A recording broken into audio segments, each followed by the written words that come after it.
The state produced no evidence of any kind of plan or purpose.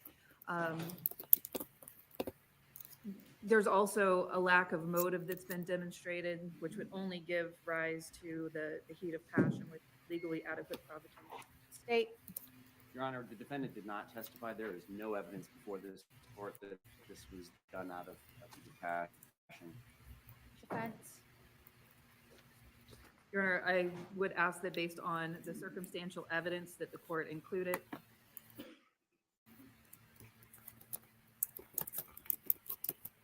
I usually err on the side of including things, but if the state's strenuously objecting, I agree with the state. So, state. There's been no evidence. We would be against this. Okay, I agree, then denied. As to lessers, I show second degree and any objection as to the second degree? only as previously stated with regard to legally adequate provocation, heat of passion. Thank you. And same ruling. And as to manslaughter?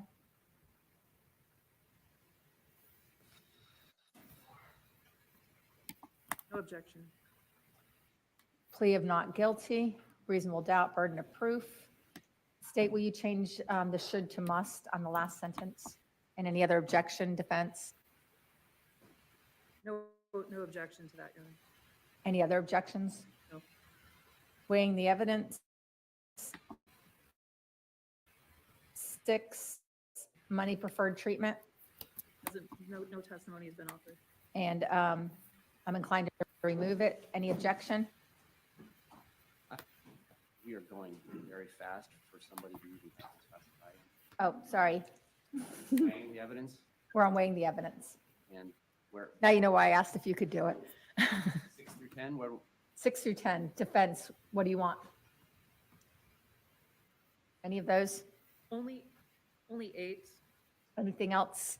Defense, I mean, state, you want anything besides 8? I agree. Probably not any evidence of 8, but no objection to making it 6. Right, thank you. We could remove child witness, I believe, remove defendant testifying. Any other objection through defendant not testifying? No, ma'am. Defendant not testifying, do you want the first paragraph, the second paragraph, or both? Both. Did you say both? Yes, ma'am. Thank you. Any objection to defendant's statements? No, ma'am. Eyewitness identification, I show it's been taken out, and it doesn't seem to be relevant here at all. No evidence. Thank you. Any objection to the rules for deliberation? No, ma'am. Cautionary and verdict? Any objection? No, ma'am. Submitting to the jury? No objection. Verdict form?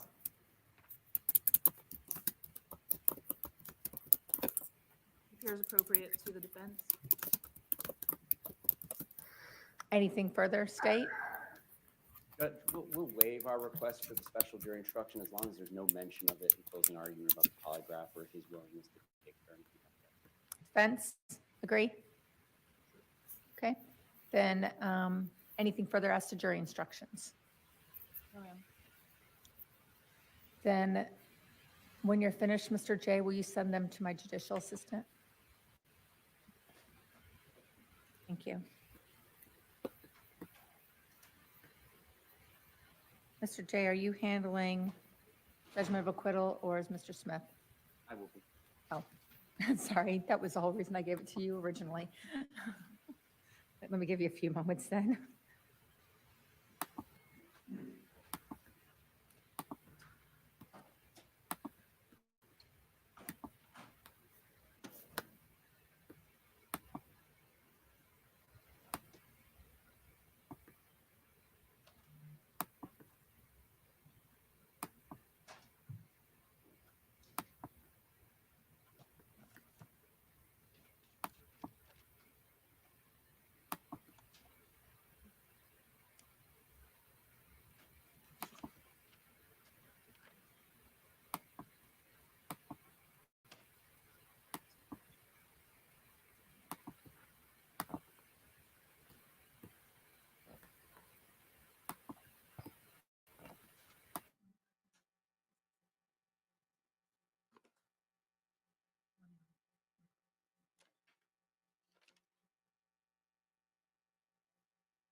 Say, just let me know when you're ready. I'm sending it now. You are a fight. You Took are time getting the fast. defense attorney's email addresses into it. It's only been back.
Owen wants to say hi, so I unmuted the camera. Or mic.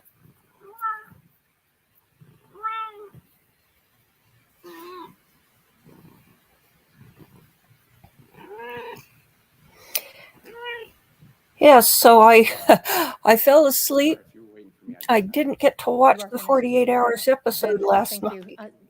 Defense motions? Yes, ma'am. For purposes of this motion for judgment of acquittal, as the court is aware, the state has rested. We're prepared to do our motion for judgment of acquittal. The defense plan is that we will also be resting in the presence of the jury, knowing that I have to preserve the argument on JOA should it not be granted or reserved. I would like to preserve that now without having to interrupt the jury. Your Honor, in order to prove first-degree murder, the state has to prove 3 elements, as the court is well aware. First, that Shanti Cooper Tronnes is dead. Number 2, that David Tronnes was the one that did it through a criminal act. And then finally, number 3, that he did it with a premeditated design, with a conscious decision to do so before the killing. First, it's our argument that there's been insufficient evidence of premeditation presented to the jury for the jury to even consider premeditation. Dr. Utz, the medical examiner, testified that he couldn't determine whether she died from blunt force trauma or strangulation or both. His finding was both, but he also indicated during cross-examination that it could have been from one blow to the head, it could have been from the strangulation. But given the fact that he couldn't rule out the death resulted from one blow to the head, also given the fact that there's been no competent, reliable evidence of any motivation or any plan, we would ask the court to enter a judgment of acquittal as to first-degree murder. With regard to all the other types of murder and manslaughter for the jury to consider, it's the defense position that the state failed to prove element 2,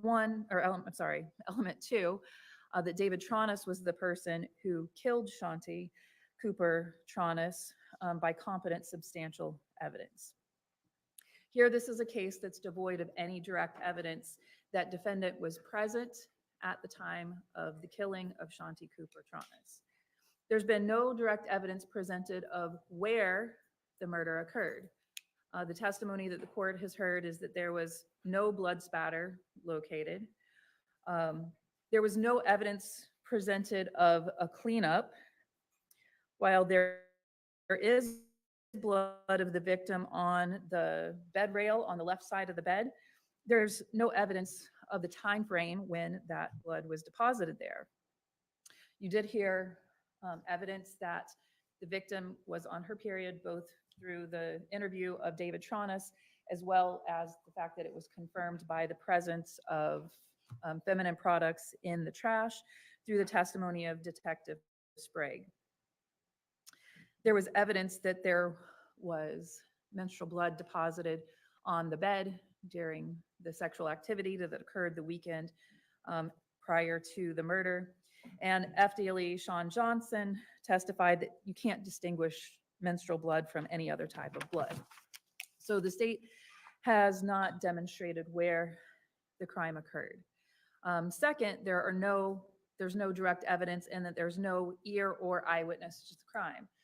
You heard from the backdoor neighbor, Jacqueline Spence, who indicated that she didn't hear any screams, she heard no fights, she heard no argument, she heard no struggle at all whatsoever.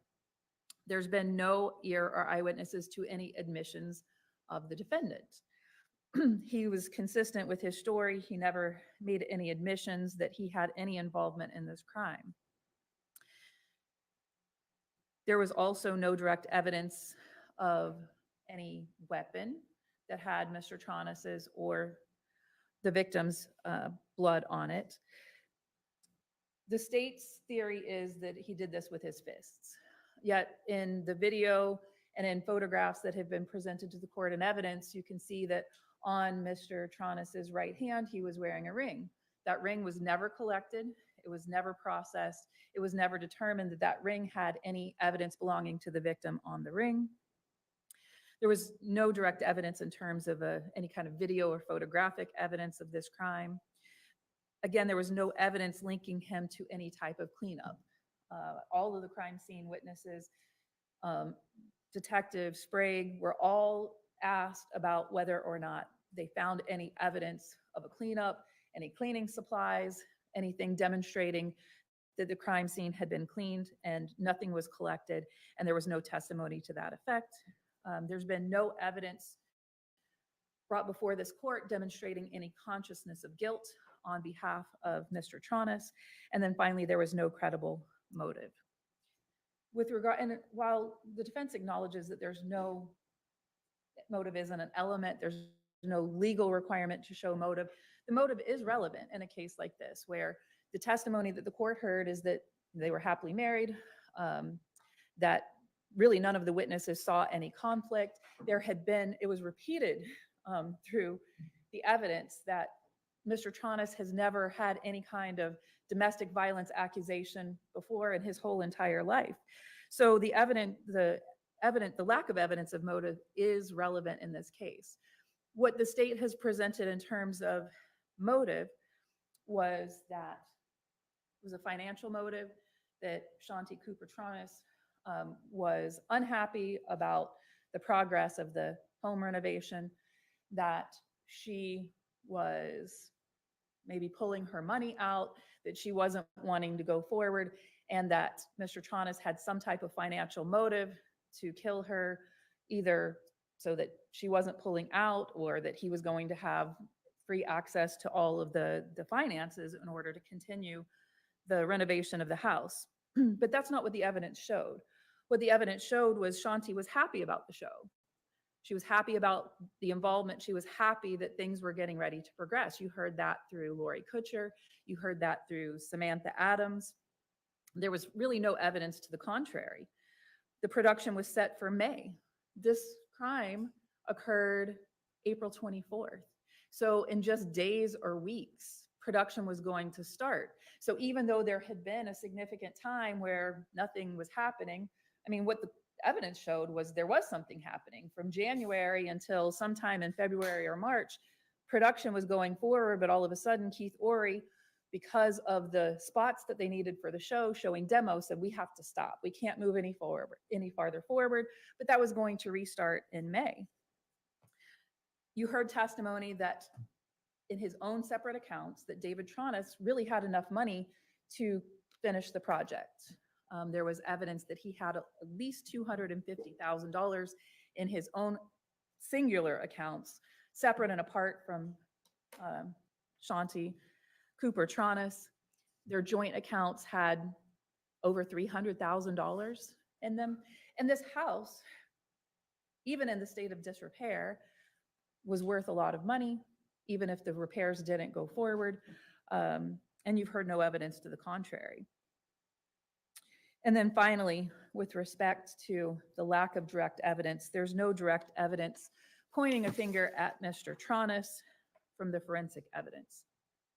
Again, the state's theory is that Mr. Tronnes used his fists, his hands, to punch Shanti Cooper Tronnes, and then he strangled her to death. There were 3 search warrants conducted on that residence. In any of the 3 search warrants, there was no blood spatter found. The medical examiner, Dr. Utz, testified that these injuries that occurred to her face would have created a lot of blood. He said that those areas, the cheekbone, the ear, they're very vascular rich areas, and so there would have been a lot of blood. Yet there's no blood spatter. The court has had an opportunity to see the photographs. This is not a huge space. The area where the state, through Detective Sprague, said this happened on the left side of the bed, there's an end table. There is a mirror. There is a headboard immediately adjacent to the nightstand is her workspace. And if you look at the photographs, immediately to the left of the nightstand, there is a mouse pad. The mouse pad still has the mouse sitting on the mouse pad. No blood spatter on that surface, no blood spatter on the nightstand where there is a bottle of lotion, a L'Oreal night cream, a watch, a singular earring, and a water bottle. No blood spatter on that surface. And as a matter of fact, no sign of any struggle. The water bottle is still standing up straight, and it's only maybe a third full of water. So if this happened there, there was not a struggle because the water bottle is still standing. There's no blood spatter that was ascertained on the headboard of the bed, no blood spatter on the mirror above the bed. The only blood evidence in that location is the blood along the blood rail, which I think I've already indicated in my argument. The state never established the time frame when that was deposited. But if you look at the photos and you look at them closely and you look at all of the photos, not a singular photo taken from the right side of the bed that kind of gives a deceptive angle to where the blood stains were, there is no blood stain directly below that bed rail. The blood stain, and what you'll see in the photographs, is that the only blood that they located on the floor is where the mattress pad was, where the victim's body lay at the time that paramedics, first responders arrived. When that mattress pad is removed, what you're going to see is there's a little bit of blood stain at the bottom, a little bit of blood stain at the top. It kind of pulled out because, as the court has heard, this was draining blood. There was also diluted blood because her head had been in the bathtub. There is no evidence that blood dripped down that bed rail onto the floor. And if you look at the photographs, even the area where they removed the carpet, there's no blood. It's to the left of that left bed rail. So again, no evidence in 3 search warrants of any blood spatter. Evidence of blood being in the bathtub, which is where Mr. Tronnes said that he found the victim, but really, other than where the drained blood was deposited, no other blood on the crime scene. There were no injuries to the defendant. The court has had an opportunity to see those photographs. The only injury that they are able to even document is on his left hand. There is a small scratch of about a 1/4 inch long. It's well closed, well healed, and equally consistent with what he said he did every day, which was trim the bougainvillea bushes from over the driveway, work with the plants around the lanai. Definitely not consistent with punching someone in the face so hard that you split a cheekbone or that you almost sever an ear. No other injuries to his hands. You saw in the video interview of Mr. Tronnes, they even had him take down his entire upper clothing, the paper suit, the Tyvek suit. They had him stretch out his arms. They had him flip his arms both ways. They had him put his head down. They had him put his head up. No injuries found anywhere on his body consistent with the struggle that took place in that apartment. There was no DNA on the victim's neck or throat. And Sean Johnson, the FDA analyst, testified from the stand that, you know, if you do something like this, there's going to be a lot more DNA than if you just touch it. Choking someone to death, Dr. Utz described how it doesn't happen like it happens in the movies. There would have been a sufficient contact with her neck and throat that if David Tronnes's DNA were there, it would have been located. No DNA on her neck and throat matching that of Mr. Tronnes. In the photographs of the victim, no broken fingernails. Her manicure is absolutely pristine. Dr. Utz testified about some linear marks that were on her neck that he said were consistent with if a person is being strangled or choked, that she would have been potentially trying to remove the fingers of the assailant from her neck, yet her fingernail clippings were collected at the medical examiner's office, sent to FDLE, tested by Sean Johnson, and none of the defendant's DNA was under her fingernails. The sheets.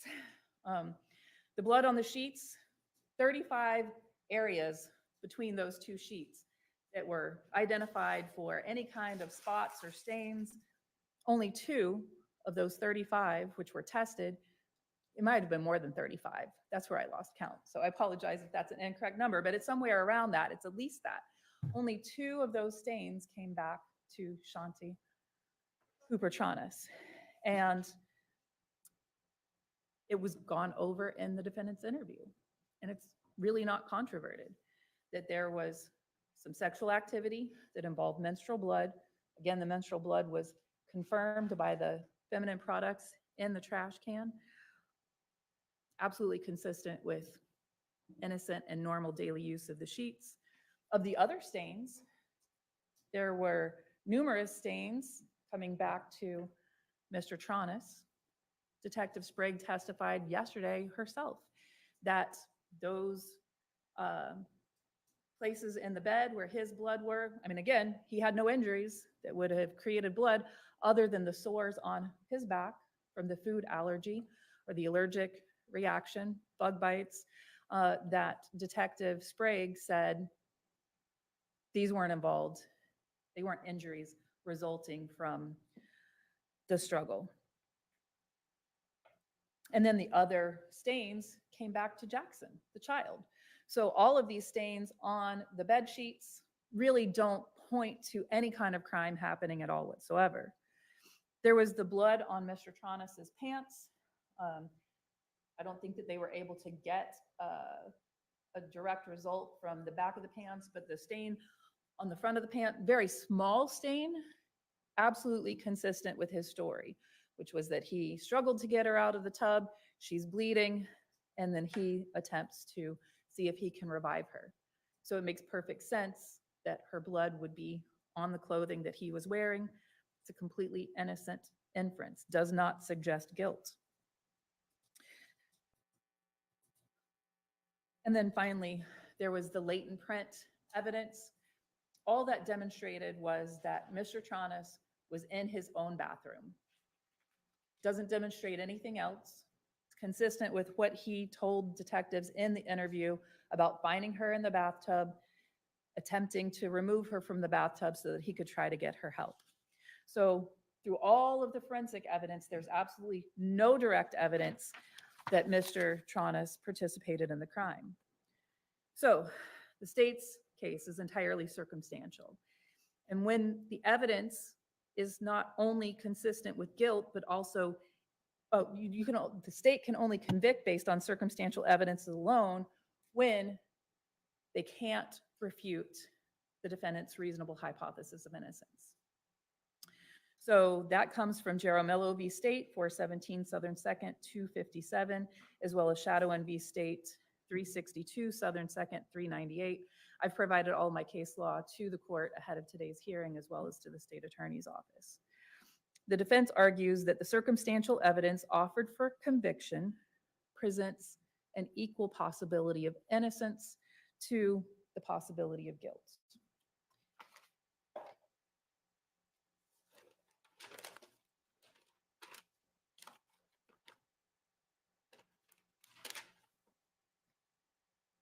What we have here, Your Honor,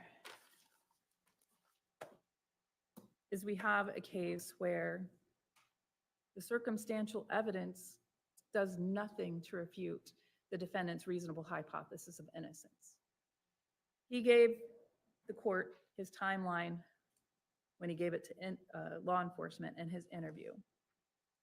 He said he got up that morning, checked on Shanti. She came downstairs sometime between 7 and 7:30. She smoked a cigarette. She said she wasn't feeling well, wasn't even sure she was going to her dental appointment. She was going to lay down and see how she felt. Mr. Tronnes went about his business doing what every witness told the court that he does. Deals with the dogs, works on the house and the yard, stays out of Shanti's way. The state points to her health app. Now, there was no evidence that Shanti Cooper Tronnes was wearing any type of Fitbit or Garmin or exercise tracker, something that was on her body that would have tracked her steps. This was a health app that was on her phone. And as a matter of fact, in the photograph on the nightstand, you can see, I think it's a Fossil watch. It's some type of watch, not a step tracker. There was no evidence that she had any kind of step tracker on her phone. So the only time that that phone would have registered a step is when she was carrying it as she was walking. There's no evidence before this court that she ever picked it up that day. So it wouldn't have registered a step. That evidence is consistent with Mr. Tronnes's reasonable hypothesis of innocence, which is that she was tired, she was laying down, she was going to continue to nap to see if she could feel better. It's not reasonable to expect that she would be walking around with her phone. Her phone, as you can see, is on the nightstand on that table. The state also points circumstantially to the fact that David never called or texted her. Well, Your Honor, there's been no evidence presented to this court that that was unusual. They had his phone, they had her phone. If there was evidence that they're texting, they're calling every day, that could have been presented in front of this jury, and it was not. What you did hear was, and you heard this from Samantha Adams, that Shanti was, and this is what I wrote down that she said, not open to outside communication when she was working. And that fact is borne out also by Keith Ory. He testified that it was really hard to get an appointment set down, and that when he did schedule an appointment to meet with both David and Shanti, Shanti came down the stairs with her headset on, heard what he had to say, and back she went. So the state's argument that it's unusual in some way that Mr. Tronnes didn't text or call his wife all day long is not inconsistent, and it's really not, doesn't point to a crime, doesn't imply guilt. Mr. Tronnes told law enforcement that he went for a walk. I think he testified that he went toward Orange, came up around Lake Lucerne. I can't remember which order the lakes are, but then Lake Cherokee, Lake Davis. He said that it would have taken him probably over an hour. And that walk is confirmed by the state's own witness, Jacqueline Spence, the backyard neighbor. My recollection of her testimony was that she saw him when she was leaving to go to, I believe it was Publix, and that was sometime between 10 or 11. She saw him, didn't see anything unusual, saw no blood on him. There was no testimony that she saw any blood on his person. And I think that the testimony was she arrived at Publix sometime around 11:15. Consistent with Mr. Tronnes's timeline and what he said he was doing that day. She said he was walking west on Miller toward Orange Avenue, which is consistent with the path that he said he followed. He said he was gone for an hour and 15 minutes. He Came back, he did what he does. Clean the pool, trim some bushes. He then takes the dogs out for a walk, fed the dogs at some point in time during that time frame. After he takes the dogs for a walk so that they can do their thing, he loads them into the RAV4, drives to Park of America to play with the dogs, which he said he had already discussed with Shanti. So no need to text her to say, hey, I'm going to the dog park. They'd already discussed that. So he says that while he was there, he worked the dogs pretty hard, probably for about 45 minutes, that he physically worked the dogs at the dog park, and that he returned to the house at about 2 o'clock in the afternoon. There's no evidence to the contrary. Detective Sprague said she, tried to get video to either confirm or deny that, and it just wasn't available. No fault of Mr. Tronnes. There's no cell site data, no location data that shows anything to the contrary of what he said his story was, which would have put him outside the upstairs loft of the apartment from probably about 8:30 in the morning until sometime after 2 o'clock.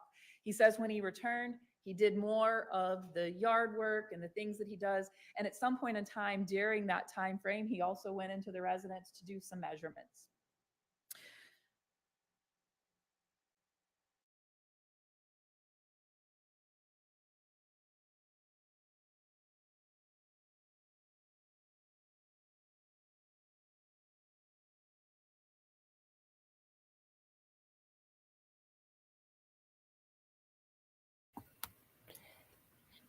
We seem to have things frozen here. Let me take a look and see. It looked like they were piggybacking off the court TV.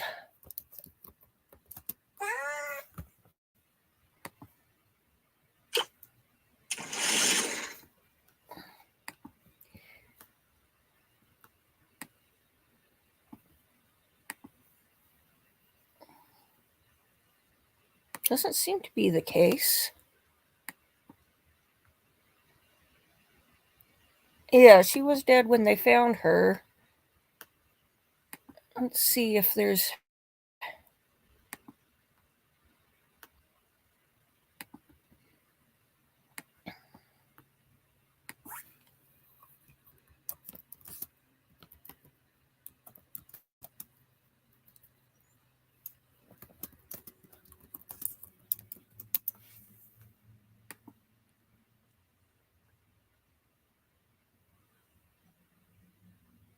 Okay, it looks like they're working on it.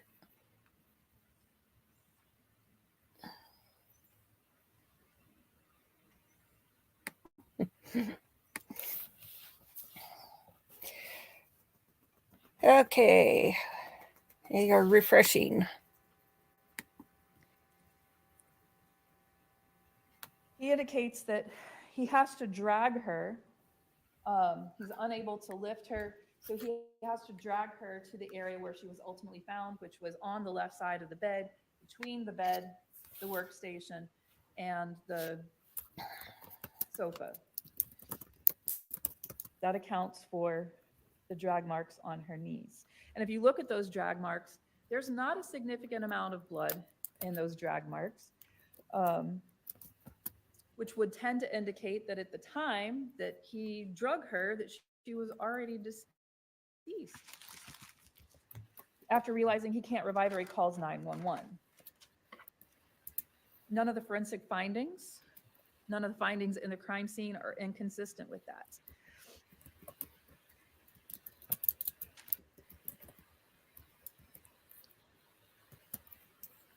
There's blood on the mattress pad and the carpet.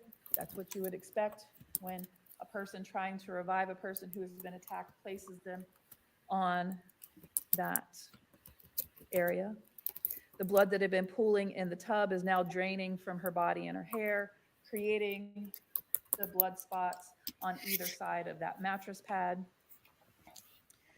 The medical examiner, Dr. Utz, testified that the petechiae in her eyes could occur from positional asphyxia. And he described how, that sometimes occurs when a person, because maybe they're unconscious or something along those lines, is not able to move, so they can't move their diaphragm.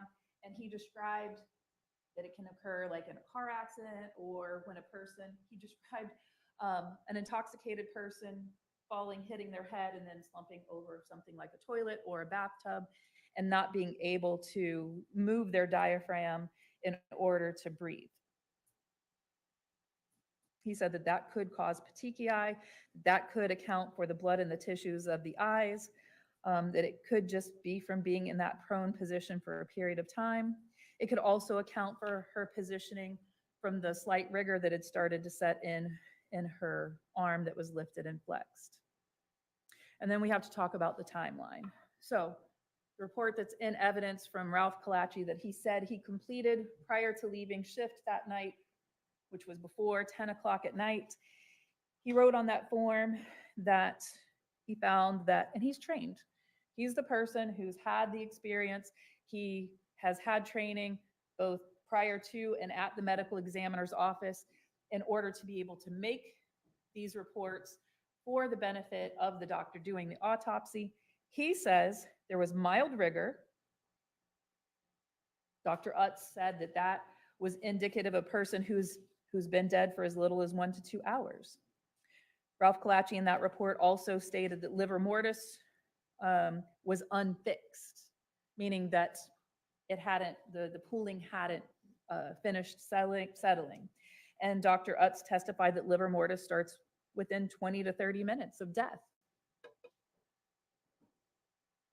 If you look at the photographs that are in evidence, when investigator Crosby took the photographs of Ralph Kalachi rolling the body over, there's very little livor mortis even visible, meaning that there hadn't been much time for the blood to pool.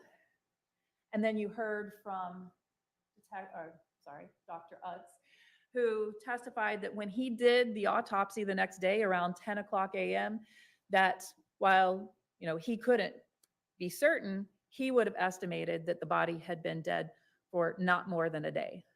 So that puts our timeline, Your Honor, directly within the time frame that David Tronnes said that he was gone from the house, sometime after 9 o'clock, but obviously before he arrived at the house.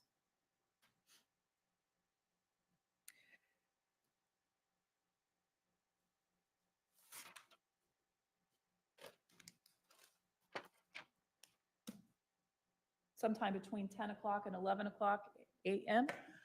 on April 24th, 2018, where does the state's evidence put David Tronnes? Walking west on Miller toward Orange Avenue, the very path that he told detectives that he took.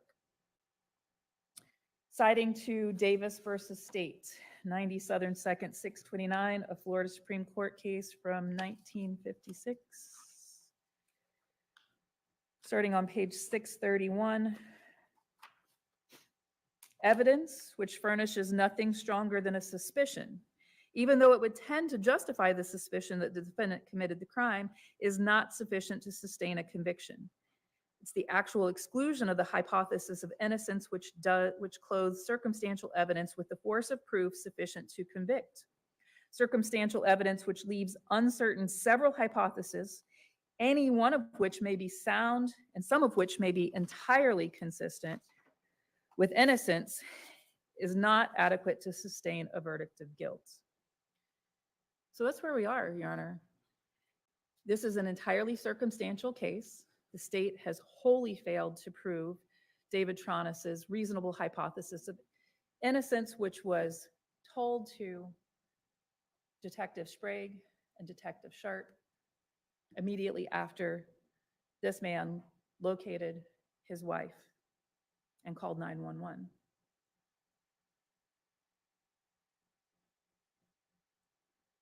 Davis goes on to say that even though the circumstantial evidence may be sufficient to suggest a probability of guilt, is thereby not adequate to support a conviction if it's likewise consistent with a reasonable hypothesis of innocence. All of the state's case is reasonably it's has the same support of innocence as it does guilt. It doesn't disprove his hypothesis of innocence.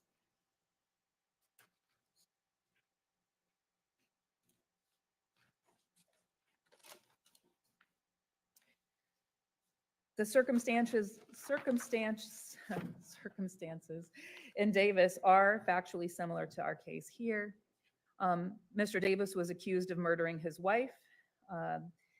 The allegation there was that Davis's wife died at about noon. His whereabouts were unaccounted for during the time.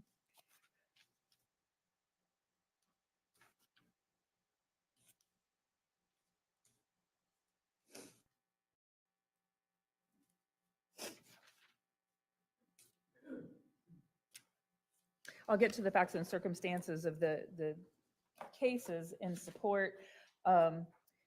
Here, State defense, will you approach? sure.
Turning to Chowdhuan versus States on page 3.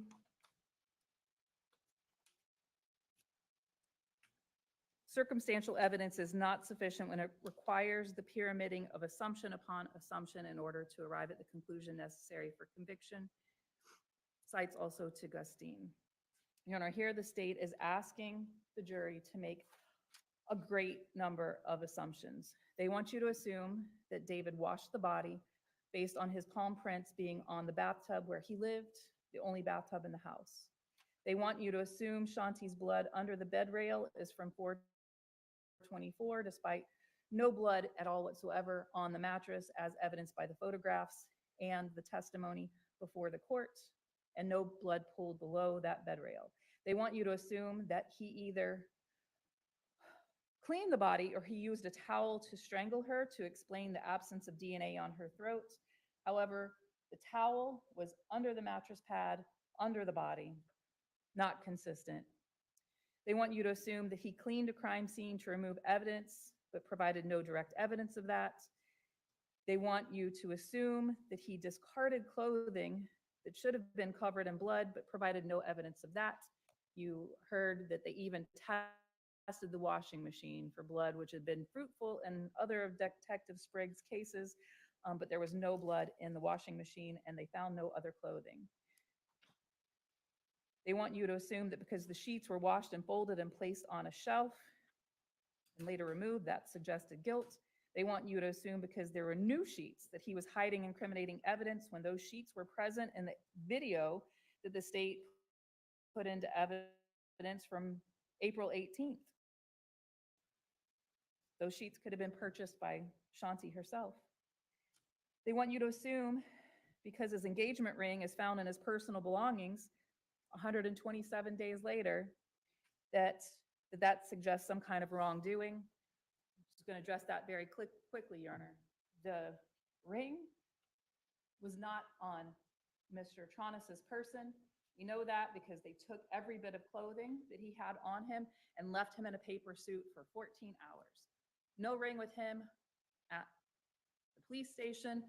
And the testimony has been that they looked through absolutely everything on 3 different search warrants, specifically looking for that ring, and were unable to locate it. But even so, he didn't sell it.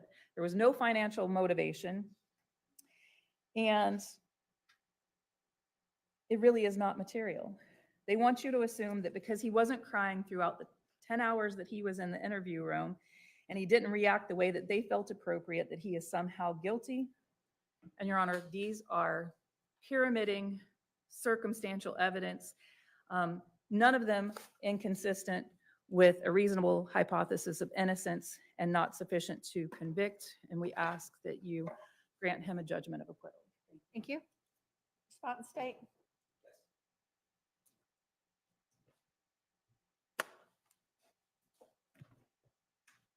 Judge, first of all, the legal standard is not what has been stated. The legal standard under Bush versus State, a Florida Supreme Court case, 295, Southern 3rd, 179, if I may approach. Thank you.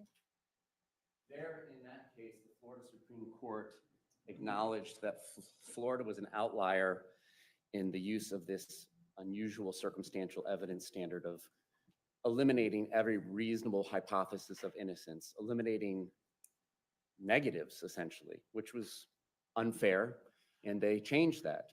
The standard is now what most jurisdictions have, and that is there competent and substantial evidence to support the state's theory?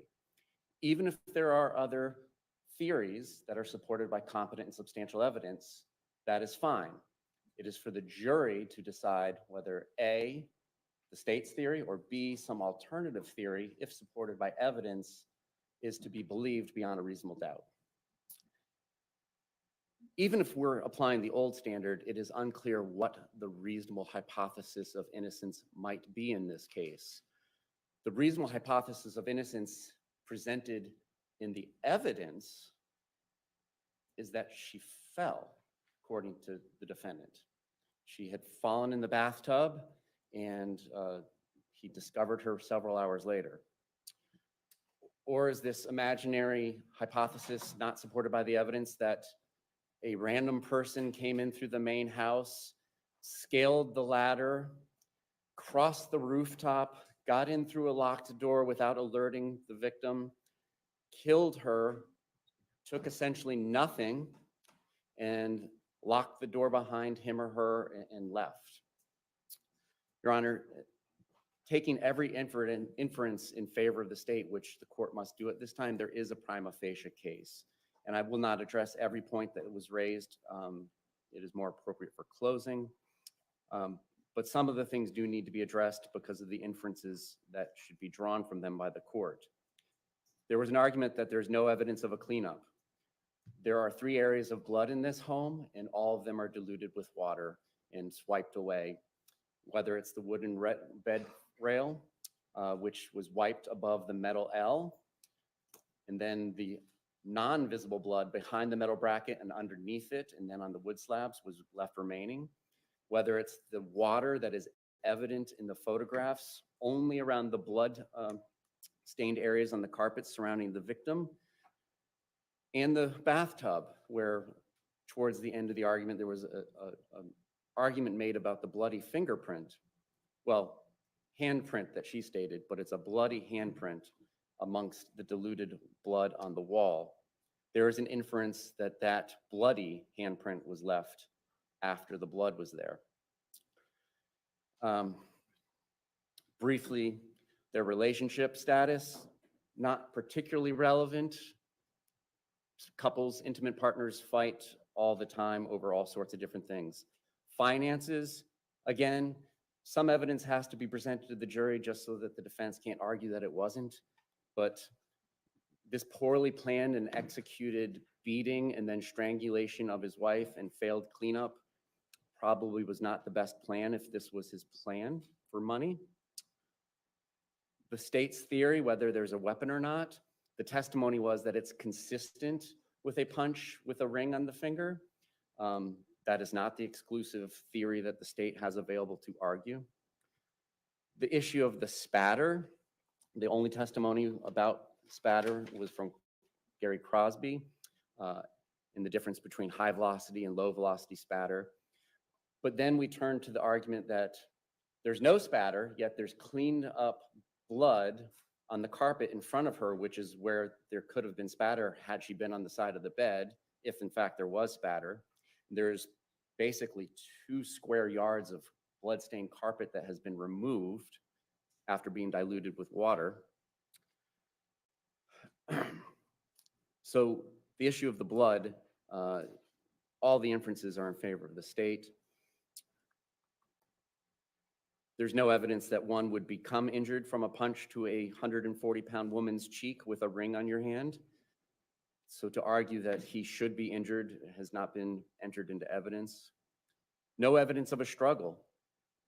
That the state would agree. I think the inferences to be drawn from the evidence, her body and the surrounding evidence, is that she was attacked and had no chance after being struck in the head multiple times.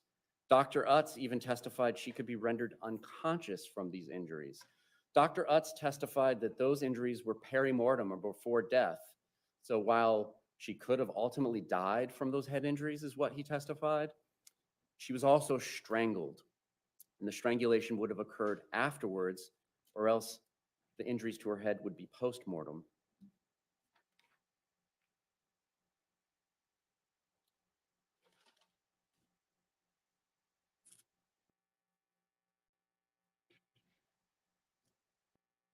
In essence, this is a circumstantial case, but the circumstances of her body and the scene are inconsistent with the defendant's version of events. That makes it a jury question. There's a jury instruction that if you disbelieve any part of a witness's statement, you can disbelieve all of it.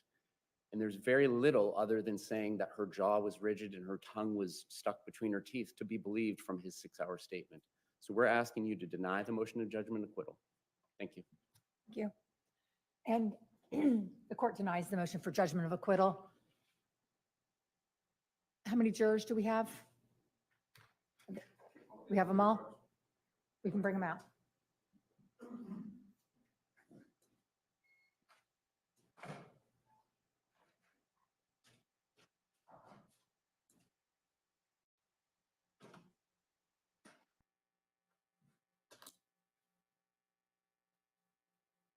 I'm sorry.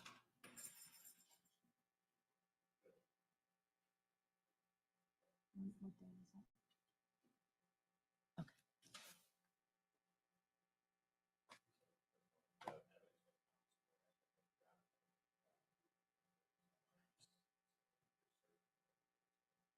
Yes, they're already on their way out, but you're welcome to take that time.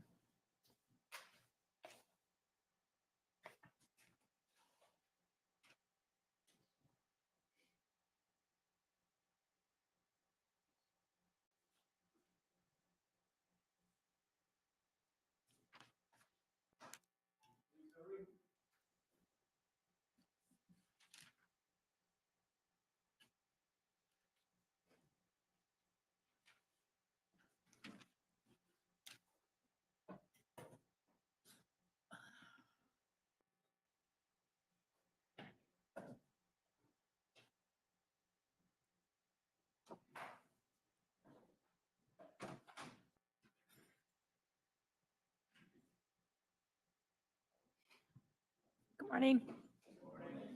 Thank you for being so prompt today. State, do you recognize the presence of the jury? Yes, Your Honor. Defense? Your Honor, thank you. And members of the jury, were you have you been each able to follow all the instructions I've given you as to this point? Yes. Defense? Your Honor, at this time, having pled not guilty, the defense would rest. Both the state and the defense have now rested their case. The attorneys will have an opportunity now to present their closing argument. Please remember what the lawyers say is not evidence, nor your instructions on the law. However, listen closely to their arguments. They are intended to assist you in understanding the case. Each side will have an equal time, but the state's entitled to divide this time between opening and rebuttal after the defense has given its closing argument. State ready to proceed? Yes, Your Honor. Yes, sir. And defense ready to proceed? You are. State, whenever you're ready, you may proceed.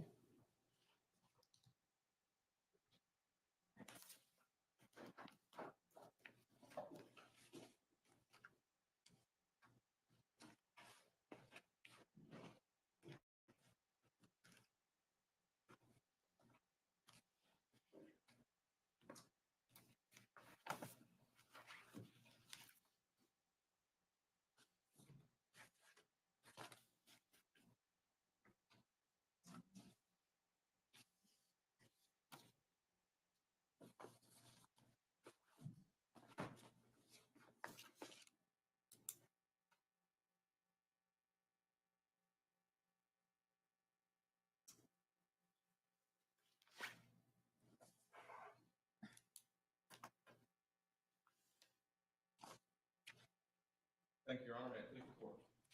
You may proceed. Crocodile tears and a story that doesn't make any sense. That's what this defendant had after the brutal murder of his wife, Shanti Cooper. So you've now seen all the evidence in this case. You've heard the testimony. After closing arguments, you'll be able to take that evidence back into the jury room with you. You'll be able to review it as you like. But there's one big distinction as we sit here now from when I first spoke with you on that opening statement, and I want to point that out to you.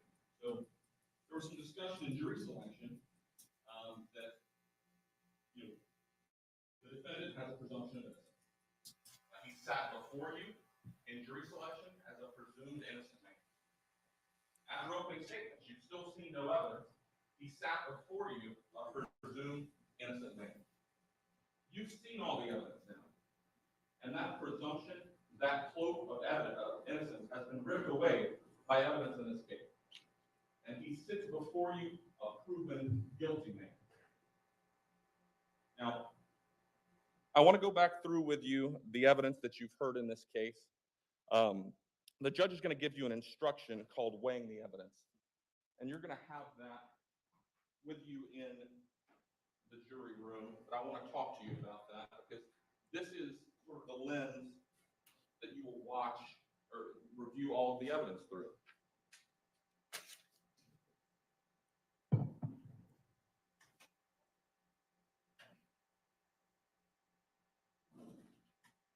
You'll have this instruction, but I just wanted to point it out. So when you're listening to testimony, you're looking at evidence. These are the things that you're to look at when you're going back and you're thinking in your mind what the witnesses said.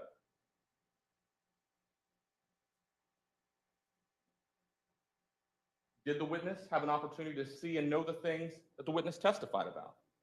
Did the witness seem to have an accurate memory? Was the witness honest and straightforward in answering the attorney's question? Did the witness have some interest in how the case should be decided?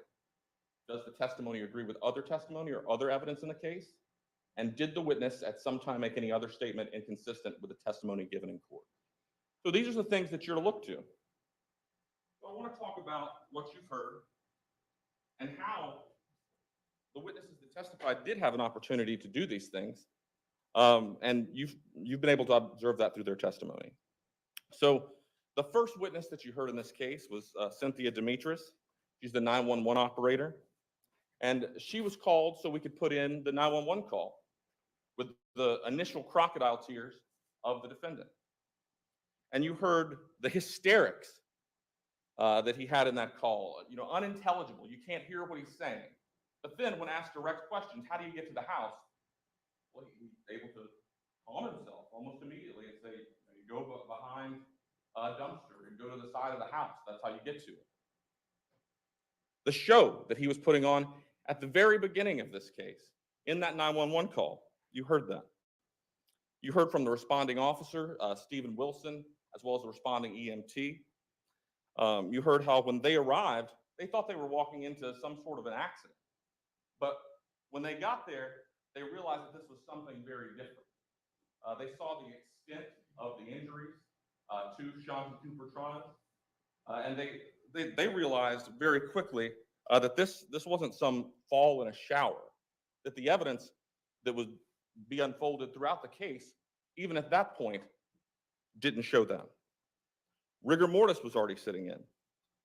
You heard from Stephen Wilson. He told you that while the defendant was hysterical, screaming and appearing to cry, that he didn't see any actual tears during the time he was on scene.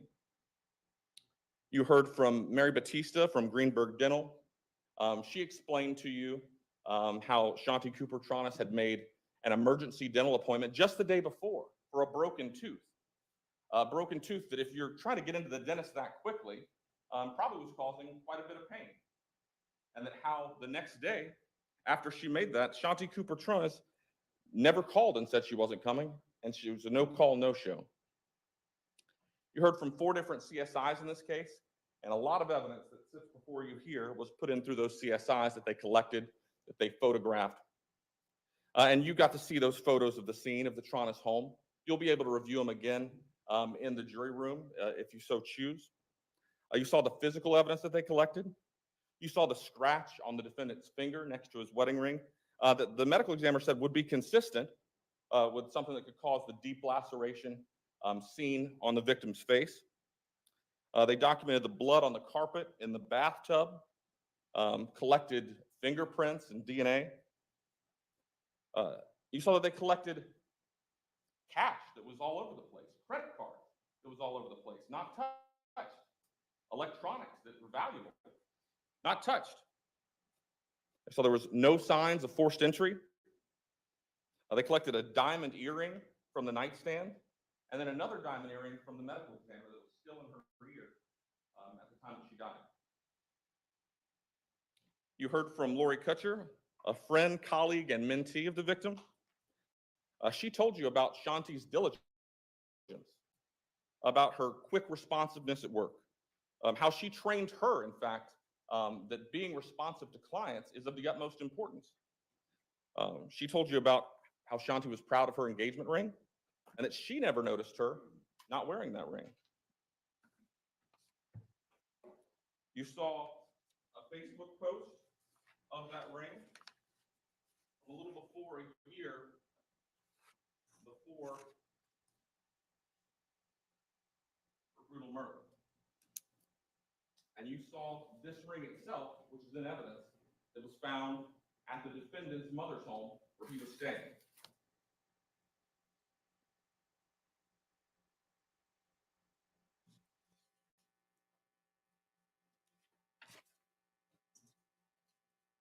You also heard from Lori Kutcher, and she told you about how she came by to check on the defendant after the murder on April 26th.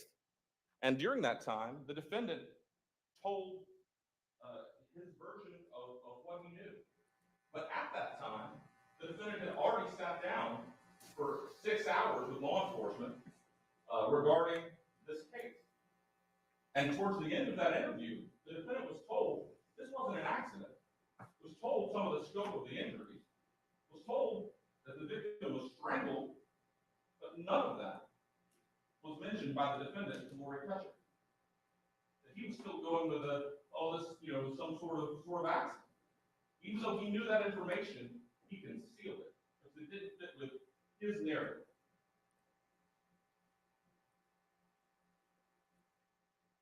You heard from Jacqueline Spence. She was a short witness in this case, but very important. She was a neighbor of David Tronnes. She recognized him from the neighborhood. She had interacted with him some in the past.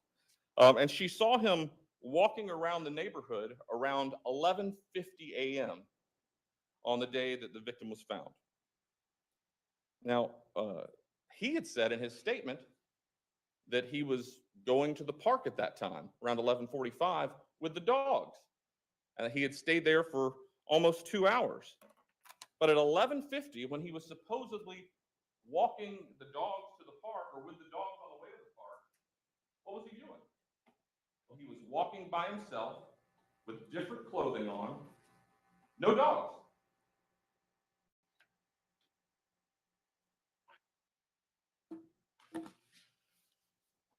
You heard from Dana Duran, the victim's college friend. She told you about the rocky nature of the defendant and Shanti's relationship. She said that sometimes she would have to act as a mediator in that relationship. She said a lot of the tension and the struggle there was related to this construction or destruction of the home that they were living in. And she told you Shanti could make cutting comments. She was a tough woman, and she wasn't one to just sit and take it. She could be cutting. The defendant felt that. And she also told you that the defendant, even though knowing they were best friends after the murder of Shanti, never called her and told her anything. So with Lori Kutcher, he told his version of events. With Dana Durand, he didn't say anything. You heard from Keith Ory of the zombie house flipping show, And he told you about the state of the house. I mean, this house was like nothing he'd ever seen before. Completely gutted. He'd seen it a few months before. It was sort of a standard demo. But then, a few months later, when he was called back out to look at it, it was like nothing he'd ever seen before. He had to bring engineers in to look at it to see if it was structurally sound enough or safe enough to do any kind of work on it. It was held up by 2 inches of stucco. Ultimately, you heard from Mr. Ori that he did decide to work with David on the project. It was something that interested him because, again, he'd never seen anything this bad as far as the destruction of a home before, and he agreed to sign on. And because of the unique nature of that destruction, he thought it would be something that could be interesting to people on his show, Zombie House Flipper. And obviously, at the time, they were in between seasons, he explained to you, and so we had to see if the logistics of that would work out. So he begins to organize some work on the Tronnes home, and then in the interim, the show's renewed. So then, as they just started back, and it looks like that they're going to get some movement on getting this house back into a livable condition, then he has to have the conversation that, look, you have the opportunity to be on this show. There's some benefit there. There's some trade-offs that could be worth between $20,000 and $30,000. But construction's going to have to stop, and you're going to have to essentially live as you're living for a few more months. And the Tronnes agreed. Obviously, based on his own interaction with Shanti, this wasn't something that she was extremely excited about at the time. He explained to you that he required a sit-down meeting with the Tronnes to go over, everything that's involved in being in a show of that nature. And first, it was difficult to schedule that meeting, but then when he finally was able to set it up, Shanti was not into it. She came downstairs. She had her headset on. She was dismissive. He said he noticed a clear tension there. Shanti's demeanor was different at this point, a week before her murder, than it had been the several other times that he'd interacted with her related to the home. Something was different, and he noted it. You heard from Billy Lane, private investigator who took bloody sheets from the defendant's home that was ultimately taken to a locker and recovered by Detective Sprague and CSIs about a year later. You heard from Timothy Whitehurst, and he was, a quick witness, but the purpose of Timothy Whitehurst was just to explain to you. Shanti had an ex-husband, Jim Cooper. Sometimes there's a inclination, and Detective Sprague testified that an ex-husband was also, a suspect initially in any kind of a murder of someone. But Jim Cooper was working with him the whole day of the murder. He was over in Tampa from early in the morning to the afternoon. So Jim Cooper, had an alibi as Detective Sprague went through her checklist of crossing things off in her investigation, did a thorough investigation. Jim Cooper didn't have anything to do with this. You heard from Adam Frank, a forensic accountant that we hired. And he went through the defendant and Shanti's financials. And he told you that between Shanti's accounts alone, and then accounts that were held between Shanti and the defendant, that at the end of March of 2018, that there was over $800,000 in those accounts. And that's not including the $350,000 life insurance benefit that the defendant stood to receive at Shanti's death. You heard from Patrick McCarty, the life insurance rep that set up that life insurance policy, that Shanti had the $350,000 policy, that actually up until 2017, the beneficiary was her son Jackson. But then in 2017, after the marriage, the beneficiary was changed to the defendant. You also heard from Patrick McCarty that at the same time that the life insurance was changed, the defendant was made the sole beneficiary of all of her investment accounts. You heard from Barbara Sharp, assistant detective, violent crimes at the time, now a homicide detective, how she assisted with Detective Sprague in the investigation, how she went to the different scenes. And ultimately, she was the person who, in the August of 2018 search of the defendant's mother's residence where he was living, found in the defendant's room, in his suitcase, Shanti's engagement ring. You heard from Amanda McHugh, the fingerprint expert, how she herself rolled the defendant's fingerprints. She took possession of fingerprints rolled by CSI Kane, and she used those rolled fingerprints and compared them to the latents that were able to be lifted from the Tronnes residence. Now, there was 6 different latent impressions that were able to be rolled from that residence. And bear in mind that when these prints are pulled up, the CSIs have no idea who, that they can't look at this and say, oh, this is, the defendant's prints, or this is the victim's prints. They're just, they look like an area of latent prints. So they roll them up and they see what it comes back to. They don't control or have any idea who it's going to be when the CSIs take it. So they take these prints back, all the latents that they're able to pull, and they give them to Amanda McHugh to compare. And every single one of those latent prints comes back to either Shanti Cooper Tronnes or the defendant. No other person. You heard from Randall Pennington, who works with the Orlando Police Department in digital forensics, how he took possession of all of the digital forensics that was found at the initial scene, the phones, the computers, and how he took them to a secure location to be downloaded by Robert Woodyard, who's also in digital forensic and did the processing of these phones, these computers, and things like that. From Robert Woodyard, you heard of what was able to be pulled from the phones, how you saw the video of the defendant giving essentially a walkthrough of the house shortly before the murder of his wife. And you saw she's coming down the stairs, he's narrating the video, she's just missing. This is the same tension that Keith Ory saw the week before the murder. And you can see it in that video that the defendant himself took.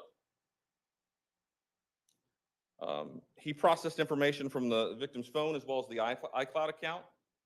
And you saw, and you'll have with you that you can take back the incoming phone calls, outgoing phone calls from the day before and then into the 24th when the victim was found. And you'll see that close to 11:30 on April the 23rd, 2018, all activity stopped. There's a phone call that you can see in the records that the victim was able to have with her son around 8-ish at night. There's some other activity that you can see on the phone, but as you get to 11:30, the night before she's found, everything stops. No more outgoing phone calls, no more outgoing text messages. She's not moving anymore. Obviously, perhaps you go to bed, you set your phone down, so you're not moving at night. But you heard from all the testimony. You'll see the evidence from the phone of her normal activity. She's up and working. She's a business person that works, some people said almost 24/7. But at no point on April 24th does that phone that had been showing movement previously at those times, at no point does she take any steps. Does she take any stairs? Nothing.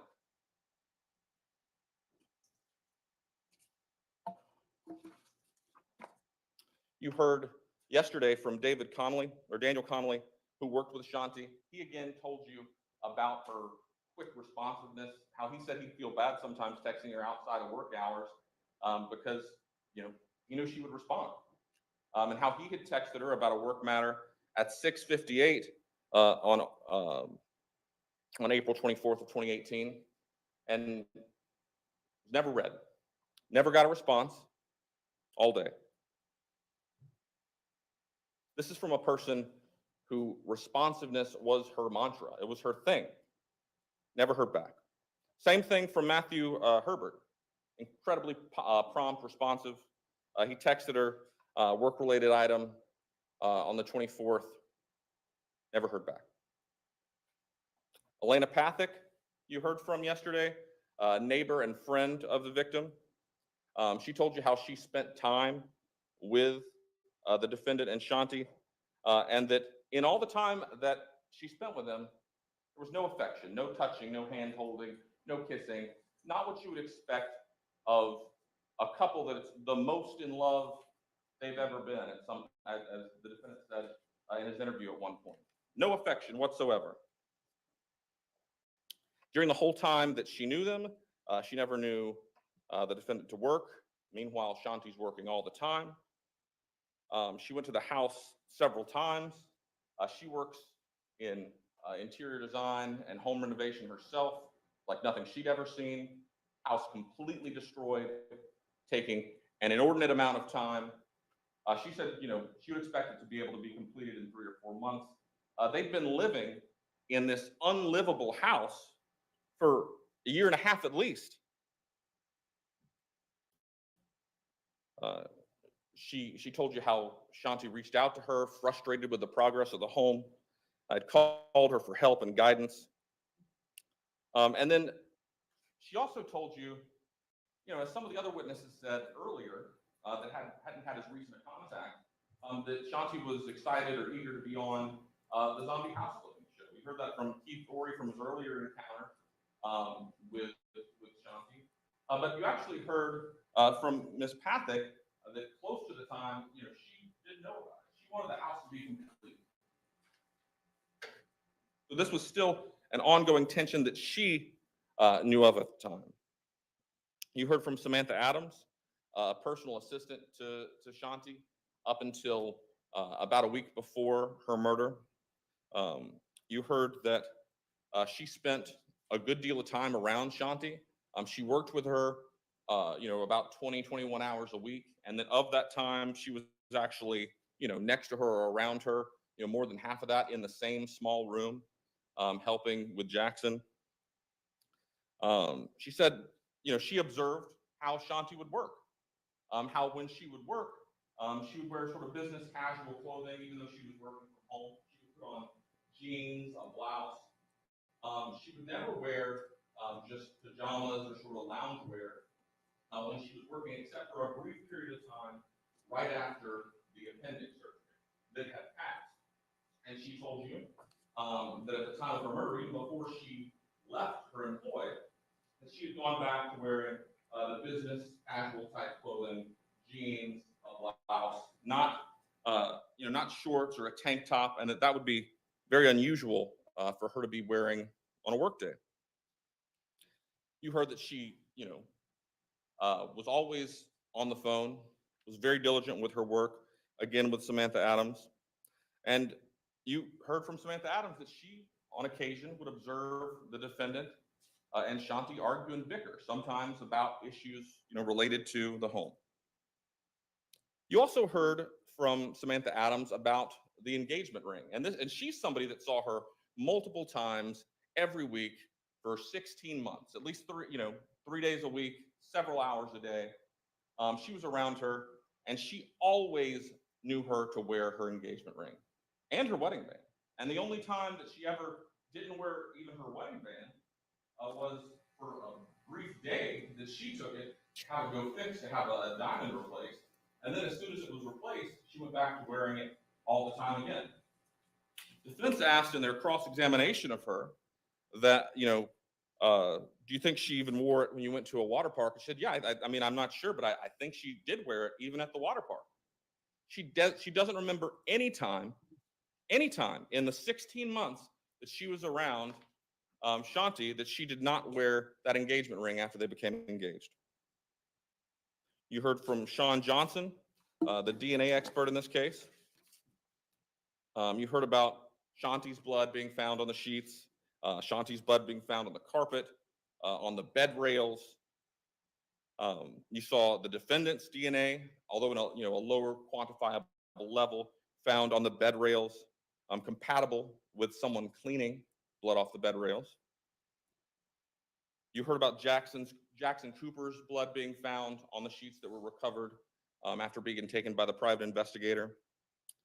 But a big takeaway from the DNA expert is, of all the DNA that was interpretable in this case, all the different spots that were looked at, every piece of that DNA was from either Shanti, Jackson, who lived in the home, or the defendant.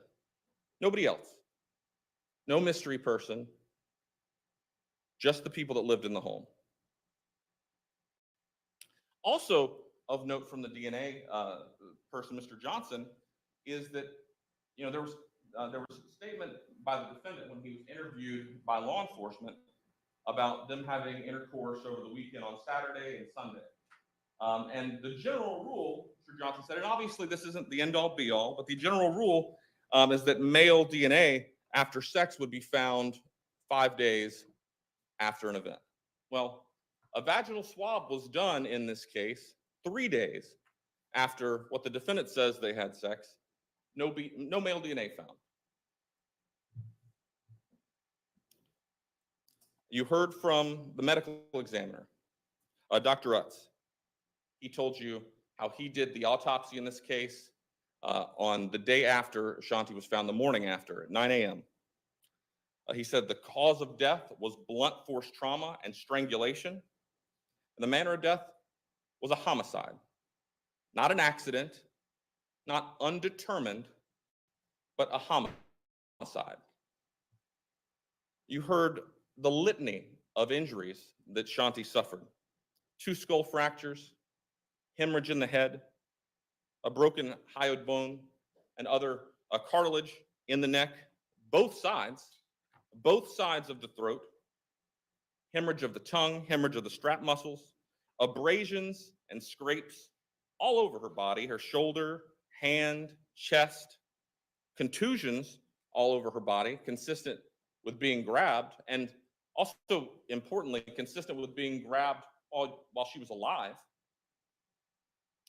Injuries to both eyes and, both sides of the mouth, the chin, the jaws, across the throat, and the injuries to the eyes. I mean, so he talked about the petechiae that you see, the small burst blood vessels that you can see in the face and the eyes when someone is strangled to death. But in Shanti's case, I mean, her eyeball was essentially burst inside itself. And you saw those photographs. You saw the pressure that had to have been used to cause that in the eye.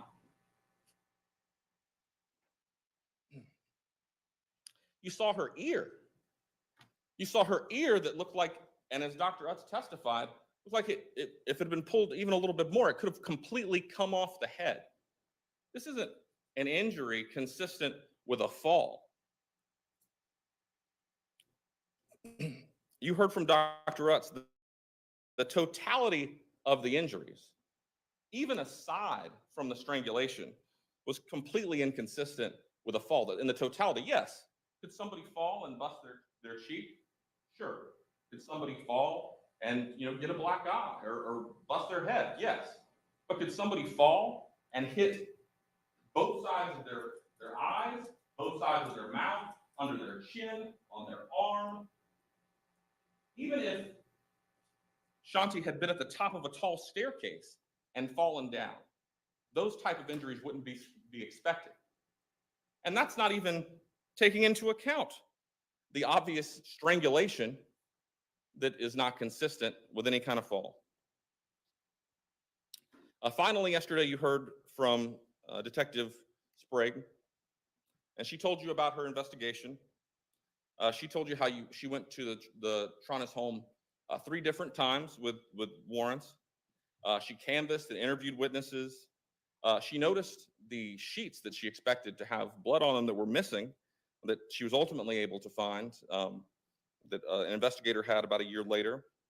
And those sheets had blood on them, as she expected they would. She found in the nightstand empty ring boxes.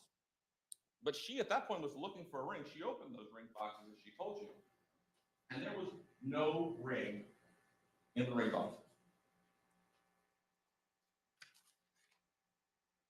And then, of course, you heard the lengthy interview of the defendant, which obviously he went through a number of points, his version of events that just, as I said previously, don't make sense.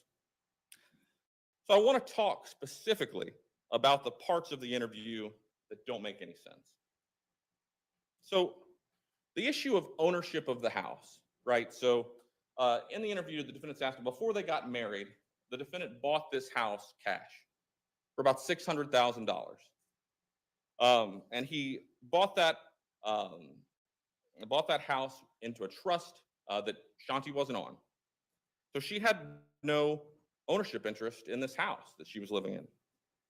And his story, his version of why, after they've been married for over a year, and he hadn't been able to somehow get the paperwork together to put her on this house, didn't make any sense. It's nonsense, doublespeak. And he hadn't put her on this house or turned in the paperwork. It's, he says at one point in the interview, well, to them it was done. Well, to the law it wasn't. And to her it wasn't. At the time of her death, even at the time of her death, she had no interest in this home because he hadn't done the paperwork to do it. And I ask you, if you're going to have the evidence back there with you, you're going to be able to listen to that portion of his statement. And I noted it. It's around the 4-hour and 23-minute mark at about 50 seconds that he talks about this nonsense doublespeak about how he just wasn't able in 14 months of marriage to get her on this house. It doesn't make sense. Another thing in the defendant's interview that doesn't make any sense is the whole discussion about sex the weekend before Shanti's death. First of all, the way he discussed the sex itself was bizarre. He discussed it as almost a person that was detached from it. It was a person that was not involved himself. A quote was, when asked by Detective Sprague about the sex, she got what she needed. That's a strange way to talk about, something like that with someone you're the most in love with that you've ever been in your life, as he says. She got what she needed, like it was some sort of service or good that he was performing. Also strange in that sort of same conversation was this discussion of Shanti's menstruation. He brought up the blood and the menstruation as, before anything was talked about as far as blood on the sheets or anything like that, in anticipation of needing an explanation for why this blood was everywhere, right? Before asked anything about that or, asked anything regarding that by Detective Sprague, what does he say? Well, she was, menstruating and it got everywhere. It was a mess. We usually put a towel down, but conveniently on this time, no towel was put down. And it was a mess. It got everywhere. That's strange. The discussion of laundering the sheets, but not the bed cover. And not doing that until Monday. And then leaving the blood, the bed cover covered in this menstrual blood up until the time she's discovered murdered. That doesn't make any sense. And the reason that the bed cover was placed under Shanti by the defendant, because no other reason makes sense, is because there needed to be a reason for the amount of blood that was on that bed cover that she was placed on. Because otherwise, how did all that blood get there? Because it's not going to be covered by the menstruation. So of course he took her body and put it on that bed cover. So the morning of April 24th of 2018, Tuesday morning, Shanti, a workaholic,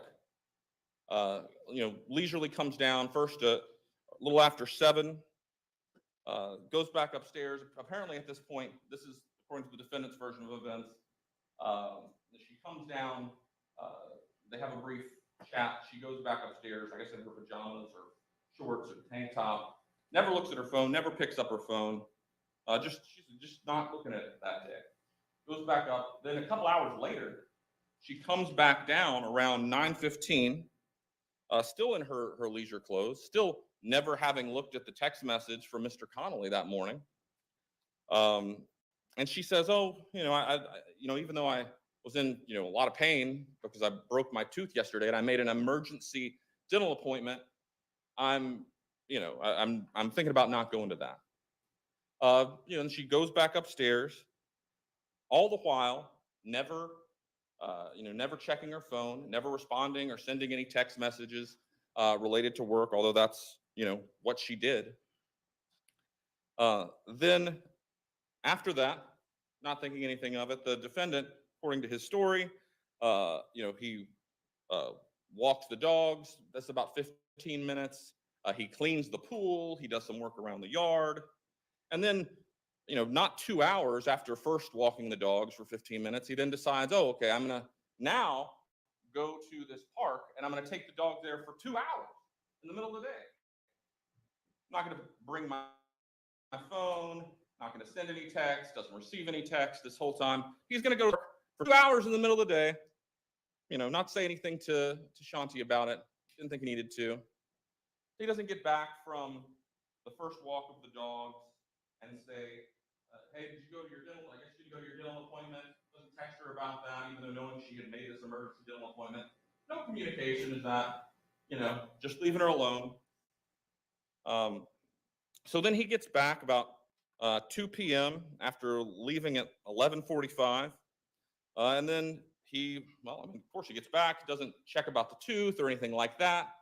He then, cleans the pool again because, the pool can get, I guess, pretty dirty in a couple hours that you've been gone with the dogs to the park. So he does that. He, messes around at the house. And then around 3 o'clock or so, he finally decides to go up and see who's getting Jackson. And that's when he finds Shanti in the tub. Now, you heard his story of how he found her. He hears the water sort of trickling. He calls out, doesn't hear anything, goes up there, and then he finds her. And then the hysterics. I would say the waterworks, but as the detective told you, there were no actual tears from the defendant. But then the hysterics of how he found her. And you heard his statement, and obviously it's in evidence. It starts around the 5-hour and 30-minute mark, and you can go back and listen to it again. But listen to his speech and how he speaks around that time as compared to how he's speaking, freely and comfortably about the home renovation or other things in the interview. It's halting. It's staccato. He fades in and out. He drifts off mid-sentence. Or he drifts off mid-thought. It's not like he was describing things just before. He's making it up as he goes along, and it shows. He's asked by Detective Sprague, about her and, about his statement that they've never been more in love than after that weekend. And he's asked, what do you mean by that? Like, you've never been more in love. Like, what about this weekend? Why would you say that? And he doesn't talk anything at all about Shanti or their relationship or what's great about her or what he loves about her. And you can hear that on the interview. What he talks about is, they're just such a good place with the home project. They're where they need to be. They're finally about to be on the show. Things were lining up. So he's never been more in love. When asked about that, there's nothing about Shanti that caused him to be in love. It's just more discussion about the house. Now, also in his own interview, the defendant's asked about the engagement ring, and he says that she always wears the wedding ring. The ring should be on her body. Now, that discussion happens about the 7-hour and 4-minute mark. So I want to talk about the issues that the evidence shows existed in the relationship between the defendant and Shanti. You heard several of the witnesses that we talked about said how they would argue and bicker over the home. Okay, couples argue and bicker about things, but this was an ongoing trend with them. And oftentimes when couples argue and bicker, one of them doesn't end up brutally murdered. You heard from Keith Ory about the obvious tension the week before that we discussed. You heard about the sleeping arrangement. You heard how the defendant was sleeping in the garage with the dogs while Shanti was staying in the essential, one-bedroom apartment, separate and apart from him. And this had been going on, for over a year. And that they were sleeping apart most of the time, even when Jackson wasn't there, which was, a good bit of the time because he spent time with his biological father. So they're not sleeping in the same room. They're not sleeping in the same wing of the house. They've been married for just over a year. That is unusual. You heard how the defendant hadn't worked since he came down to Florida 5 years before this. And he told you in the interview, or told the detective in the interview, that he came down with about $800,000 or $900,000, not an unsubstantial amount, to come down to the bank account that he'd saved through his career. And he'd come down with that amount, and then he spent about $600,000 on a house, on this house. So that leaves $200,000 to $300,000. Now, it's again not nothing, but there's no other income coming in from him. So he's got $200,000 or $300,000 in the bank, but all the money coming into the couple, to the family at this point, is from Shanti, who's working nearly around the clock. You don't think that causes some tension? She's living in a one-bedroom apartment, and she's sharing a room not with her husband, but with her son in a bunk bed in the room. There's no kitchen. They're heating things up in a microwave, a toaster oven, and this goes on for over a year. You think that doesn't cause some tension, some issues? All of this for a house that she has no ownership in, that in the 14 months that they were married, the defendant couldn't get around to getting the paperwork for her to be on the trust and have an ownership interest in the house. So what did the defendant stand to gain? And we're not here to necessarily say that this was just a financial case. This is a totality of everything case. But what did the defendant stand to gain? Well, there was over $800,000 in either accounts that he shared with Shanti or she controlled alone that he wasn't going to have to share anymore. There was the $350,000 life insurance policy that he stood to get as a death benefit from her death.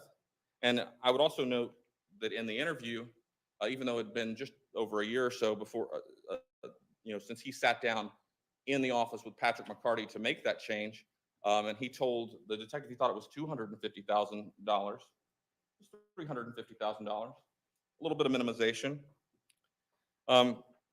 He also stood to gain the continued ownership of the home without ever having to put Shanti on the trust.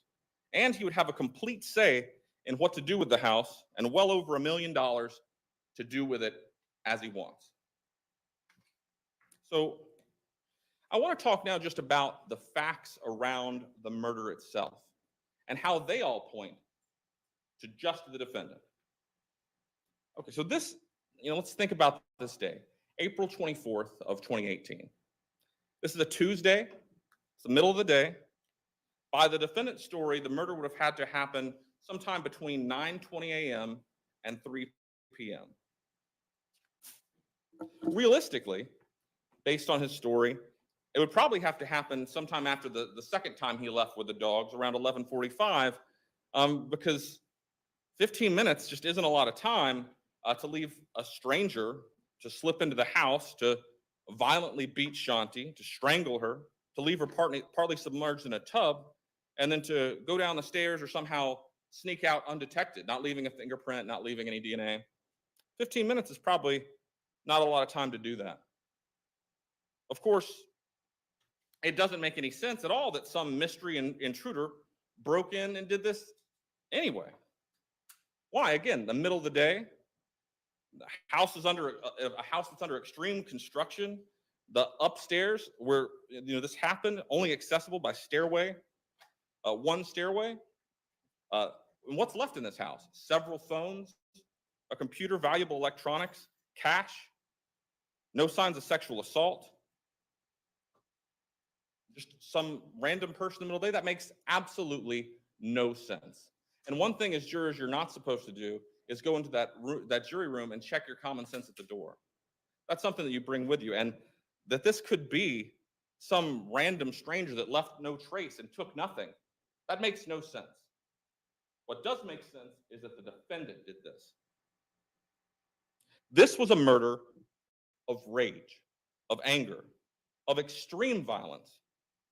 This isn't an intruder breaking in, stumbling onto a person in the middle of the day that they don't expect to be there, shooting them once, stabbing them, picking something up and hitting them with the head, and then running out. That's not what happened here. That's not what the evidence shows happened here.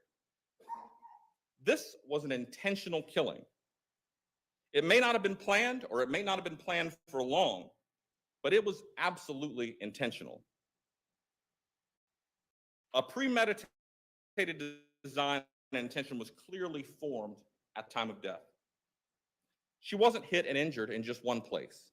She wasn't just hit in the head. She wasn't just hit in the eye. She wasn't just hit in the jaw. She wasn't just hit in the eye on the other side, scraped on her arms. It was everything. Her ear was almost ripped off. She had bruises and abrasions all over her body. And then there was the strangulation on top of that.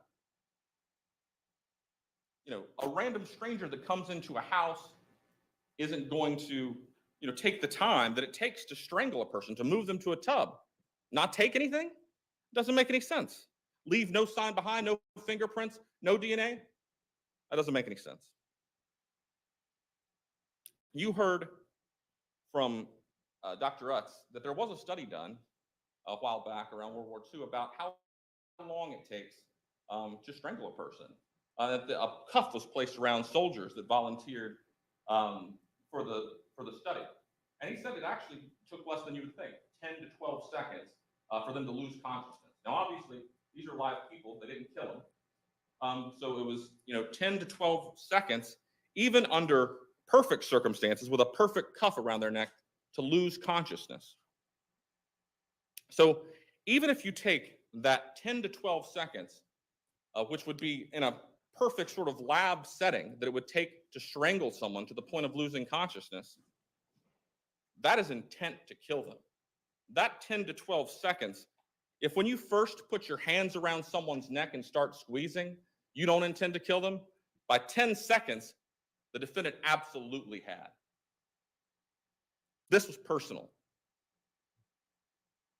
Now, I talked earlier about the version of events for the defendant, but we know, of course, that the defendant's version of events isn't true.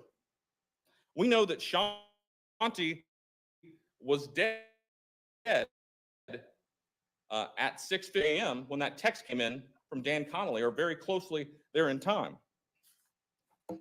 She never responded to the text, and she never responded to any other call or text in her life. We know how responsive she was. It was a bedrock principle of hers to be responsive. In addition to the calls and text, she didn't take any steps, as we talked about. She didn't go down a staircase. She was in her pajamas. She no-called, no-showed an emergency dentist appointment at 10. And the reason she no-called and no-showed that dentist appointment is because the defendant had already murdered her at that time.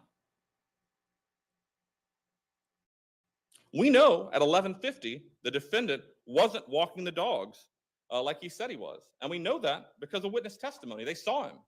Different clothes from when he encountered law enforcement, no dogs. And again, this 911 call, the beginning of the show that the defendant put on to try to get away with this murder. What sticks out to me a lot about that call is, well, first of all, obviously the feigned hysterics, but the CPR. Think about this. And multiple witnesses talked about the rigor mortis. And you see in the picture, her hand is in the air, and how, rigor mortis works. And how that would, appear to him. And yet he gets on, this call with 911 and acts like he's performing CPR. You can even hear him breathing hard, like he's doing CPR. He's not a dumb person. He made a small fortune for himself before moving to Florida. And he that person is going to think that this obviously dead, lifeless person whose body is frozen. Hi, Phil Swift here. This is Flex Super Glue. Just one single drop virtually welds itself to the surface and can easily lift over 3 tons. Get the new Flex Super Glue because it works.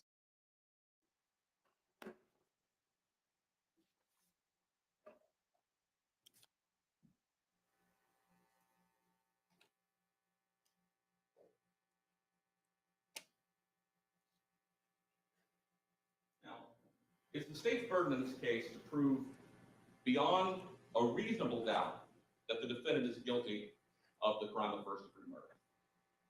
Not beyond all doubt. And this, that she could have somehow fallen, or that some random intruder that left no sign came and did this, that's not a reasonable doubt. That's a imaginary, speculative, or forced doubt. And those doubts are not reasonable. And the judge will instruct you on that. So I want to talk about the law. You're going to get the jury instruction, so you'll have all of this with you. But the judge is going to define for you what first-degree murder is. And along with first-degree murder, there's some lesser included offenses. There's second-degree murder, and there's manslaughter. Now, the defendant, we've certainly proved beyond a reasonable doubt, is guilty of manslaughter and is guilty of second-degree murder.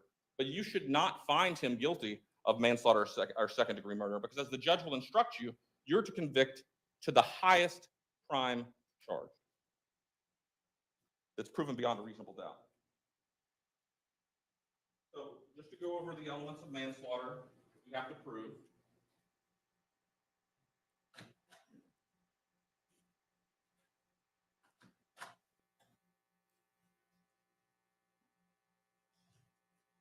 Essentially, to prove manslaughter, we have to prove that the victim is dead and that he intentionally committed an act that caused the death. Most notably, you won't find anywhere on this instruction that he intended to kill the victim, or that he even acted with any kind of particular mindset, like a depraved mind, which is required for second-degree murder. We just have to prove that the victim is dead and he committed an intentional act that caused the death. Well, we've certainly proved that. You know, he beat her to death. He strangled her. He tried to cover it up. We've certainly proven that, but we've proven more than that.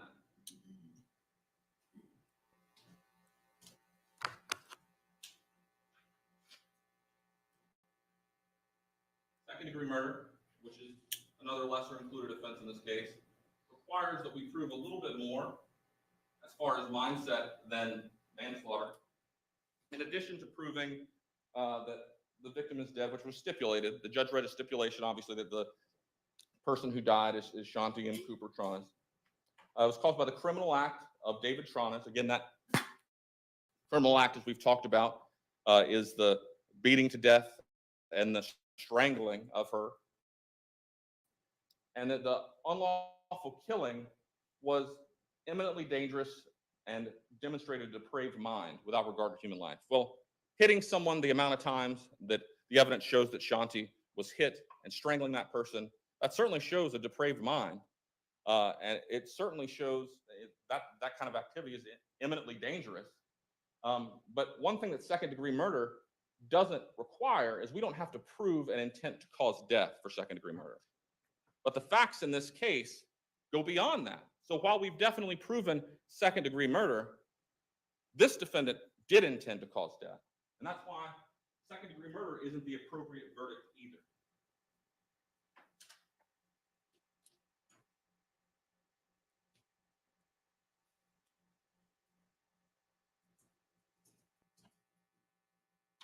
The only appropriate verdict in this case is guilty as charged of first-degree premeditated murder.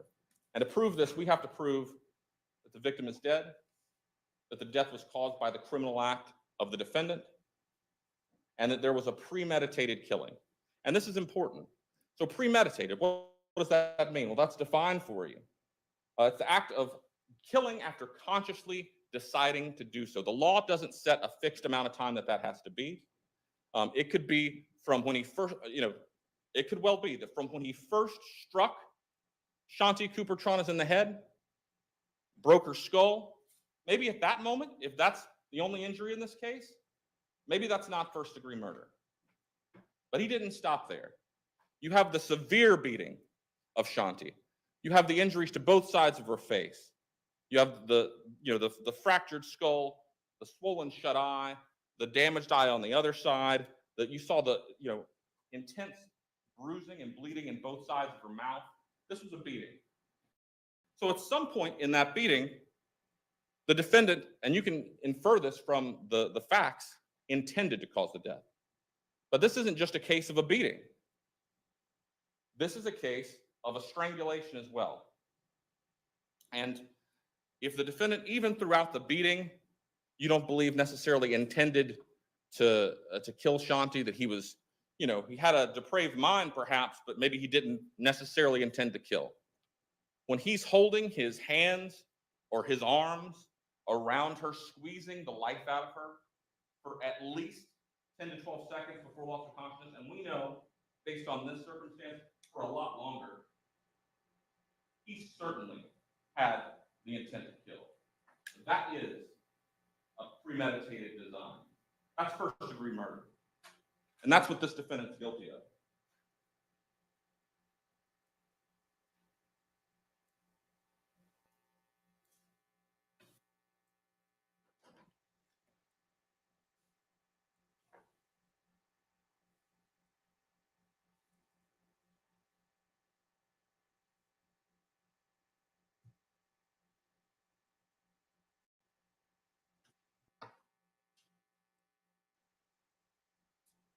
The totality of the evidence in this case points to only one person, the defendant, as he sits before you.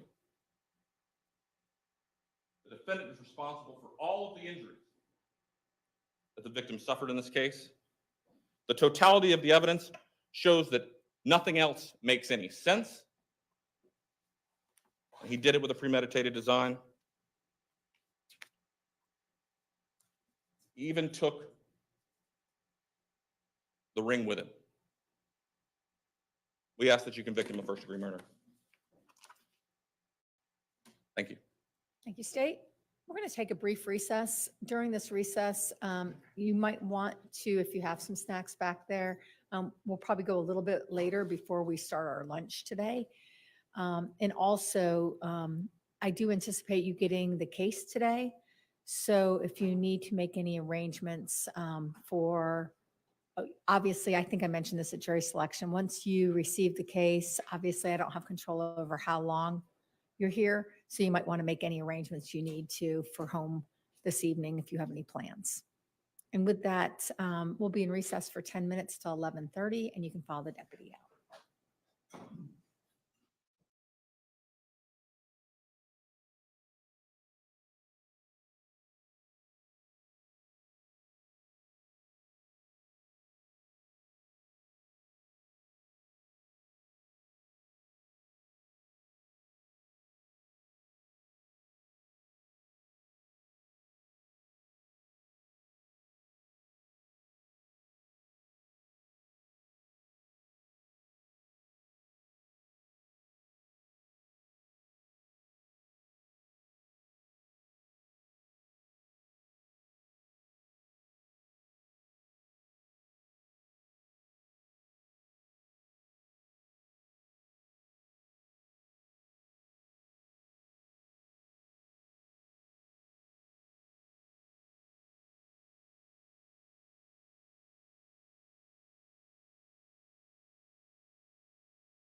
Okay, I stepped into the kitchen to throw something in the microwave, and I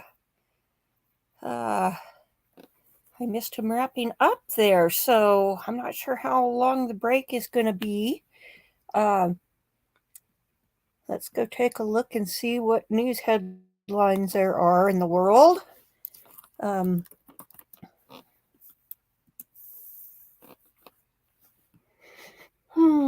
Let's see, who should we pick today?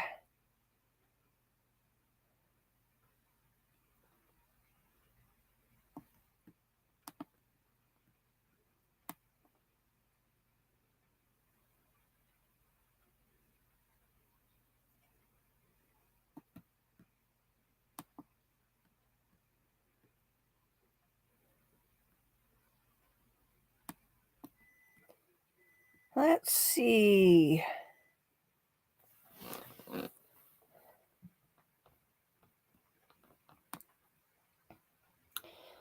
The big story is the hospital that was hit in Gaza.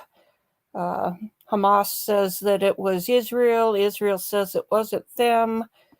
It's hard to say. Was it a false flag operation to generate sympathy? I don't know.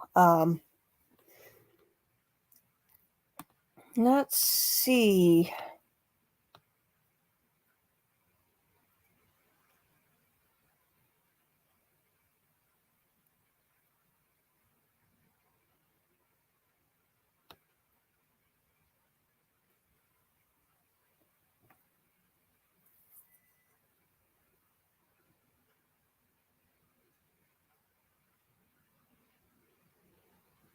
And Joe Biden has gone to Israel. I'm not sure that that's going to make any difference whatsoever.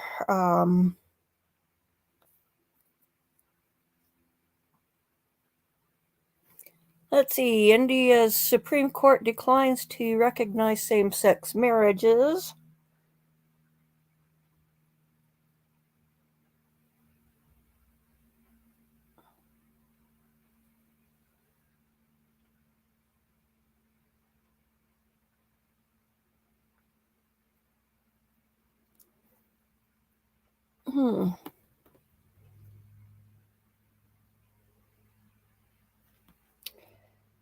Let's see.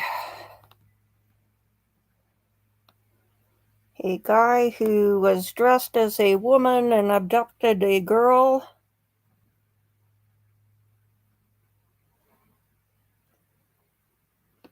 has been sentenced to 20 years.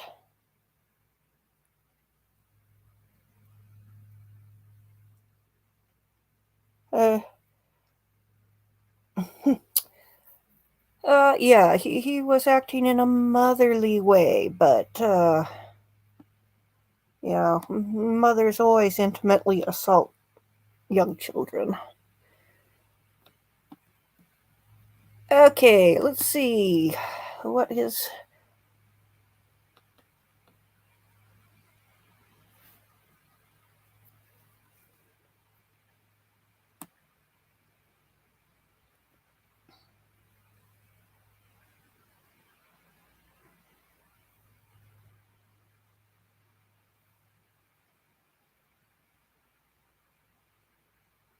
I'm still trying to get a Speaker of the House in U.S. Congress.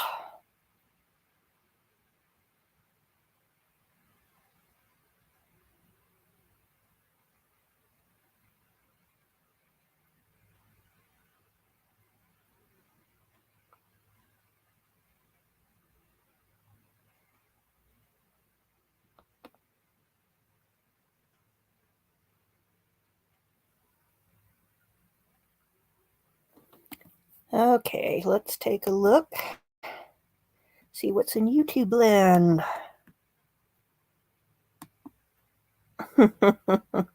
Well, a guy is what I called him. I am using a YouTube friendly term as opposed to what the actual headline was. That was a case in Scotland. So let's see.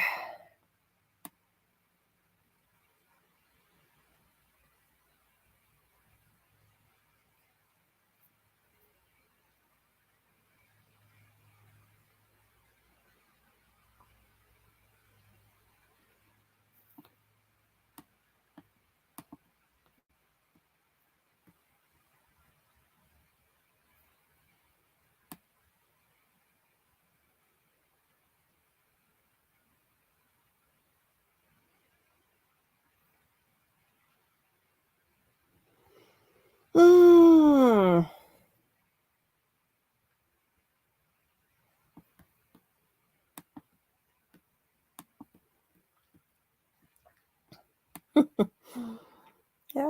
We've got a new video from the Royal Grift.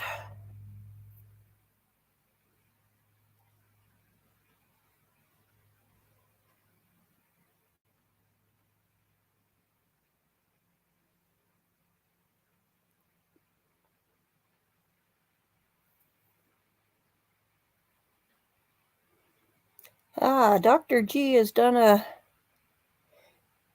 analysis of the body language from the interrogation. That would be interesting. Let's see.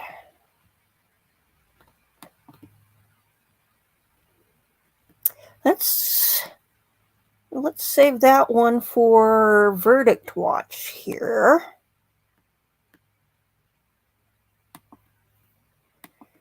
Because that's appropriate.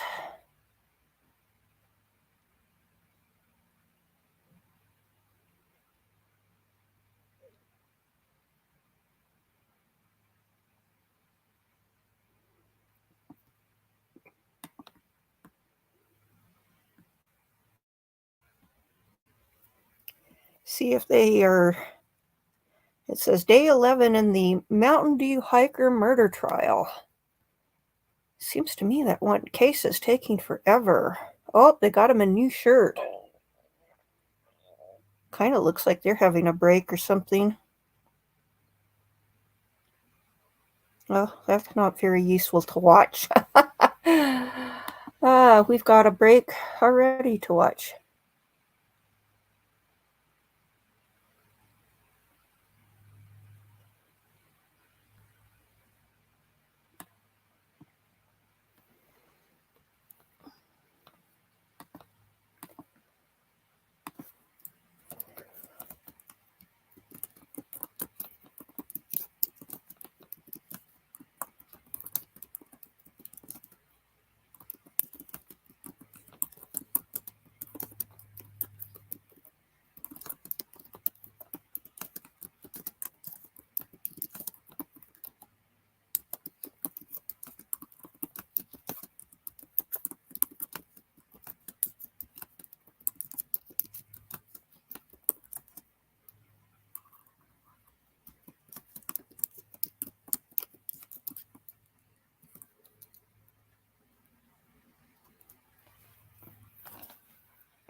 Bring the jury back out.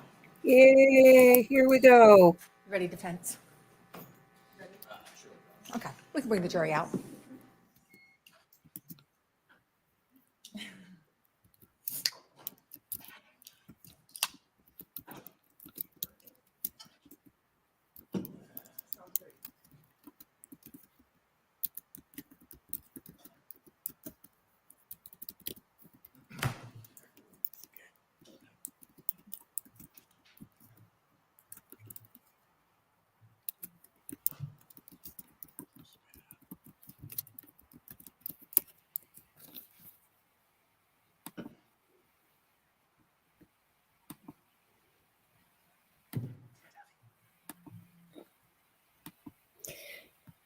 Alex Murdaugh is going to have a hearing regarding the court clerk.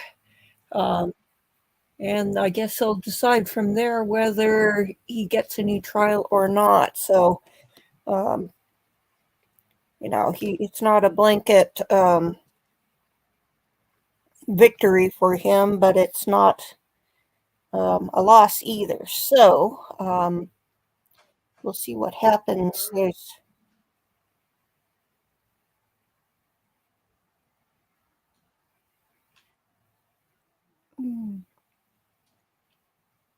He's looking kind of nervous there.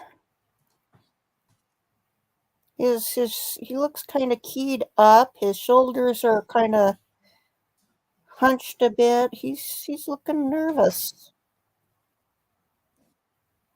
Defense, you may proceed. Thank you, Your Honor. This court. You may proceed. Good morning, ladies and gentlemen. On behalf of Mrs. Jacks and David Tronnes, Richard Zaleski, and I want to thank you very much for your careful attention up to this point. It's been evident that since the jury selection process going back to last Wednesday, that you all have given the trial the attention that it deserves.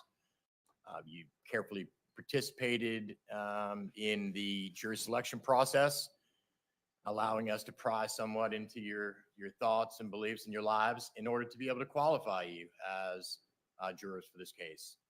And you're qualified for jurors of this case because you agreed to hold some basic principles in the criminal justice system to be true. And we started off early on in the process by talking about the presumption of innocence. And a defendant, as they say in the trial, at the beginning of the trial, is cloaked in a shroud of innocence, just like anybody else in the room. They stand accused by the government, but they are innocent until proven guilty, right? We talked about the burden of proof sits over here with the government. We talked about the fact that this is not a civil trial. We're not talking about a preponderance of the evidence. This is not a 51-49 tip the scales and the government wins the day. Their burden is a very high burden. It's beyond the exclusion of every reasonable doubt. The definition we'll go over in just a little bit, but when you talk about the fact that the burden of proof is beyond the exclusion of every reasonable doubt, it isn't to the title of the charge. It goes to the elements of each offense. And those are broken down for you in the law that give you. But each element of the offense has to be proven beyond the exclusion of every reasonable doubt in order for you to sustain a guilty plea. And we'll go over the elements, but if they fall short on one element, the whole thing fails. That's how it works.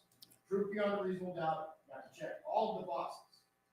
And when we're talking about this case, the box that's in question, when you talk about, forget about Shante Cooper, we stipulate her identity, we got photographs, there's plenty of evidence that Shante Cooper is dead.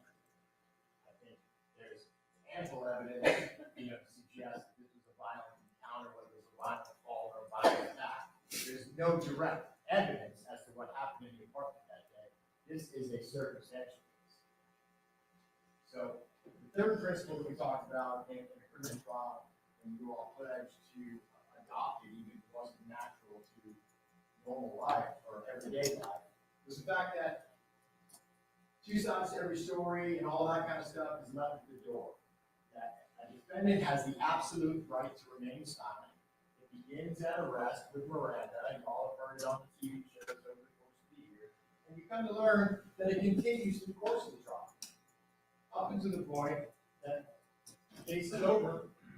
Having pled not guilty, the burden still sits here with the government.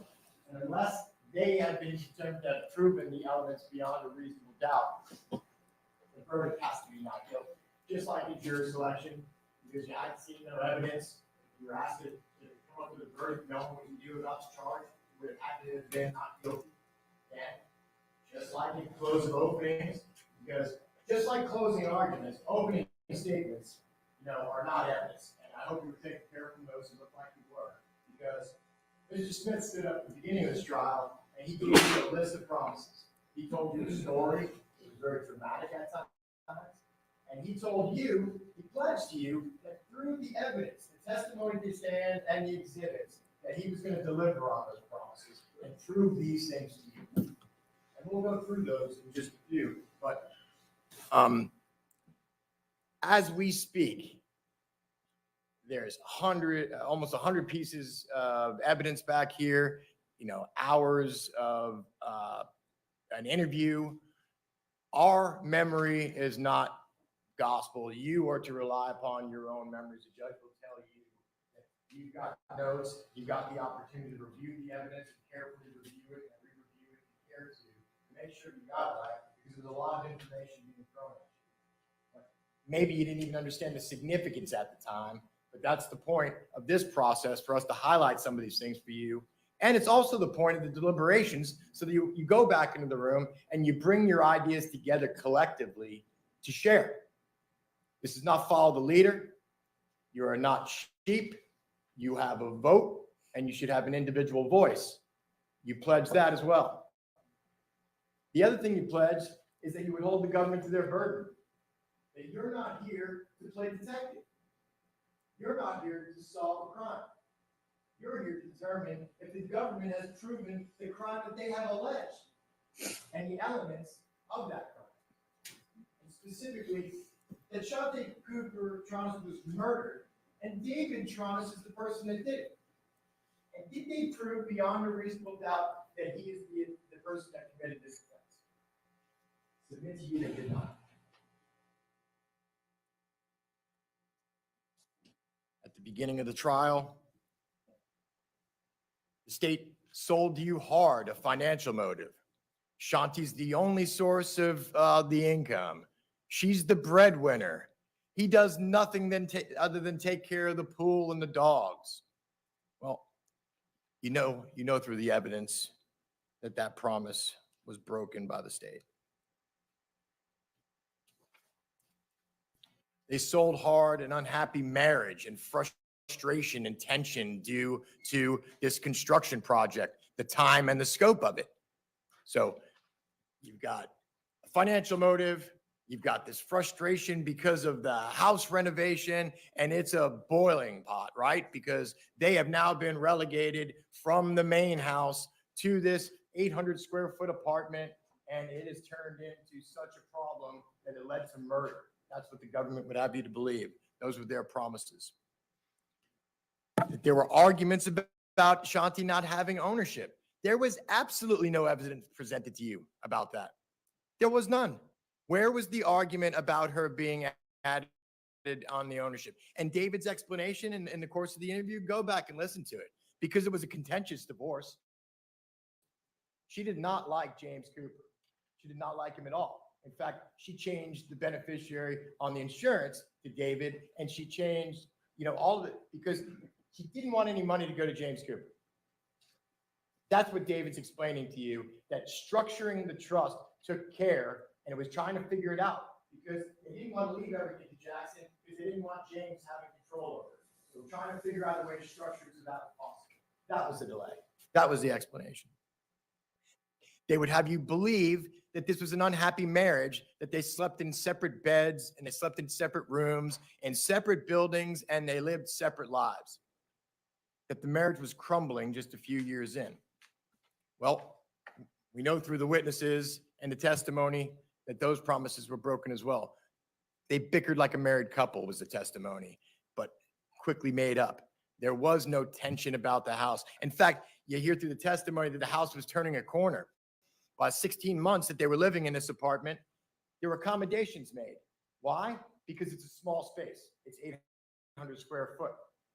You've got an 8-year-old boy sleeping in a room with 2 adults, one of which is not their biological parent, and one of whom snores like a trucker and is not compliant with their CPAP machine, which we know was extremely bothersome to David Tronnes. We know that Jackson and Shanti went to bed really early because Jackson was 8 years old. And we know that David stayed down in the garage on occasion. but not always. They would like you to believe that he was banished to this garage because things were so bad, that he didn't sleep with his wife, he didn't have any relations with her, that this is all nonsense. Well, we know the physical evidence refutes that, right? Because ultimately the sheets that are tested and are supposed to have all of this evidence of this violent, brutal attack on the bed have two tiny spots of Shanti's blood. What is most of the blood?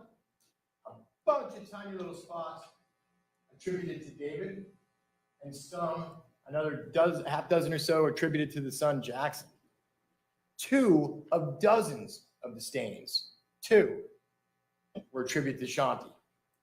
These are the sheets that were supposedly on the bed during the course of this attack, and the course of and they should match up the stains with the mattress pad and the carpet below and the slats and the wooden rail. Where is the evidence? It's pure supposition, ladies and gentlemen. This is a case about a rush to judgment. It's a case about confirmational bias. It's about a sloppy investigation. It's about circumstantial evidence, pure supposition, all steered by Teresa Sprague, who prejudged this case based upon a phone call received from her from an officer at the scene about these crocodile tears. We know she hadn't heard the 911 call, and it's a call, by the way. So to suggest that one's got a mind and to say that these were not real tears being shed on a phone call is pretty special, isn't it? Again, supposition. It's a phone call. Officers show up. They describe him to be, this Stephen Wilson described him to be hysterical, in a state of rambling, but insufficient tears. That phone call goes out to Teresa Sprague before she even steps foot on the premises. It goes up into the stairs. She's got an opinion. She's got a belief. And how do we know that? Because before she speaks to David, she walks around the scene. She speaks to Ralph Kalachi. Wilson poisons Sprague. Sprague poisons Kalachi with this idea that this is a domestic violence attack because they've got it all figured out within hours of being at the scene. Before any evidence is processed, no DNA, no prints, no nothing. This is just a hunch, ladies and gentlemen. A hunch.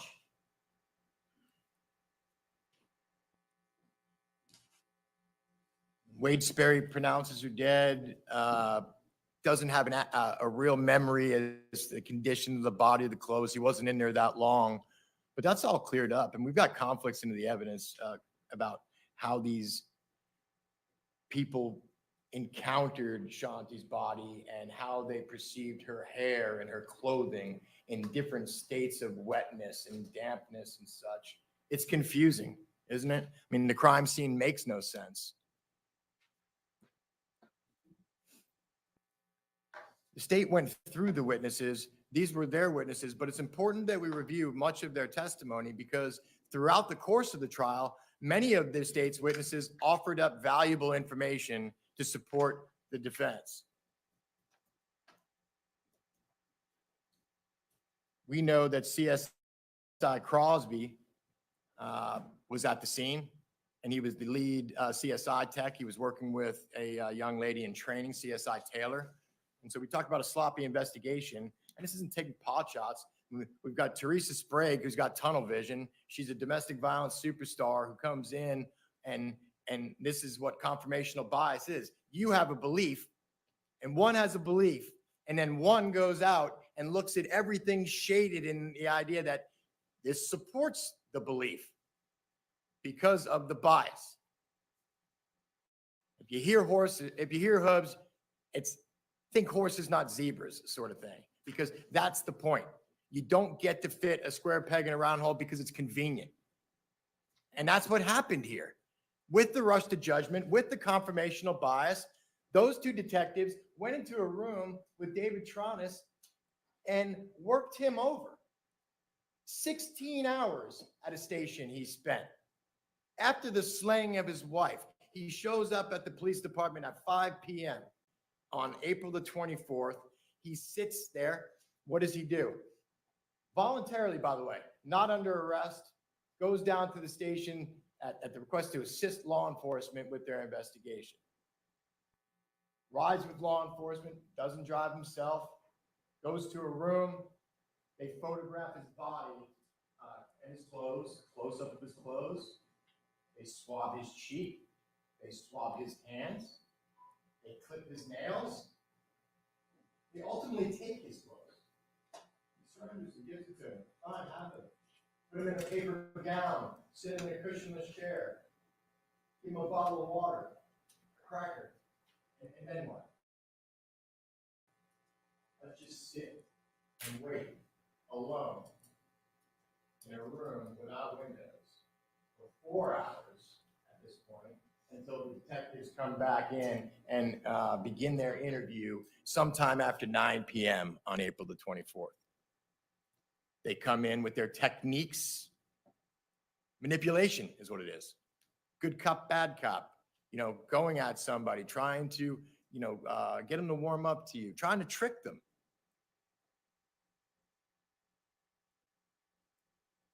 They keep him in the room, talking to him till after midnight. They leave again for a couple of hours. He's again alone in the room. They don't know that he's sleeping. He says he sleeps a little bit. Go back and watch the video for yourself. Go through it. You got an unredacted version because that's the good news. Mr. J was just fast forwarding through the majority of the gaps. Those long gaps and not the redactions are still there for you to look at. You can go back through and see exactly what David was doing. The sobbing at times, the crying at times, how often his head was down. How many hours? 16 hours he sat in that room. We had the 3.5 hours. You watched it all. The 3.5 hours to begin with. And then the second portion, right? They come back in sometime after 2 o'clock. And they speak to him until almost 5 a.m. You didn't watch all that because some of it was considered irrelevant for the purposes of the state's presentation, but it's available to you. Go back and look at it. Look at how these detectives treated him for that last hour and a half. Look at it. Because it's important, and we'll go over the law as to why it's important.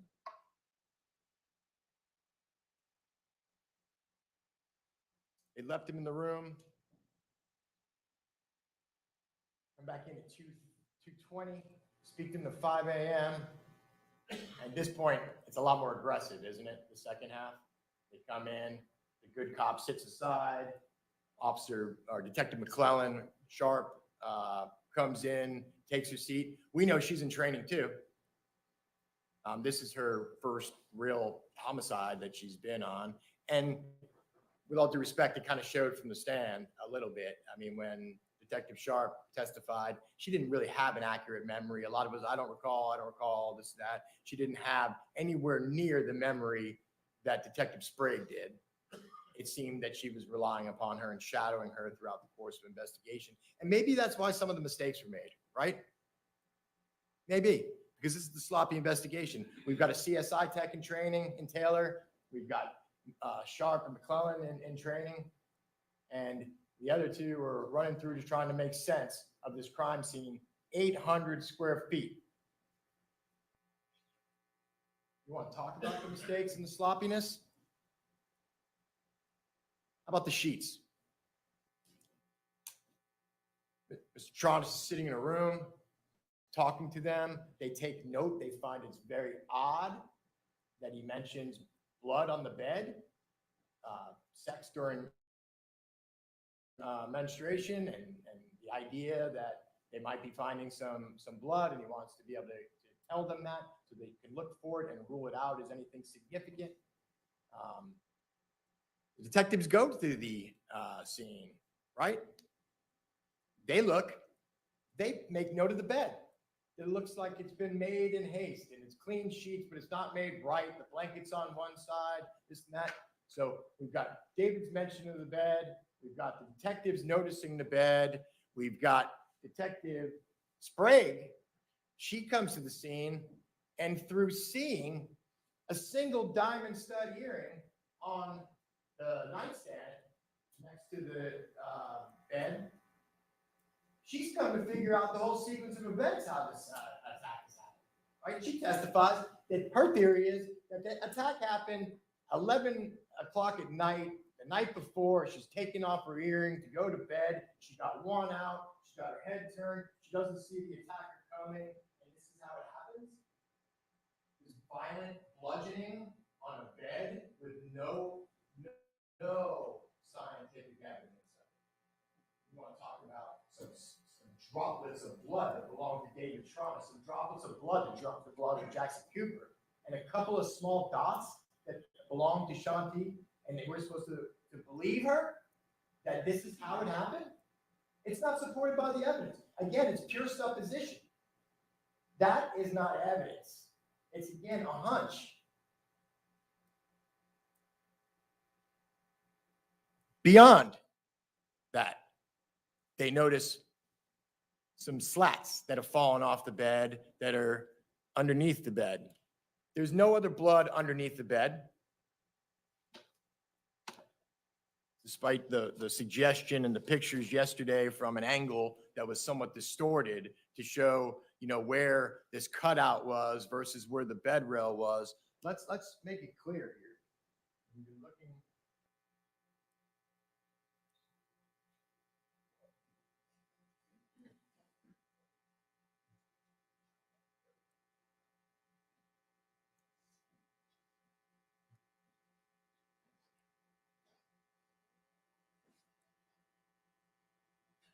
So, just to give perspective,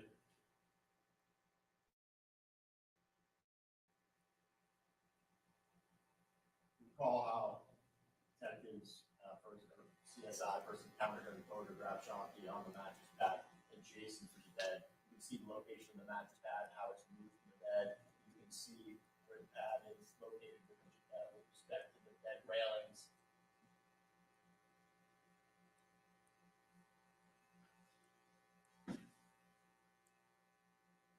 Moving that, see the location of the stains, right? So if blood is running down the mattress, if blood is running down the headboard, if blood is running down the inside of that wooden rail and into the metal rail and onto the slats, one would expect blood on the carpet below. That amount of blood. It's not there. It's not there because that's not how it happened. And the scientists tell you that they can't determine when that blood was deposited there. And on top of that, that blood had a mixture of Shanti and David's blood, which is supportive of period sex.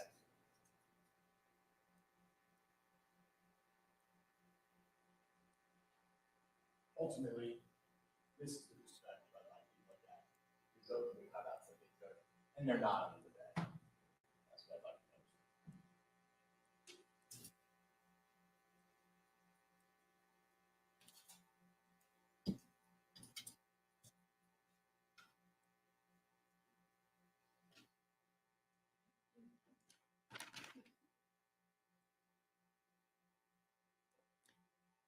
CSI Crosby testified that he located and photographed a soaking wet or a wet towel with blood on it underneath the mattress pad. We'll talk about how the carpet is wet and the clothes are wet and how did it get wet and it's diluted to that from somebody trying to wash the carpet. Well, we've got an explanation, David, that when pulling Shanti out and trying to care to her, that she's wet, she's cold, he puts her on a towel, she's bleeding, so he retrieves a bright colored towel to wipe blood from her while he's waiting for paramedics and 911. They cry nonsense, but the towel is there and it's got her blood, consistent with being cared to, and the towel is wet.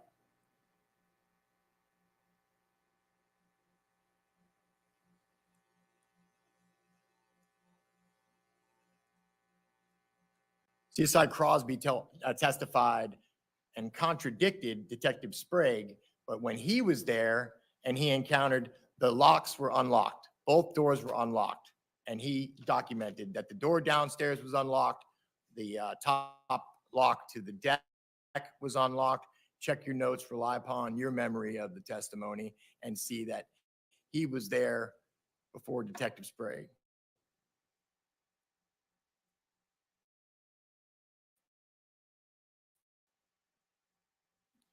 On the 24th of April, sloppy investigation.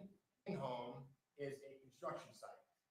And there's another photograph. Look at the video. You can see what the state of the home was. At the very least, on the video we'll watch on April the 18th in just a second. We can cue that up. So, thank you. But the point is, they didn't look at it. They didn't consider it.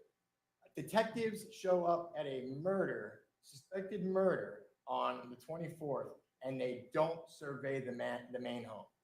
No fingerprints, no looking for forced entry, no DNA. They don't go inside the premises. They don't look for weapons. They don't pay attention to the fact that there's a ladder leading up to a latch, which allows one to walk, because you heard from Samantha Adams, that there's access to the rooftop deck from the main house. So with the multiple points of access, they completely disregard. Why? Why?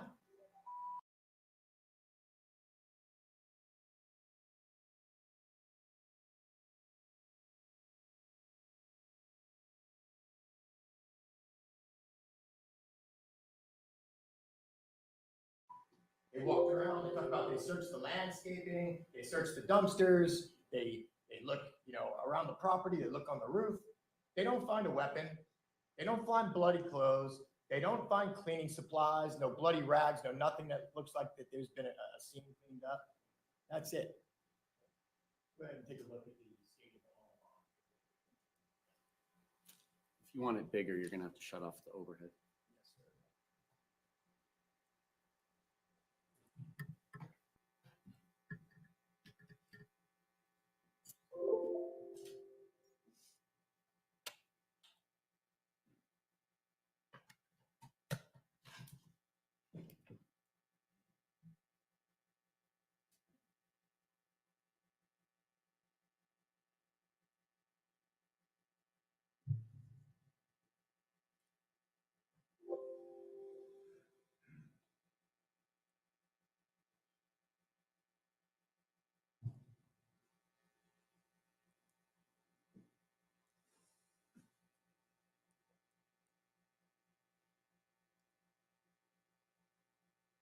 Hi, family.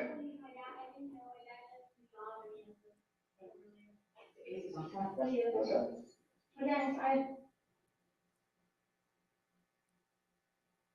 Oh. My dad is somebody on his job. I don't know. Love you, Dad. Love you so much for that. Study boy. Mom. Love you guys so much. Are you recording? Yes. What would you like to say? Yeah. How was the day, guys? And I was recording. Love you. Oh, Jack, have a good night, Shannon, okay? Guarantee we'll talk to everybody we need to talk to. We'll do whatever we can do, okay? Like we always do.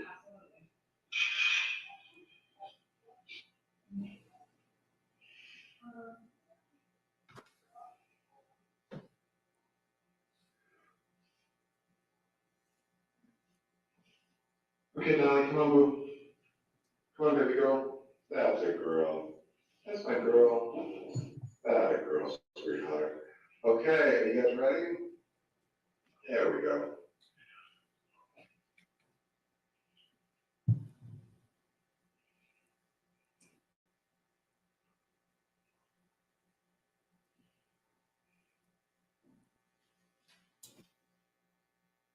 Good boy, Charlie. Just gonna go, let's see, what we're gonna say. We're gonna go out here where Jackson is waiting for Jim. I'm gonna take a quick look at the picketing. I think we're gonna have more frost damage than we knew. There's the cactus.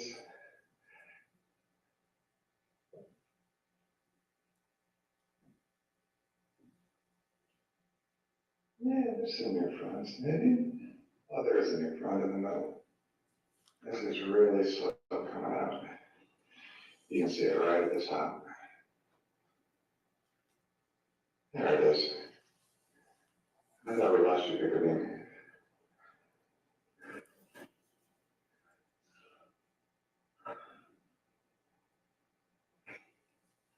And there's the bougainvillea, which is all blooming.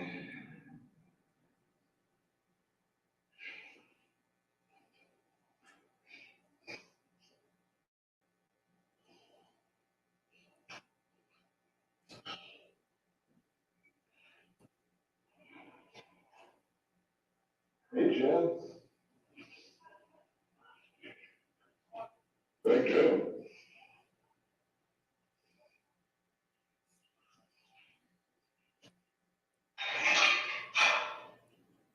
All right. And here's the breezeway. Here is the house with the center supports and the first set of trusses up. And that's the stairway opening. That was the one set. Okay, and two doors on this side, one goes to the garage, and the other one goes upstairs, and that's basically the apartment, which I guess I can actually go all the way up here and show you. You come up the stairs, got 3 windows on the side.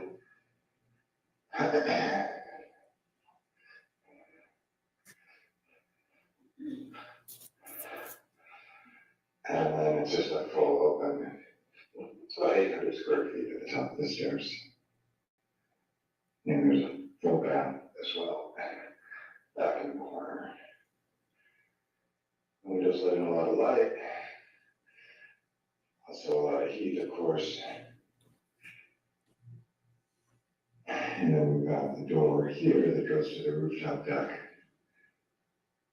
which is above the family room. So,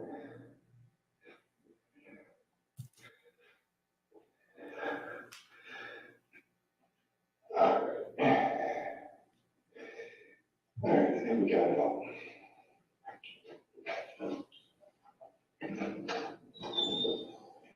And here's Charlie and Molly. My sweethearts. Good boy, good girl. That a boy, that a girl. Charlie has his frisbee, and Dolly is looking for hers. Love you guys. See you soon.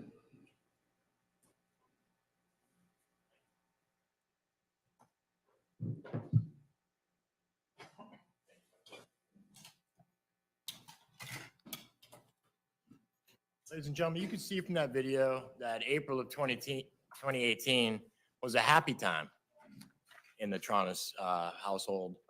You can see the beautiful home, the beautiful property. You can see the loving interaction with Jackson and David, and you can see the state of the home, can't you?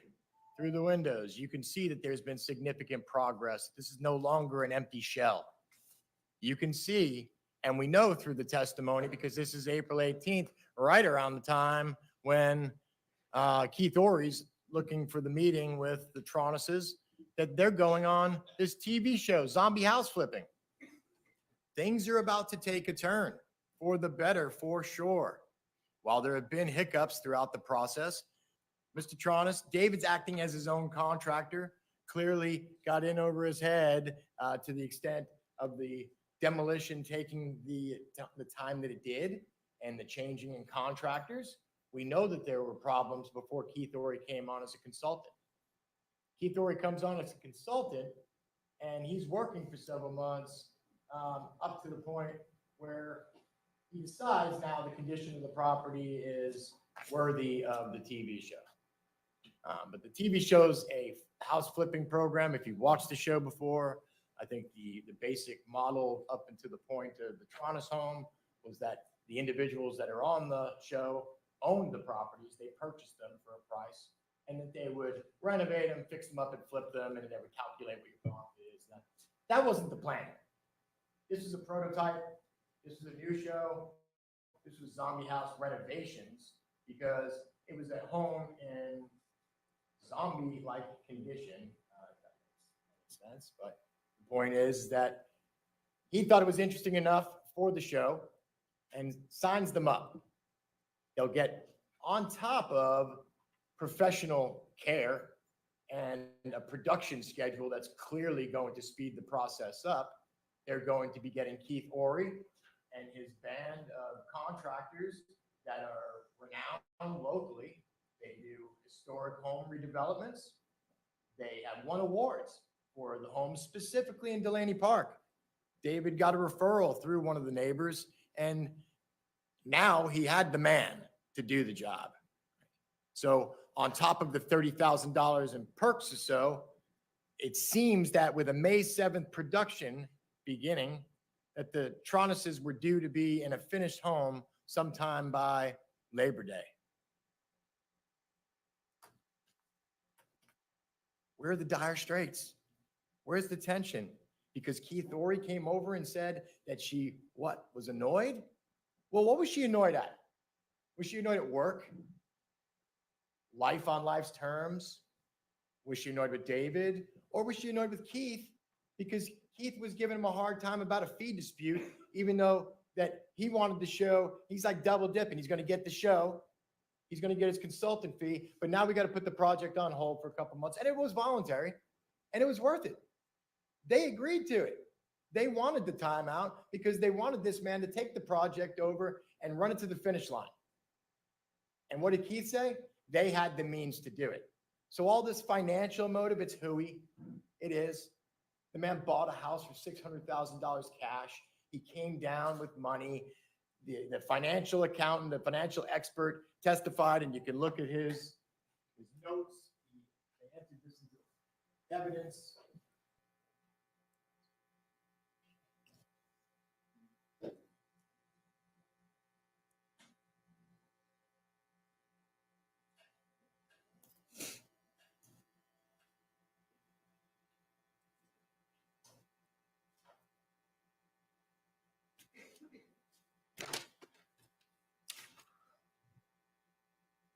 Talk about what Adam Frank testified to, because he certainly didn't get up there and suggest that there was malfeasance or any criminal activity in his forensic accounting work, right? He was given a bunch of bank accounts. He was asked to just review them and come up with the totals and work on a timeline. And you can see, it's pretty clear. David was a man of means before he met Shanti, before he married her. He bought the home before he was married. And when they got together, he deposited and transferred a substantial amount of money into their joint accounts. $284,000 wire, $100,000 transfer from the trust, a $200,000 deposit at the branch. We've got essentially $584,000 of his money over and above the money that he paid for the house into the joint accounts, over and above the $130,000 in his sole account, over and above the $120,000 in his retirement account, not counting the AXA accounts for his life insurance. Where's the financial incentive? Her $380,000 or a few $100,000 policy? Or not having to share the house with her? What about a divorce? A divorce would accomplish that. Murder to get the house that he bought before he married her because she contributed to renovations? Well, he paid $600,000 for a house and she lived there essentially rent-free, note-free for all that time. So wasn't there a benefit there? Who's the freeloader? They want to paint him as he's sucking off her, like all of her money, that all he does is play with the dogs, play with the plants, and exercise and swim in the pool, right? And serve iced tea to her meetings. He's a do-boy is the picture that they paint for you, that he hasn't worked a real job. Well, he's a man of investments. He invested in a property and he took on the job of general contractor. And that's been his job, ladies and gentlemen. That's been his job. And why all the downtime? Well, because of the delay in production. Now he's got a couple of months. You can see from the video, by the way, I mean, talk about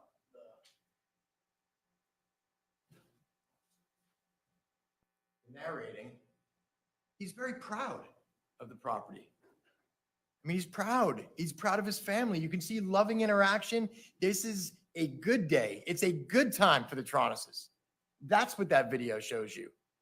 sheets piled up on a banister? That's what the government's taking from it? How the bed is made?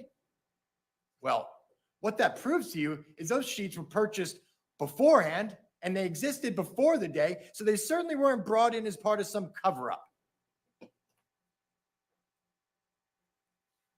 The bed was made in haste. Shanti was sleeping in it alone on that side of the bed. The blanket was on her side of the bed. Why is that unusual? And if it was so unusual, why didn't you take the darn sheets? Detective Sprague will tell you because she wasn't running the show. She wasn't in charge.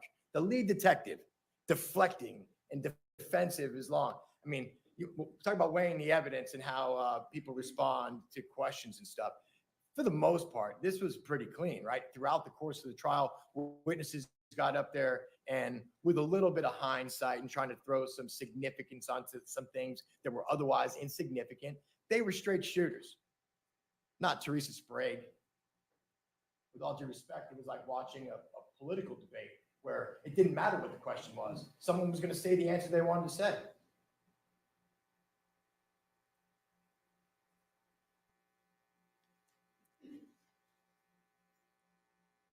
So Shanti had $387,000 on her in her own account, and that's the motive for this murder? To get rid of her so he can have the house alone?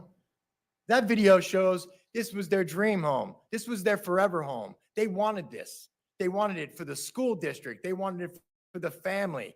That was what they were doing. This wasn't all about fleecing a woman to slay her, to take her cash. And if their motive makes no sense, and if you go back to it, and if you really look at it, and you take all of the evidence, because they've done a lot to prove up this, potential homicide, while the medical examiner says that it is possible that a violent fall, like the magic bullet, right? I mean, it would have to be the perfect fall for somebody to hit the shower in a manner and catch something on the way down, injure the knee, hit a spigot, but falling when you're not supporting yourself in dead weight and landing directly on the ledge, if you were to crush something in the way of the throat, like a karate chop, and then laying prone over the edge of the tub with the head down over the edge onto the bottom of the tub. We heard about this positional asphyxiation. He couldn't rule that out. He couldn't rule it out. He just said he didn't think it was consistent. But he also said he couldn't tell whether it was the blunt force trauma or the asphyxiation ultimately that caused the death. They don't know where it happened. Was it the bed? Was it the bathtub? They don't know how it happened. Was it a towel? Was there a weapon? Nothing was discovered. They don't have that. And why it happened certainly doesn't make sense. But yet you're supposed to believe them as to who it happened? Because it's convenient? And because they've eliminated every other suspect by questioning the homeless man for 6 minutes and he said, I had nothing to do with it. Okay, bye. Thank you. They didn't vet the construction companies like they did the list that Keith Ory gave them. Please, what about the people that were fired so that Keith Ory could come in? What about them? What about the men Shanti had an affair with? We didn't hear anything about him. We know that this place is within a mile of proximity to RMC, which is constantly seeing an admission and discharge of mental health patients walking through the neighborhood.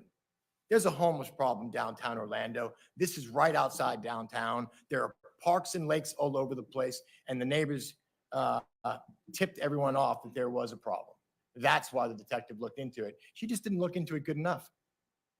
Because they had their man, didn't they?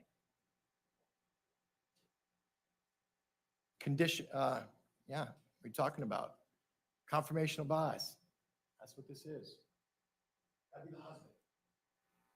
So, we take that belief, and then we take this earring on the nightstand.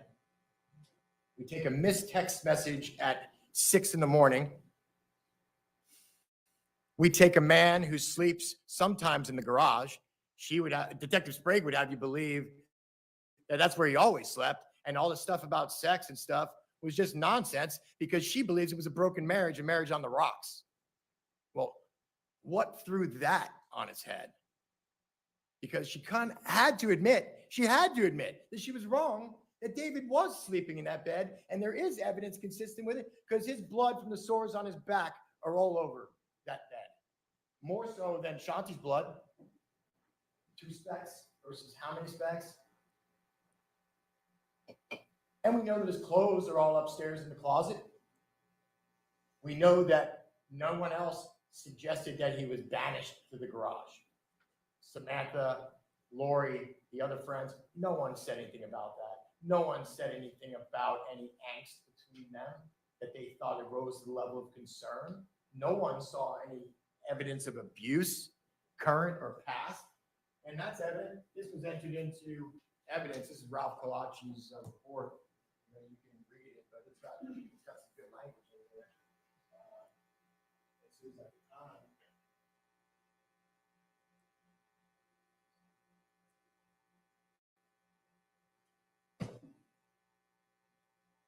There's no history of domestic violence. And there's never been any law enforcement calls out to the apartment. Please take this back and read it. And the other thing that it has in it, and Detective Sprague didn't know until what? This case, that these reports were written. Well, they are written. And it's documented proof that she poisoned the well, because we know that that investigator Kalachi wrote this report before his shift ended around 10:30 on the 24th. And this was written up before Detective Sprague had an interview completed with David, any conversations with anyone else, no other investigation. And they've got it labeled a domestic violence attack. It's telling. It's telling. That have you believe that this was a slow investigation. He sat there for 16 hours, bared his soul to them, literally and figuratively, told them what he knew, told them what he saw. They asked him to guess. Go back and look at how that all came to be. You've got detectives sitting in a room asking someone to guess, what do you think happened? How do you think this came to be? And because he gives a theory, they marry it to him like it's gospel. And now they hold him accountable for this as this is his version of events. And they're slaying him because it's inconsistent what they consider the physical evidence to be. And he's not crying enough. Gotta be the husband. They let him go. Let him go. For 127 days, they searched and they did their due diligence, right? Well, no, they just kept going back out to the house to continue search warrant number 2, search warrant number 3. A month later, they're still collecting things, blood. We think we missed the blood. We think we missed the bed. We didn't, the significance of sheets. Well, it was staring them in the face from minute 1. And what happened on the 24th? At 7 o'clock in the morning, they released David, a free man, and they released the property to him along with all the contents without restrictions. So someone going into this place and touching it, cleaning, moving anything at that point is not evidence of a crime. It's evidence of going into your home and cleaning up this absolute mess that was made by detectives. Executing their search warrant, cutting things up, flipping through things, spraying things down, dusting things down. I mean, so you take your valuables out of the home when you move in with your mothers, so you're concealing evidence? The ring. The ring was never missing. If you listen to the exchange in the interview, David confirms that she has a wedding ring. He talks about something else being said. He certainly doesn't say, I'm positive she was wearing it that day. He doesn't. The mere mention of the ring and the fact that they went out and searched high and low for it, supposedly, is a bit ridiculous because you've got 2 CSI techs who took hundreds of pictures of everything. Some things it was even tough to tell why it was significant, but not only a picture of it, but a close-up, another close-up, right? But we got bloody slats, we take pictures of them, we go collect them. We know the significance of sheets. We have talked about period sex. We have a hastily made bed. We have a suspicion that the attack happened in the bed. But we don't take the sheets, we don't take the slats, we don't take the bed. But we're supposed to give her the proofs that she did an ample search and didn't just miss the room. Well, we know David didn't have it because they stripped him naked. And he didn't drive himself there, so it wasn't on him. So it was there. They didn't photograph the drawer, they didn't photograph the ring boxes that day, they didn't photograph the inside of the ring boxes that day. They didn't. So you can't trust that it was done because it's not in evidence, and her testimony is unreliable.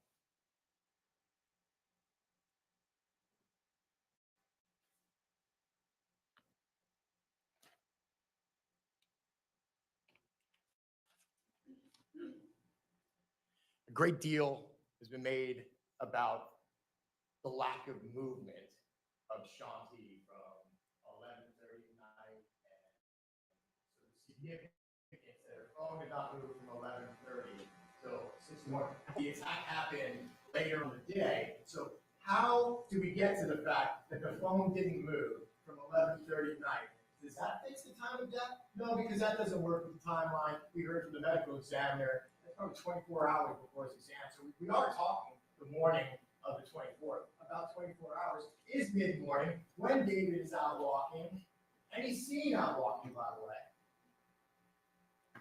We know slight rigor. We know the blood pooling hadn't started it. It was not fixed. She was able to pinch, and the blood was still moving. So we know that it's 6 to 8 hours from that 5 p.m. So if you do that math, the window is in that range of like 9 to 12 in the afternoon when he was gone. He was seen by a neighbor, and she didn't see him at 11:50. Go back and look at your notes. Go back and look at the evidence. She checked out at Publix at 11:50, and she saw him on the way to Publix. So it was earlier in the day. So there's a little bit of a misstatement as to the sequence there, as to how that came to be. She checked out. Oh, that's she had a timestamp. She had a receipt. She knows that she went to Publix, went shopping, and checked out. So when did she see David? Earlier in the day, and it was closer to 10:30 or 11.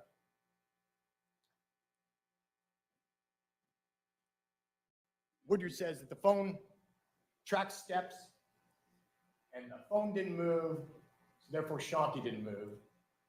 And how do they build that case? Because they go about presenting a handful of witnesses to say Shanti's a really strong businesswoman, attention to detail, prompt answering calls. This is her thing. This is how she does it.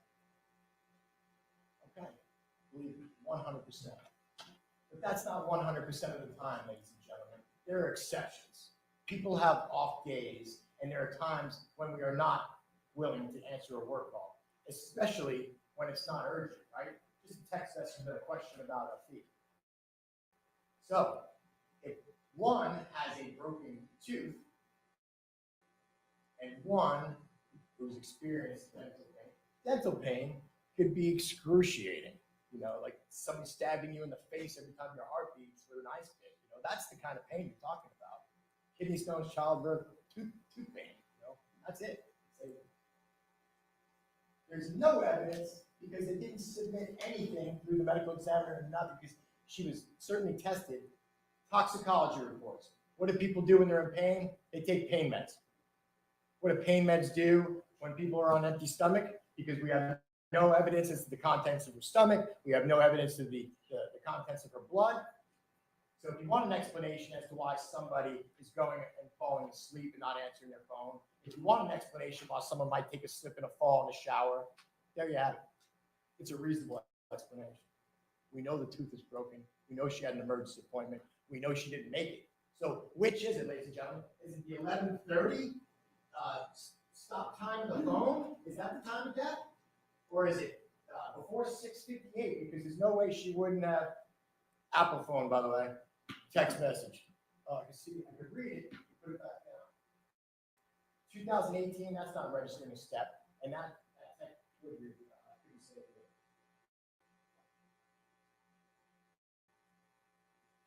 So, where does it leave us? It leaves us with the other witnesses. It leaves us with Samantha Adams. It leaves us with Lori. It leaves us with these other folks that come in and say, I was around enough. I never saw anything. Lori hung out with David and her husband together. They went to dinners. They hung out together. They went to a concert on New Year's Day. This is in 2018, really close in time. No suggestion whatsoever there was a problem in January. They hung out in 2017 during the hellish renovation time, right? And still no trouble. No cause for concern. But the ring, because Lori's seen the ring. When Shanti got engaged, that she went around and she showed it off to everybody and she posted on Facebook. That's what everyone recalls. Well, so what? Who wouldn't expect such a thing? It's a joyous occasion. It's a beautiful ring. They're happy. Wearing a ring, by the way, is a sign of a happy marriage. But none of these people also were privy to the morning routine, to the evening routine, to the shower routine. No one was in there for that. And no one knows where this ring was on that day. And David sure as heck didn't say that he knew for sure that when he saw her that the ring was on her finger. So it's a bit crazy for both the prosecutor and the lead detective to stand up here before you and suggest that he pried the ring off her cold, dead finger. And that's what he pledged he was going to prove to you through the evidence.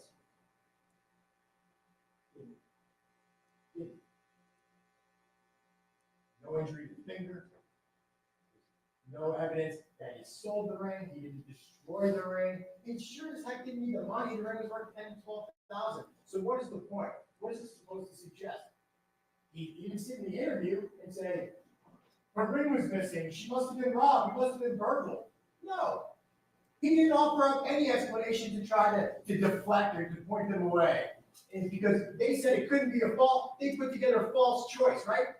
If it wasn't an accident, then you had to have killed her. Which was it?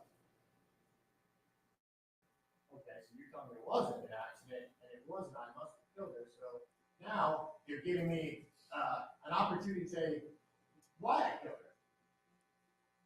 All that time, he sat there and he did not make any admissions or testimony. He answered their questions, and because they didn't believe him and he didn't cry enough, he must be guilty of murder. Well, that's not how it works. The government has the burden of proving, beyond the exclusion of every reasonable doubt, that David Tronnes committed this murder. If you believe it's a murder, if you believe that they proved that it's a murder, because when you go to the point of the things that they missed and the things that the ME couldn't tell you certainly, it still leaves the possibility that this was a fault. And it isn't a forced doubt. It isn't an imaginary. What reasonable doubt instruction. Let's go over it right now because it's.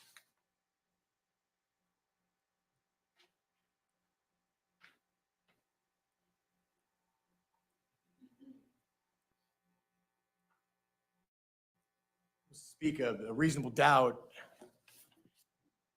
is not a mere doubt, a speculative, imaginary, forced doubt, but if in considering, comparing, and weighing all the evidence, there's not an abiding conviction of guilt, or if having a conviction, it is one is not stable, one of which wavers and vacillates, then the charge is not proved beyond every reasonable doubt, and you must find the defendant not guilty because the doubt is reasonable. So what is that talking about here? You talk about stable or wavers and vacillates. The state puts forth circumstantial evidence. Certainly, you can sustain a conviction on competent circumstantial evidence. I don't stand up here and suggest that you can't. But you are not here to play detectives, like we talked about. You're here to determine if they've proven their case. So you can make reasonable inferences from the evidence, connect the dots, so to speak, right? What you can't do is take these leaps from dot to dot. Because they're asking you to make assumptions that are not reasonable. They're asking you to adopt these unreasonable assumptions and consider them to be evidence beyond the exclusion of reasonable doubt. Well, if you picture the floor and the foundation where the pylons are so far apart and it's not stable because of waves and vacillates, that's the idea of this. There's too many gaps, too many leaps that you as a juror would have to take in order to consider this evidence beyond the exclusion of every reasonable doubt.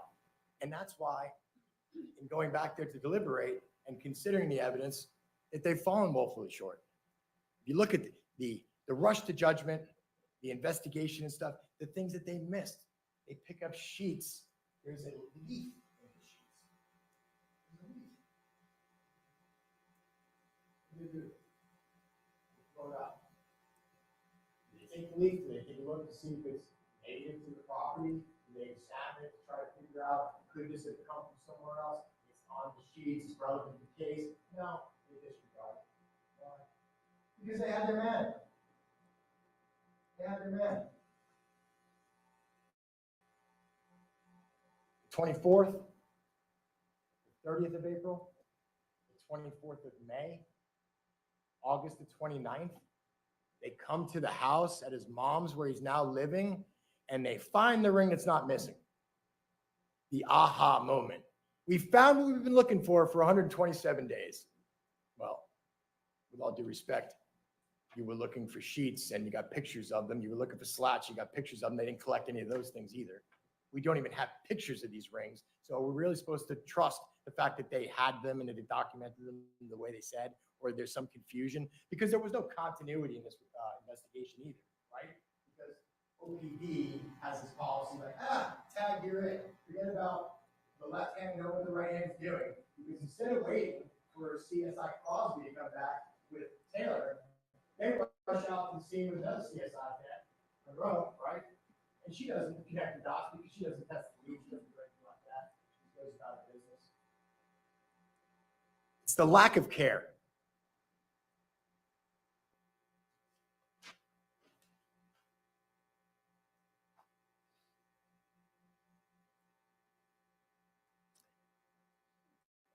Dr. Utz, consummate professional.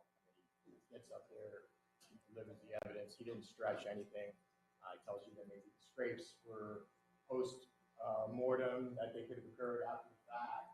He describes the light rigor, how rigor would have gone, setting and passing when he was doing the examination. That's how he figures conduct. Certainly, that wasn't considered by these other officers when they were coming up with this theory that she's slaying and attacking. Because it doesn't fit with the evidence. This is all just trying to force a timeline because they need to be able to put the time of death at a time when they know David's in the home, because they know he's outside the home at other times, and there is a reasonable explanation. And somebody else came into the problem. Somebody else did this.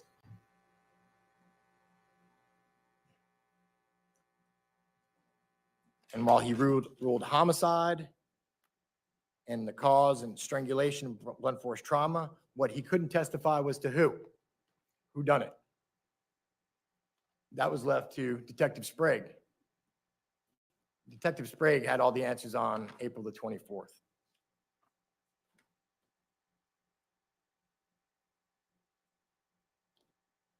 So, where's the smoking gun? His explanation doesn't make sense about what he saw, how he saw her when he walks into the bathroom on the worst day of his life. That he doesn't account for the exact proper position or clarifies things about that. Or there's not enough water on the floor. What's he going to do again? He certainly says that water did not splash on the floor. An explanation: come up the stairs, your water trickling to a wall. You go around the corner, and one is encountered through a small doorway. An unconscious spouse hunched over the edge of the bathtub, head down to the bottom of the tub. Water's running full speed. He turns the water, and what does the tub look like? Look at the pictures. Because what he describes is seeing rose-tinged water, right?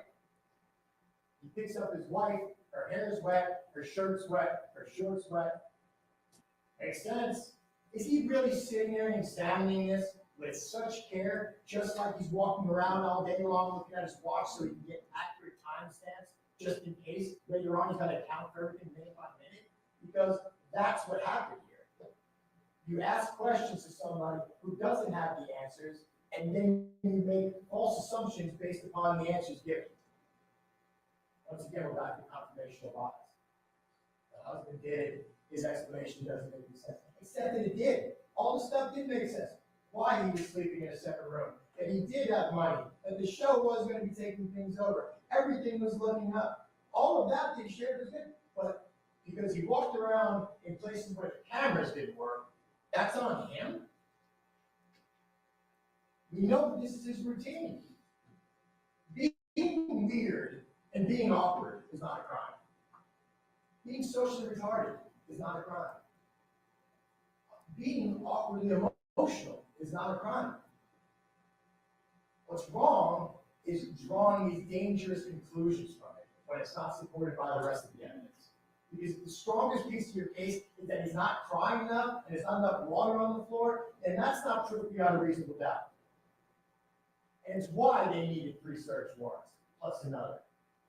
It's why, to this point, they don't know where it happened, how it happened, why it happened. That's why. That's the reasonable doubt. Because the evidence doesn't rise to the level of proof beyond a reasonable doubt, except for the fact of proving up that she's dead and she's trying to do it. If you believe it's a homicide, take a look at the second-degree murder instruction or the elements of it, and the ill will, hatred, and lack. Some of that's important. But element number 2 of second-degree murder, element number 2 of manslaughter, so they have to prove that it was David. All of them require that as a separate element. So unless they can check that box on any of the facts, it's a straight not guilty, ladies and gentlemen. And this is a tragedy. You've got a little boy sitting in the courtroom, lost his mother, he's seeing me throughout the trial. I know you're aware of it. I know that some of you have been paying careful attention to Mr. Tronnes, looking into certain things. I don't know what you're looking for, but trials are not about emotion. They're about evidence.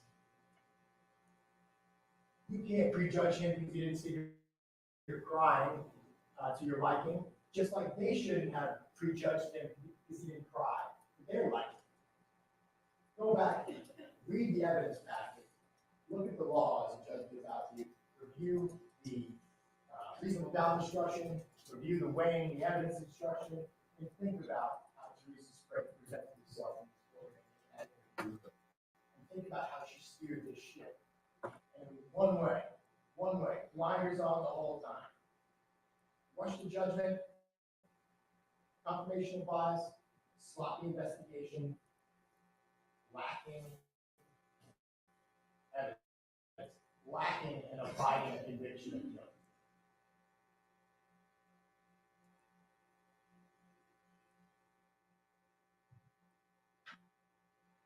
Considering the interview, let's do some instruction reviews.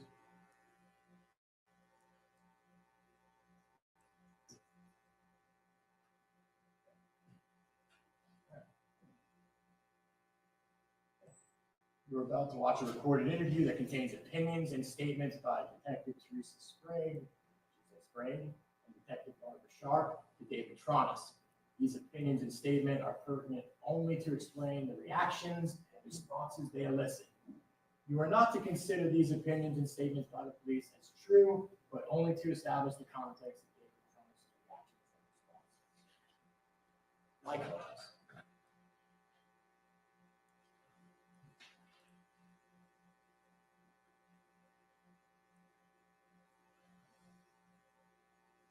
statement claimed to have been made by the defendant outside the court and has been placed before you.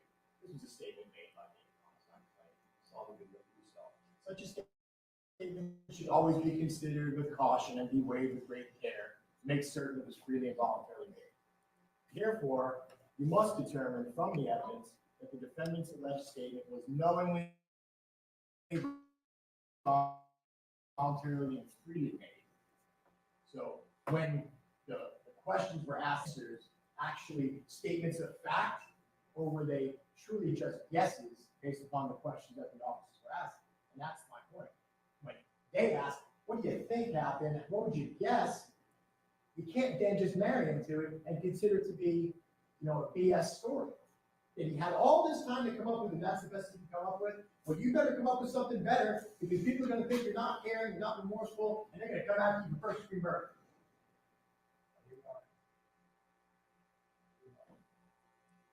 in making this determination, we should consider the total circumstances.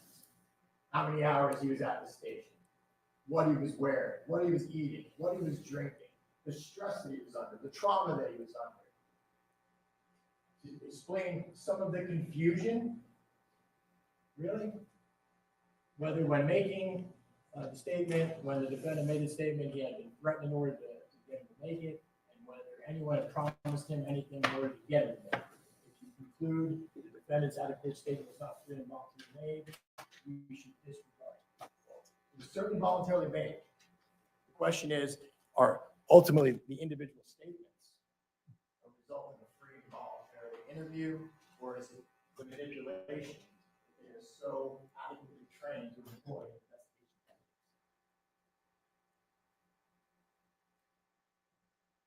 The government's the one spinning here.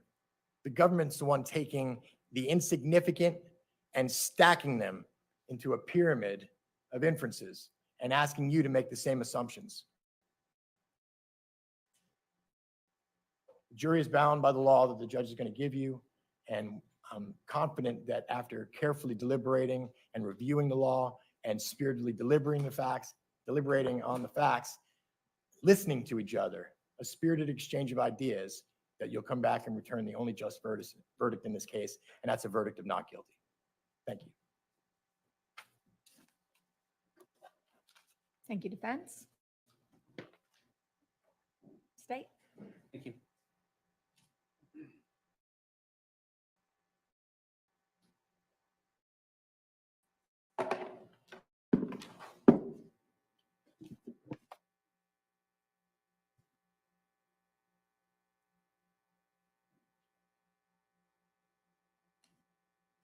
Tronnes is telling you what happened to her. You just have to listen. Shanti Tronnes is Hold on one telling second. you. I'm sorry, State.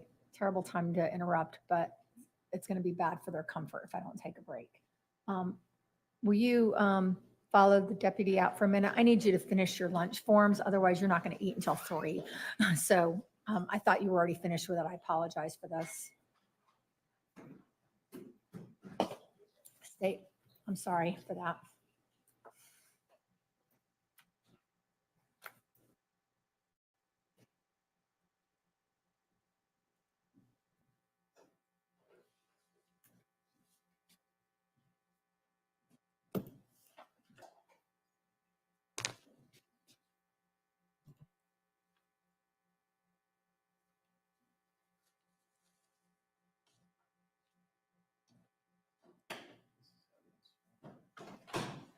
We're going to be in recess just long enough for them to finish filling out the forms.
Okay, we've got a short break. At least I think it's a short break. I can't believe they would go to lunch. And then they've got to finish the closing arguments. before they send him to lunch, because that's just how it works. So let's take a quick look.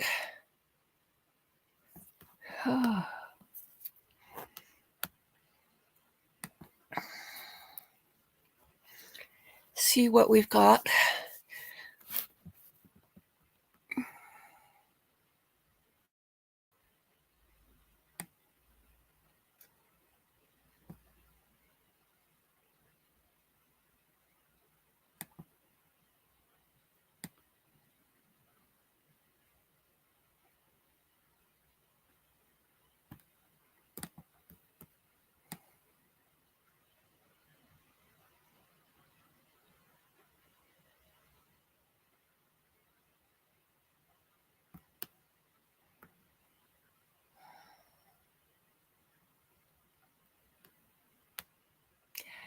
Oh boy, it says U.S. Embassy set on fire in Lebanon. That sounds so exciting.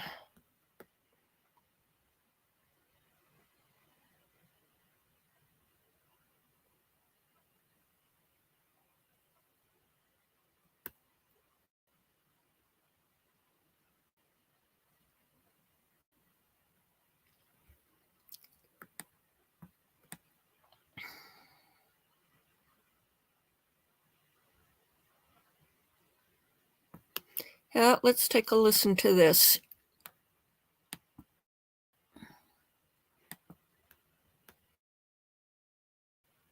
بقول لك أول مرة بنشوف الصاروخ زي هيك والشظايا هذه، فبقول لك تبع الجهاد الصواريخ الجهاد الإسلامي يعني. إيه؟ فهم بيقولوا تعاون الجهاد الإسلامي. إنه من عندنا هذا؟ شكله من عندنا مين اللي بيقول هيك؟ بيحكوا إن الشظايا تبعت الصاروخ إنه الشظايا محلية مش زي شظايا الصاروخ. إيش بتقول؟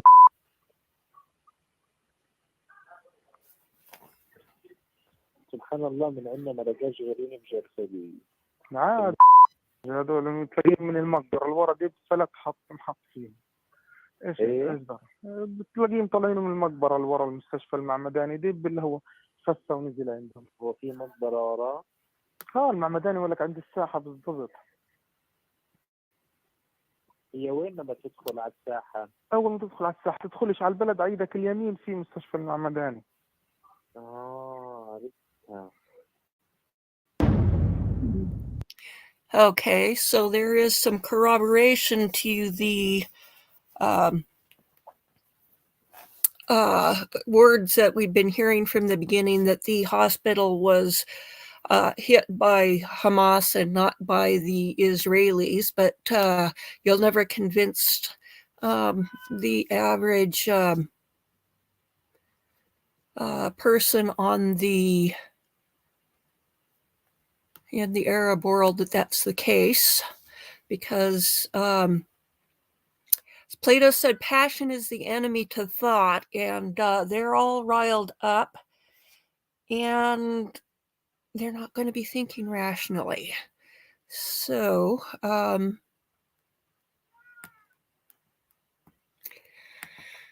okay, let's go back over to our Seal of Florida. See what else we've got in the news.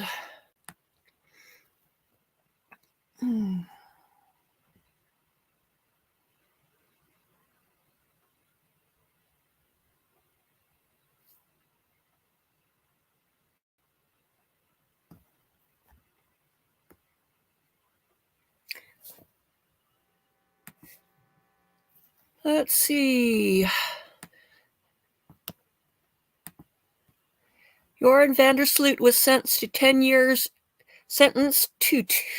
years after pleading guilty to extortion and wire fraud, as well as pay paying $250,000 restitution in regards to the Holloway family and their daughter Natalie Holloway, who disappeared in 2005 while on a trip in Aruba.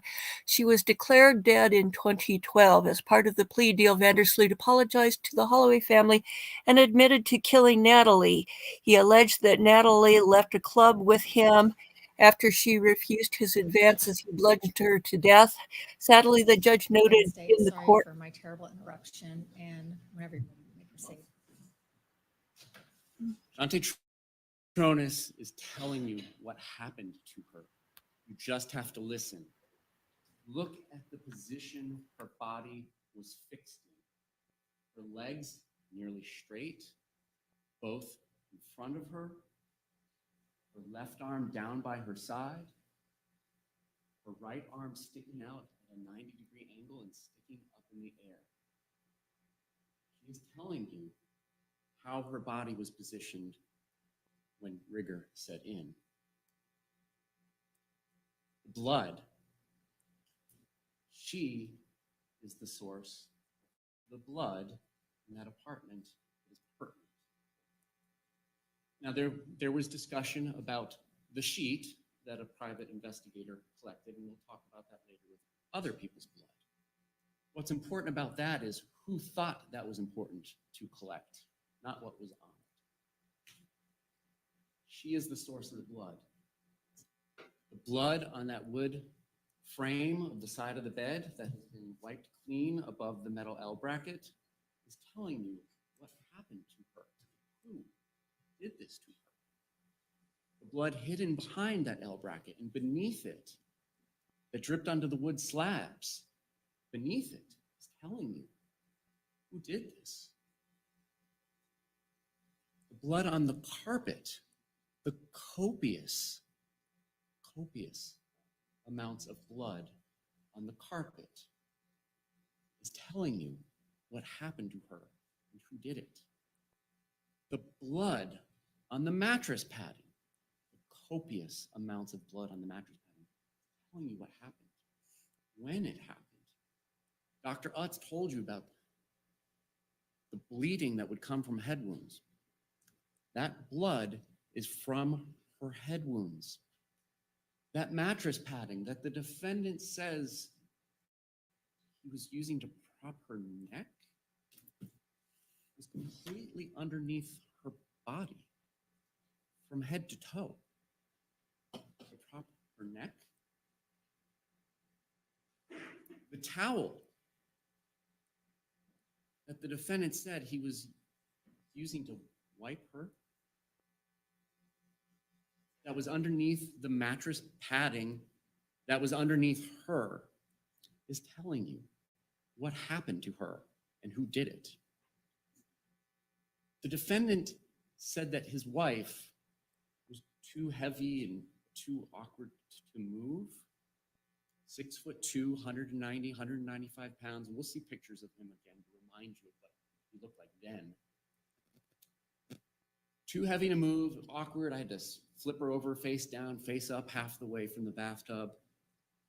But now he's lifting her entire body up to put a towel underneath it and to put a mattress padding underneath it, yet above the towel. The blood on her face is telling you what happened to her. As Teresa Sprague testified yesterday, you can see it for yourself with those pictures. You do not need to be a blood spatter or blood pattern expert to see the dried blood on her face running down the way gravity, one of the four physical forces of nature, would have it run. That's because she was face up as that blood dried, running off of her face after it was smashed in by the defendant before he strangled her. She is telling you what happened. Her body is the best evidence in this case, contrary to how our evidence was characterized by the defense. She is the best evidence. Circumstantial evidence does not lie. Circumstantial evidence does not fail to remember. It does not misremember. It doesn't have problems seeing through thousands of leaves on a tree like in My Cousin Vinny. It doesn't get drunk. It doesn't get high. It doesn't get accused of murder. There is a jury instruction that you will hear, two of which are pertinent in this analysis. One is does the testimony of somebody fit in with the testimony and the evidence with the rest of the case? The defendant's statement is inconsistent with the forensic evidence in this case. There's no way to go around that, and we'll go into that. Does a witness have any interest in the outcome of the case? Absolutely. When he's making those statements to the police, he has an interest in not being accused and convicted of first-degree murder. So those are the things you must take into account with his statements. Why do his statements not fit in with the evidence? As opposing counsel just told you, not my words, what he just told you. Dental pain can be excruciating. A little passage, and then you chose, and it tells you go to page 42, go to page 89. Well, the dental pain is either so excruciating that this businesswoman is not going to return texts, not going to return emails. We haven't talked much about those in the first two parts of the closing, but in evidence are her April outgoing emails. She was not outgoing any emails that morning. It's just so excruciating, she cannot perform work, and the suggestion was made maybe she slept in. All right, so that's page 42 of the Which Way book. Page 89 is the defendant telling police she was kind of hemming and hawing when she came down for not one cigarette at 7:25 or 7:30 in the morning, or her second cigarette a couple hours later. It's kind of like, I don't know if I'm going to go. Which one is it? Is her dental pain so much that she cannot answer her texts and her emails, pick up her phone and get some steps with it? Or is it not a big deal? We're going to power through this. I know I made an emergency appointment, but we'll let it go. We'll do it another day. It's just a cracked tooth. So let's talk more about this. They were never more in love at this point in their lives. The surgery and the hassle that comes from recovering from surgery, even laparoscopic, which is what it looks like on her body she went through, is not fun and not easy. But a week or two earlier, Samantha Adams was done serving as her personal assistant, nanny, whatever. So now there are extra things that must be done. Jackson still has homework. Jackson still needs to get picked up and dropped off at school. There's all these things that somebody who's getting paid to do for 20, 21 hours a week, that is no longer there. The defendant, sure, he wasn't working outside the home as we've described it in this trial. He wasn't working at all because construction had been halted on the house. So regardless of whether one cares whether he was working outside the home or not, independently wealthy or not, he was not doing anything. So if we're in as much love as we have ever been in our lives, Shante Tronnes is telling you the truth about their relationship. And so is the defendant, because he wasn't going to take her. That apparently was not in the plans. He's no longer being the GC, general contractor, over his home renovations.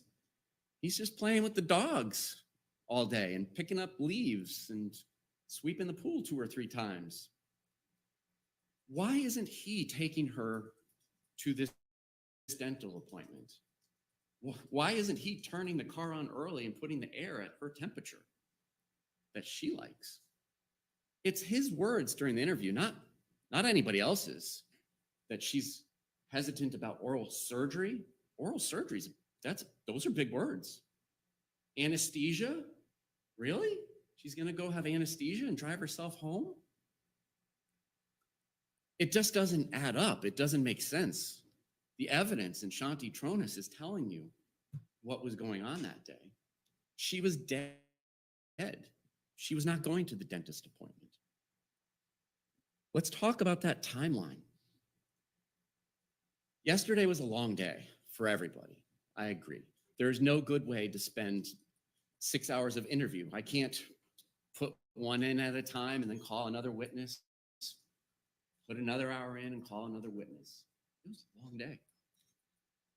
We start a little after 9:30. Of course, you're told 9:30 every day, right? Doesn't happen. 9:30 till about 6:30 yesterday. 9 hours. But we had a morning recess. We had an hour and a half for lunch, 3, maybe 4 afternoon recesses, and still think about how long of a day that was, the bulk of a 6-hour interview. When you're thinking about 9 hours, I want you to think about yesterday or whatever day of the trial you felt was the longest. 9 hours. And that is what his time frame is for himself that day. I woke up around 6:45 or 7. I called 911 shortly before 4 p.m. That's 9 hours. 9 hours that we're picking up leaves. We're going on walks by ourselves, which is Jacqueline Spence's testimony. And I submit to you, if she did not testify, she went to Publix for 80 minutes, as was suggested during arguments.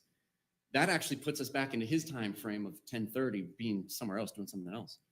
So the evidence is what the evidence is. It's your recollection that controls. But we're going on personal walks. Then we're taking the dogs for a walk, like the pre-walk, because he's going to go work the dogs, which I guess is different than walking the dogs. There's walk the dogs, then you work the dogs out at the park. And then you come back and you clean the pool again and feed the dogs again. Ladies and gentlemen, that's not 9 hours. These are things that people with on their own time in evenings and weekends. It's not 9 hours. Telling you to her. So is all this evidence, the timeline. Drawing inferences is not playing detective. I've already told you what the jury instruction is about evaluating the credibility of witnesses. If you don't believe any part of what he said to the police, you can disbelieve everything. And literally everything except for the rigidity of her jaw and her tongue being between her teeth should be rejected based on the physical evidence in this case. Their argument could have been about anything. Couples argue all the time. It does not have to be about money.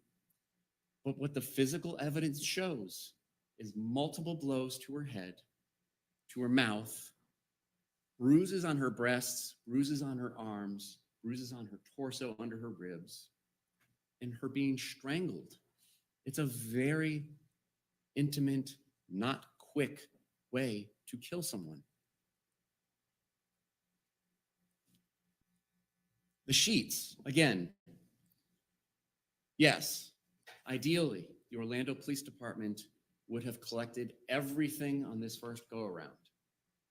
It is, in part, because of statements that were being given to them about a bathtub being the place of death, but it would have been nice if they had collected everything. But that doesn't mean Shanti Tronnes wasn't murdered. It doesn't mean that the defendant wasn't the person who did it, because that is still what the evidence supports. Those sheets that were on the bed, that were said to be taken off the bed Monday when Jackson went to school by the defendant's words, these sheets were taken off the bed with the mattress padding, washed and laundered about 4 hours and 40 minutes into the interview, washed and laundered, and put away and folded. Those sheets were not, and somebody believed these sheets were important enough to be collected from the home by Billy Lane.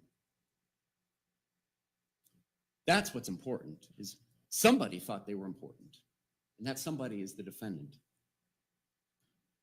Argument about rush to judgment. 127 days is not exactly a rush to judgment.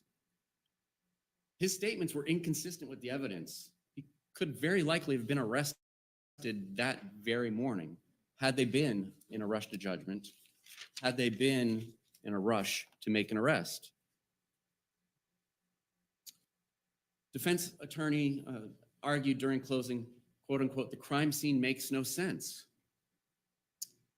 The crime scene does make no sense because it has been altered. Where her body is found with her arm sticking up, straight up in the air, that's not how rigor mortis works. It doesn't, her arm was positioned in that way when it got fixed, as was her body, as was her legs. That's what the testimony is from Dr. Utz. There's that. There is the mattress padding underneath her. There is the towel underneath her. There is the water all around the significant blood stainings by the side of that bed. There is the blood that was wiped away on top of the rail by the defendant. Nobody else. Did he mention wiping the blood away on the top of the rail in the statement of the police? No. He mentioned changing the sheets, the period sex got out. He just didn't mention it getting on the rail, but yet we know there had to be blood above what is visible because it luminesced, it was diluted and wiped away, and there was blood on the metal L bracket behind it and beneath it, and even on the bottom dimension of it, and then on the 3 slabs. The fact that it did not drip onto the carpet, that's a matter of physics. We know that there is blood on that bed rail and on the bottom dimension of it. What we do know is the 2 cubic yards or so of carpet that was collected from having blood on it goes right up to the edge of it. So when we hear arguments about, well, where did this happen? They can't prove where this happened. First of all, it's not an element of the crime. But second, Shante Tronnes is telling you where it happened. It happened right there on the side of that bed. Whether the blood from her face dripped down onto that wooden blood, the blood on the side of the bed rail, or whether it was the defendant dripping it there after strangling her as she bled down her face from the wound on her cheek, we know her blood dripped onto the side of that bed frame. We know her blood is significantly present right there at the side of the bed. We know she had an earring in her left ear. We know the matching right earring was on the nightstand. It is not inference upon inference in pyramid schemes like a Ponzi to stack to say it is very, very likely she was taking her jewelry off and going to bed. She's in night clothes, and one earring's out, one earring's in, one's on the side.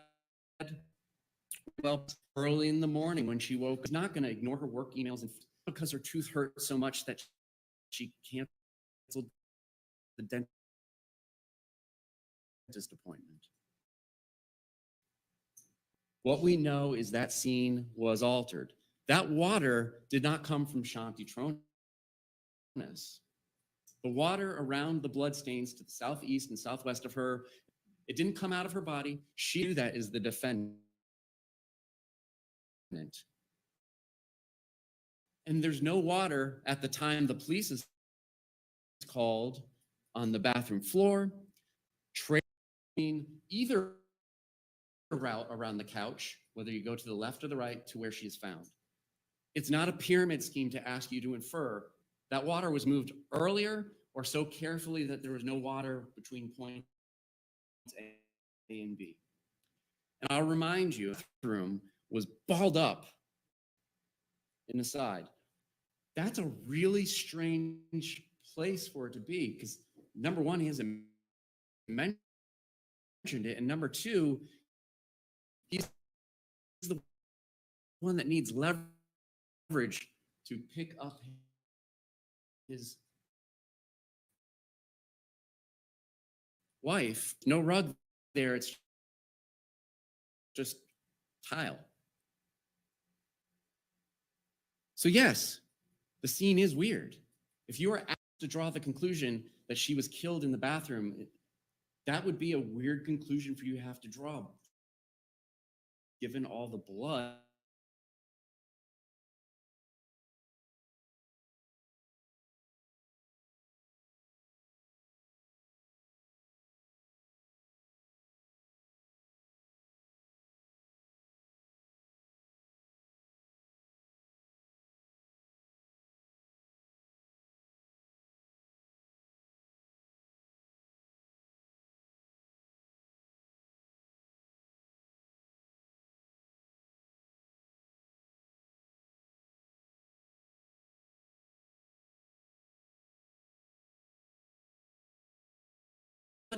Palm print. Somebody showered to clean up.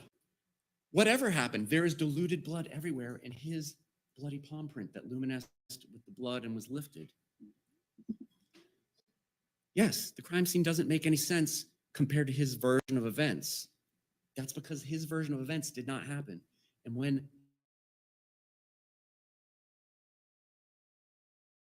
his version of events to the police, 16 hours at OPD. That time frame, he was told by the detectives what they believed happened. And ironically, what the detectives said they believed happened based on their training experience was what Dr. Utz said happened based on their training experience, his training experience. But that's not what he was telling people, if you remember. That's not what he was telling people, how his wife passed. Not that somebody had come in and murdered and strangled her. It was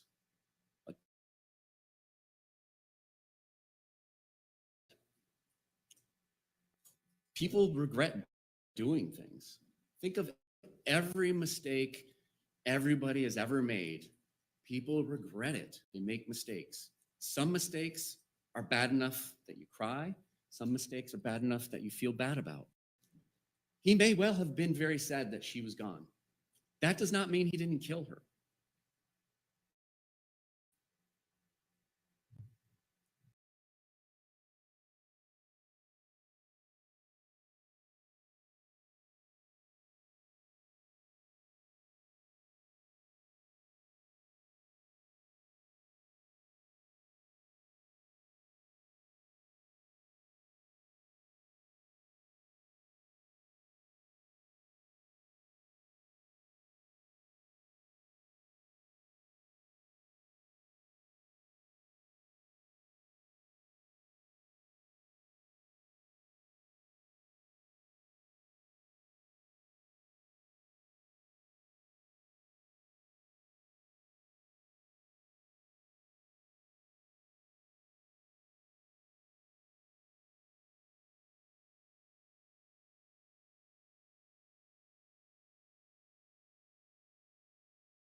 Worked at home through COVID understands this.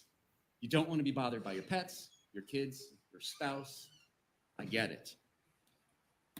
But she has a broken tooth.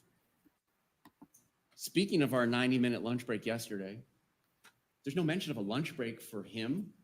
No mention of, sweetie, would you like something not taco-based for lunch today? There's no lunch in his 9 hours. There's no lunch in her 9 hours.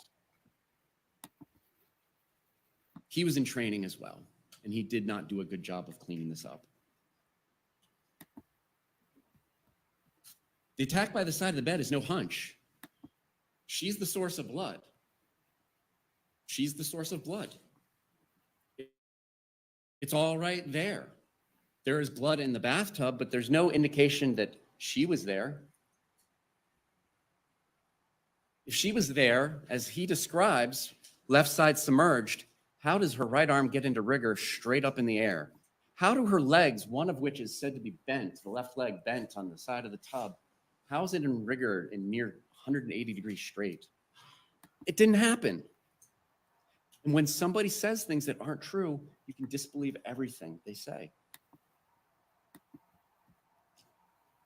Those cutouts go right up to the side of the bed. So there's been talk about spatter. Gary Crosby, I would submit, said low velocity things like blunt force from hands or something like that is not going to produce spatter. It's not like a bullet wound. This isn't a Quentin Tarantino movie like Kill Bill where somebody gets cut and there's just blood everywhere. But there is blood in front of where she may have been sitting there.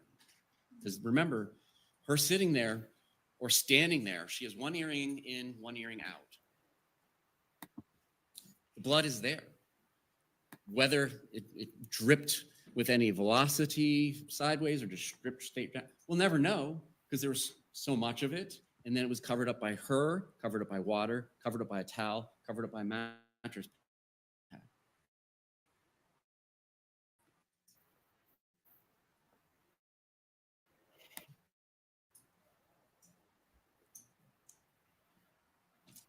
There was no reason to go into the main house. The defendant said that this occurred in the bathtub. There was no indications of a break-in. There was no indications of anything being taken, really, except for her ring is missing. And I'm not going to stand up here and argue about the significance of the ring to you. That's been done plenty. But anybody with a diamond engagement ring understands what I'm talking about. It is not going to be tucked away in some obscure box that nobody can find except for the defendant. The finances are in evidence for you to just consider. If we don't put things in evidence, then we get told we didn't put things in evidence. There was a sloppy investigation. I am asking you to focus on what matters, and that is Shante Tronnes and her body and the surrounding scene is telling you what matters. Nobody went upstairs through that vacant house, went across the roof, and went in and killed her for no apparent reason, no apparent robbery, and then left. Imagine if I were prosecuting somebody other than the defendant for this. There's no signs of a break-in. There's no signs of an intimate relationship that would spark somebody else. I submit to you a high school student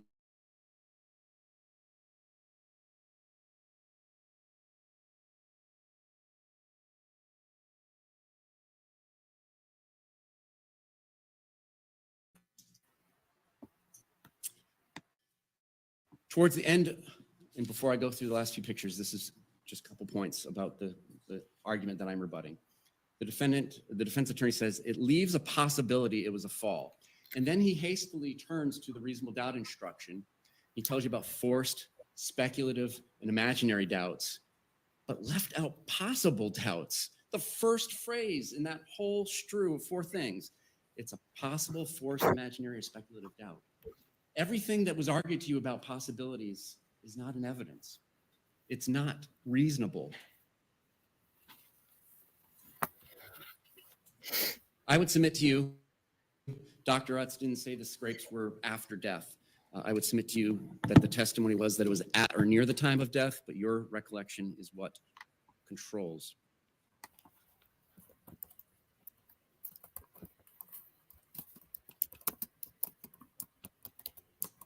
Permission to publish different exhibits, different items from different exhibits, Judge. Okay.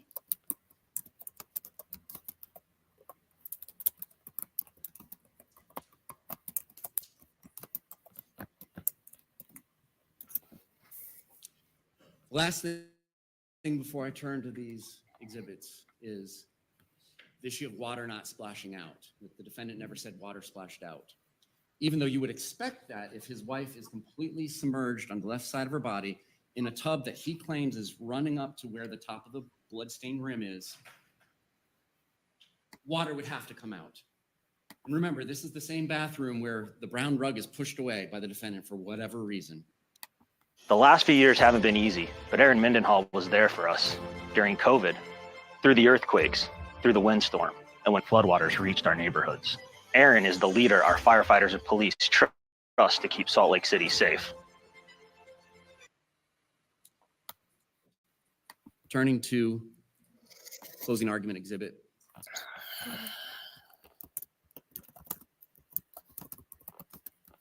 First image is from BK and it's image 30. This is David Tronnes on April 24th, 2018. A 6'2", I would submit, strapping man with pretty well-developed back muscles who claims that he cannot pick up his 140-pound wife in an emergency. 6'2", built like that.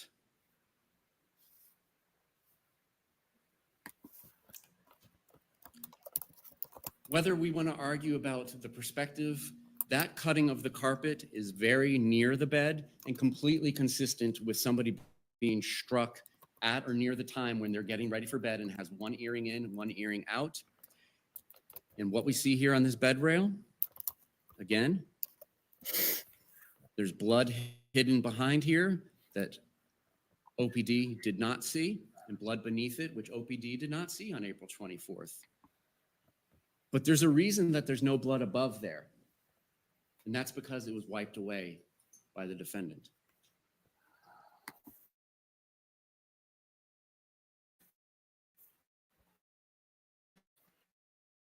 If he thought it was period blood, it wouldn't have been so important to wipe away. Underneath that L, Exhibit BN, item 58, you can see how it's pulled up on the bottom side of this rail itself, rather than dripping to the carpet. It pulls up on the bottom. And reminder, there was 3 wooden slats under there. BN 83, that's what it looks like when the metal is taken off and there's blood behind it that the defendant did not clean. From the movie that you were just shown during defense argument, BS, there's 2 stacks of new sheets. We can talk about that in some length. Shanti Tronnes was a woman who certainly liked to have a lot of different sheets, and apparently they're all white. And as we know, white sheets need to be changed and cleaned quite often. What the defendant would have us believe is that sex happens on Saturday night, causing this horrific mess. They don't do anything about it. They don't use a towel for whatever reason in this instance to get his bodily fluids or get her period. They have sex and they sleep in it that night. And then Monday morning, they're taken off, the mattress padding's taken off. And according to him in the statements, the sheets are laundered and folded. But yet the mattress padding remains. That mattress padding, I submit, would fit into a normal sized washer and dryer, but it's not washed. And so now we're into Tuesday and it's still just sitting on the ground. And Shanti Tronnes and David Tronnes, the defendant, both of whom are equally available to wash this mat, which I would submit would look like a bed that I made. I'm not good. No attempt to put the fitting sheets down, just hastily made bed is what we see April 24th when the police come in. That's because he ran out of time. BJ, item 71, these balled up sheets. Again, I'm not going to dispute that those should have been eyed on April 24th. But what's important? May 6th, they were taken away by Billy Lane because somebody thought they were important. BN 22, now they are gone, as well as some sheets beneath there. And again, you can see how many sheets Shanti Tronnes and David Tronnes, the defendant, owned. And 2 more packs of sheets on the banister until there was one. And she's not going to make sure that she has a mattress padding that is cleaned and washed immediately. BU, the sheets that are collected from Billy Lane, stains that are on them. Sure, there's explanations for the stains, his sores on his back, sex, so on and so forth, BX4. But whatever the explanation actually was, remember, somebody thought it was important enough to have a private investigator take it away. BJ, image 112. There is that single earring. Ladies and gentlemen, you guys can glove up. You can open these exhibits. I didn't open every single exhibit for you because we want to be here 1 week as opposed to 4. But you are free to open up any exhibit you want.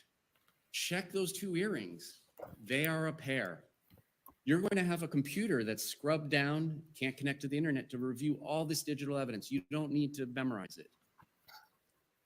There's the earring. There is her watch. There is her phone.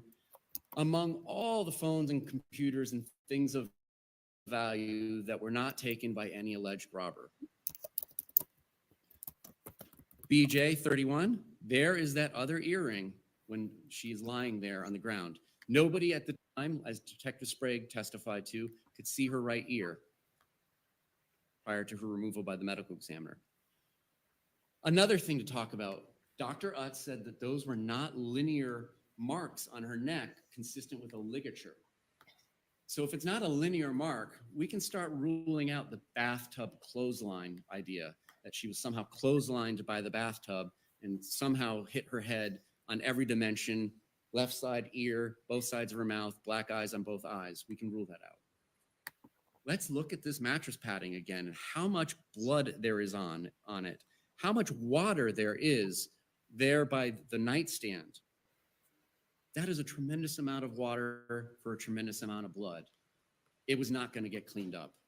Didn't stop him from trying. And remember, she is too onerous to move, but he completely put this flat mattress padding underneath her with a towel underneath it, which he used, according to him, to wipe his wife.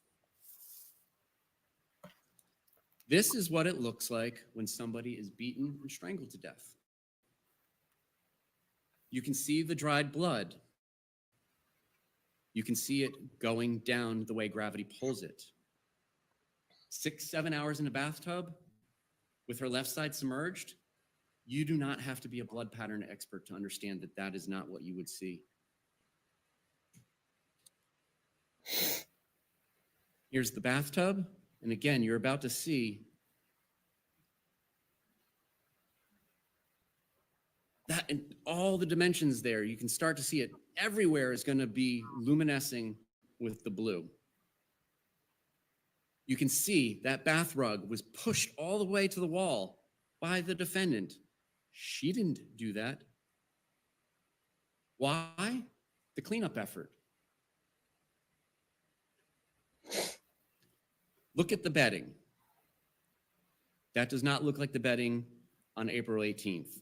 That does not look like the bedding of a meticulous businesswoman. Ryan the Brain needs your help. Underage drinking. The ring is not on her finger.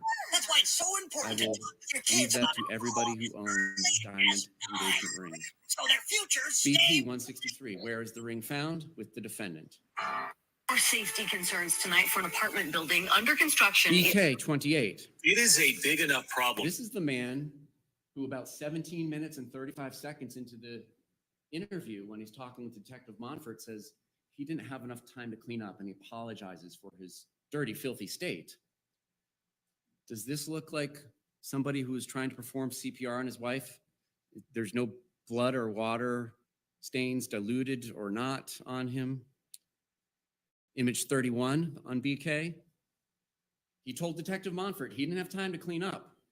He had just pulled his wife, the universal source of all that blood, and moved her, put the towel underneath her, wiped her with it, according to him, then put a mattress padding above the towel and got her, who was too awkward to move, on top of these items. His hands do not show any signs of blood. That is the laceration that Detective Utz, or Medical Examiner Utz said went down to the bone. It's consistent with being punched. It's consistent with having a ring on. Does this rule out that a weapon was used? No, we didn't allege a weapon was used. We don't have to prove it. So either a weapon or a hand, whatever you believe is sufficient, but I would submit that is consistent with this man, 6'2", 195 pounds at the time, with that hand and that ring doing that and tearing her hair out, nearly pulling her ear off, strangling her to death. Ladies and gentlemen, there is no doubt to be had, reasonable or not. There was no break-in. There's not any indication of a break-in. There's not any indication when taken in the totality of the circumstances, as Dr. Utz says you must, when evaluating cause and manner, that suggests a fall. She was beaten and strangled for whatever reason. I would submit they were icy cold with each other in that video the defense just played for you during closing arguments. I submit she was icy cold. I'm not suggesting that people don't change their emotions throughout the day or day to day, but it did not support the conclusion that they were asking you to draw.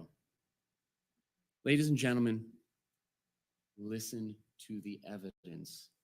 Circumstances do not lie. They do not get drunk. They do not get high. They don't misremember. They don't have vision problems. They don't have motivations or biases. Circumstances are great evidence. We're not asking for inference upon inference. I've laid out for you the inferences to draw, and compared to the defendant's statement, his statement is inaccurate compared to the forensic evidence. You can disregard everything he said under the jury instructions. It's inaccurate because that's not what happened. He killed Shante Tronnes. Listen to Shante Tronnes. She is telling you what happened. Thank you. Thank you, State. Members of the jury, I thank you for your attention during this trial. Please pay attention to the instructions that I'm about to give you. When we're finished and you go back to the jury room, you will each have your own copy, so you do not need to take notes of this.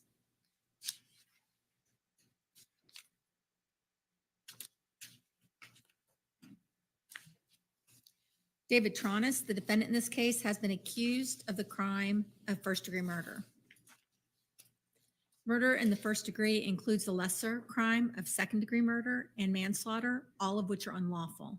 However, a killing that was excusable or that was committed by justifiable use of deadly force is lawful. If you find Shante M. Cooper Tronnes was killed by David Tronnes, you will then consider the circumstances surrounding the killing in deciding if the killing was first-degree murder or was second-degree murder, manslaughter, or whether the killing was excusable or resulted from justifiable use of deadly force. The killing of a human being is justifiable homicide and lawful if necessarily done while resisting an attempt to murder or commit a felony upon the defendant, or to commit a felony in any dwelling house in which the defendant was at the time of the killing. The killing of a human being is excusable and therefore lawful under any one of the following three circumstances. One, when the killing is committed by accident and misfortune, and doing any lawful act by lawful means with usual ordinary caution and without any unlawful intent. Or two, when the killing occurs by accident and misfortune in the heat of passion upon any sudden and sufficient provocation. Or three, when the killing is committed by accident and misfortune resulting from the sudden combat, if a dangerous weapon is not used and the killing is not done in a cruel or unusual manner. A dangerous weapon is any object that will likely cause death or great bodily harm if used in the ordinary and usual manner contemplated by design and construction. An object not designed to inflict bodily harm may nonetheless be a dangerous weapon if it was used in a manner likely to cause death or great bodily harm. Great bodily harm means great as distinguished from slight, trivial, minor, or moderate harm, and as such does not include mere bruises. I now instruct you on the circumstances that must be proved before David Tronnes might may be found guilty of first-degree murder or any lesser included crime. To prove the crime of first-degree premeditated murder, the state must prove the following 3 elements beyond a reasonable doubt. 1, Shanti M. Cooper Tronnes is dead. 2, the death was caused by the criminal act of David Tronnes. 3, there was a premeditated killing of Shanti M. Cooper Tronnes. An act includes a series of related actions arising from and performed pursuant to a single design or purpose. Killing with premeditation is killing after consciously deciding to do so. The decision must be present in the mind at the time of killing. The law does not fix the exact period of time that must pass between the formation of the premeditated intent to kill and the killing. The period of time must be long enough to allow reflection by the defendant. The premeditated intent to kill must be formed before the killing. The question of premeditation is a question of fact to be determined by you from the evidence. It will be sufficient proof of premeditation if the circumstances of the killing and the conduct of the accused convince you beyond a reasonable doubt of the existence of premeditation at the time of the killing. In considering the evidence, you should consider the possibility that although the evidence may not convince you that the defendant committed the main crime of which he's accused, there may be evidence that he committed other acts that would constitute a lesser included crime. Therefore, if you decide the main accusation has not been proved beyond every reasonable doubt, you will next need to decide if the defendant is guilty of any lesser included crime. The lesser crimes indicated in the definition of first-degree murder are second-degree murder and manslaughter. To prove the crime of second-degree murder, the state must prove the following 3 elements beyond a reasonable doubt. 1, Shanti M. Cooper Tronnes is dead. 2, the death was caused by the criminal act of David Tronnes. 3, there was an unlawful killing of Shanti M. Cooper Tronnes by an act eminently dangerous to another and demonstrating a depraved mind without regard for human life. An act includes a series of related actions arising from and performed pursuant to a single design or purpose. An act is imminently dangerous to another and demonstrating a depraved mind if it's an act or series of acts that 1, a person of ordinary judgment would know is reasonably certain to kill or do serious bodily injury to another, and 2, is done from ill will, hatred, spite, or an evil intent, and 3, is of such a nature that the act itself indicates an indifference to human life. In order to convict of second-degree murder, it is not necessary for the state to prove the defendant had an intent to cause death.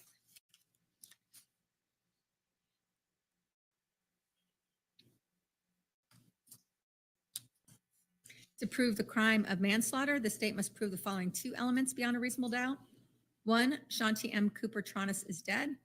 2, David Tronnes intentionally committed an act or acts that caused the death of Shanti M. Cooper Tronnes.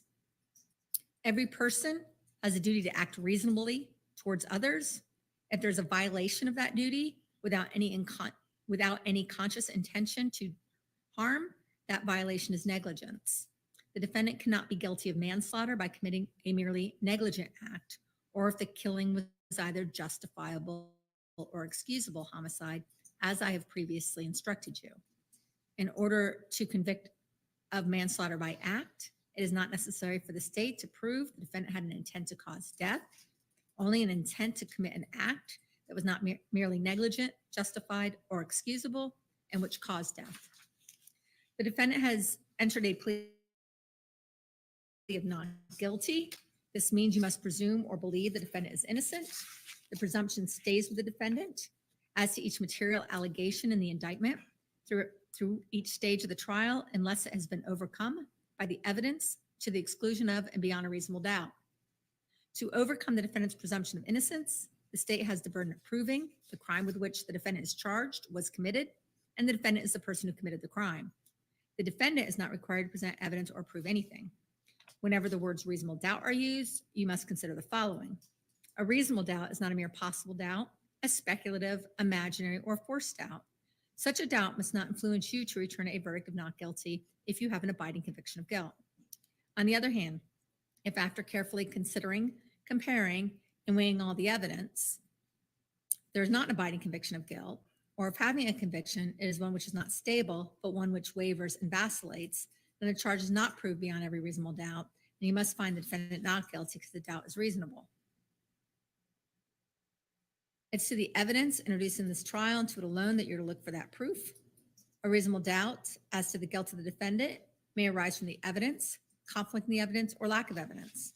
If you have a reasonable doubt, you must find the defendant not guilty.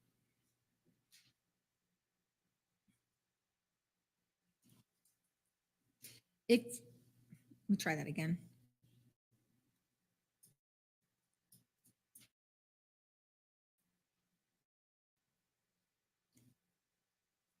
If you have a reasonable doubt, you should find the defendant guilty. It's up to you to decide which evidence is reliable. You should use your common sense in deciding which evidence is the best evidence and which evidence should not be relied upon in considering your verdict. You may find some of the evidence not reliable or less reliable than other evidence. You should consider how the witness acted as well as what they said. Some things you should consider are: 1, did the witness seem to have an opportunity to see and know the things about which the witness testified? 2, did the witness seem to have an accurate memory? 3, was the witness honest and straightforward in answering the attorney's questions? 4, did the witness have some interest in how the case should be decided? 5, does the witness testimony agree with other testimony and other evidence in the case? 6, did the witness at some other time make a statement that's inconsistent with the testimony he or she gave in court? Whether the state has met its burden of proof does not depend on the number of witnesses it has called or the number of exhibits it's offered, but instead on the nature and quality of the evidence presented. The fact that a witness is employed in law enforcement does not mean that his or her testimony deserves more or less consideration than that of any other witness. Expert witnesses are like other witnesses with one exception. The law permits an expert witness to give his or her opinion.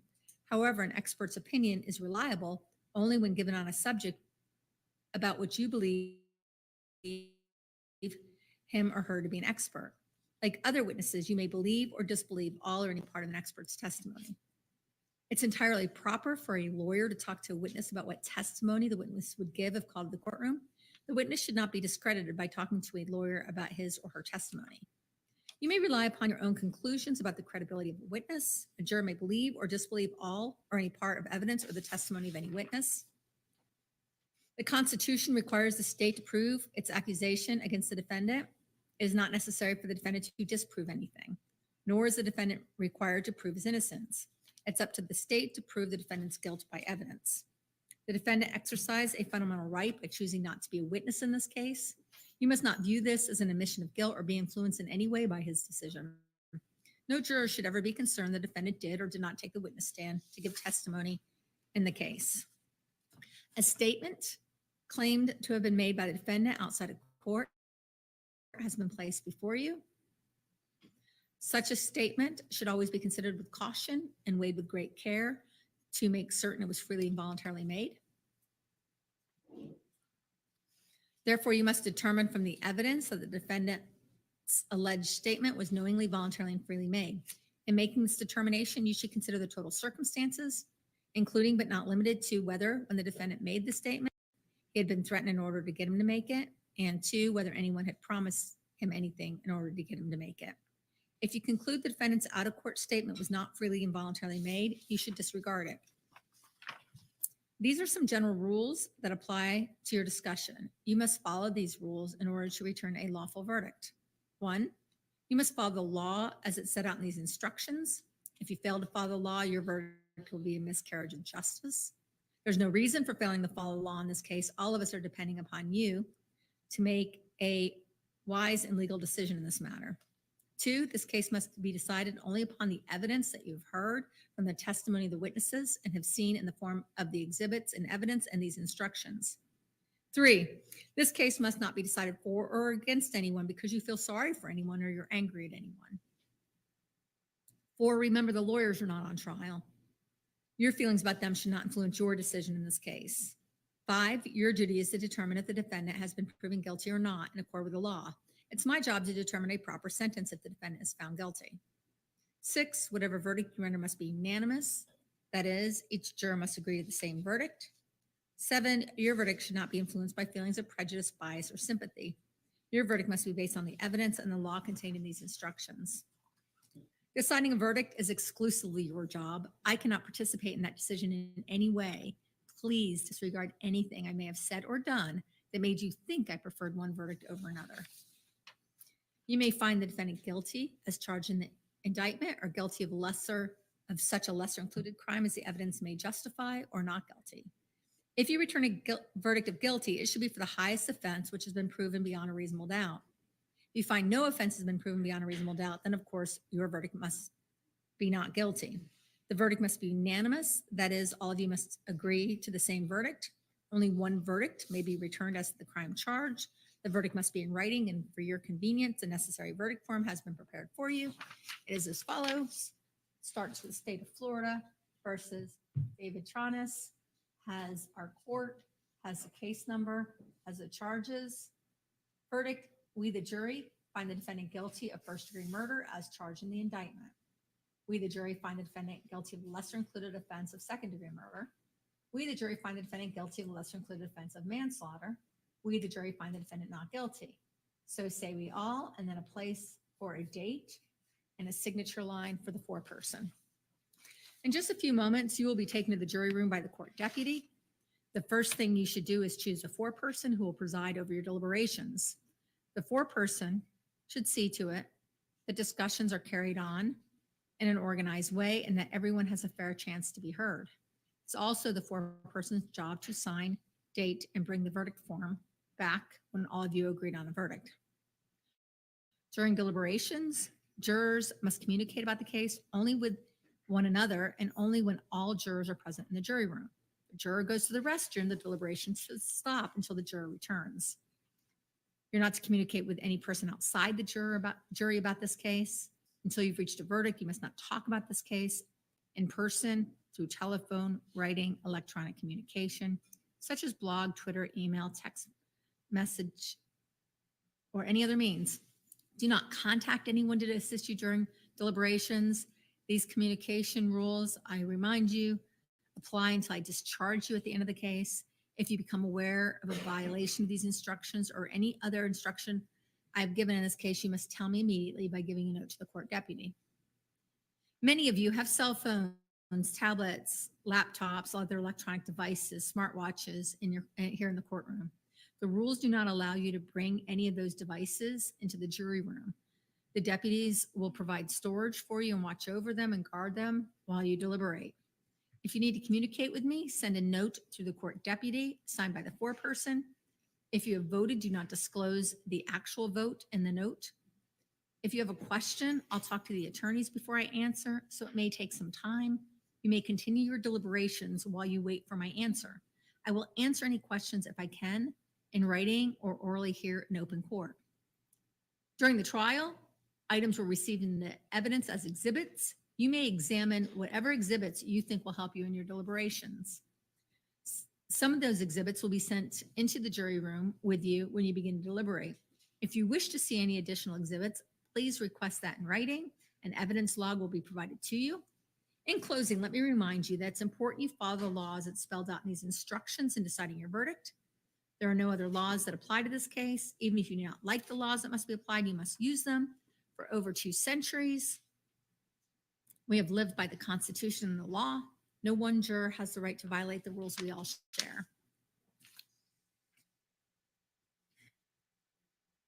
Mr. Patrick Barnes, Kenneth Travinson, and Camila Alejandro Vasquez Leon. You 3 were selected, 3 of the last 4 as alternates because you were selected last year, the alternates. So your job is just about finished. If you have any, do each of you, does any of you have, do you have any items in the jury room? None? Okay, then if you will remain seated here, the remaining ones of you, if you will take your notepads with you and follow the deputy out for deliberations.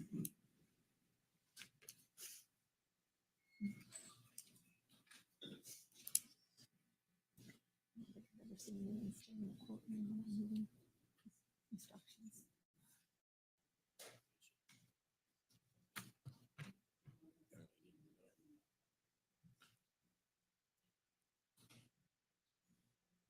Did you remember something that you have in the back? Yeah. What is it so the deputy can get it for you?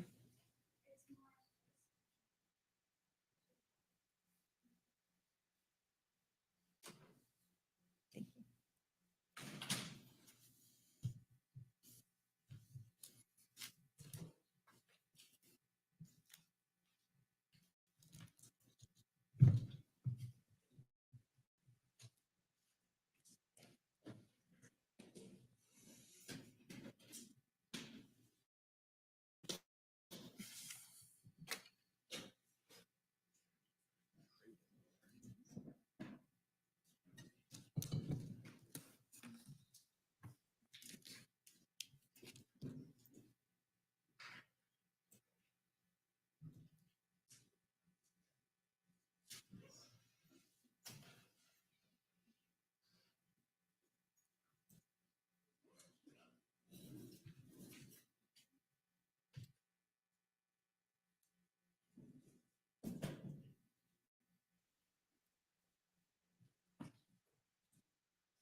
Your consideration, your thoughts, your attention of this trial.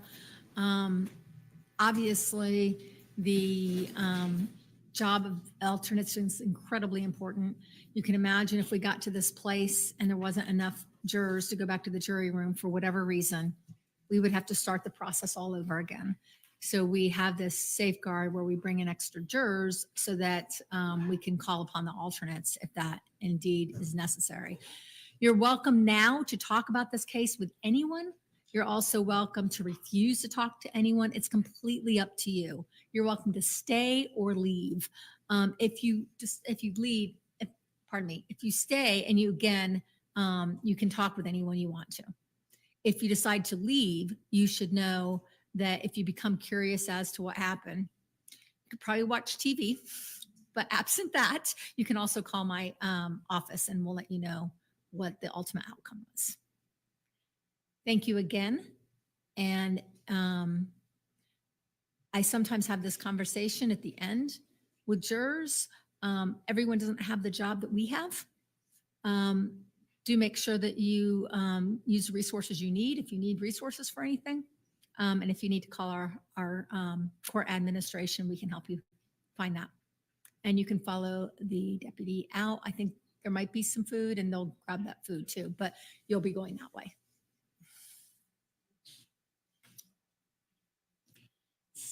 State defense, any objection to the instructions as given? No, Your Honor. None, Your Honor. And will you each approach, decide what evidence is going back and include the laptop if you're doing that, make sure there's no objection to that.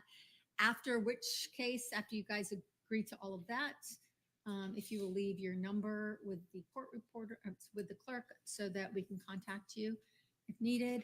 Do take the first hour and 15 minutes, somewhere in there, and allow yourself to go have some proper nourishment. I won't call you back before 2:15 or 3:15 so that you have enough service. We might call you to let you know, but we won't require you to be back before then. Otherwise, be within 15 minutes so that you can come back if there's any questions. Does anybody object to me labeling what I used to closing a state rebuttal with you? Defense, any objection?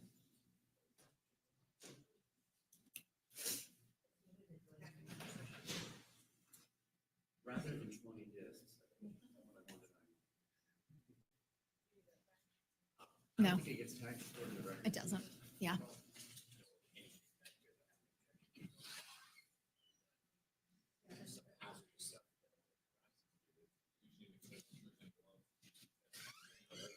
Yeah, there's contraband, guns,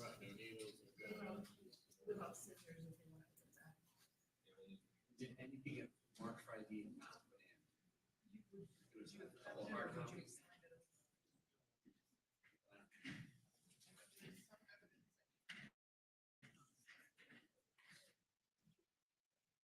Let's go through that, make sure before it goes back to them. State defense, quite important.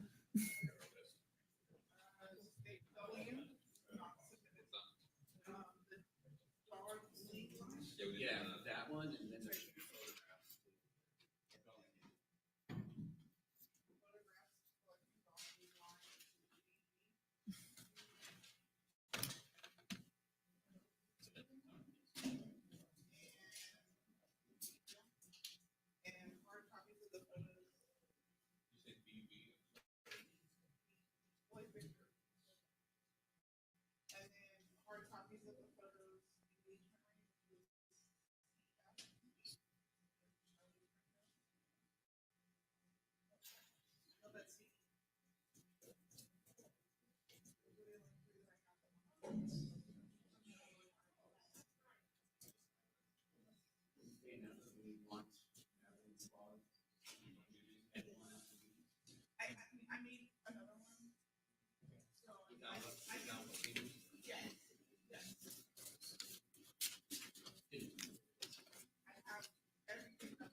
Yeah, EV. Yeah. Yeah. Do you want it since it didn't come in? Right, you don't? No, because I didn't. You didn't even talk about it.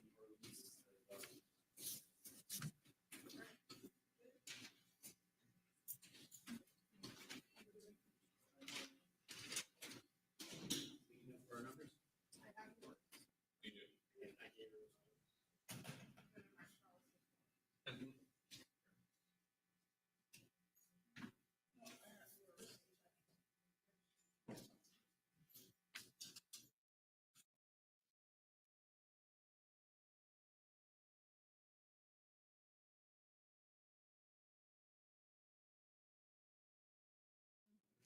On the instruction plea of not guilty, I mistakenly had the state change the wrong sentence, thinking it was opposite of that. I reprinted copies, however, because of my wonderful secretarial skills, they've come out differently. Do you have any objection to that? Me going back with the plea of not guilty the correct way? It's going to have that. On the other side is going to have a manslaughter instruction. Any No objection? objection from the state. Okay, thank you. Yes, I hastily added that must that you wanted, and I didn't notice that I already put must where Right, people wanted. right. But then I thought, well, you know, the other pardons have been outlawed, maybe we should just go on this. No. No, no, no, no, no. All right.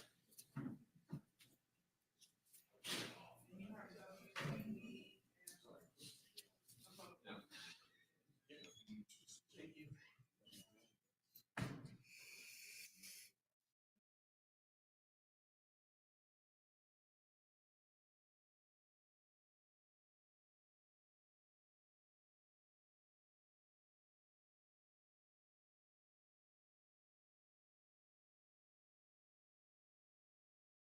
Should have marked where the time when it was when the jury went out, so that we could know just how long they've been deliberating. I think it's fairly safe to say it's going to be more than an hour till we have a verdict, especially if they're going to eat some lunch now. So let's say at least 2 hours and possibly a lot longer. So let's go to, let's see, The thing on Joran Vandersloot is the hot true crime story. So let's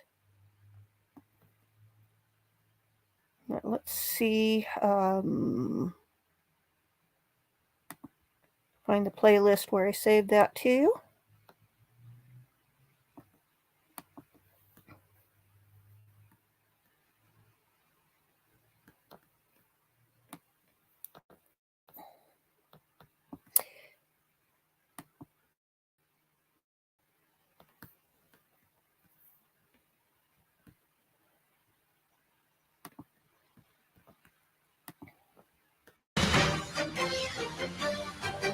We're going to break away from those closing arguments to take you to Alabama, where we're expecting this press conference with Beth Holloway to start any second now. You can see the movement around that podium. There's our Chanley Painter is coming out of the courthouse too. You just saw Chanley's face there.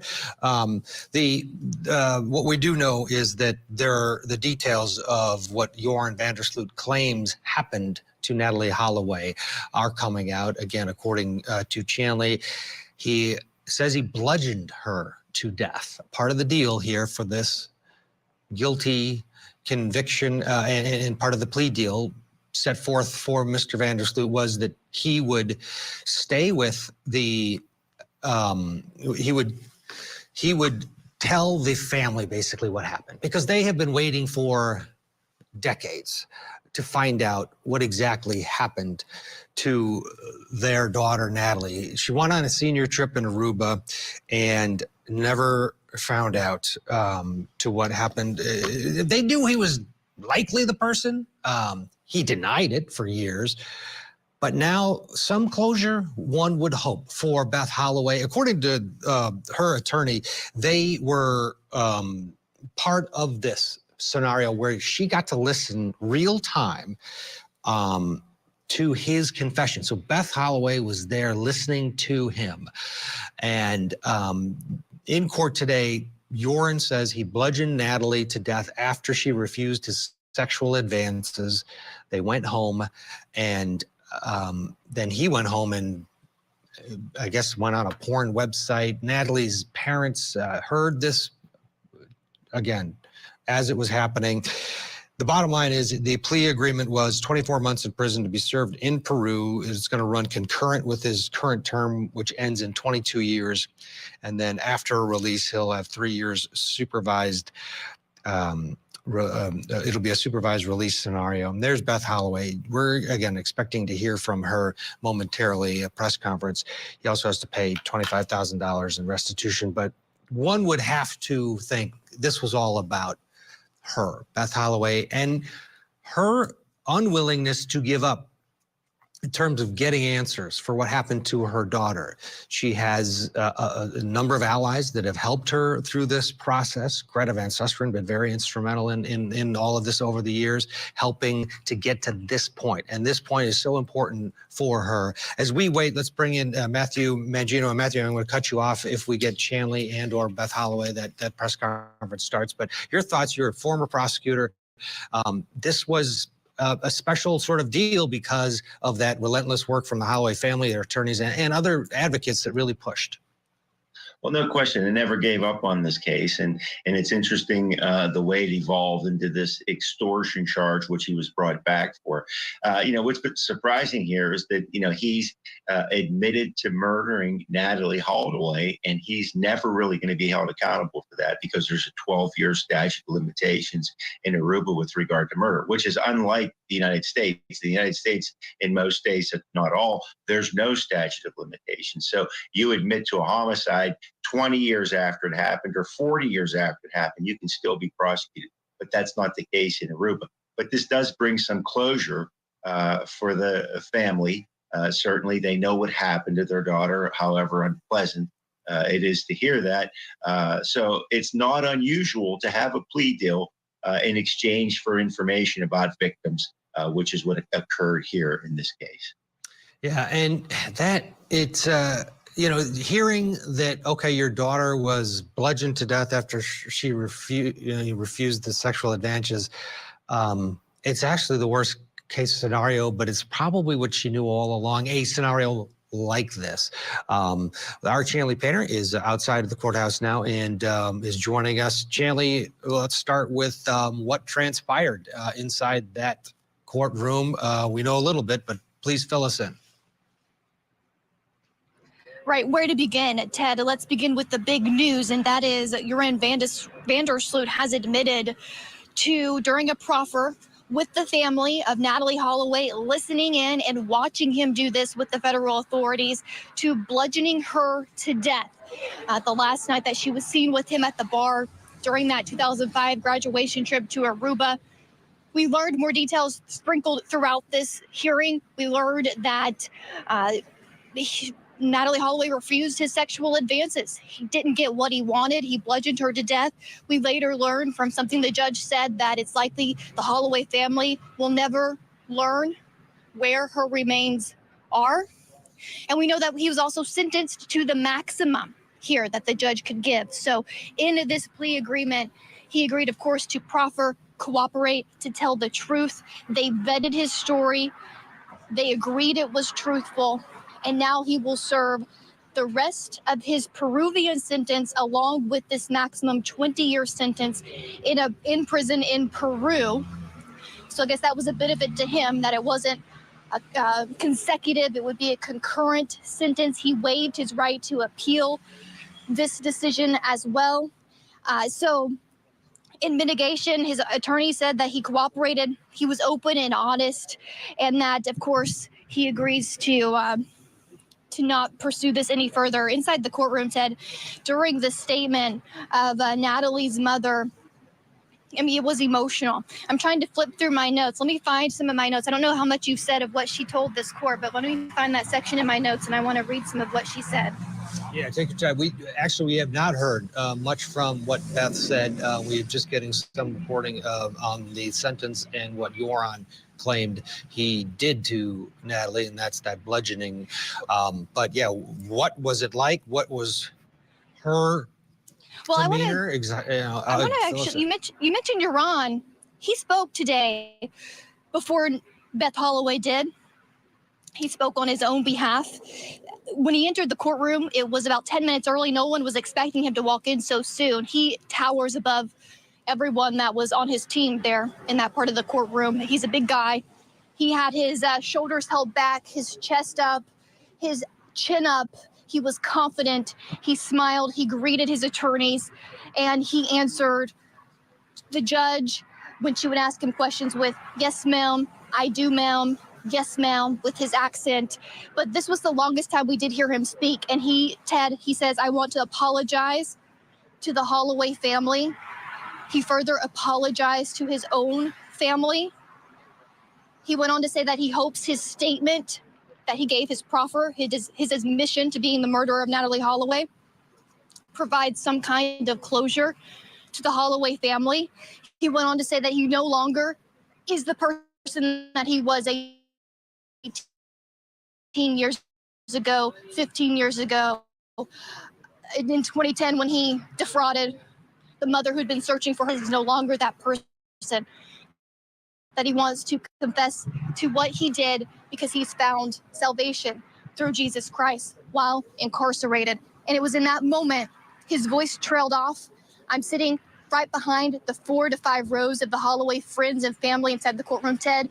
In the moment when he said that he had found Jesus, they all looked at each other, rolled their eyes, and shook their heads like they couldn't believe what he was saying. It was a short statement. He sat down, and then, of course, the judge says that she considered these victim impact statements that were both written. Natalie Holloway's mom, Beth Holloway, she stands, everyone is just so silent. She stands, walks to the lectern, Ted, stops, turns around, looks at Joran sitting there at counsel table for a couple of seconds and just makes eye contact with him. And then she turns back to the lectern and she begins reading a short statement that she prepared to say. Here's some of what she said. She says, "For 18 years, Joran, you lied about what happened to my daughter." She makes emotional pauses while she speaks, so confident. I don't know where she gets her strength. She held it together. She says, "And finally, you admitted to murdering her. These are when we learned inside the courtroom exactly what he did. She goes on to say that you bludgeoned her to death. And in these moments, the gallery starts to sob. She says that you are a killer and you didn't get what you wanted, your sexual satisfaction, so you bludgeoned her to death. You are to blame. Your family is suffering. I know I'm getting kind of a rap in my ear, but I want to just completely share. She says, we have something in common. We both have a daughter. And she goes on to talk about his daughter and how her daughter will never return. And Ted, I'm being told we have to go to break, so we can just talk about this on the other side. Yeah, all right. We're going to get the break in here, and then Beth Holloway is going to speak, and we'll have Chanley with us as well. We'll continue our breaking news coverage. Jorn van der Sloot pleading guilty and providing details of what happened to Natalie Holloway Stewart.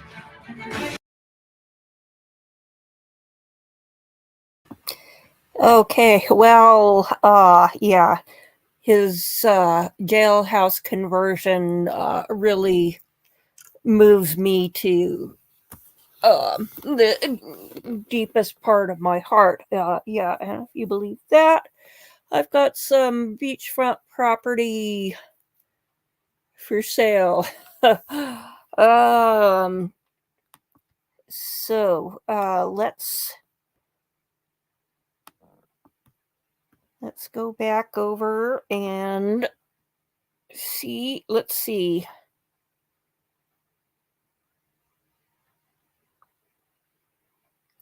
Okay, the jury started deliberating at 1:53 Eastern. So they're 20 some minutes in theory. Of course, I think they're going to eat. Oops. Let's see.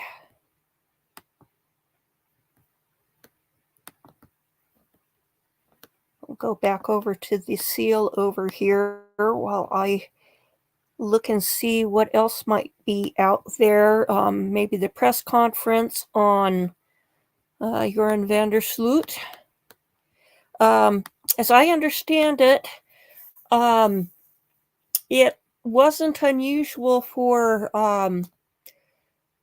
locals down there in Aruba to target tourists on these trips, knowing that it was the last night of the vacation and that they would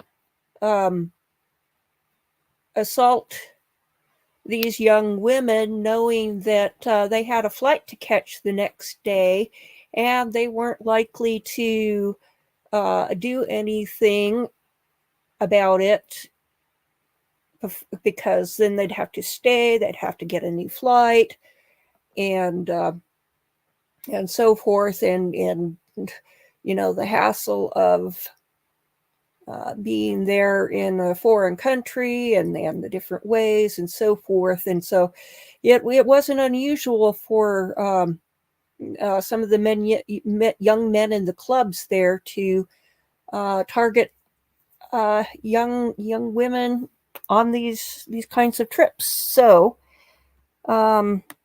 very sad. Could have sworn it was a lot longer.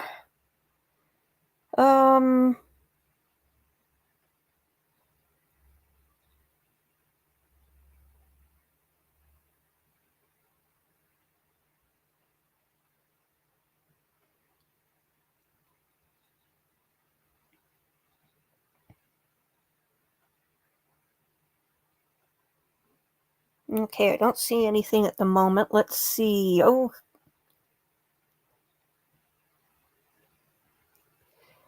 there's the press conference.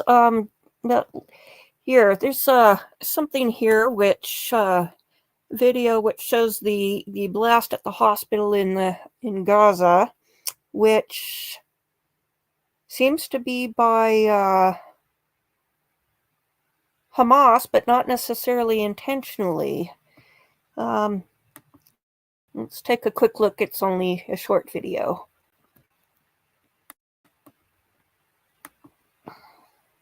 would bomb the hospital.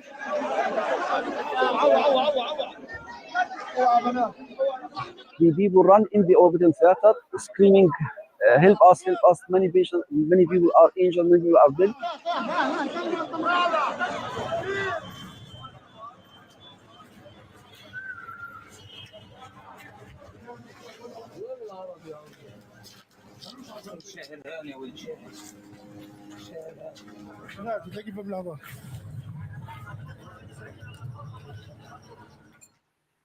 I was operating, I finished.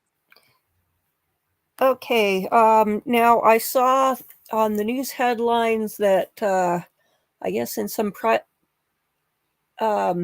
conference, Biden says that Israel is going to be allowing humanitarian convoys into Gaza, so that's good news. Yeah,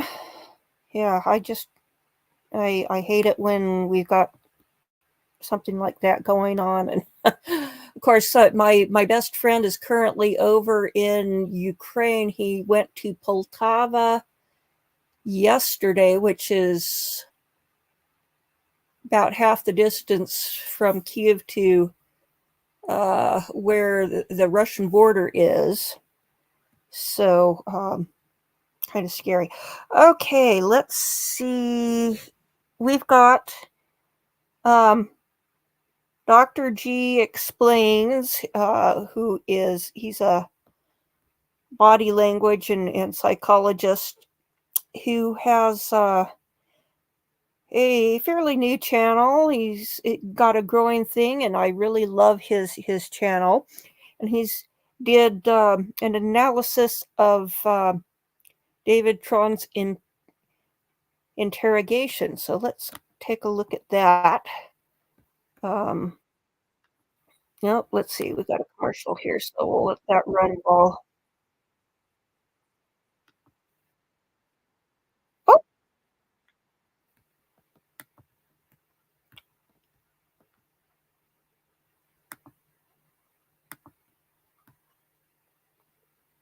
Sorry, I closed the tab. Okay, let's see. I did it in the wrong order. Okay. Let's try that again.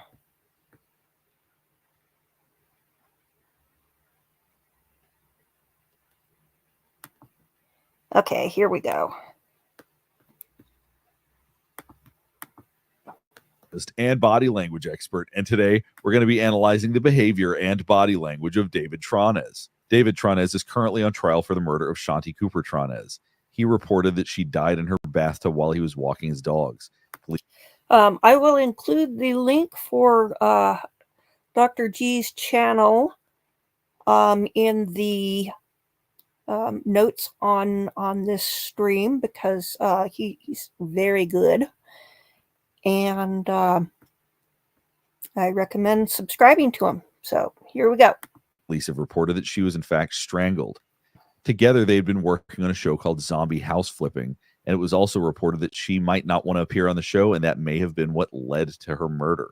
A couple of quick things before we get started. One, the goal of this is not to try to prove guilt nor innocence. The goal is to provide information based on what I'm observing from body language. Second, I wanted to remind you that these are just my opinions based on publicly available information. And last, I wanted to remind you to like and subscribe if you want to see more content just like this. All right, let's go. So what we're going to be looking at today is the interrogation of David Tronnes. Let's jump right in. Because you heard the water and didn't hear her, you felt something was wrong? I went upstairs. I don't hear her talking on the phone, so I say hello. I don't hear anything back.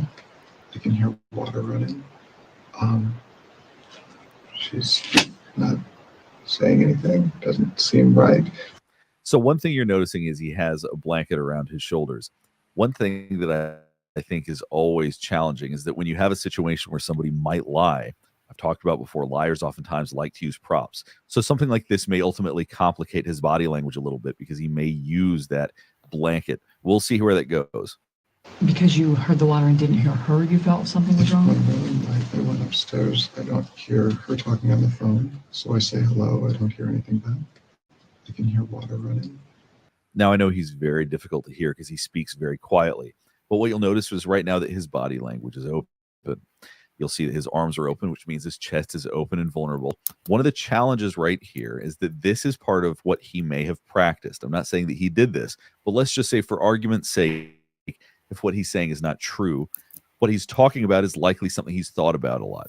And when somebody is lying about something that they have thought about over and over again, or what they're going to say to police, it's easier to show open body language. It's when they get asked questions that they're not expecting, or when they're asked questions about details they hadn't considered yet, that you might see the body language shift. So just because someone's body language is open does not mean that they're telling the truth. She's not saying anything. Doesn't seem right. Sometimes it is hard if you have the water running to hear somebody out there. So that was my assumption. Okay, so it's one room. You don't see her? Until Is I that get what to the you're bathroom. Okay. Is the bathroom door open or closed? Open. Open? So that's a detail that was important to him. Open. He didn't hesitate. He didn't have to think about it. He just said it. Okay, and so you walk toward the water that you're hearing?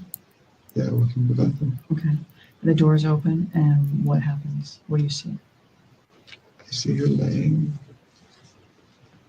with her head in the right-hand corner. The water is running, but I don't think the drain is closed, because if it was, it would be going over, right? So the water's like half full. She's submerged. So he just said that he thought that the drain was probably not plugged because the water was not overflowing.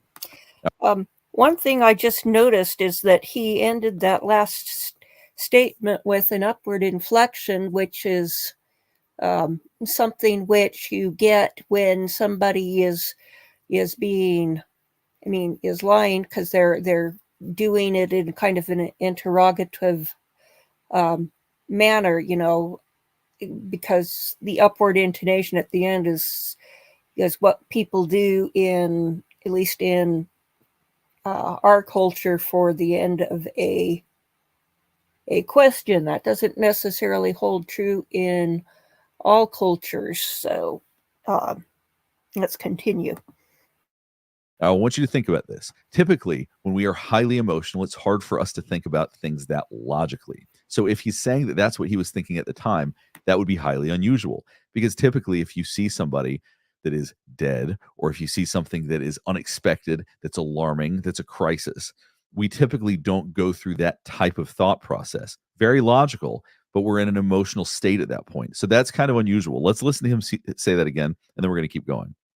I don't think the drain is closed, because if it was, it would be going over, right? So the water's like half full. She's submerged partially, but she's also partially not submerged, and one of her legs is kind of sticking up and out a little bit. And it's just extremely awful, and it doesn't look natural. Obviously, she fell or something happened. Now listen very closely here. He says something, then changes his mind about what he's saying. And it's just extremely awful, and it doesn't look natural. Obviously, she fell or... Sounds like he says it doesn't look natural. Obviously, she fell. It's a very interesting comment for him to make. Something happened, and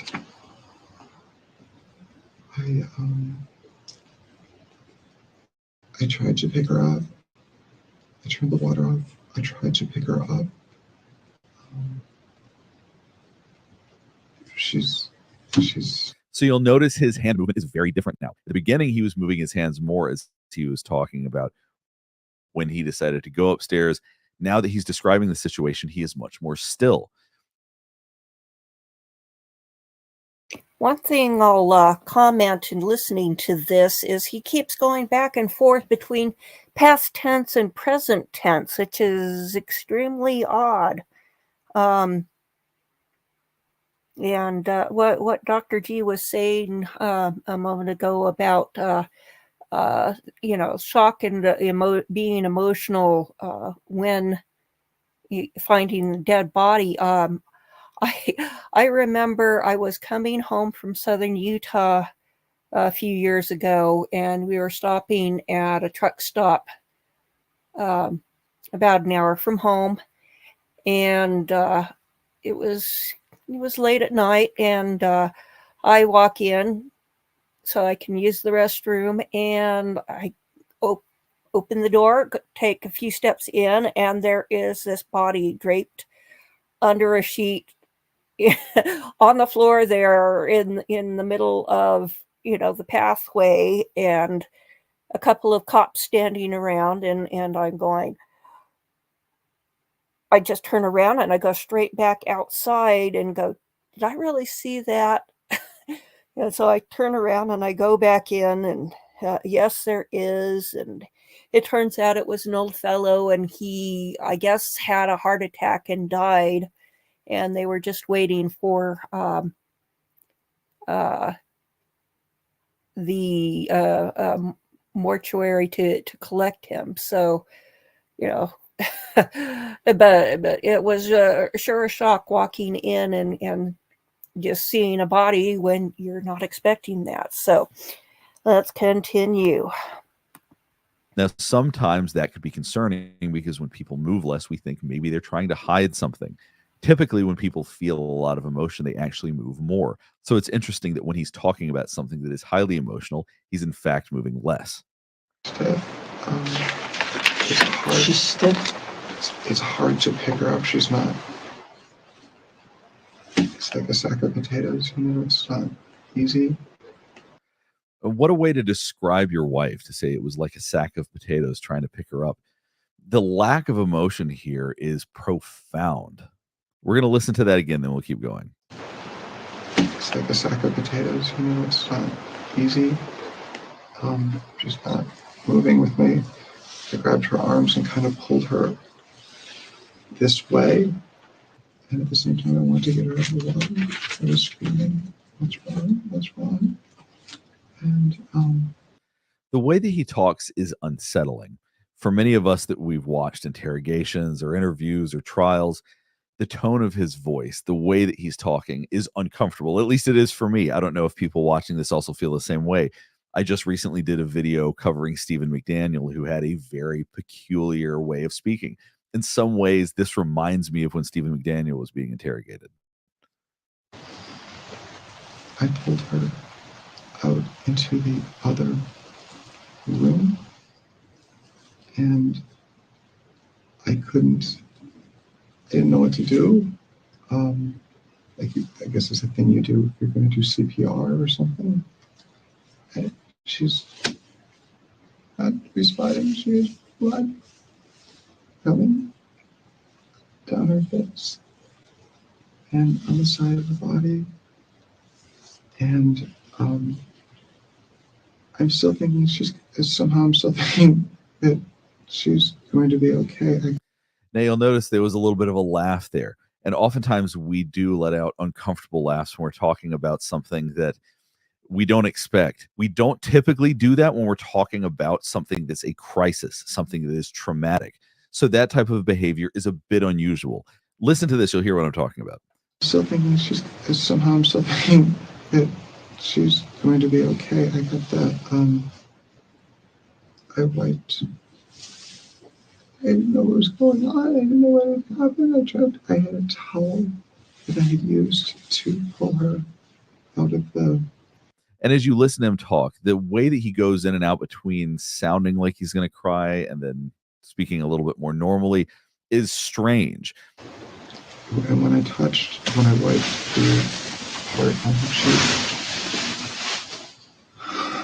Now that was interesting. You hear he says, when I touched and then when I wiped.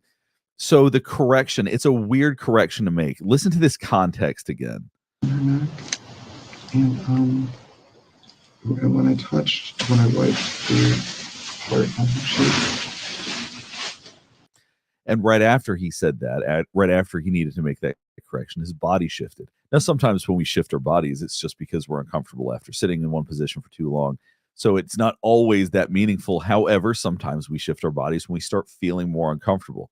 Now, you'll notice as we've skipped ahead, He's now wrapped up in his blanket. Now that's something that we see as somebody being more directly closed off. See, his legs are crossed, his body's closed. You might expect that when somebody's in this position, they might be a little bit less forthcoming than when they're open.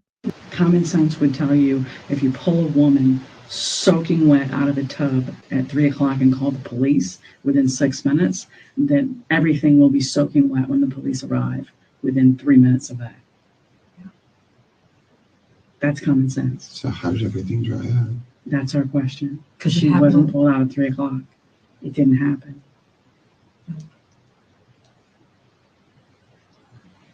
There's a science behind evaporation, and that science. All right, now you see his body just tightened up and closed off more. Watch his body shift right here. There's a science behind evaporation, and that science is not matching. As soon as science is brought up, that's a scary thing to bring up to somebody if they're doing anything deceptive. I'm not saying that he's being deceptive. It's very possible that maybe the things are misunderstood. Like I said, this is not about proving his guilt or innocence. But if we look at his body language, when she brings up science, he really seems to shift there. I know you think you thought of everything, but you didn't. I don't think I thought of everything, and I've told you over and over, I don't know. You do know. Yeah. Saying I don't think I thought of everything is a very peculiar way to phrase saying that you didn't do it, rather than saying, well, of course, well, I don't have anything to think of because this is what happened. It's I don't think I thought of everything. Once again, that doesn't imply his guilt, but it's an odd way of phrasing that. It's just one piece of many different pieces we're looking at. I don't know what happened when I wasn't there. No, I'm sure. There had to have been close to well over an hour in the morning that I wasn't there, and well over 2 hours in the afternoon that I Right, wasn't there. that's very possible that you left the residence. However, when you were there, You'll notice how the detective is leaning forward. Now, we do this when we want to feel more intense, when we want to be more connected to somebody. So as she's bringing up points that clearly are good points in her mind, she is going to be leaning in to be more connected to him, to try to put more pressure on him. whatever happened to her happened when you were there. It didn't happen when you were gone. It happened when you were there. And I wouldn't expect you to know what happened when you were gone. And your story is BS. Now, look how still he's sitting. I talk sometimes about freeze, flight, fight, that when you feel like you're in danger, the first thing we do is to freeze. And that's what we're seeing. We're seeing his body's very closed off. We're seeing, as she is saying, I've got you. We know what you did. You're seeing him freeze and really not move right here. I'm going to go back a second and we'll keep watching. Body speak for itself. And your story is BS. So you better figure it out before it goes too far. If you maintain that, you're going to look like a fool. And there we go. He continues to just sit there, say nothing, not protest, nothing, just sitting still. We've been extremely patient with you for a very long time. I am losing my patience at this point because there is not a lick of remorse for what you did to this woman. Not even a little bit. Okay? That was interesting when she said there was not a lick of remorse. That's when he puts his head down. Oftentimes we associate that with losing confidence. Watch this right here. Patience at this point because there is not a lick of remorse for what you did to this woman. Not even a little bit. And it looks like that he's hiding his lips when he puts his head down. It's a little bit hard to tell because the quality is not great, but check this out. There is not a lick of remorse for what you did to this woman. We associate that with not wanting to say something or from stress. Stress is usually pursing lips, but withdrawing lips is usually trying not to say something. Not even a little bit. Okay? I'm really starting to believe you wanted her dead. And I'm really starting to believe you planned it. So we'll go ahead and stop there. At the time of this video, the trial is ongoing. I'll do a follow-up if there's more footage from the trial that we can talk about. Hopefully this helps you better understand some of the body language we're observing. And if you have other cases that you want me to analyze, please let me know in the comments below. Last thing before we get finished up is I do want to remind you to like and subscribe if you want to see more content just like this. All right, thanks for watching. We want to break away from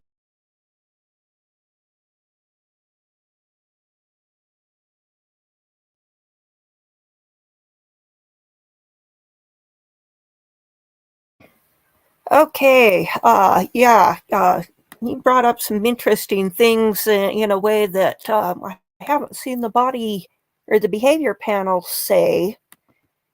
And so, very interesting how he varies from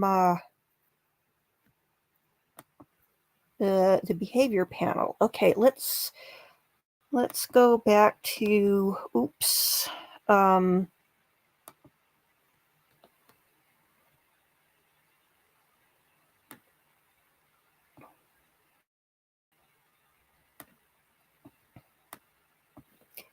Let's see, there was the news conference. Oops, I'm having trouble with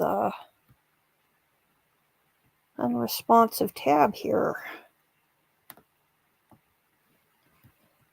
Let me try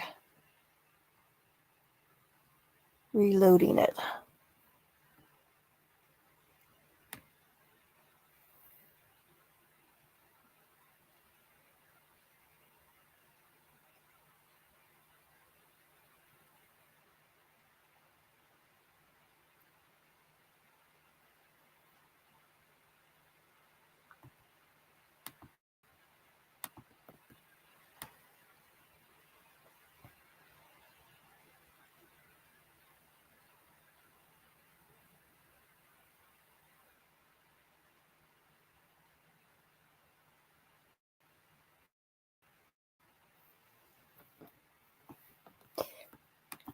Let's see.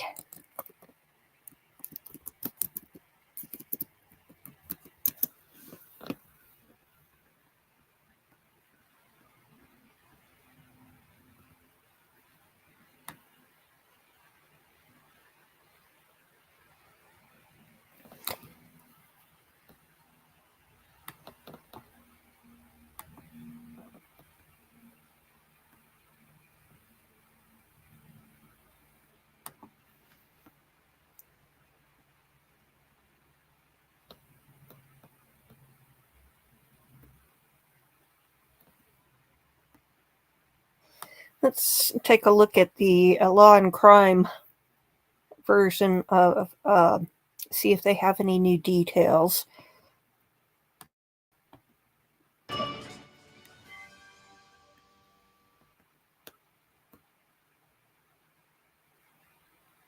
Hold on one second. We have a little bit of a technical difficulty here. Okay. Well, so I'm going to tell you a plea deal. Jorn Vandersloot, remember him? He's accepted a plea deal for the death or involving the death, we're going to find out, of 18-year-old Natalie Holloway in Aruba before she vanished in 2005.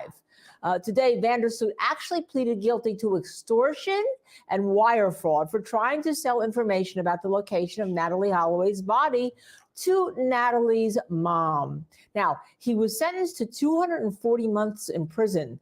The defendant is currently serving another 28-year sentence in Peru for the murder in 2010 of Stephanie Flores. He's going to finish out that sentence before heading to the United States to serve time on the extortion and wire fraud charges. And our very own law and crime correspondent, Terry Austin, is out in Alabama now to bring us the latest. Terry, I am so excited to have you join us because I am excited for the Holloway family to maybe get some resolution here about this crime. To start off, what did we learn from today's court hearing? Well, today's court hearing was very interesting because the plea deal did include information regarding the murder and disappearance of, we know, frankly, Natalie Holloway. And initially, he was here, obviously, just for the two charges under United States law for the wire fraud and for the extortion. So clearly, Linda, he pled guilty to that. But in the statement itself, there are details, and we haven't seen all of those details, but we do know that he did admit to killing Natalie, and he did admit to killing Stephanie Flores. He did admit to putting Natalie's body in the water. We don't know many other details. I will tell you that the judge was very good at providing the information to the parties. Anna Manusco, she is the judge here, and she went back and forth between the defense and between the plaintiff. She made sure that, you know, the defendant here, Duran Vandersloot, understood what he was doing. He was giving up his rights, he was waiving his rights, and he pled guilty to these two charges. And as you said, he will be going to Peru to finish out his sentence there, and then he will be coming back here to finish the sentence here. And she did give him the maximum, and she explained why. She said it was a brutal crime and that it was very difficult for the family. We also, Linda, heard Beth talking about in her victim impact statement how difficult these years have been since 2005 when her daughter disappeared, and how they have been patient and they have been waiting, and that she does feel as though this has been a victory for her and her family. And focusing on her, when Joran Vandersloot was giving his allocution, telling the judge about the fact that he did admit to killing Natalie, were other relatives in the courtroom, either his or other relatives besides Beth? And what was the feeling in that courtroom when you first heard that for the first time? Well, Beth is in the room, and her husband, ex-husband is in the room. Matt was in the room. And when the defendant stood up to speak, he didn't, say much. All he said in the courtroom versus what he said in the plea agreement was, I am sorry for what I did. I am sorry to the Holloway family. I am sorry to my family. And I am a different person from what I was at the time. And I have, quote unquote, found Jesus. So he kept it short. He, made sure he apologized, and then he sat down. Now, our understanding is that the plea agreement has much more information, and that it is admitting to the two deaths, and that it is admitting to how he did it. We did not get that detail from the judge, although, as I mentioned, Beth, the mom, did mention bludgeoning, and I'm assuming that that is all in the plea agreement. Otherwise, we would not have known that. So very interesting information should be coming out once that is made public. I think we'll have far more details than we do right now. Right now, I think the closure comes from knowing that he did it. And one thing I'll say is during the press conference subsequent to the conviction and the sentencing, Beth did say she was certain, based on the plea agreement, that he was the only one involved. So there seems to be quite a bit of details in that plea agreement where he's talking about exactly what happened, when they left that bar, where he took her, how he did it, and what he did with her remains. Terry, is there any scuttlebutt around the courthouse about why he would agree in the plea agreement for wire fraud and extortion to admit to the crime of murder of Natalie Holloway, and as you're telling us, disclosing that he put her body in the water, although I don't know whether or not he disclosed specifically where? The assumption being, Linda, that he just wanted to resolve it. The rationale is, a bit unclear. Obviously, he's serving the time that he's serving in Peru, the 28 years for the death of Flores, and another 18 years on top of that, apparently, for, drugs within the prison system when he was there. So, a total of 46 years. But what the judge said is that after he apparently he has 22 years left. That's what he has left. So after he serves those 22 years, then he will come back. And if he gets out early, he will come back. And he promised that in the plea agreement that he will come back. So I think the judge made clear that you aren't getting away with, not serving your time here, even if you get out a little bit earlier under the Peruvian, deal that he did there, the conviction.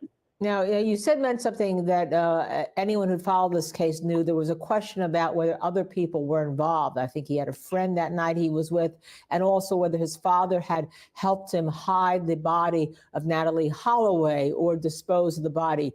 That seems to be addressed, that he was exonerating his friends and his family. Well, that was not mentioned today in court, but I will tell you that that's what Beth Holloway said when she came outside, simply that not that anyone was exonerated. Her exact words were, I am confident that he is the only one involved. So based on that, I think we'll wait, obviously, until we get the plea agreement because we don't know what those details are. But it does appear as though no one else was involved, and he is taking full responsibility for his actions as they relate to both of these women, but particularly as it relates to Natalie Holloway. And Terry, one final question before I let you go. When will we, the public, see the plea agreement that Joran Vandersloot finally admitted to the facts of killing Natalie Holloway? Yeah, my understanding, Linda, is that they are going to release that, immediately after the sentencing. The judge finalized the sentencing and it's all said and done. I will say she was excellent in terms of, you've seen these kinds of pleas before, I'm sure, Linda, where you go through the questions. Do you understand what your attorney said? Are you confident, about what you're doing here? It was scripted, I would say. And so, I expect that right after today, they will be releasing. They filed all of the paperwork that they needed to right then and there in court. So my expectation is that we'll see that plea agreement relatively forthwith. As usual, Terry Austin, great reporting. I know you'll be right on top of the plea agreement when it gets released to come back and talk to us about it. And I'm going to let you go now and follow up on that. And right now, we are going to take a quick break. On the other side, we will talk about this case and all the other cases we are covering. Stay with us. We are the Law and Crime Network. Okay, I'm not buying that the pair of brothers, I forget their names, weren't accessories before or after the fact, or that his father didn't pull strings to get him off the hook with the police down there, because his father had a lot of sway. So a little more detail. They said that he's going to come here in due time. Now, I think Court TV said that they were going to be concurrent. So hopefully when we get to see the terms of the plea agreement, we will get the exact answers that we need. So let's see, what else have we got going on?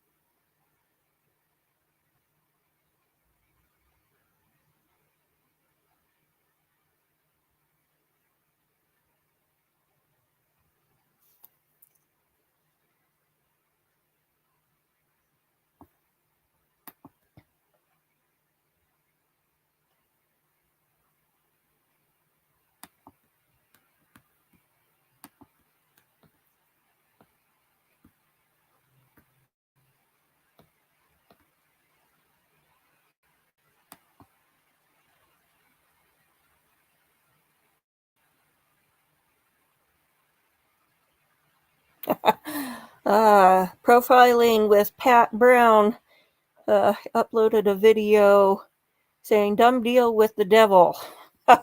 So we know what her opinion is. She's a lady who isn't afraid to hold back her opinion.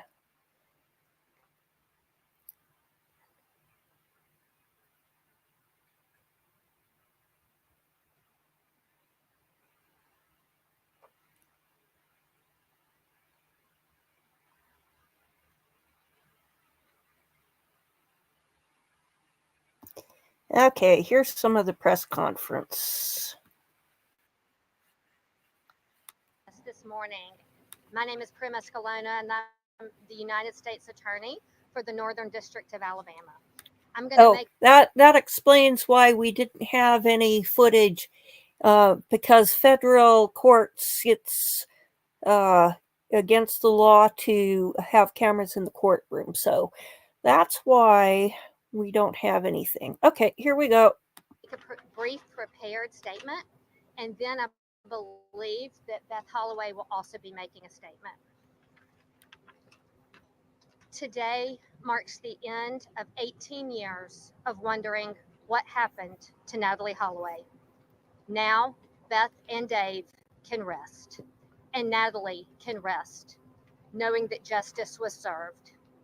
For the Holloway family, this has been a journey filled with patience, perseverance, and courage as they continued to seek justice for Natalie. I hope today will give them peace. I want to extend my deepest appreciation to the FBI, the Department of Justice's Office of International Affairs, the governments of Peru, the Netherlands, and Aruba, the United States Marshal Service, and the Shelby County Sheriff's Office for their efforts that helped make today possible. I also want to recognize from my office, Lloyd Peoples, Catherine Crosby, and Tanya Benninger, who worked tirelessly over the last year and a half on this case, along with many others in my office who have worked towards justice for the last 13 years. Also, I want to thank the court and the federal public defender and his team for their diligence and professionalism throughout this prosecution. Ensuring a successful prosecution took a great amount of collaboration, and I'm grateful for all of the hard work and dedication that has been devoted to this case. The world watched in 2005 as Beth and Dave Holloway experienced every parent's worst nightmare. As a mother, I cannot imagine the heartache, the sleepless nights, and the tears that Beth and her family must have shed of wondering what happened to Natalie. Despite their grief, the Holloway family kept fighting for justice for Natalie. Their love for their daughter and sister is what brought us to this day. For Beth and Dave and Matt, I hope today is not just about this sentence. I hope it's about healing, about finding peace, knowing they did everything they could for their daughter and their sister. I hope today will help all of us move forward, not in sadness, but in celebration of the incredible life that Natalie lived. Beth, may her memory be a blessing. Thank you. Thank you so much.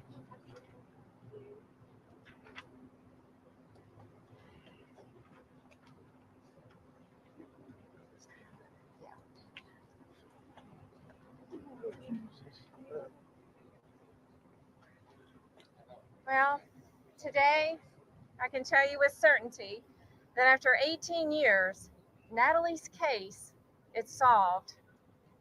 As far as I'm concerned, it's over. It's over.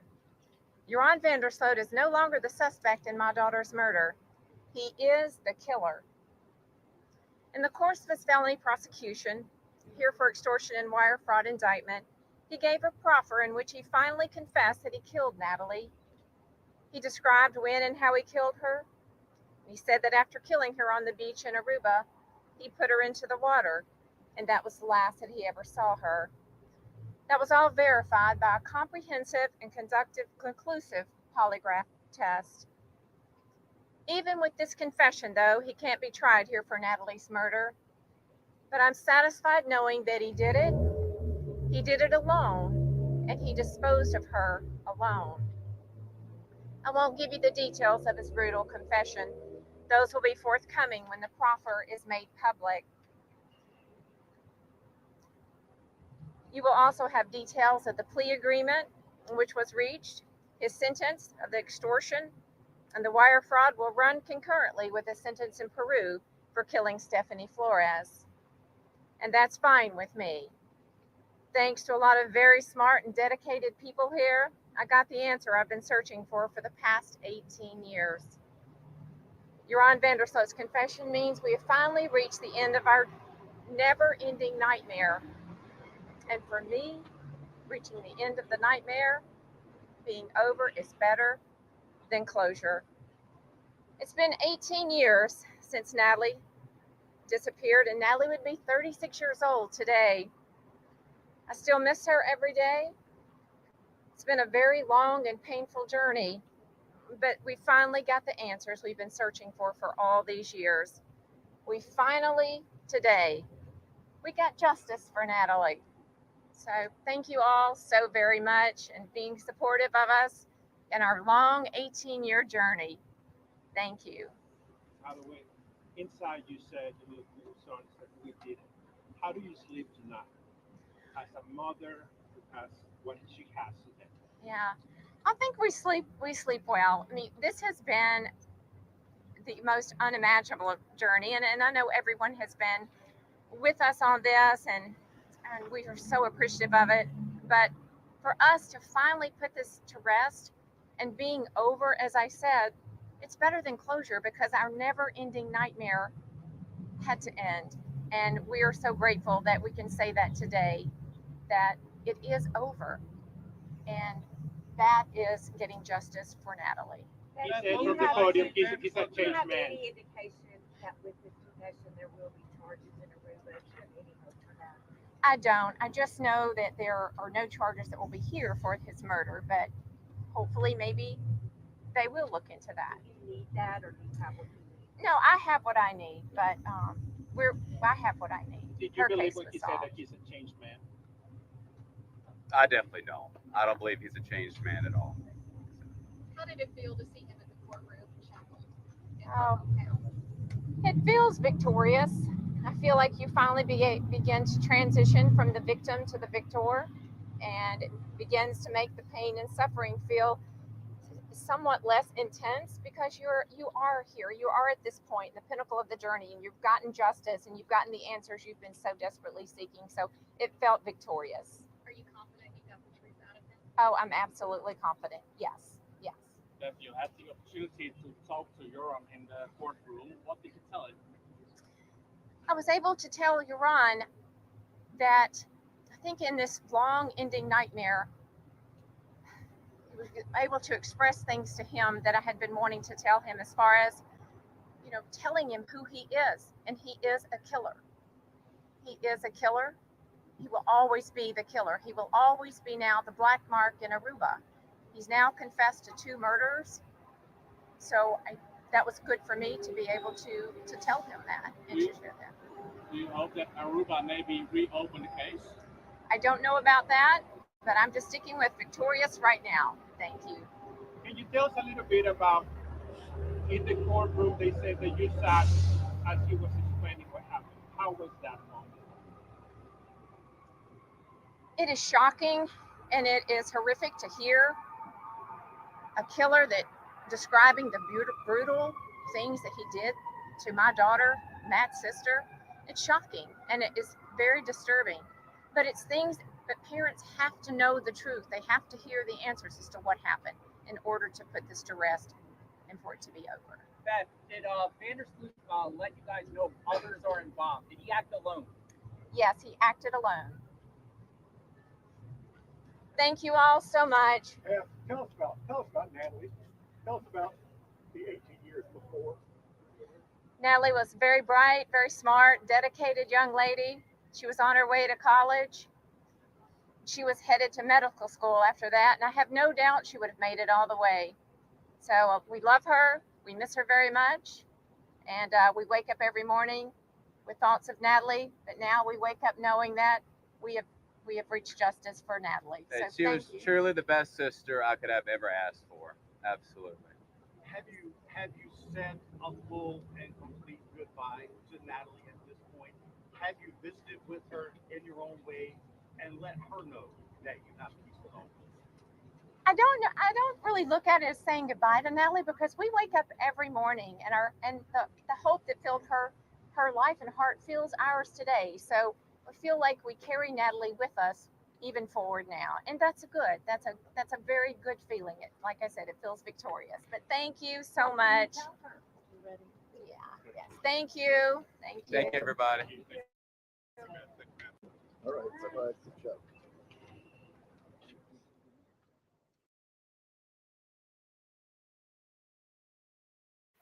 Okay, Beth Holloway is looking rather good. I bet this is a huge relief for them to have answers and have him admit responsibility for what we've all pretty much known. Just think about it. If Natalie were alive, she'd be a mother and have kids who were probably about ready to enter high school themselves. So, this is something that, and to have this happen on her birthday. Now, the mother did say that the sentences will run concurrently. Now, I'm not sure about the exact terms of the sentences, so I'm not sure if, like the law and crime person said, that he'll get out and then he'll come here, or if his concurrent sentence will be up at the time that he gets out down there. So we'll find out more, I guess, as we get more details on it. So let's take a look and see what else we've got.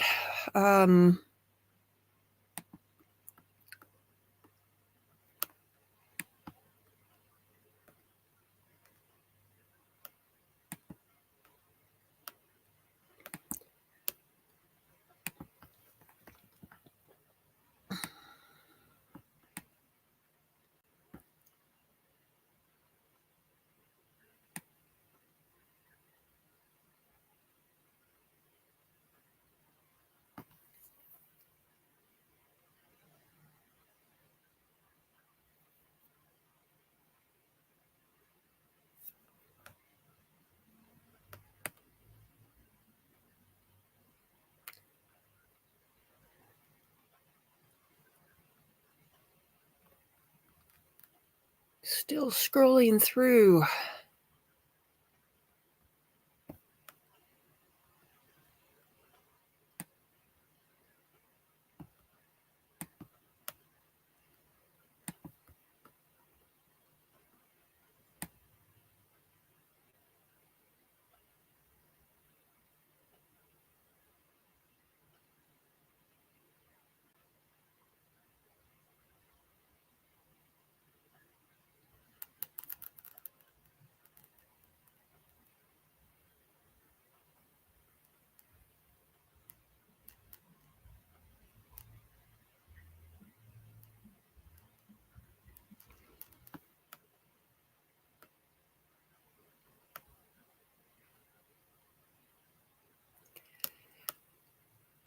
Okay, not seeing anything. Matt, who was with us this morning, recommended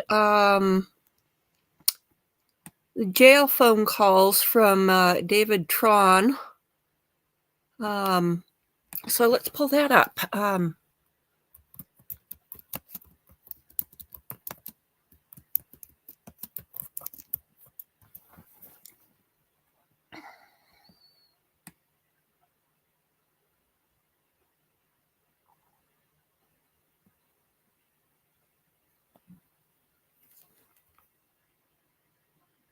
Trying to remember the full name of the channel.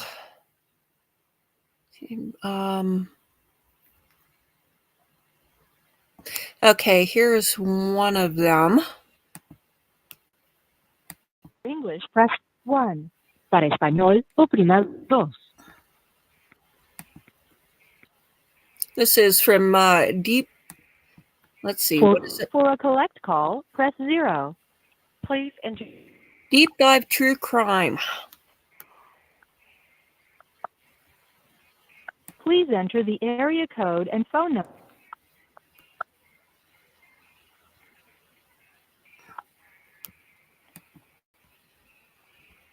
Please hold. Please wait while your call is being connected.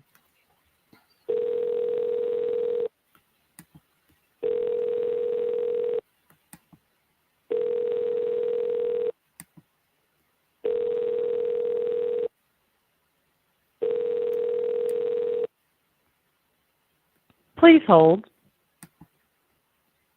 Hello.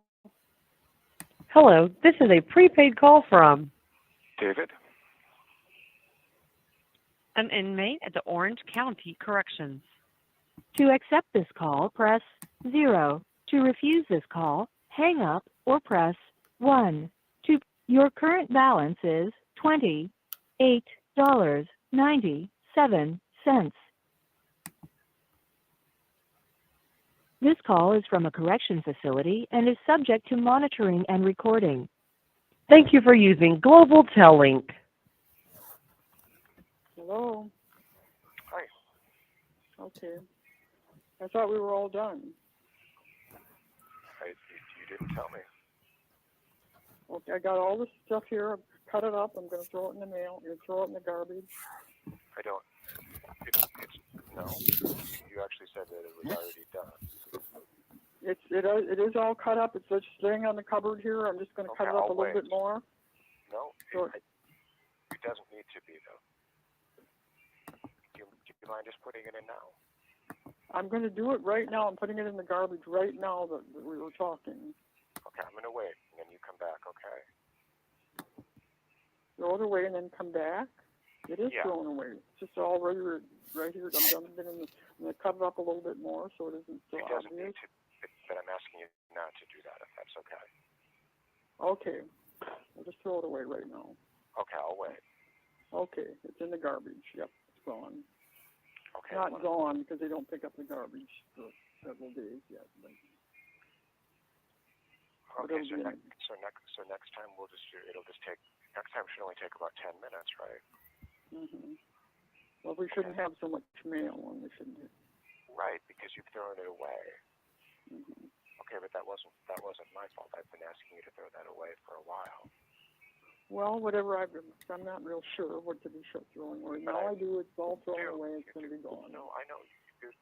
But what I'm saying is when we went through it last time, I told you what to throw away. Mhm. So that made you sure. Well, this is pretty much new stuff that we had today, you know.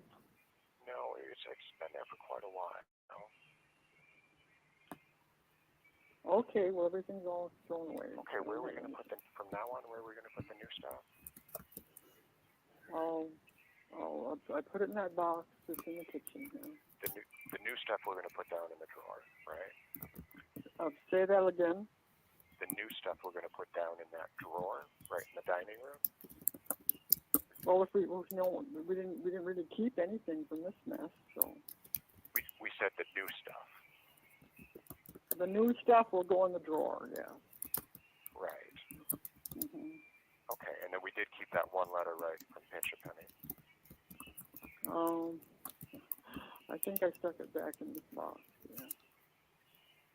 Okay, should be the only one in there, right? Yeah, Pinch a Penny, yeah.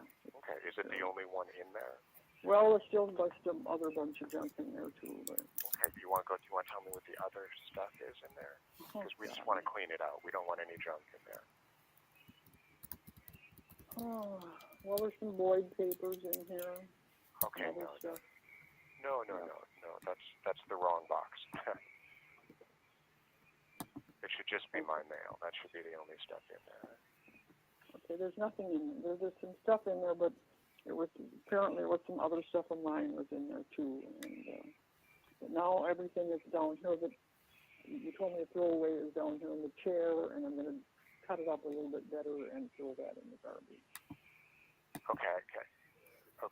Instead of doing that, could I just wait while you put it in the garbage? I'll just wait. It's kind of foolish to use up your time here while I'm cutting up all this stuff here. It doesn't need to be cut up. I just want you to put it in there the way it is. Okay. I don't care if the name's on it going through. No, because it gets destroyed, so no one looks at it. Okay. It's in the garbage. Okay, everything? Yep, everything's in the garbage. Okay. Okay, so that means there's nothing left to cut up, right? No. In the garbage. Okay. Hope So next nobody time finds it. it should just take about 10 minutes, right? That should what? It It'll just take about 10 minutes next time. Yeah. Because you'll have it all organized, right? Right. Okay, and all you have to do is take the new mail, just take all of it and just put it in the drawer. Mhm. Okay, are you all right? Right. Are you okay? I'm okay. Okay. Do you have anything you want to tell me? Pardon? Anything you want to tell me? I don't have anything to tell you, no. Merry Christmas or... Oh. Okay, I can just tell you I love you. I love you, and I'm very sorry that you are where you are. That's what makes me very upset. Because you shouldn't be there. But that's not You anyone's shouldn't fault. be there. We know that. Okay. Okay, and that's why then when I get then I'll get out and then we won't have to worry about it, right? Mhm. Okay, well it's nobody's fault, right? Well, it must be your fault that you're there. I don't know how it's fault. Oh no. We're just waiting. We're just waiting. Mhm. You see what I'm saying? This is just something that happens. Mhm. And you have to go through it and you go to trial and then you get out. Mhm. But you have to be here to wait until that happens, right? Right. Okay, well then there's no reason to be here. Okay. Well, Michael explains that. Michael told me that he explained that to you. Mhm. Is that true? Did he? I guess he did. Yes, he did. Okay, well, why would we go through it again then? I don't know. Are I you just sure don't you don't like. know? Not absolutely. You shouldn't be there at all. No. Exactly. Mhm. Exactly, that's right. We agree. You and I both agree on that, right? Mhm. We agreed. Okay, well, it's no one's fault, and there's anything else we could do and just wait, right? Mhm. That's right. Okay, well, what are you going to do in the meantime? Just do what I do every day, I guess. Just to Okay, well, there's no skin off your back then. say what did It's you no say? skin off your back then. Say that again. It's no skin off your back. Just get the whole thing off my mind. Is that what you said? Well, no, I don't understand why you're so upset about that. I can't understand what you're What is saying. what is it that you're so upset about then? Well, I'm upset that you're there where you are and you can't. But it's not. I know, but there's nothing you can do about that.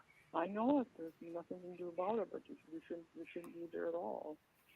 Well, this just happens. There's nothing you can do. You defend Mhm. yourself and you fight and then you get out. Right. Right. Okay.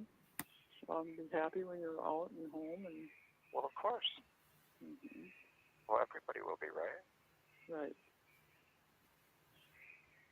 Okay, well, then And there's nothing to do. I hope it's very soon. How soon do you think it could be? I don't know. Mhm. I don't know. I have nothing to do with that. Mhm. So you have an attorney and everything that's working for you, right? Yeah, you know that. We've talked about that. Right. You and I I know talked about that. that I know many that. times. Yeah, I know we did. So we're hoping that everything works out okay and. Well, it will. We know it will. We're not hoping. We know that it will. Okay. Okay. Yeah, I had to read about this in the paper. It was in the paper. You didn't have to. Michael had already explained everything to you. Well, according to the paper, it said I don't know if It's I not. got it wrong. It's not that. But it's not according to it. Michael had already explained it to you. Okay. Okay. Let's look forward to a good day, and Well, when was that? When are you talking about? I just want to have a good day and have you No. home When did that happen? have you home where you belong, and. Right, of course. But when did that Mhm. happen? When did you read about it? Mhm. When? When was that? I don't know when it's going to be. When it's going to be that you're going to be home. That you read about it. When did you Well, read about it? Oh, well, when the whole thing happened, when it happened, and how. Okay, well that was a long time ago. Yeah. Okay, I know that. Oh, okay. So you knew that already. Right. But I didn't like reading it once. I didn't even like reading it at all. Right. But anyway, we're okay, already over everything is looking up. We're doing good. We're just gonna take one day at a time, and hopefully you're gonna be home real soon. Okay. Okay, and you'll just do those couple of things for me. You're gonna check with Sharon. What am I supposed to talk to Sharon about now? The OUC bill. The OUC bill.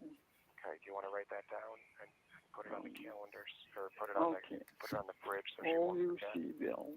I'm pretty sure that was. Okay, do you mind just checking with her? I will. When I talk to Sharon, I will. Okay, and will you put that note for yourself on the fridge so she sees it? OUC bill, Sharon. I got it right here on the top of my. Okay, I don't want it right there, but will you put it on the fridge so she sees it when she comes in? Okay, yep, it's right there. I'll have to get some tape. I have to get tape to put it on the refrigerator. So right now. I'll wait. I'll wait just a second. Let you do that, okay? Okay. I'll wait for you to do that right now. I'll wait. You go ahead and do it. Okay. I'm putting the phone down. Okay.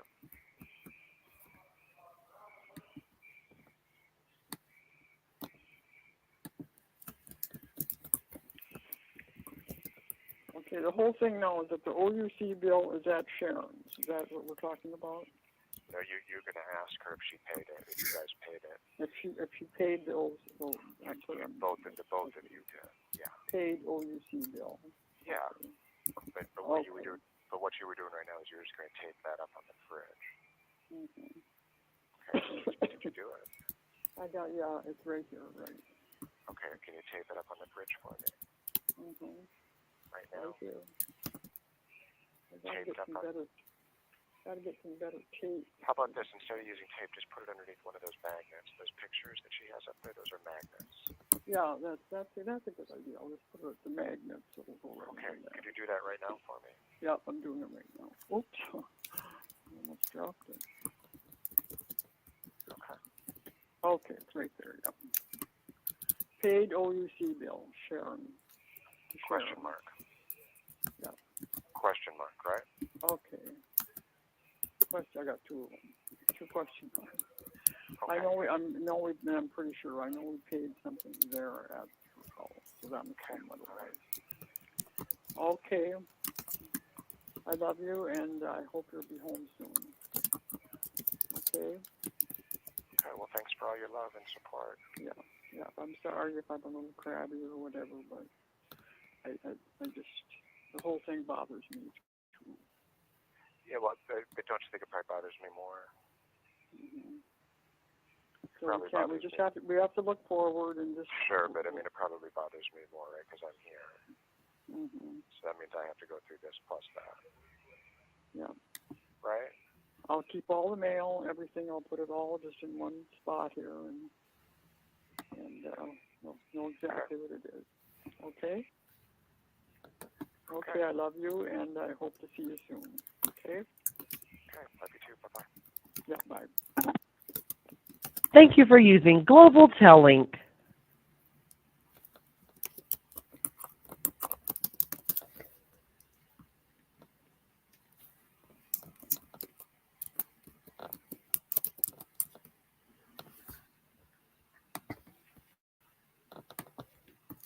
Okay, sorry about that.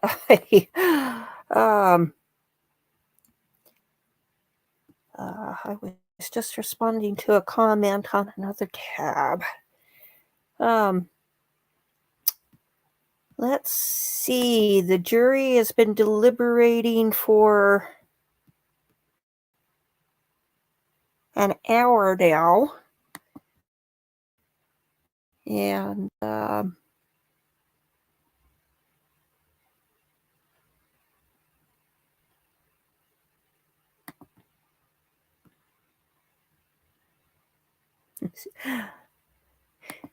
so been having a bit of a chat with the mystery maven in comments on Natalie Holloway verdict. And I was asking her, because she's an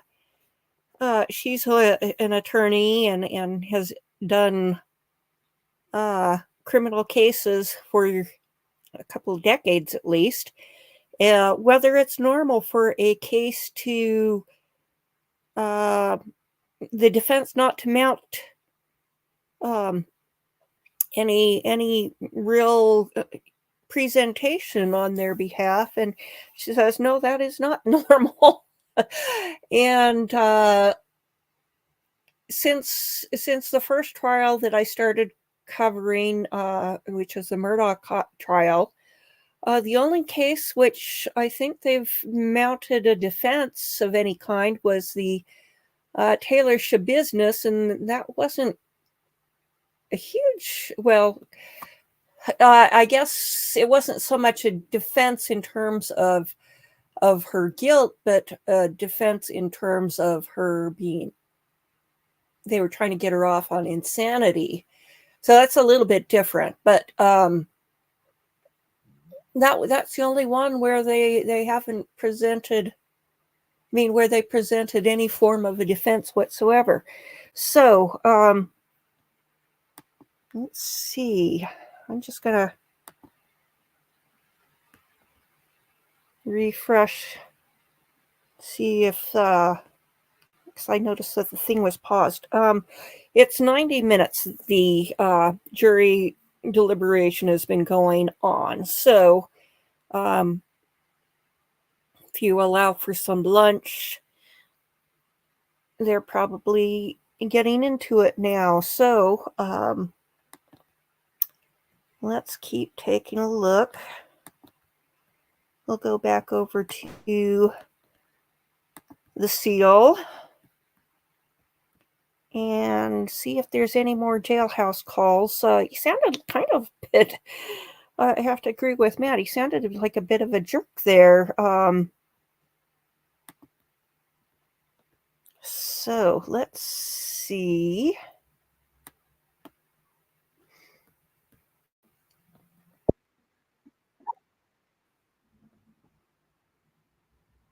Oops.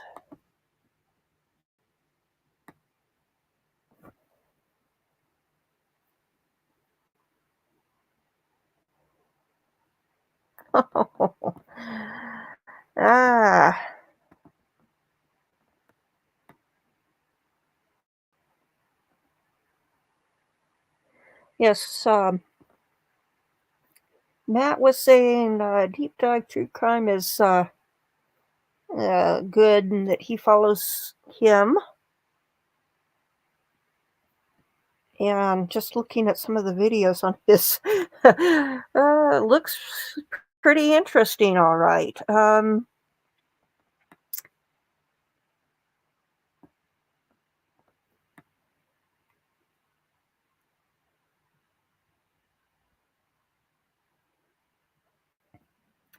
Now, next month, we have the hearing in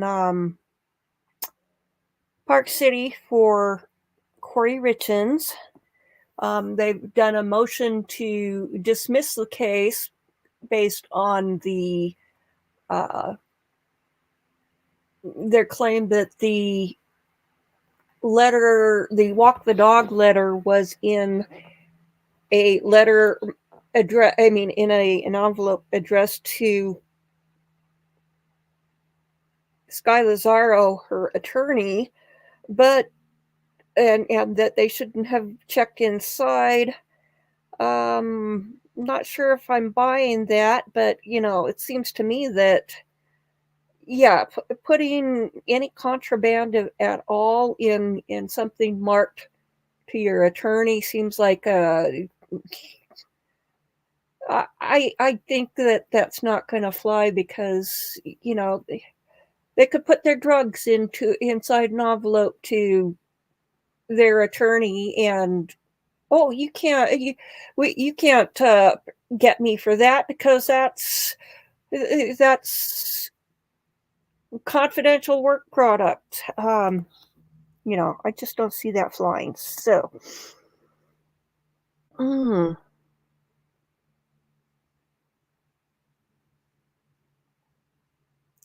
well, let's see. We got a Rex Heuermann press conference. Let's take a look at that.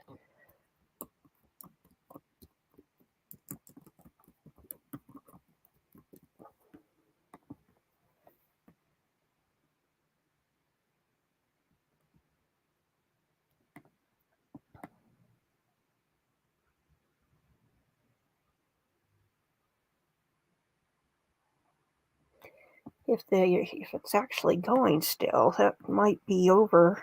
Let's take a look. We've got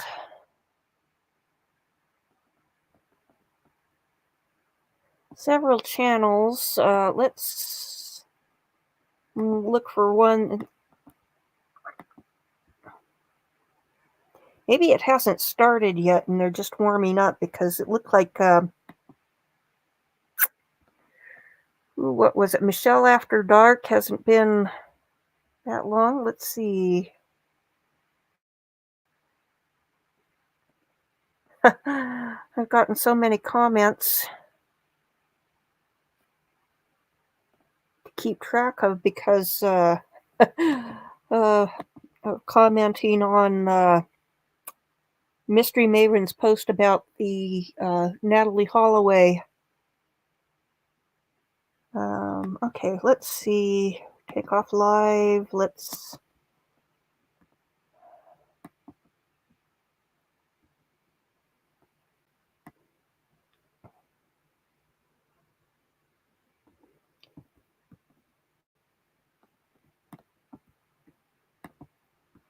Let's see.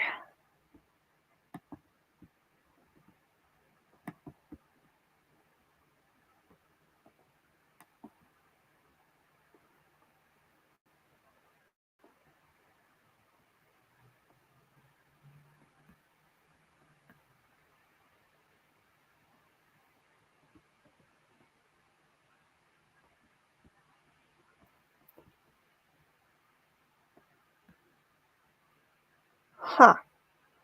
Okay, it looks like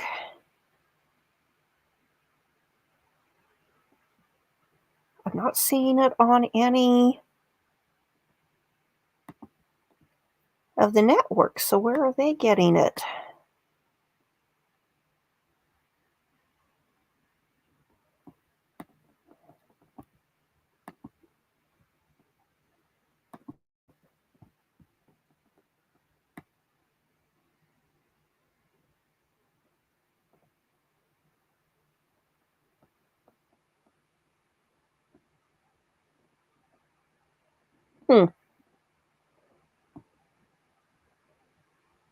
Okay, well, I'm just going to go with the audio of it,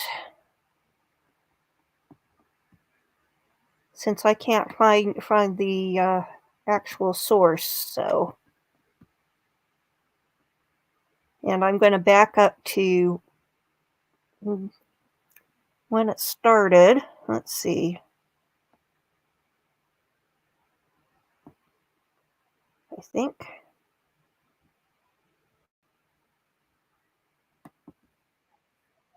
Okay, wait.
Okay. Well,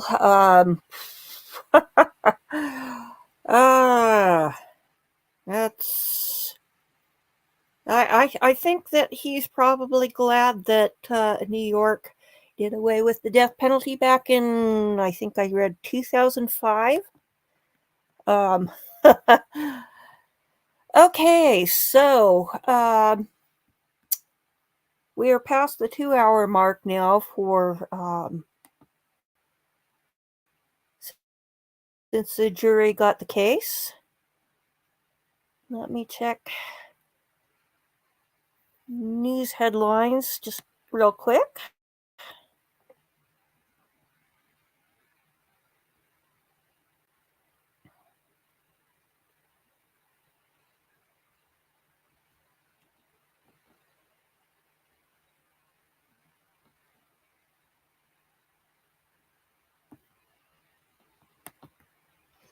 Okay, I found an interesting article which seems appropriate for the season. It's out of a case in Colorado, and I think we're going to have some criminal charges. Let's see. The title is Nearly 200 Bodies Removed from Colorado Funeral Home Accused of Improperly Storing Bodies. Colorado authorities have removed nearly 200 bodies from a funeral home accused of improperly storing bodies. At least 189 bodies were removed from the Return to Nature funeral home in Penrose after authorities opened an investigation following reports of an odor in early October. Fremont County Sheriff Alan Cooper and Coroner Ray Keller said in a joint statement released Tuesday that all remains were removed on October 13th. Investigators initially estimated there were 115 bodies, but the number of bodies found in the facility in Penrose, about 35 miles southwest of Colorado Springs, is much higher. The total number of decedents could change as identification and investigation processes continue. Just a little observation here. If you've removed all the bodies, didn't you count them as you filled up the refrigerated trucks to take them elsewhere? I think that they ought to know the total. Anyway, the funeral home is known for having green or natural burials without using embalming chemicals or metal caskets. A green burial costs $1,895 and doesn't include the casket and cemetery space. Green burials are legal in Colorado, but the state requires that any body not buried within 24 hours be properly refrigerated.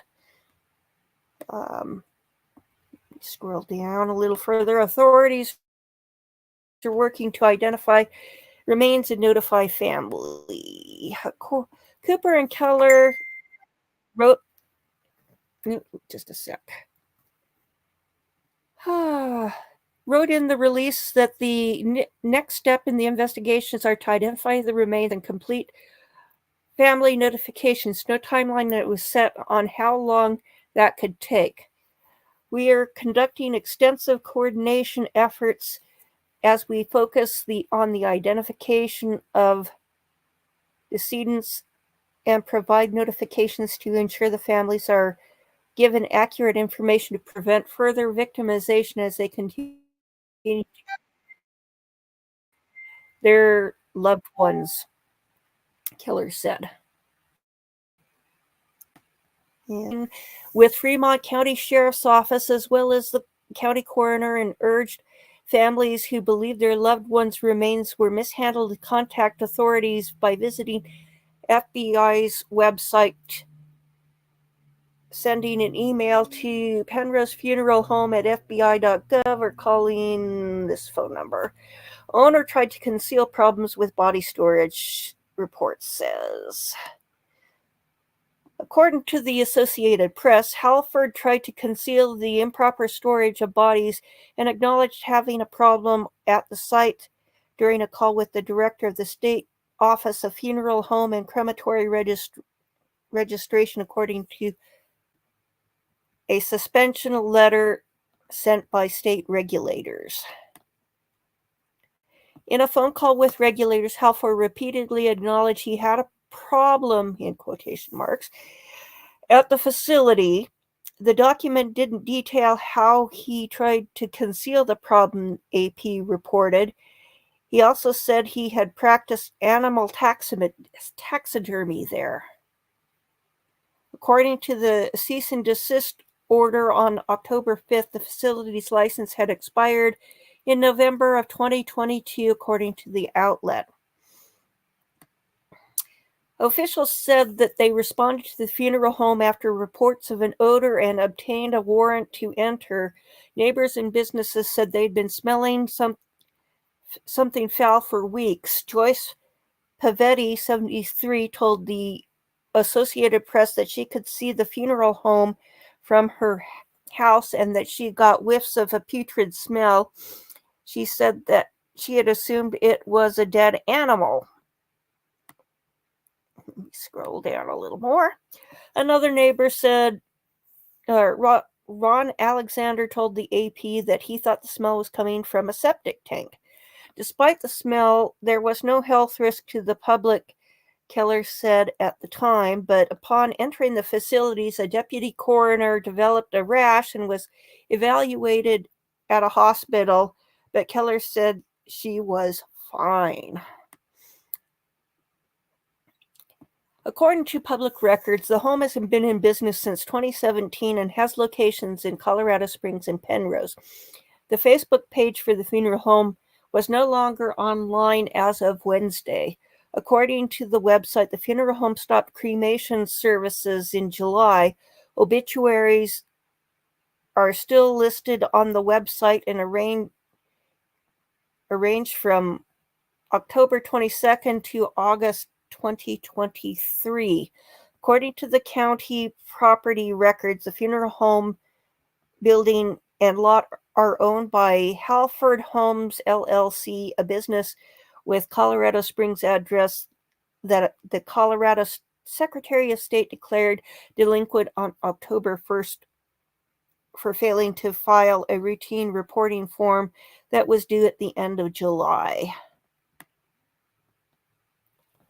October 18th, 2020. Oh, we've started another article. Okay. And let me see.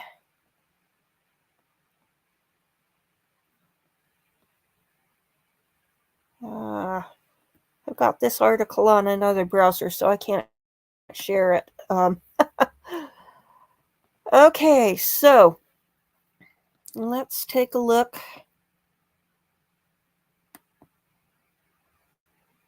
No updates on the time over.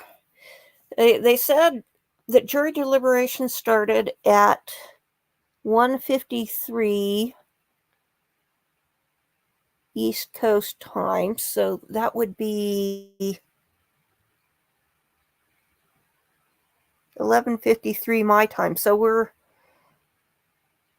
about 2 hours and 20 odd minutes into deliberations. So allowing for lunch, start deliberation and filling out forms. So it just kind of depends on how much stuff they feel needs to be hashed out. So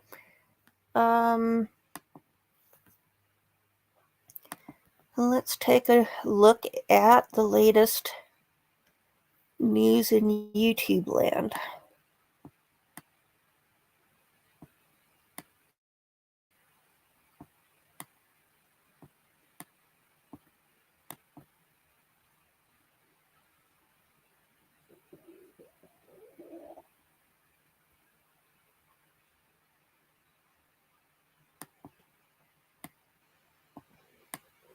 I'm having trouble with the tab being slow to respond. Let's try refreshing it.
Alan Dershowitz has a podcast coming up, which is labeled "Was Israel Framed for the Hospital Explosion?" From listening to that one call, we read the transcript of the call. We heard the call, but it was not anything I could understand. The two people on the call didn't sound to me like they had any knowledge of it. But that doesn't mean that some other party didn't. So,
okay, for a change of pace, let's go to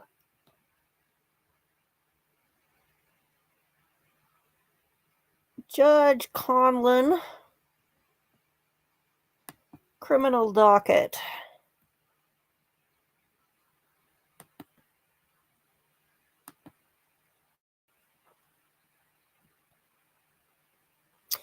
These short cases can be kind of interesting. I don't know if we're going to have any.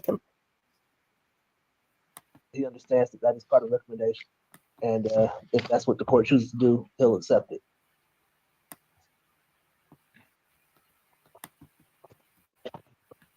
Mr. Lewis, you've heard that? Yes. And you're ready to proceed today? Yes, before we get into the details of that, just answer the. So here's the deal, though. I mean, you just have to know that you can ask me for anything you want as far as sentencing. I may or may not agree to it, but it can't be contingent. So in other words, you either are ready to go today to plead guilty and then we'll go to sentencing, or if you want to delay the sentencing, we could do that. But if you are unsure about your entering a guilty plea, if it's related to what I'm going to do as a sentencing, then we should proceed today and we should adjourn this, allow you to have your lawyer. So what do you want to do? No, I'm fine with proceeding today. I'm going to have you raise your right hand and be sworn in. You swear or affirm that the testimony you're about to give will be the truth, the whole truth? Yes. Okay, you can put your hand down. So you've heard on the record that you'd be pleading guilty to the violations. Probation will be expended to June 4th, 2024. Scram tether for 120 days or sober link. substance abuse assessment and any recommended treatment. That's what the recommendation is. So that's what's kind of on the table. You can argue against that, but you would be pleading guilty to the alleged violations. So you understand everything and you want to proceed today? Yes, sir. Okay. Other than what's been stated on the record, has anyone promised you anything to get you to plead guilty? No. Has anyone threatened you in any way to get you to plead guilty? No, sir. Is the decision to plead guilty yours to make because you have the free will to make it and you did violate because as they've alleged? Yes. Okay. At the hearing in this matter, you would have had certain rights and they're significant. I'm going to go over them. At a hearing, you'd have the right to require the prosecutor prove by preponderance of the evidence that you violated your probation as alleged. At the hearing, you'd have the right to cross-examine or examine any witnesses that appeared. You would be able to testify if you wanted to, but you wouldn't be required to, and your non-testimony would not be held against you. And then if you needed witnesses for your defense, I would order their appearance. So those are some of your rights regarding the trial. Additionally, if you didn't like what happened after the trial, you could automatically go to the Court of Appeals just by filing the right paper. I'm not saying that you would, but if you wanted to, you could. That's your automatic. But what happens now is that if you don't like what happens out of this hearing or what's happening is that you can still appeal, but the Court of Appeals decides whether it's going to hear your case. It's not automatic anymore. So you understand that you're giving up that automatic appeal. Yes. Okay. It looks like you were placed on probation on June 4th, 2018 to 2 years, and that for 2 years, that was extended then. And that was for the operating while intoxicated, impaired, or under controlled substance influence third. And so it looks like your probation was extended, and then it was alleged that you violated your probation. So as it relates to the information that's in the warrant, it appears to me clear as to how it's alleged that you violated. So let me just ask you, how do you plead to that? Guilty. Okay. And you are pleading guilty because you did violate your probation as alleged? Yes, sir. Okay. Counsel, have I complied with MCR 6.445 in taking Mr. Lewis's plea? People are satisfied that you have, Your Honor. You have, Judge. I believe I've complied with the court rule as well. I find the defendant's plea of guilty is knowingly, understandingly, accurately, and voluntarily made. I'm satisfied that there is a factual basis to support the allegations as contained in the specifics of the warrant that is dated August 4th of 2020, and I will accept your plea of guilty today. Sir, do you object to me moving to an immediate sentence? You okay with him sentencing you right now? Yes. You want me to? Yes. All right. Mr. Emmons, or anything to add before we turn it over?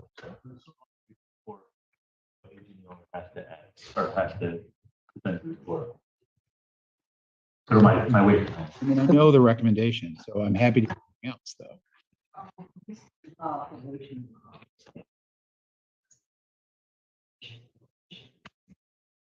Okay. Mr. Feaster, and then after you, I'll turn it over to Mr. Lewis. Thank you, Judge. He's going to be a much better advocate for himself on this than I am, but what I'll say briefly is that he's fine with all the conditions of the recommendation with the exception of the scram and or the sober link. I know he's got lists of times where he's been going and reporting to the jail to be tested. I believe he can show you they are all negative tests for the last several months. So I think he's at the point where he thinks that he's shown that he is able to stay away from alcohol. He's able to do what he has to do. And I think he can articulate those factors better than I can. So I'll turn it over to him, Judge. All right, Mr. Lewis, go ahead. While I'm here because I absconded, which I know is wrong. I also will say though, it's been 3 years and I have no new charges, alcohol-related offenses. I've been testing every day with the Melvindale and Dearborn Police Department, and they're all negative every day since September 12th. So I would only ask if I'm allowed to continue to do that. I can, because it is a big deterrent for me. There's no way I would walk into a police department knowing I've been drinking.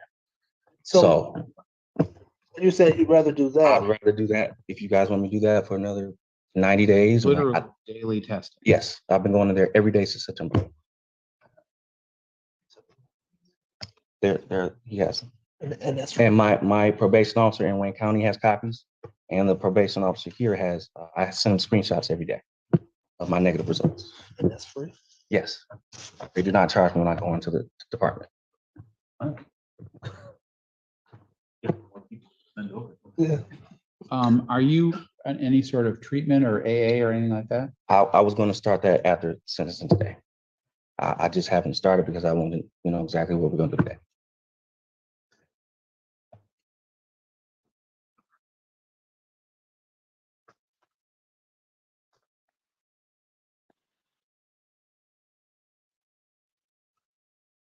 Okay.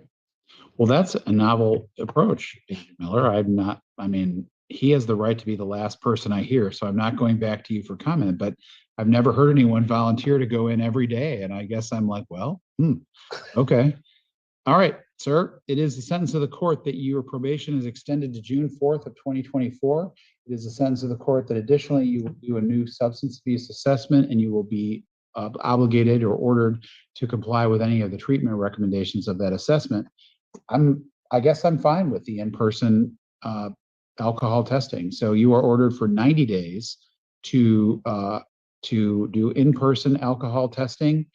You are to provide the results on a daily basis. If it's a screenshot or a photograph that verifies the time and date of the test to your field agent, and that is to be done daily for 90 days. I will require that after that 90 days, that you enroll in some sort of Alcoholics Anonymous or other therapeutic treatment plan that you comply with that on a daily basis for an additional 30 days. And then after that, I guess we're going to see how things go. So that would be your 180 days of supervision. I'll give you 90 of the daily testing and then an additional required 37 days. Okay. Yes, sir. All right. That is the sentence of the court. You are on probation, so all the same conditions apply as previously. And so the only thing I would say is that, report into your agent tomorrow morning. You can just call whoever your field agent, just make contact because it's 4:30 now. So just make sure. If you have an appointment to report soon, you don't have to do it tomorrow, but I'm saying if you don't have an immediate appointment to report, then make sure you call them. Okay? Thanks.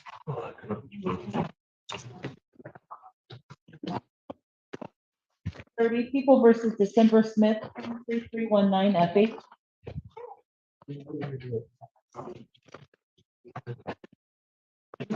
I'm good. Now, you can take this one. I'm offering it to her. Sorry, Judge. Torgo, please, the assistant public. Who wins? On behalf of, appearing on behalf of, but not with. Gulp. Mr. Feaster is not unfamiliar with that intro. Yes, Judge. We were here a couple of weeks ago, which time the court granted us an adjournment so that Ms. Smith could contact our office and we could do the paperwork and explain to her what the restorative justice court program was. I have not had contact with Ms. Smith since that court date, Judge. Mr. Evans did make an alternative offer as well that I would like to relay to her, but I have not had contact with her, Judge. I don't know why she is not present. If the court is inclined to adjourn it, I will reach out. I will send a letter. If the court does not adjourn it, I will still reach out and try to find out where she is and get her turned in, Judge.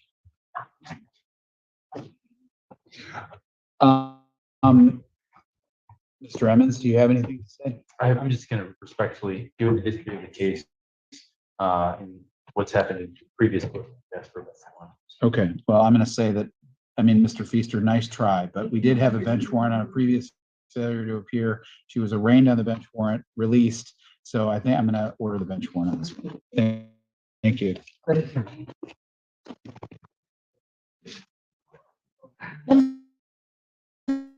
Number 7, People versus Marquel Cashflow, 2311.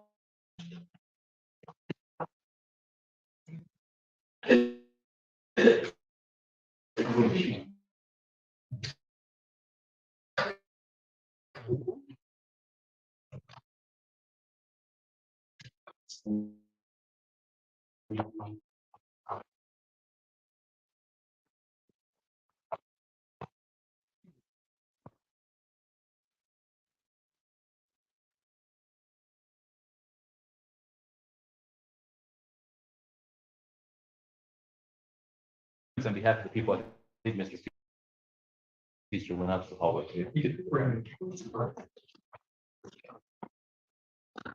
Sure, there is a, just so. Okay. Judge. Judge Feaster, Assistant Public Defender, appearing on behalf of Ms. Castello, who requests the vote. And let me say for the record also, Judge, Ms. Castello, I believe, was married here last. I think she now goes by Ms. Parker. Yes. P-A-R-K-E-R. Okay. State your name for the record. Markel Parker. Okay. Today's the date and time set for sentencing. Matter. Are we ready to proceed? We are, Judge. Okay. So I've had an opportunity to review everything, including the calculations of guidelines submitted by MDOC. I'm going to hear from Mr. Feaster as well as Mr. Emmons on those calculations. I've done it myself from the information defense report. All that becomes information to me as far as what's going to happen with sentencing. And we'll get to that. So let me start first of all with Ms. Parker. We had a full and complete opportunity to go over everything in the pre-sentence report and the recommendations of probation and all of that with Mr. Feaster or someone from his office before coming to court today? Yes, Your Honor. Okay. And Mr. Feaster, do you have any additions, corrections, or deletions to the information part of the report, other than I've made the change to today's date, which is October 18th on the sentencing? No, Judge. That's essentially all I have. And Ms. Parker is not in custody. Is the PSI are accurate in jail credit days? Just, I mean, I when I went over it prior to the earlier date, I had a question about that. So, Bill 73, she's not in custody. I don't believe there are any additional jail credit days. She did go to rehabilitation, but she was not in custody at that time, Judge. Okay. So I don't believe so. Okay. Mr. Emmons, any additions, corrections, or deletions? Not the narrative or about. All right. How about the sentencing guidelines? I know Mr. Emmons has two or three corrections to the OVs, Judge. Okay. Let's hear them. That's correct, Your Honor. I don't have any amendments to the PRVs. However, in addressing the OVs, if I might, starting with OV1, that is scored by 15 points for fire. The knife was pointed. I suggest, and you'll hear from the complaining witness, stated in the body of the PSIR, she was stabbed by the knife. So that should be, I believe, scored at 25 points in OV1. Feaster? Your Honor, if the complaining victim in this case allegedly stabbed, then that would be accurate, Judge. I mean, it's also alleged in the report, so I had a question about that. So I will make that change. I mean, if she doesn't allege that, then we can take it up at that time. But otherwise, I'll make that change to 25. Okay, Mr. Emmons? Likewise, so when we get to OV3, there was medical treatment that was needed. If I'm not mistaken, HCA had come that day. Did HCA come that day? Did HCA come that day in the ambulance? Yeah. So I think medical treatment was obtained for that injury. So I believe likewise it should be scored at 10 points. Okay. That sounds accurate, Judge. That's OV3. And I believe sit down. Is that 3 or 2? Okay. That's 2, and then OV12. If I might just have just a second. Is it one contemporaneous? This is the contemporaneous one person. And that would be for the R&O. We have the R&O charged, and so that should be, if I'm not mistaken, at least one other felony. So that should be 1 point. That sounds correct, also, Judge. OV12 should be 1, and so that should. It does not change the guideline. It doesn't change the level, so the guidelines stay the same, 10 to 23. It's just that the points would go up. What, 71? So it'll be 61. 61. Yeah. And then does that change the minimum? It doesn't. Yeah, I did not catch OV12 myself. I did question. 75 to get to the next level. Okay. All right. So seeing no objection and having reviewed it myself, I will make the changes to OV1, OV2, and OV12, 25, 10 respectively. Okay. Mr. Emmons, I know you have a victim impact statement, but before we have the victim come up, do you have any comment on the proposed sentencing recommendation? I'm going to let the victim make her statement, and I think she'll kind of speak her mind as to what she thinks is appropriate. It's a serious situation. The only thing I can say is when I look at the PSIR, it's just a habitual round of continued assaults. An ongoing history of assault behavior that inevitably led to this unfortunate conclusion. Okay. So I'm happy to hear from your.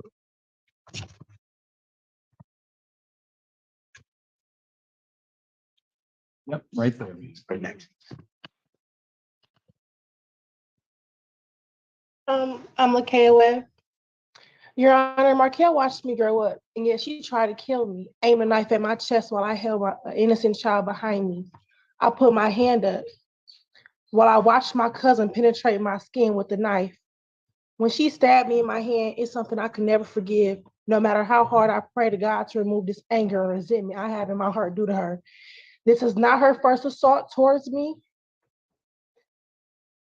This is not the first assault that has been done to me by Markel Castelo for trying to have a father relationship with my dad. Months prior, she damaged my car by busting my windows out and messing up my gas tank while my car was parked outside of my father's house. And there was a police report, which was filed with the Ypsilanti police, but nothing came of it. From what I'm aware, I'm not her first victim. And I know I won't be her last if she doesn't get the mental health support that she needs. Getting assaulted by my cousin Markel was a life-changing event for me, not only physically, but mentally for me. It put me in a depressive state, so deep into God himself to help me get out of it and help me realize that it wasn't my fault. I did nothing wrong besides try to have a relationship with my father. After this event, due to her insecurities and the assault, that is no longer an option for me.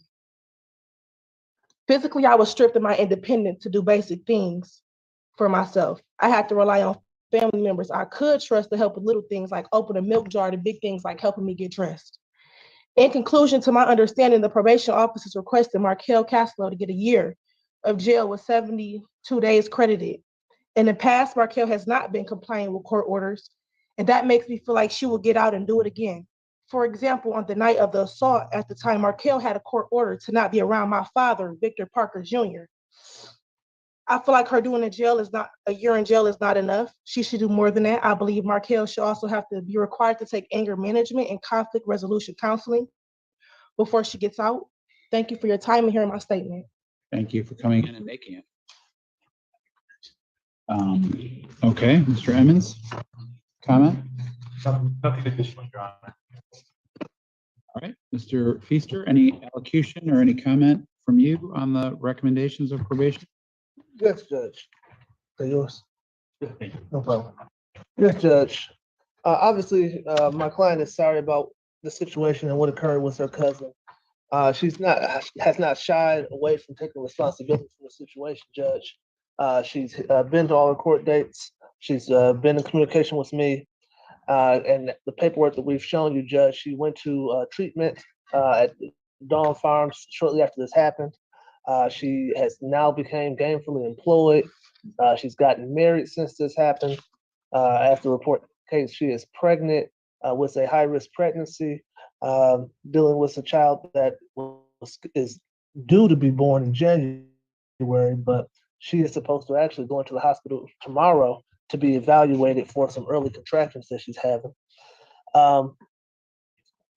This isn't a good situation, and she understands that. You never want to get into it with anyone, especially a relative, to this kind of magnitude, Your Honor. The probation department is recommending a year in county jail, closing this case out. I kind of agree with the victim in this case that I don't think that's the ideal way to go, Judge. I would ask the court to consider putting Ms. Castelo on a probationary period. as the victim said in this case, she needs to have some help with her anger management issues. And she best does that when she's under probation supervision. This is a 4-year max. So there's the possibility of her going to prison on this case. And I think having that kind of hammer over her head is sufficient motivation. That, along with her support from her new husband and her children, I think our motivation for her to comply with court orders and not put herself in a position to go to prison. So I'd ask the court to consider either holding the jail time in abeyance and giving her a probationary period, or putting her on a house arrest as a term of jail sentence, so she can attend her medical appointments, deal with her pregnancy, and go onto a probationary period where she can address her mental health, anger management, and her other issues that she's trying to deal with. We provide the court with letters from employers and other family members. She's gainfully employed. She's doing everything she's supposed to do now. Since this occurrence, she's had no other issues. So she has at least moved in the right direction. I believe this happened over the summer. In January. In January. So this has been, 10 months, and she's had no other issues. So she's moving in the right direction from that standpoint, Judge. So I would ask the court to consider doing what the victim said on one hand, which is giving her that probationary period so she can get the treatment that she needs, and holding that 4 years over her head and allowing her to take care of her family, her medical issues, and her mental health issues, Judge. And if she fails, send her to prison, send her to jail, whatever you find necessary. But I ask you for the opportunity, Your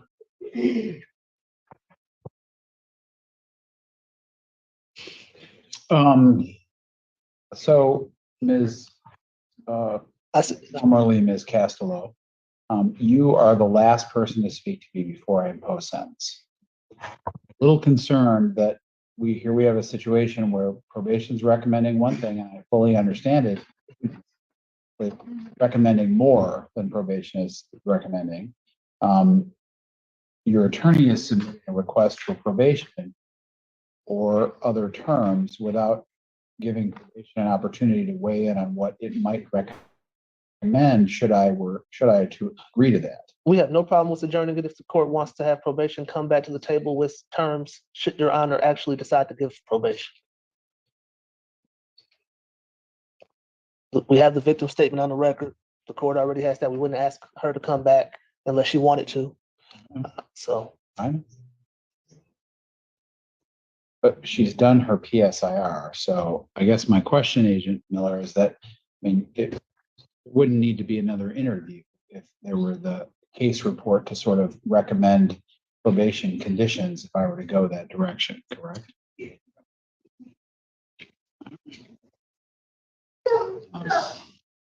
Mr. Evans, I'll let you explain this if needed for complaining witness in this matter.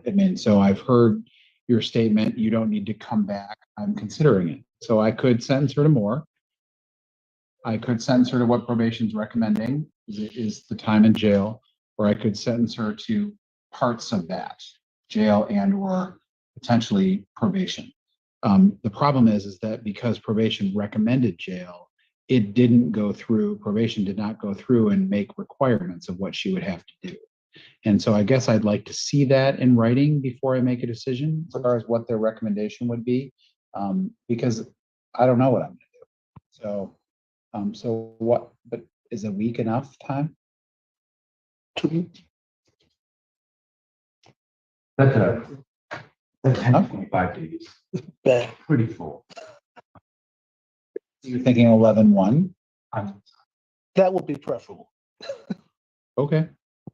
So, ma'am, you can come back. You are welcome to come back, but you don't have to. I've heard your statement. I will remember it, and I promise you I will consider it. Okay?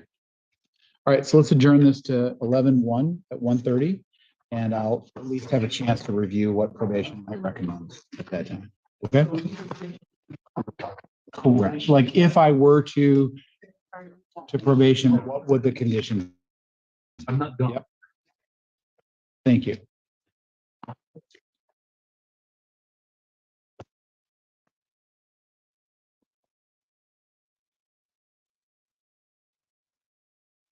23 and 24, People versus Morton, 22651 FH, 22650 FH.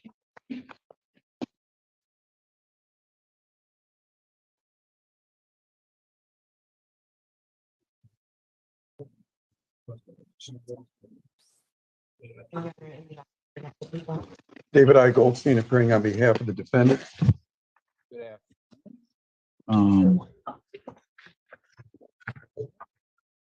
Today's the date and time set for pretrial on this matter. I did have a chance to review kind of the police reports and I think the proposed resolution. So is there anything other than that I should consider, or are we ready to go? Your Honor, the only thing that did not appear in the communications you received from Ms. Reiser and with copies to me. So we do have, I guess you might call it a sentence agreement. And that is that if there is any term of incarceration imposed, that they would all be concurrent sentences. There's a potential for consecutive time on the computer crimes, but Ms. Reiser has agreed that it would all be concurrent. Is that accurate, Ms. Reiser? It's correct, yes. The statute allows for a consecutive sentence, and we will agree that these sentences are Okay. Is the intent to plead no contest or plead guilty? No, since you've already had an opportunity to review, Your Honor, we'll do the no contest quicker. I think it easier. And the basis of that would be civil liability? Yes, Your Honor. Okay. All right. Mr. Morton, would you raise your right hand to be sworn in? Yes. Yes, Your Honor. Do you swear or affirm that the testimony you're about to give will be the truth, the whole truth, nothing but the truth? Yes. You can put your hand down, sir. Have you had a full and complete opportunity to go over everything with Mr. Goldstein before coming to court today? And are you in full understanding and agreement with what's going to happen today? Yes. Yes, Your Honor. All right. You're going to be pleading no contest to some crimes in these matters. So you need to understand that a plea of no contest, while you're not admitting that you did it, or you're also not contesting it. And so what that means is that I treat that as if it's a guilty plea. Understand that? Yes, Your Honor. So you heard, well, you didn't hear, it wasn't on the record. So what my understanding is, I'll just put it on the record, is that you are going to, in 22650 FH, you're pleading no contest to count 1, 3, and 4. Are pleading no contest to counts 8, 9, and 10. And that's all as a habitual fourth offender. And then at sentencing, counts 5, 6, 7, 11, 12, and 13 will be dismissed. In case 22-651 FH, you'd be pleading no contest to count 1, pleading no contest to counts 2, 3, and 4. I should articulate them. Let's go back to the other case. 1 through 4 was capturing and distributing an image of an unclothed person. Counts 8, 9, and 10 are using a computer to commit a crime. 651 FH, plea to count 1 as child sexually abusive material in possession. 2 and 3 and 4, you'd be pleading no contest to capturing, distributing an image of an unclothed person. And counts 11 and 12, using a computer to commit a crime. Those are all also as habitual fourth offenders. And that in that case, counts 5, 6, 7, 8, 9, and 10 would be dismissed at sentencing. What will happen is that an amended information is going to be filed to identify I think specific victims in each of the counts to sort of identify that those are taken care of by those pleas. So that's not, I didn't articulate that last bit very well. If you need to confirm anything else there, you can. No, Your Honor, that just that the counts that will be dismissed in file 650 FH, specifically counts 5, 6, 7, and 5, 6, and 7, those victims will be listed then in counts 1, 2, and 3 in the amended information. And then Similar to 651 FH. 651, yes. The dismissed count victims 5, 6, 7, and 8, and 9, and 10, those victims will then be listed in counts 1 through 4 as a offender or with the victims that are already listed. All right. So, Mr. Morton, we just went over all that on the record. Do you understand everything and wish to proceed? Yes, Your Honor. Okay. And part of this includes a sentence agreement. It's a subtle point, but it's important. What it is that if you were sentenced to any incarceration, that on the two files, that those would be concurrent. I would have the authority to sentence you consecutively, but the prosecutor is agreeing to that concurrent sentence. The impact of that is that you and your lawyer have made that agreement with the prosecutor. That has nothing to do with me. It's possible that I don't go along with that. I'm not saying I wouldn't go along with it. In fact, I often do.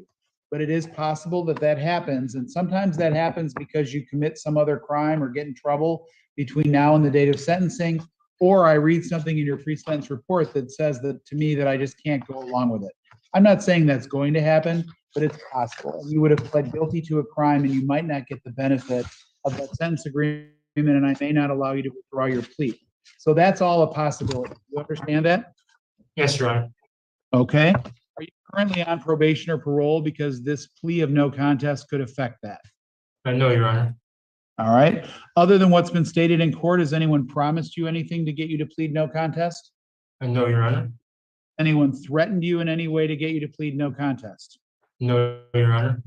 And you understand that if I accept your plea today, you can't come back later and tell me that this was the result of any promises or threats that you're not telling me about, because you just told me there weren't any. Is that accurate? I understand. Yes, Your Honor. That is accurate. Is the decision to plead no contest your decision to make of your own free will? Yes, Your Honor. Likewise, you can't come back later if I accept your plea and tell me that it wasn't your choice to do this because you just told me that it was. Do you understand that? Yes, Your Honor. All right. You are pleading guilty to those counts. Sorry, no contest. I'm sorry, that's correct. You are pleading no contest to those counts. So let me just go over the maximum penalties on those.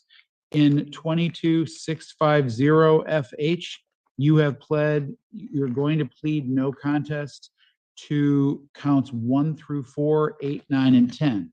1 through 4 are the same: capturing, distributing image of unclothed person, maximum penalty of 5 years and or 5 years incarceration and or a $5,000 fine. 8, 9, and 10 is using a computer to commit a crime. That is a felony punishable by up to 7 years incarceration and or a $5,000 fine. Could also include reimbursement of government for expenses incurred in relation to violation in the manner indicated by statute. Could be a consecutive sentence, though there's a sentencing agreement to the contrary, and there is also DNA profiling sample collected. In 22651 FH, you would be pleading no contest to count 1, possession of child sexually abusive material. That is a felony punishable by up to 4 years incarceration and or a $10,000 fine. Counts 2, 3, and 4, capturing and distributing image of unclothed person. You've heard that before. Maximum penalty there of 5 years and or $5,000. And then 7, 8, 9, and 10 are again the use of a. No, those are also. In file 651. 11 and 12 are the computer. I'm sorry, that's correct. I'm reading the ones we're dismissing. Sorry. 11 and 12 are the use of a computer to commit a crime, potentially a maximum of 7 years incarceration or $5,000. Also, the reimbursement to the government for expenses incurred according to statute could be a consecutive penalty, and also the DNA profiling sample.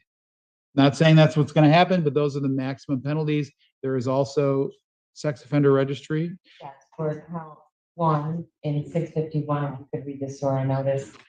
And there is a SORA notice for capturing and distributing it with an unclothed person. I don't believe it's a prior conviction, but for those charges, you could just read it. Yes. He will be registered on count 1 in 651. Right, but on the other, since there is, Just read the notice. yeah, it's prior to the same. So so as to count, as to 22651 FH, this is a tier 1 offense under the Sex Offender Registration Act.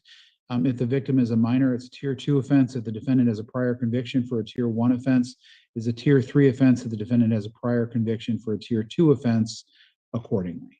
So those are the maximum penalties at this point.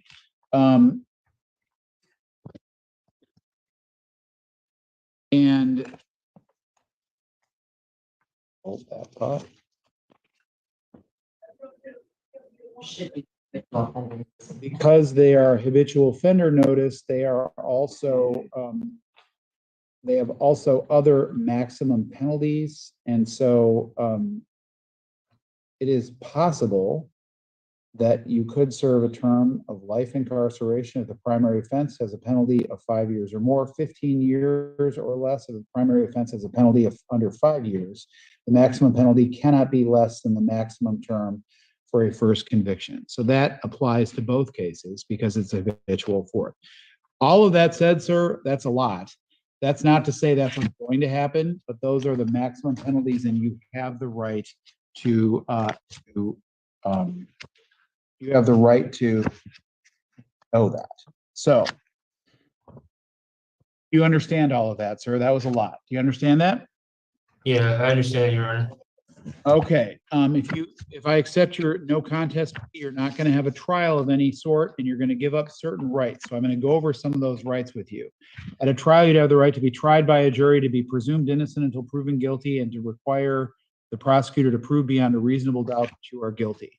At a trial, you'd have the right to have any witnesses against you appear in person. You'd be able to question those witnesses, and if you needed witnesses for your defense, I would order them to appear. Finally, at a trial, you'd have the right to remain silent during the trial, meaning you could choose to not testify. That silence would not be used against you, and if you wish to, you could testify at the trial. Do you understand each of those rights, and that by pleading today, you'll give them up? Yes, Your Honor. Okay. Couple of things about appeals. If you did have a trial in this matter, you could automatically go to the Court of Appeals just by filing papers. If you don't have the trial, it means you have to ask the Court of Appeals for permission to take the case, and the Court of Appeals decides if it's going to take the case, not me. So you're going to give up your automatic appeal in these cases. Do you understand that? Yes, Your Honor. Okay. Also, if you had a trial in this matter, sometimes things come up during a trial that allow you to appeal different things. Claims come up. But because you're not going to have the trial, you're going to give up the claim to appeal anything that happens after or during or after your trial. So you understand those claims are gone, correct? Yes, Your Honor. Don't know if you're a U.S. citizen, but if you are not, a guilty or no contest plea could cause the federal government to take action against your immigration status and seek to deport you. That isn't up to me. That's up to the federal government, but you need to be on notice that it's possible. Do you understand that? Yes, Your Honor. And certain crimes have reporting requirements on the sex offender registry. You've been notified that at least one of these does have that impact. So you understand that that is going to impact you, correct? Yes, Your Honor. Okay. As it relates to case 22650 FH, counts 1, 2, 3, 4, 8, 9, and 10. And that is identified as a habitual fourth. How do you plead to those counts? No contest, Mr. Morton. No contest. Okay. In case number 22651 FH, as it relates to count 1, 2, 3, 4, 11, and 12, how do you, and those are also identified as habitual fourth offenses, how do you plead to that? No contest. Okay. I've had an opportunity to review the police reports submitted by the people in cases. One of them is particularly identified as report number 22-0027. I'm sorry, 0027568, Ann Arbor Police Department, dated July 19th, 2022. And then there's a second report that is 22-0033-741, Ann Arbor Police Department, and it is also dated September 1st, 2022. I believe there's adequate information in those police reports to support each of the elements of each of the counts that are identified in the two cases. Counsel, can you confirm that there's enough information in those police reports to substantiate the court taking the defendant's pleas of no contest to each of those charges? Yes, Your Honor, the people were so stipulated. Yes, Your Honor. All right. Counsel, either of you aware of any threats or inducements other than those disclosed on the record? No, Your Honor. Nothing. Have I complied with MCR? Your Honor, I'm satisfied up to this point. However, I don't think you've asked him about the habitual yet. Okay. So as it relates to the habitual offender question, looks like from the information in the court's file that there have been other cases prior to these cases under which you're taking the plea right now. So is it true, sir, that you were previously convicted of 3 or more felonies or attempts to commit felonies, one of which would be on December 1st, 2015, another would be on March 14th of 2016, additionally March 14th of 2016, a different felony, and then another different felony on March 14th of 2016. So those were all in Washtenaw County. They involved several different claims or charges that you pled guilty to. So you are aware and you knew that you had 3 at least prior convictions in Washtenaw County. Is that accurate? Yes, and served time for him as well, sir. Okay. Mr. No, I'm satisfied. Thank you. All right, I do find then the defendant's pleas of guilty are no contest, rather are knowingly, understandingly, voluntarily, and accurately made. I'm also satisfied, as I've stated on the record, that there's information in the police reports to support each of the elements of each of the charges in the information that was originally filed on 11/8/2022 in case number 22650FH and 11/8/2022 in case 22651FH. And I will accept your plea of no contest. Mr. Goldstein, do you wish to be present during the pre-sentence interview? Yes, Your Honor. All right. So, sir, you're going to have a pre-sentence interview conducted. Our probation department will set that up. Mr. Goldstein, you can contact probation to make sure that you are in the loop there. Sentencing in these matters will be on December 6th. Your Honor, I'm going to say okay. I'm going to say okay for now. I do have a jury trial that's scheduled for that week, but we're very hopeful that case is going to plead out. So if it doesn't, I'll notify Mrs. You can certainly do that. Yeah. But at this point, we'll go with December 6th at 1:30. Okay. Thank you. All right. Thank you. Thank All you, right, Your Honor. You're all set, Mr. Morton. Do you mind if I quickly address my attorney? Well, you can address him. It does. I mean, Yeah, you got other things. Yeah, and this I want to let him know I have some more paperwork for you. If you could come by and pick it up before you go back to the office, that's all. Or probably this weekend. How's that? That's fine. We can talk this weekend. Yeah. Thank you. Sure. So I'm going to take a brief recess. Yeah, but every time I pull it out, it starts.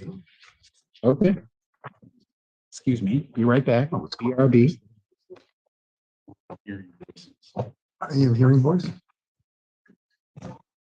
They sound about like you.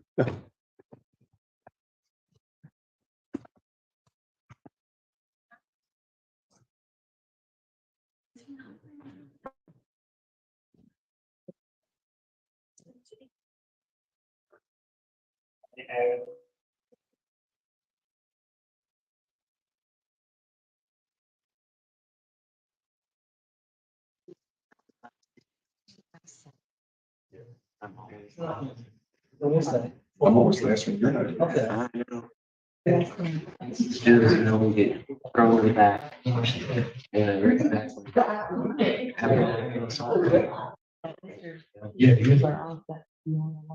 Okay. You just stop intimidating the mass and attacking. I got you gotta say that. Just one more. She just asked me. Court is back in. Crisis averted. You're all good.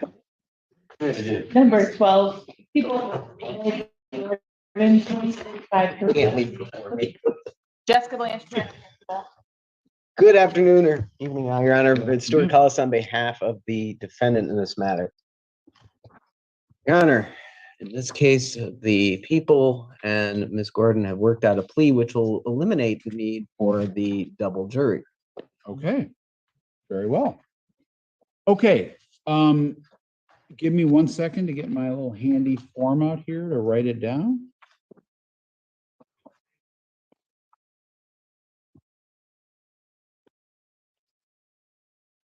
All right, Mr. Hollis or Ms. Blanche, who wants to put it on the record?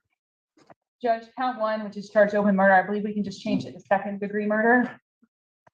And we just changed it. Since it's You charged. have to add it. Yeah. I mean, it's possible, you know, it's cleaner if we add a count. I'm fine with that. We can add a count for second degree murder. And I believe through email, I provide the PAT code, but I believe it's 750.317. Yes. A maximum of life or any term of years. Yes, Your Honor, we're 25 to 50 years we're offering Ms. Gordon. Right. Maximum though is life or any term. Okay. Correct. Correct. Okay. And Legal so, contest. okay. Of course, the basis is civil liability. Okay. And I believe that, Your Honor, if you don't have it before you, I know that Ms. Blanche and I both pulled the same documents in the police reports. No, I did not. I thought. Oh, yeah. Okay. I thought you were gonna use it. I apologize. I may have to go, Your Honor. You may. And just so that so what's happening then with counts 1, 2, and 3 at sentencing? Sense, yeah. Then there's the preliminary exam transcript, which we'd stipulate to make a factual basis. There's also relevant portions of the police report that we'd also stipulate. And just for the record, the police report is what is it here? 2000603 is what I have, dated 1/16. So if we're gonna do it though, you gotta give it to me and I'm gonna keep it. So Go away. I printed it out for you. appreciate that. Thank you. So let's go back though to the sentence agreement. What was the term that you? 25 years to 50 years. Very well. Okay. So Ms. Gordon, I'm gonna ask you to raise your right hand to be sworn in, okay? Your Honor. You swear or affirm that the testimony you're about to give is the truth, the whole truth, and nothing but the truth? Yes, I do. Okay. And you are Emily Yvonne Gordon? Yes, that's correct. Okay, you can put your hand down. Have you had a full and complete opportunity to go over everything with Mr. Collis before coming to court today? Yes, I believe that in my best interest, I would be okay to plead no contest. Okay. You understand that you'll be pleading no contest to crime, which means that you're not contesting it. You're not admitting that you did it, but you're not contesting it. So I will treat that like a guilty plea. You understand that? I didn't before, but I understand now. Okay. The other thing is that you and your attorney have worked out an agreement with the prosecutor that there would be a term of years at sentencing, 25 to 50 years in the Michigan Department of Corrections, and that is an agreement between you and your counsel and the prosecutor. It has nothing to do with me, but it's possible exceed that if I were to be concerned about something I read in your pre-sentence report or law enforcement issues between now and the date of sentencing. I'm not saying that's going to happen, Ms. Gordon. You have to be on notice that that's possible, that you might have pled to a crime, but I might not allow you to withdraw your plea. It doesn't usually happen, but you need to know that. Is that fair? Yes. Okay. Other than that, what's been placed on the record, has anyone promised you anything to get you to plead no contest today? No, Your Honor. I'm ahead of myself. Are you currently on probation or parole? Because this could affect that. No, I don't believe so. Okay. Has anyone threatened you in any way to get you to plead no contest today? No, no one has threatened me. Do you understand that if I accept your plea, then you can't come back later and tell me your plea was the result of any threats or promises that you're not telling me about right now because you just told me there weren't any. Is that accurate? Yes, I understand. Okay. Is the decision to plead no contest yours to make of your own free will? Yes. And similarly, you understand that if I accept your plea, you can't come back later and tell me it wasn't your choice or your free will to do this today because you just told me that it was. Is that correct? Yes. All right. I read out to you, but I'll just repeat that it is the maximum sentence on second-degree murder would be life or any term of years. Again, there's an agreement that it would be less than that, but you understand that that's the maximum. Is that fair? Yes. There's also DNA profiling samples taken, but those are the maximum penalties. So you understand that if I accept your plea of no contest, you're going to give up your right to a trial in this matter. Yes. You understand that if you give up your right to trial, you give up other rights that you have, and I'm going to go over some of those with you. At a trial, you'd have the right to be tried by a jury, to be presumed innocent until proven guilty, and to require the prosecutor to prove beyond a reasonable doubt that you are guilty. At a trial, you'd have the right to have any witnesses against you appear in person to testify. You'd be able to question those witnesses, and if you needed witnesses for your defense, I would order them to be here. Finally, at a trial, you'd have the right to remain silent, meaning you could choose to not testify.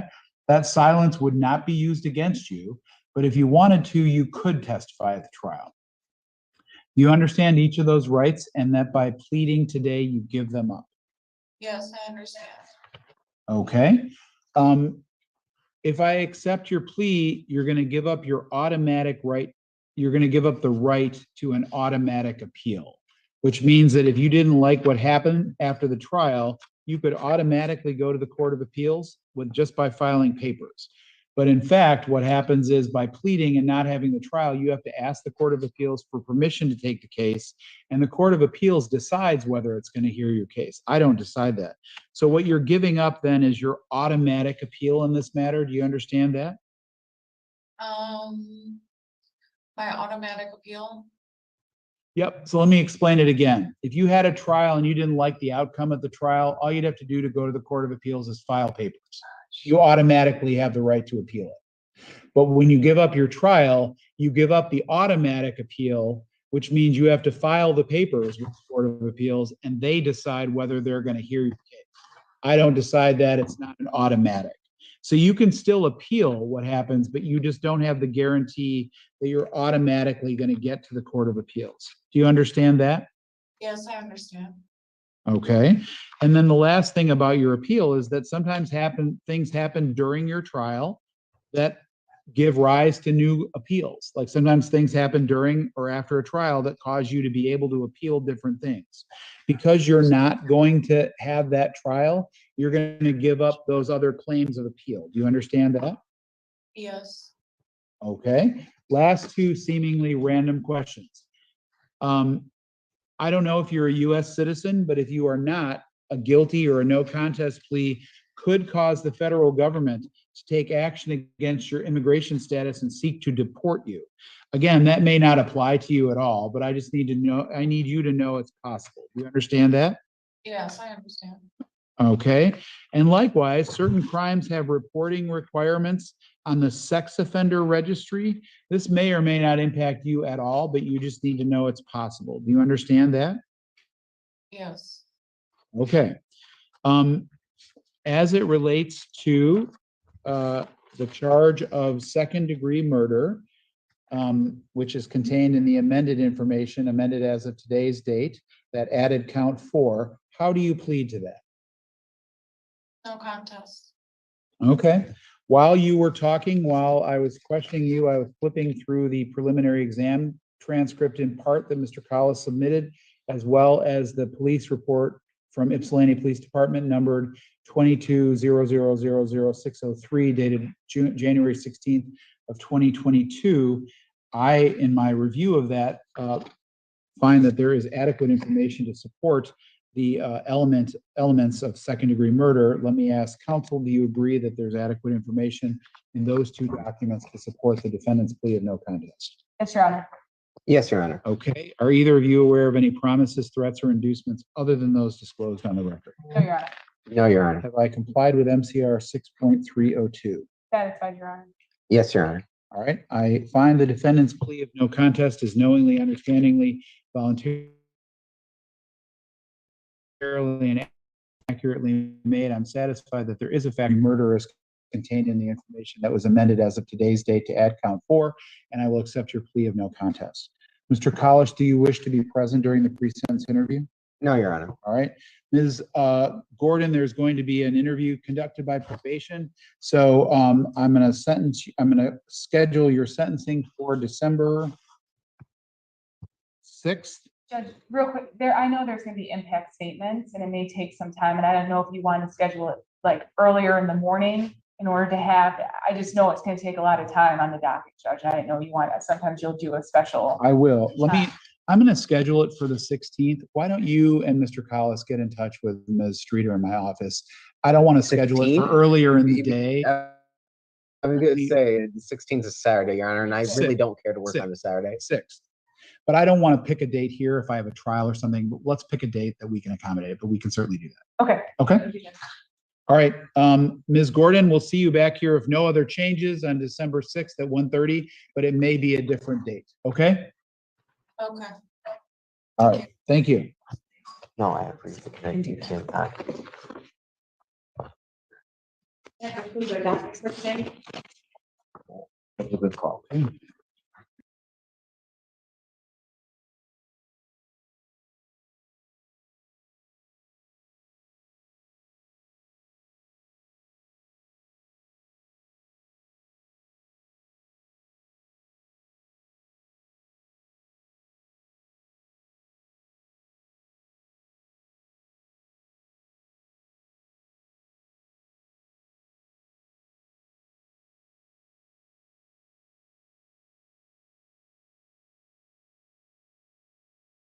Looks like court has ended there in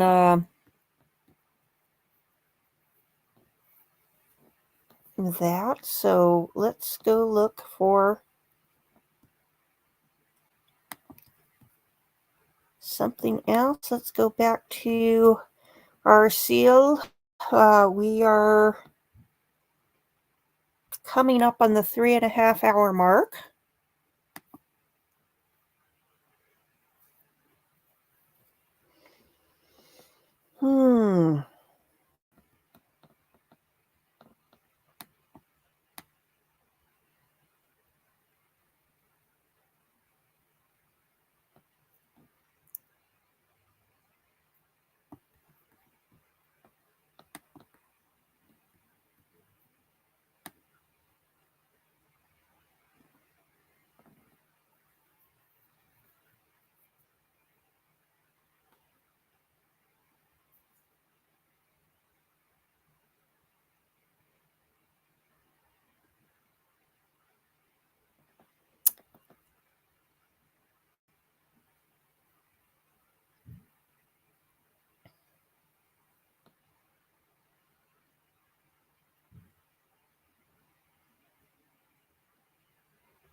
Let's go look at the most confrontational part of the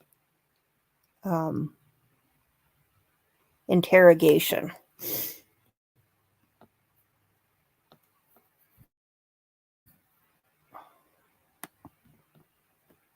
Oops. I did it in the wrong order. Let's share first.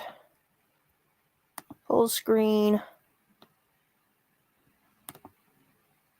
There we go. And unmute. Heard you felt something was wrong? I went upstairs. I don't hear her talking on the phone, so I say hello. I don't hear anything back. I can hear water running. She's not saying anything. Doesn't seem right. Sometimes it is hard if you have the water running to hear somebody out there. So that was my assumption. Okay, so it's one room. You don't see her Until I get to the bathroom. Okay. Is the bathroom door open or closed? Open. Open. Okay, and so you walk toward the water that you're hearing? Yeah, I walk into the bathroom. Okay. The door's open, and what happens? What do you see? I see her laying with her head in the right-hand corner. The water is running, but I don't think the drain is closed, because if it was, it would be going over, right? So the water's like half full. She's submerged partially, but she's also partially not submerged, and one of her legs is kind of sticking up and out a little bit. And it's just extremely awful, and it doesn't look natural. Obviously, she fell or something happened. And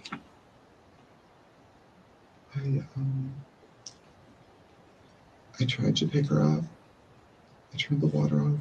I tried to pick her up. She's stiff. It's hard. She's stiff? It's hard to pick her up. She's not. It's like a sack of potatoes, you know, it's not easy. She's not moving with me. I grabbed her arms and kind of pulled her this way. And over, I think partially over, and that's when I realized that I wasn't going to be able to carry her. I tried to pull her.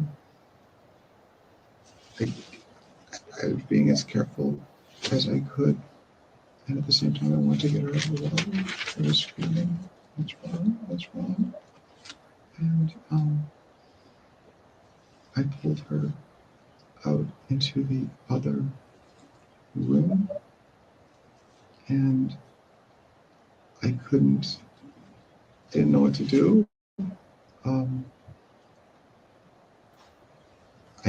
It was hard to move her that way, so I turned her and I held onto her wrist. I thought that I'm still thinking that there's something I can do to help. And I'm kind of moving her, trying to get her, to shake her a little bit and trying to get the water out of her lungs. I got her in front of the couch and I had to stop and put her down. And I tried to lift her head up to kind of clear, like, I guess it's the thing you do, you're going to do CPR or something. And she's not responding. She has blood coming down her face and on the side of the body. And I'm still thinking I'm still thinking that she's going to be okay. I got that, we had taken the mattress pad off the bed. I set the mattress pad down underneath her and I set her on it and I tried to lift her, and I wiped. I didn't know what was going on. I didn't know what had happened. I had a towel that I had used to pull her out of the shower or out of the tub with. I tried to wipe her off. See what was. Where was the blood coming from?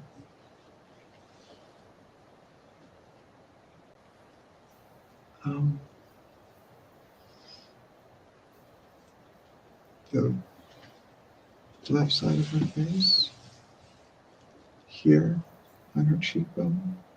Is that the right side?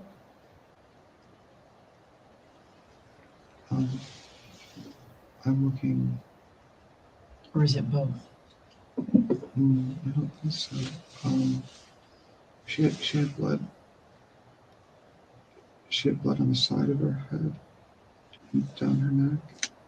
And when I wiped the part on her cheek, it's her left. It must have been her left. So it's my right as I'm looking at her.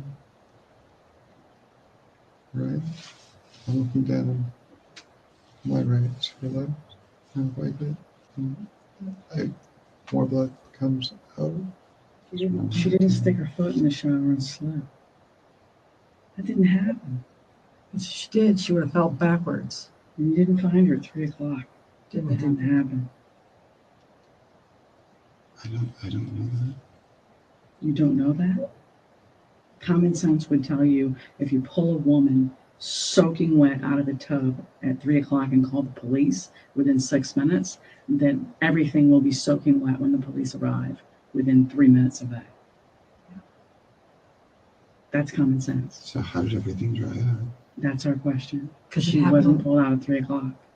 It didn't happen.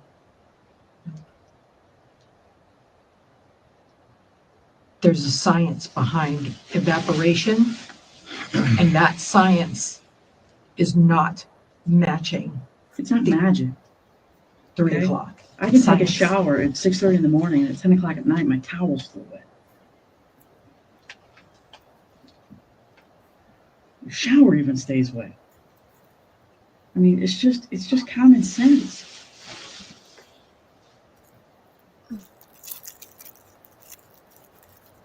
The water was definitely filled up to where you said, but not at 3 o'clock. That's the sliver of truth. There's blood in the water. There's another sliver of truth.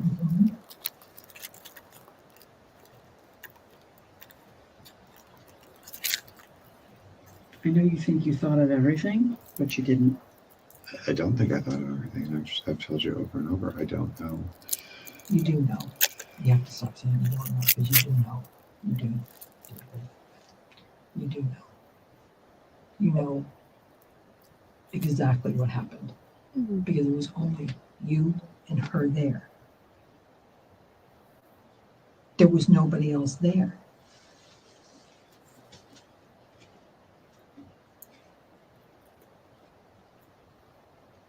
Nobody. I don't know what happened when I wasn't there. No, I'm sure. There had to have been close to well over an hour in the morning that I wasn't there, and well over 2 hours in the afternoon that I Right, wasn't there. that's very possible that you left the residence. However, when you were there, whatever happened to her happened when you were there. It didn't happen when you were gone. It happened when you were there. And I wouldn't expect you to know what happened when you were gone. Nothing happened when you were gone. She was already deceased. Talk around in circles. Trust me. The evidence and her body speak for itself. And your story is BS. So you better figure it out before it goes too far.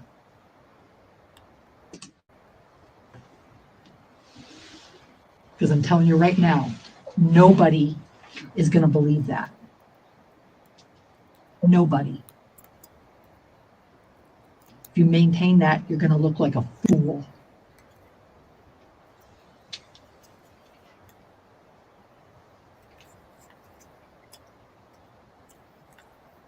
Picture telling that story with your mother sitting there listening to that.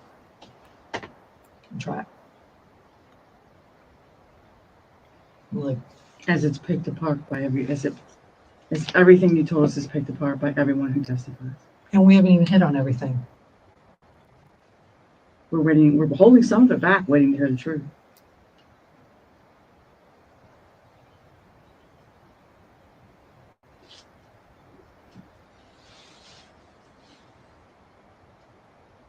People can be sympathetic when they hear people be honest and remorseful.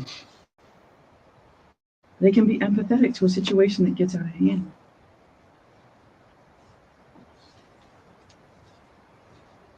But when people lie for hours on end and say, I know nothing about nothing, I don't know how she got that way. I thought she tripped and fell. I wasn't home. I was here. I was there. Conveniently, they're not there. It's complete hogwash.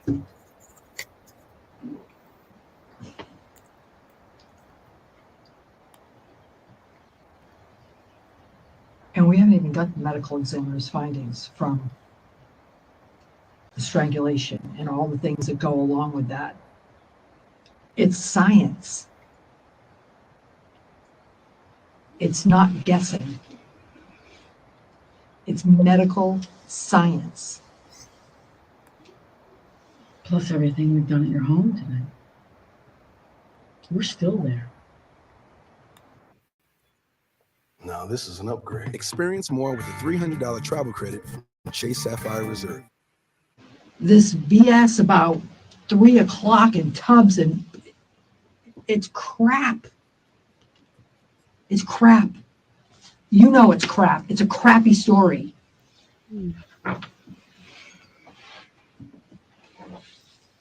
Yeah, you don't know what happened when you were gone. I get it. But you know what happened when you were there, and that's what counts. You know, you fake cried for about 7 or 8 hours today. Not one tear came out of your eyes. Not one. Not one. Not on scene with the officers, not in this room. You have fake and staff since we made contact with you for hours. And every single time you fake cried, we wrote it down. Not one.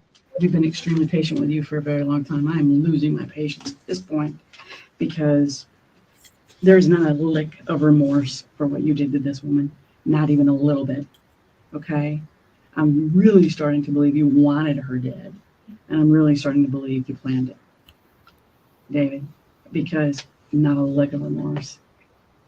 Not even a little. You sat there for the last 2 hours and stared at her picture, and you haven't cried. Not one tear. You're staring at a woman you're telling us you're in love with, and you've done nothing the whole time.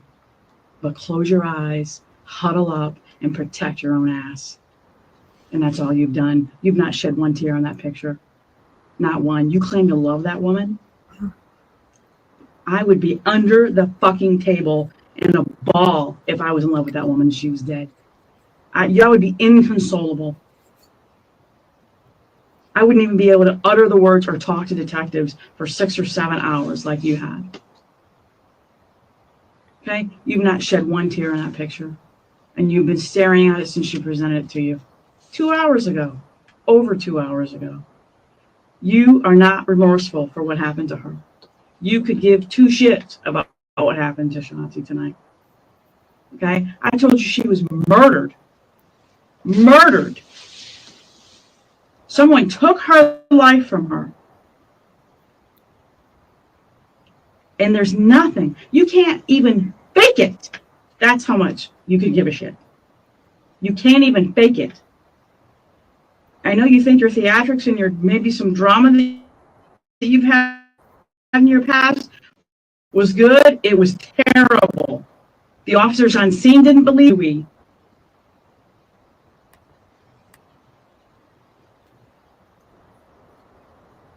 You fucked up. That's the end of it. You screwed up. You made a mistake, whatever it is. I'm starting to believe it wasn't a mistake. I'm starting to believe that David wanted this chick dead. For whatever you might gain, for control, creative control of the house, so you can direct the build. I don't know what your motivation would be, but I know you stand to benefit. I know that the show that's going to happen is now yours. That all the decisions that are made are now yours. The 250 grand you tend to inherit, you can build the house of your dreams. Maybe never work again. I know there's motivation. Is it the actor motivation? Maybe not. Is it what I'm going to paint you as? Probably.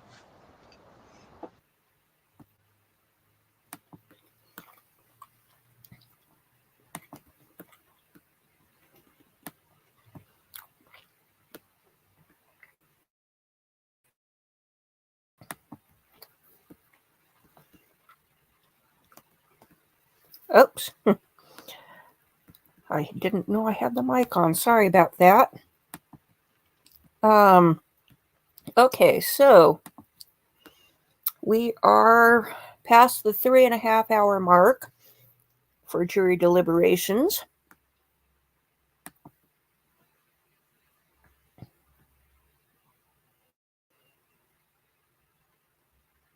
And I'm thinking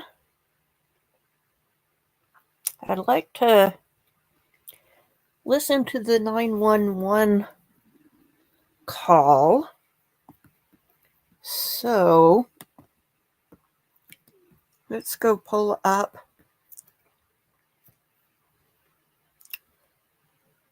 the video.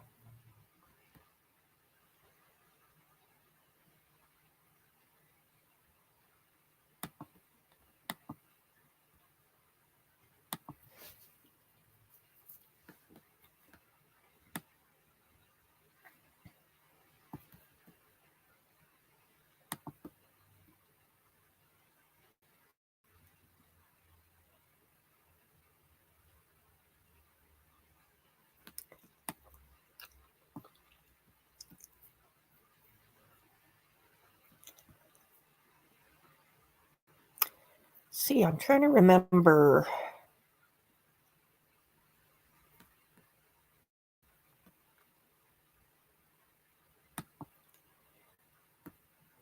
Is day 1 or day 2? Let me do a little scanning here once it loads.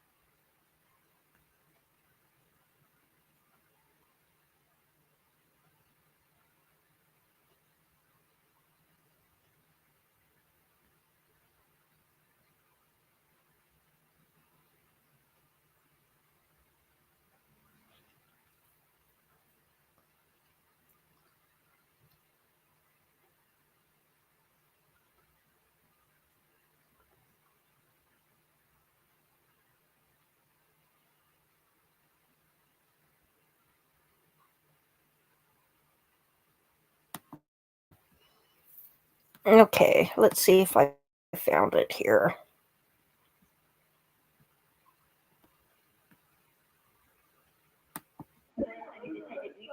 Take a deep breath. Listen to me. I'm going to get the paramedics so we can Okay, a little back. one call taker, and then you have to pass the certification test. And I, assuming because you're here, you did that? Yes, I did. Were you working in your same job back on April 24th, 2018? Yes, I was. And were you working in the afternoon on that day? Yes. Did you field a 911 call from a David Tronnes? Yes. What did you do when you received that call? When I received the call, I verified the address, verified the nature of the call, and then I transferred over to medical. I'm sorry, you transferred it to? To medical, to the fire department. After you transfer a call like that, do you remain on the line? Yes. What do you do when you're on the line? You remain on the line and you update the call so that the officers en route can find out what's going on with the call while they're on the way. Have you had an opportunity to listen to that call you received from David Tronnes prior to today? Yes. Let the record reflect I'm showing opposing counsel has been marked by the I. Permission to approach the witness? May? Let the record reflect I'm showing the witness what's been marked for identification as states BI. You recognize this? Yes. How do you recognize it? I initialed it and dated it. Is that a fair and accurate depiction of the 911 call you received from David Tronnes? Yes. At this time, the state offers into evidence what's been previously marked for identification as state BI. No objection. Without objection, that's number 1.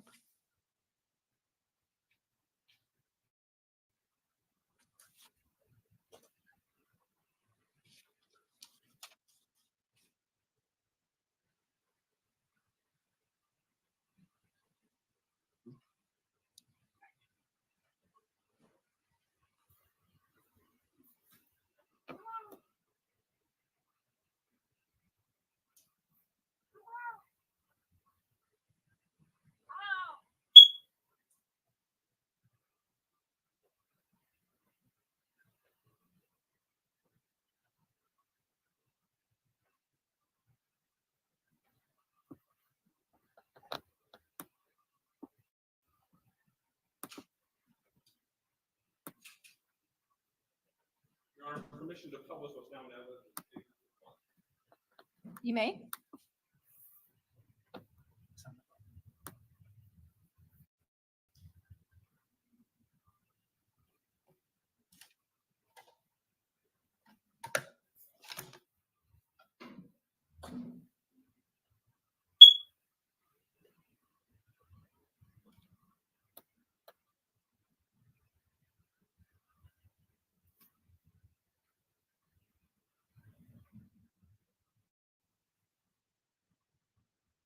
Call 1 at 3:50 p.m.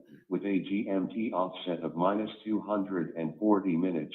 Call on Tuesday, April 20, 2018.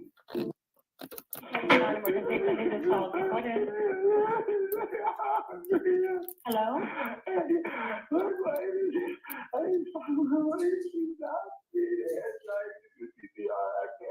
Okay, Can you tell me what your address is? 218 East Copeland, okay. And who is this? Your name is Dan? David. Okay, your name is David? Okay, who is it that's not breathing? My wife. Your wife is not breathing? Okay. Sir, I need to take a deep breath. Take a deep breath. Listen to me. I'm going to get the paramedics so we can try and get her some help, okay? Don't hang up.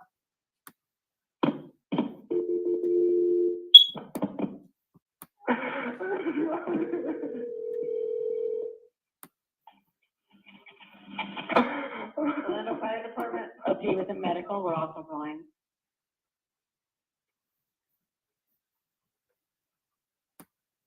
Orlando Fire Department. Okay, with the medical, we're also going. Okay, that's the Orlando Fire Department. What's the address of the emergency? 218 East Copeland Drive. 218 East Copeland Drive. What's the telephone number you're calling me from? This is 407-704-2808, the house line. Tell me exactly what happened. Okay, well, Okay, what happened?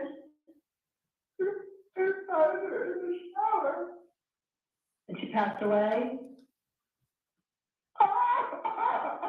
Listen, okay, what's your name?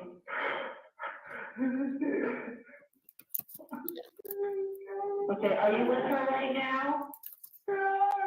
How old is she?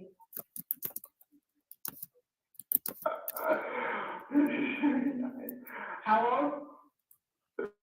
39. Okay, is she awake right now? No. Is she breathing? Okay, listen. Is she breathing? No, I can't do CPR. I can't get her to breathe. Okay, can you get her out of the shower? Yeah.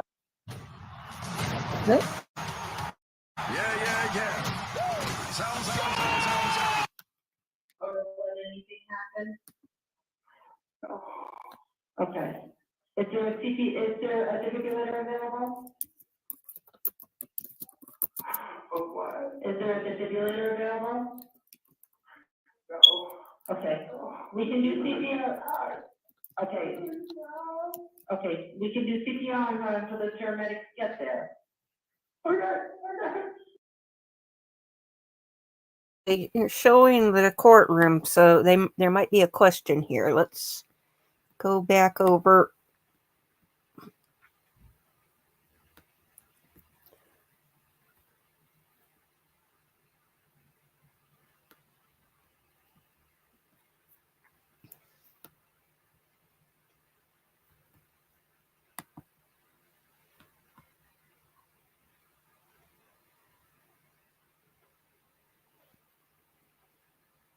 Let's see, the guy with the camera just plugged something in, like maybe the soundboard. Oh, they're taking the shackles off, which kind of indicates the jury is coming back.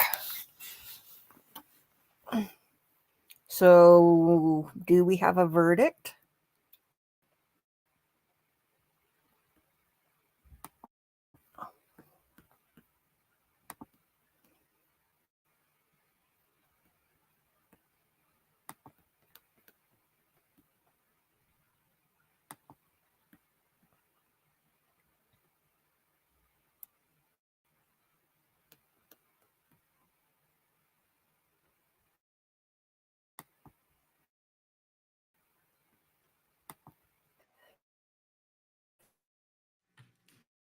Wants to look good for the jury.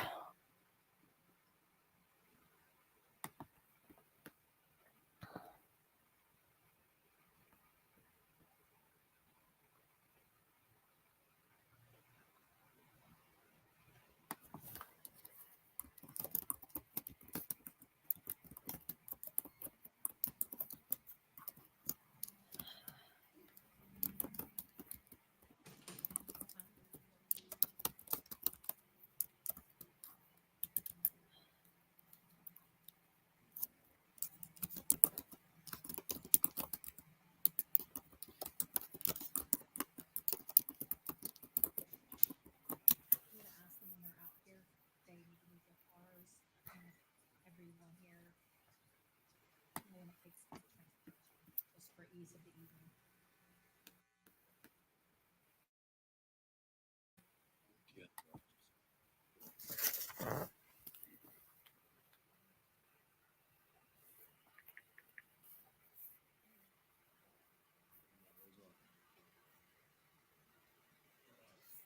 Okay. Not, if it were me, I would not risk that.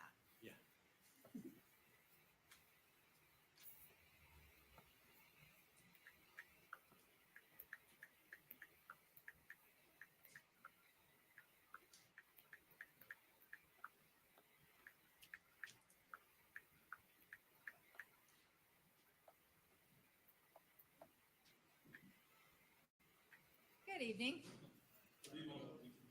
You can just sit back there, that's fine. I see you just kind of maneuver well. So I received a question. I'm going to read it aloud, make sure that I'm reading it the correct way, and then I will attempt to answer it.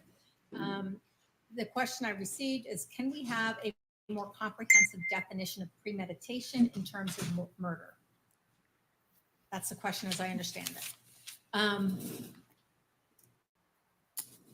There is nothing else for me to give you other than your information right now of what the instructions are. That is definitely the legal definition of premeditation. Switching the subject now that you're all out here, I plan on sending a menu back with you in about 15 minutes. It usually takes about an hour for the food to come at that point. I also want to talk to you. Is there anyone here who tries to get home on public transportation? Okay, not seeing any hands, good. The garage changes at 7. There's a lot of people here that says it's still open until midnight. I don't know that's true. I think sometimes mostly people try to move their car by 7 out of the garage next door. So I'm inclined to probably about 6:30 after you've looked at the menu, or somewhere around that time, I'm going to have the court deputies allow you to go over there and move your car to where you want your car to be, and then come back up here. Of course, when that happens, also when the menus come in, you're not to talk to anyone about it. And of course, you stop your deliberations, just like I said before, until there's no one else in the room with you. And when you separate, even for that few moments to go get your car, not like you can't talk to anyone about it, including, you won't have your information, I don't think. I mean, you won't have your phones, but you're not to talk to deputies or each other or anyone unless you're all in that room together talking about it. Other than that, you can't talk about it and you can't do any research. Right? Thank you. And then with that, you can follow the deputy back out. There was a follow-up question. I think some of us needed validation. They normally do it during lunch because we can be late. For the parking? Okay, we're gonna see if there's any way to get such thing, but they very well might be gone, but we'll figure that out. Thank you. And you can follow the deputy out. Okay, so we learned a couple of things there. They're asking about premeditation. So they've decided that he's guilty of something, but whether it's first degree or second degree seems to be the sticking point. And probably to 10 if needed. Just to give you my reasoning, I'd like to limit the accidental exposure now that they're in deliberation. So I'll probably keep them until 10 and bring them back at 9. Any other questions? Anything else? Nothing from the state. And also, we had an earlier question that we didn't call people back for. The question was, may we write on the exhibits? I sent them a note back saying no, and sent them an unopened pack of stickies for their convenience. Any objections to defense? And we'll be in recess then. okay, so let's lock the defendant up, who is soon to be convicted But of what, we don't know. Because I don't see him asking a question about premeditation if they didn't think that he wasn't responsible of something causing her death, whether manslaughter, premeditated, or somewhere in between. Samantha, you're peeling vegetables to make some carrot and coriander soup. That sounds intriguing. That sounds kind of good, actually. So they're going to move their cars. Dinner is coming in, so I'm going to guess that maybe that'll delay things by half an hour to, and then they've got to decide on premeditation. So I think we'll have a verdict today. It's cold at the moment. Winter food. Yes, it does sound like good winter food.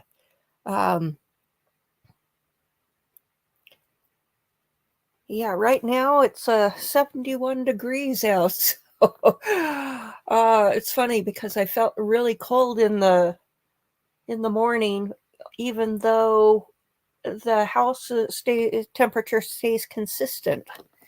But it's starting to look rather fall-like out on my street. Some of the trees are orange, some are yellow, and some are still green. So, let's see. We were looking at the 911 call. I was trying to get the address to look it up on Zillow, but I couldn't make it out. It's too noisy.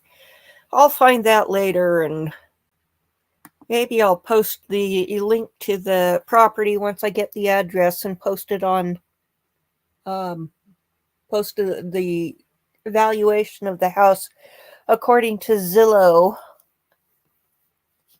for our academic amusement, because I'm wondering if the house is worth more or less since he bought it for $600,000, because he did all that demolition,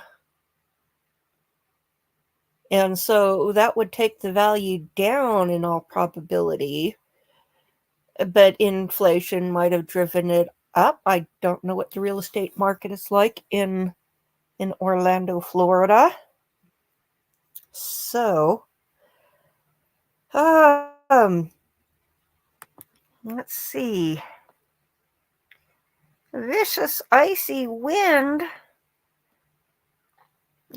Wind is not good. I don't like winter, especially since twice last winter when we had heavy snowfall, I had kind of shoveled the walk to some extent, but I couldn't get it completely free because it was kind of packed down a bit before on some levels before I could get it shoveled, and I slipped and I couldn't get up because the surface was slippery, and that was not very fun.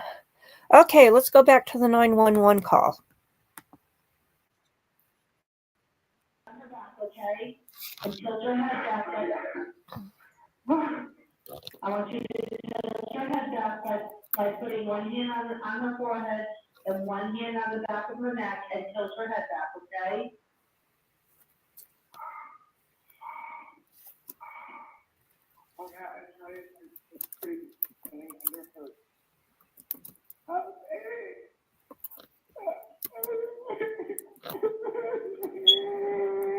Okay, listen, I want you to take a deep breath, okay, so we can do what we can while the paramedics are responding, okay?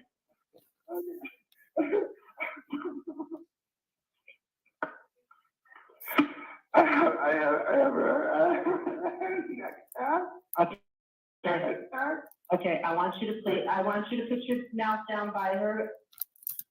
I want you to put your ear down by her mouth and tell me if you feel or hear any breathing, okay?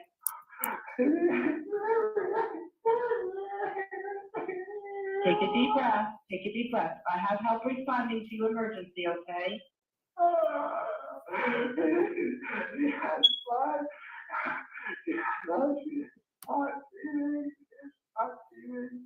She is not breathing? Okay. Okay, I want you to put the heel of your hand on the center of the chest. Okay, right between your nipples, okay? Put your other hand on top of that. Okay. I want you to pump her chest hard and fast, at least twice per second, so that you see.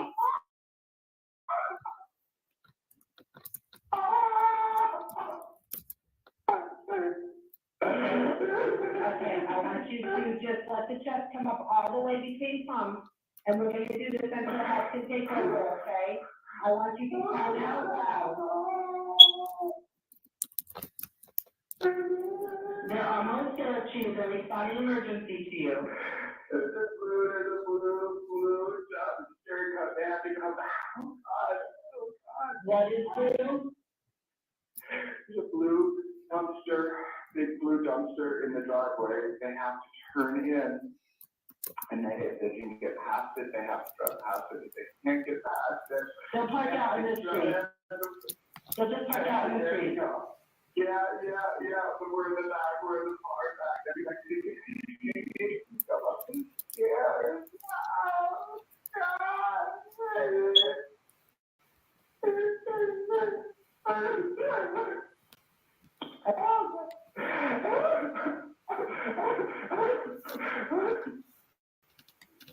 There's water. There's water. Are there any animals or anything in the house? They're downstairs, they're in their kennel, Okay. They need to come up. I did tell them they need to come up the stairs, okay? I want you, when you hear them come in, when you hear them come in, I want you to call them, okay?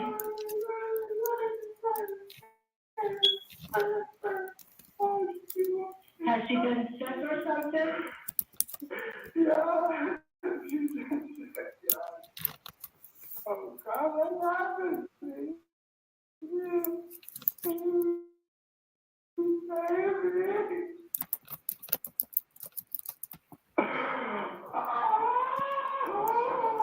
the paramedics are on the property, okay? I'm gonna stay on the phone with you until you're right with them.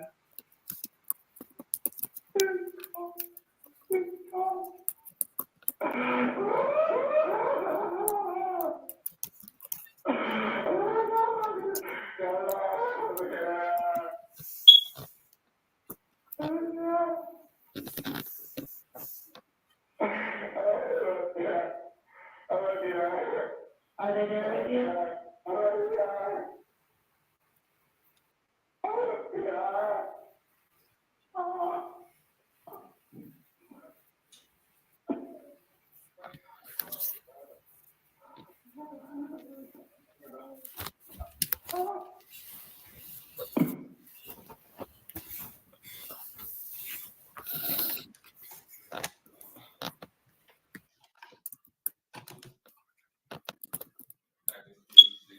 One.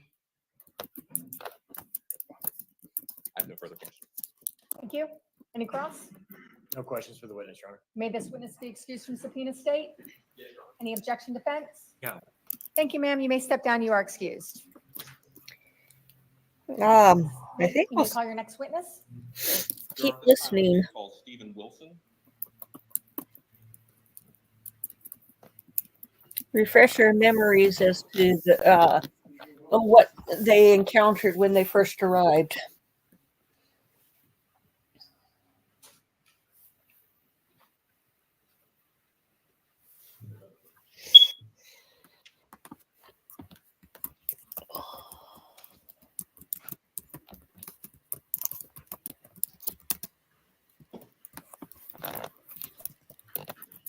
You solemnly swear on testimony you're will be the truth, the whole truth, and nothing but the truth. Will you please state your name for record?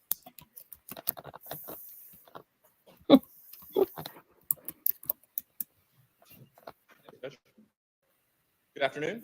Good afternoon. Could you introduce yourself to the jury and just spell your last name for the record? Sure. My name is Stephen Wilson, and Wilson. And where are you currently employed? Currently, I'm employed by Geico Insurance as a fraud investigator. And how long have you worked for Geico? It'll be 3 years in January. Where did you work prior to working for Geico? I spent almost 24 years with the Orlando Police Department. And what were your job duties with the Orlando Police Department? Well, I started my career in patrol. After about 4 years, I went to the Criminal Investigations Division. I spent almost 8 years there before going back to patrol so that I could train new recruits in the field training program. Would it be fair to assume that you completed the police academy and all that? Yes, yes, of course. And were you working in your, well, first of all, before that, why did you leave your job as a law enforcement officer?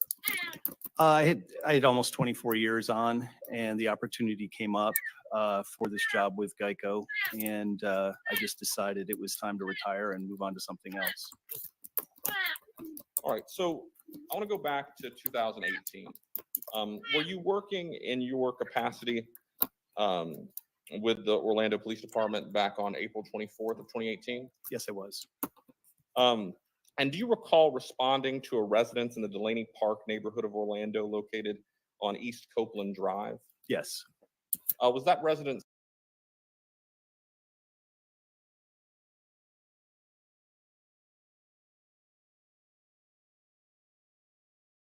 time to retire and move on to something else? All right, so I want to go back to 2018. Were you working in your capacity with the Orlando Police Department back on April 24th of 2018? Yes, I was. And do you recall responding to a residence in the Delaney Park neighborhood of Orlando located on East Copeland Drive? Yes. Was that residence located in Orlando? It was, yes. That Orange County, Florida? Orange County, Florida. Do you recall about what time it was that you responded to that residence? It was shortly after 4, maybe about 5 after 4 or so in the afternoon. And do you recall what happened when you arrived at the location? I walked up a sidewalk that was on what would be the, let's see, the east side of the house. There's if you make a right turn, there's a garage with a second floor and a breezeway that separates the main house from the garage. As I was walking up, Orlando Fire and Rescue were leaving. The call had come out as a sick or injured person. So as I saw them leaving, I just kind of gave like a thumbs up or thumbs down, like, are they okay or not? And one of the firefighters went and just shook his head and swiped his hand back and forth in front of his neck. And that was the only conversation I had with them. I met Officer Marsh. Okay.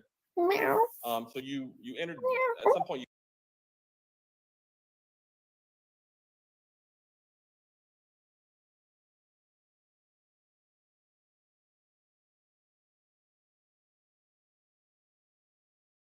Got too many tabs opened here.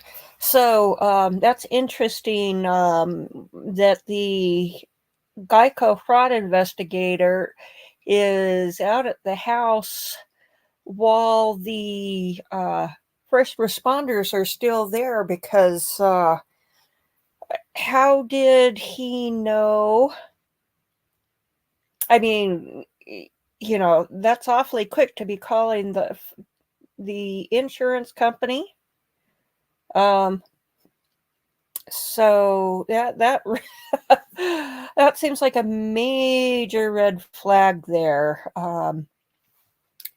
So, okay, I found the house here on Zillow. So let's go over and take a look at it. I don't know that these are probably not the contemporary photos, because it shows the place as being livable, and it's valued, according to Zillow, at $1,222,900. And so We can recognize the pool area from the video that we saw during the defense's closing arguments. I mean, it's obviously a very stylish kind of, what, say 1920s era home, 4,400 square feet.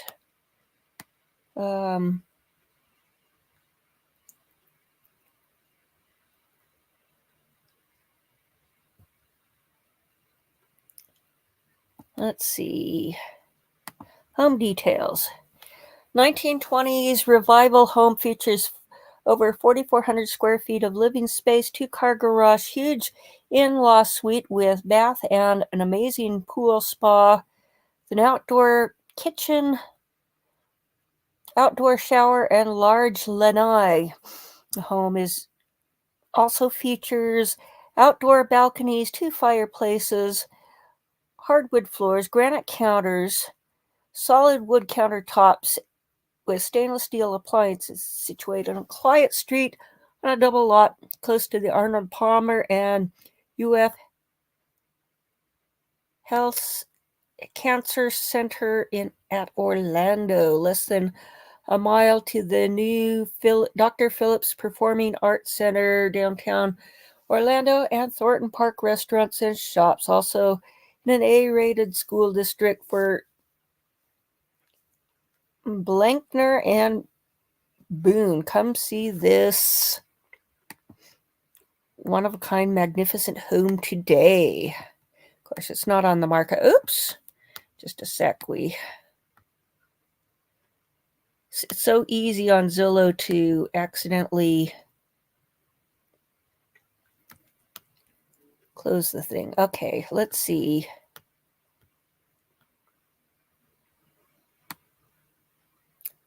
Third, 0.3 acre.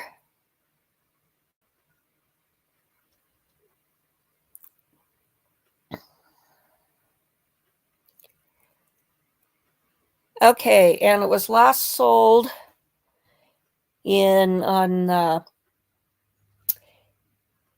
April 21st, 2015 for $607,000.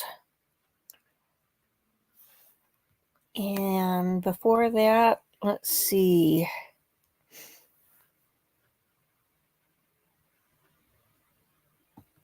Looks like it's listed for sale in January that year at $699,000.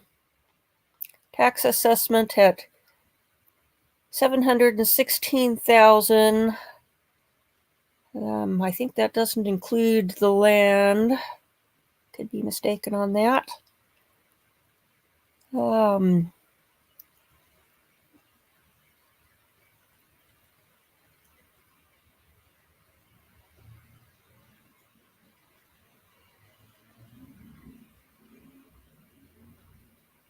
So let's take a look at the photos of the inside. Obviously, this is what it was at the time of the sale before he started doing the demolition work on it. So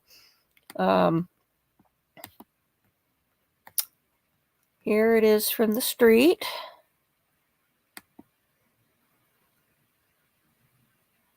Rather contemporary looking surround on the fireplace. Doesn't look original to the 1920s construction. Dining room.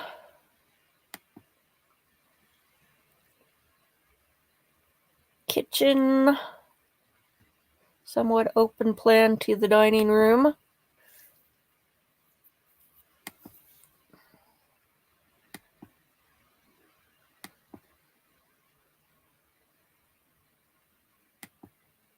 Let's see. Okay, and this is a living or family room overlooking the swimming pool.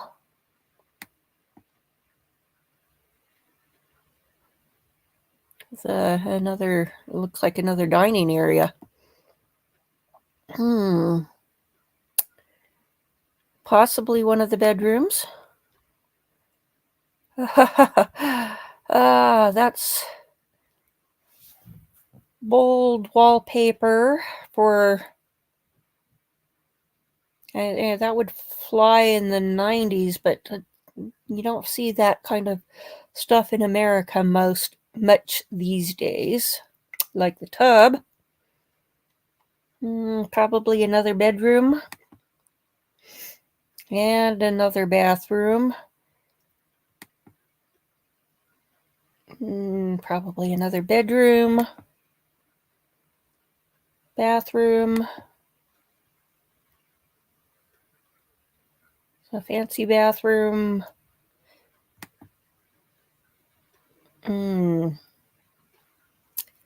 Now, that almost looks like, is that the garage apartment? Let's see.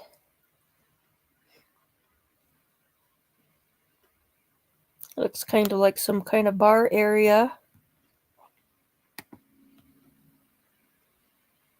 And a swimming pool. I think they said it had a pool house, but it didn't mention a pool house. And back to the beginning. So that's the house.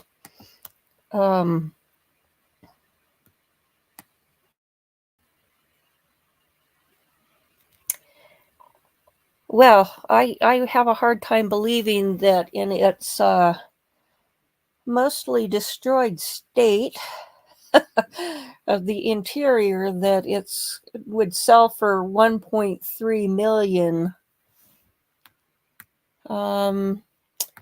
Let's take a look and see what the other real estate sites have to say. They probably are going to be similar in value because it's all computer done. Okay, well, let's see. Property records. Who owns? Oh, nope.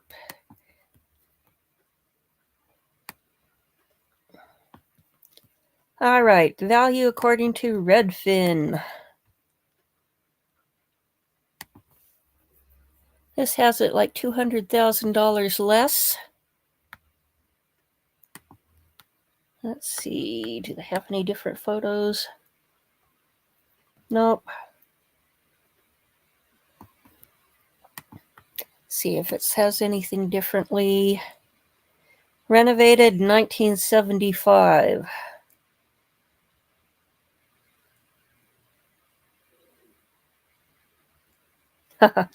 Yeah, it's not $1 million home in its present conditions, and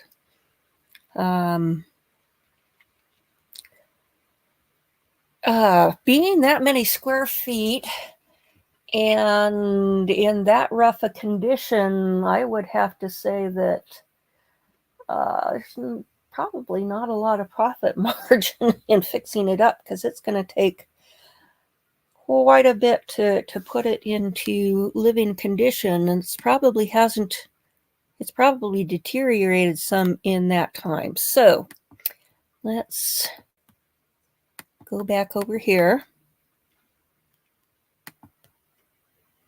and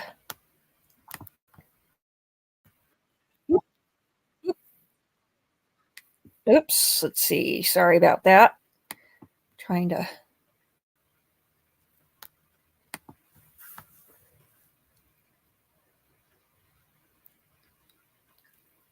okay.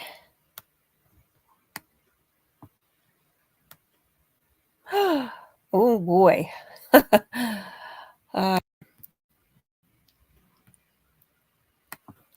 It's 4 or 5 bathrooms. I can't remember which. Yeah, oh, how the other half live indeed. Jacobean. I've got a couple of Jacobean revival pieces of furniture that my mom got back in the early to mid 1970s.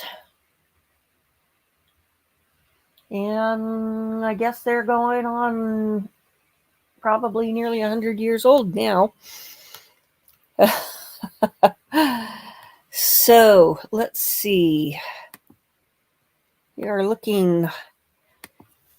I see the surprise that on the Pethericks is that they've been gifted an organ, says on one condition. So that's what they went back to England for.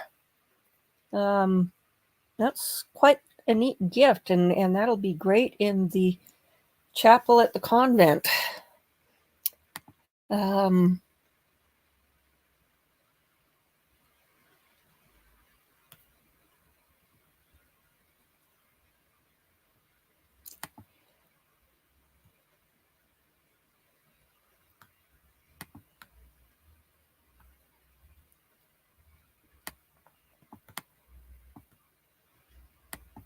Okay.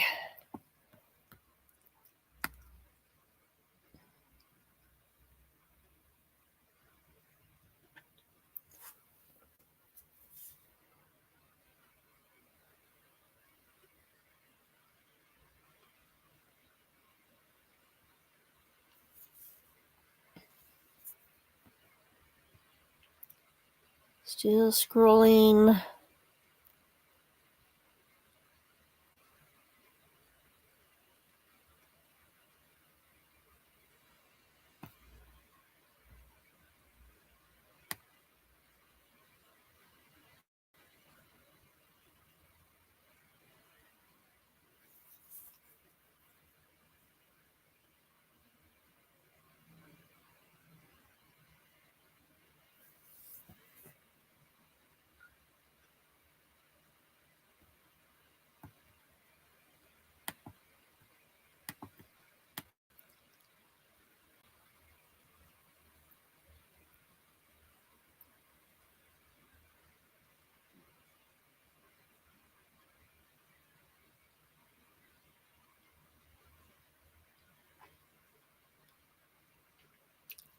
Well,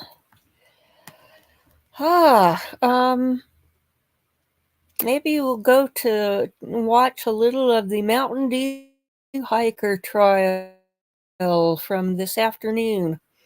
I started following that case about 3 weeks ago. Then we had Columbus Day, and I didn't get back to it after that. So where did that go?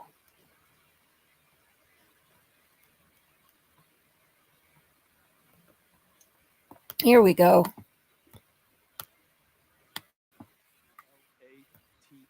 A-M as in Mary? Turn to me, guys. Excuse me. Good afternoon, Mr. Latham. Can you tell the jury how you're employed? I am the owner and founder of a company called Complete Digital Forensic Solutions Incorporated. And what does that company do?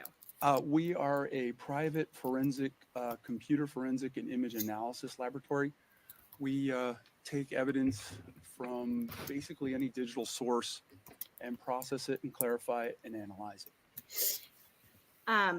And what is your role at CDFS? I am, as I said, the co-founder and co-owner of it. I'm also the laboratory director and the senior forensic examiner of that organization. All right. And before I sort of get into the specifics of being a forensic examiner, can you explain to the jury sort of how you came to work in this field? Yes, ma'am. I originally was trained as an analytical research biochemist, and then I joined a police force, and because of my scientific training and background, I was assigned to the crime laboratory. And in that laboratory, I developed the third digital multimedia evidence laboratory in the country. I then got that section nationally and internationally accredited. and then continued on my journey of learning and developing my skills in forensic video analysis, image analysis, content analysis. Basically anything to do with video or image data, I was involved in learning it, developing it, doing independent research in my laboratory, and publishing. All right, so you mentioned a laboratory. Can you tell us what sort of labs you've worked for before, aside from the one that you co-own? Yes, ma'am. I originally worked at the Johnson County Sheriff's Office Crime Laboratory. I was a sworn officer assigned to the crime lab. I then worked at the FBI lab in Quantico, Virginia. And then I started a company called DME Forensics, where I assisted in developing forensic software in the forensic space, as well as I was their laboratory director there and ran their lab. All right, before we talk more about your labs, you mentioned that you were a sworn officer. What does that mean? Like, what sort of work did you work on when you were an officer? Yes, ma'am. So I went to police academy. I was a Kansas certified peace officer, and I worked for the sheriff's department. So I was a deputy sheriff. Because of my skill and training in the science field, I was assigned to the crime lab, and I had multiple jobs. I was in charge of receiving evidence and processing it. I also received specialized training in crime scene photography, and I was also on the critical incident response team. If there was any major crime, homicides, I was called out to photograph, document the scene, and assist in the collection and identification of evidence at the scene. All right. And so now that you work for your own lab, what sort of work does your lab do? I kind of have three roles at my lab. As an owner, I've got to do the business side of the house, the accounting and all the CFO stuff. So I've got to make sure the business is running. As a laboratory director, one of my primary goals is quality assurance and quality management, assuring that when we produce reports and results that they adhere to scientific published methods, industry best practices, and we also follow an international standard called the ISO 17025, which is an international accreditation standard for laboratories. And then I'm also a senior examiner, so I'm actually on the bench doing cases, receiving evidence, and processing information to answer specific questions of that data. All right, and so do you only work on criminal cases? No, ma'am, I don't. So what else do you work on? For criminal cases, I do about 50% of my work is on criminal cases. Approximately 50% is on civil cases. And when you do criminal cases, is that all for defense lawyers? No, ma'am, it is not. So you do it for the state too? How does that work? It works out to about, again, 50-50. Half the time I'm working for the prosecution, half the time I'm working for the defense. And so how long have you been doing this for? I've been doing this for approximately 20 years. You talked a little bit about your formal education, but have you received any other specialized training? Yes, I have. Can you tell us about those? I have taken over 1,000 hours of digital multimedia specific training, computers, cell phones, mobile devices, image analysis, photogrammetry. I also have developed classes and have done independent research in my labs, and I've taught law enforcement and other entities. I've developed several 40-week-long courses that I taught to a lot of different agencies and also international agencies. And do you have any sort of certifications? Yes, I do. Can you tell us about those? I hold 2 certifications in video and image. One is from an organization called LEVA, the Law Enforcement and Emergency Services Video Association.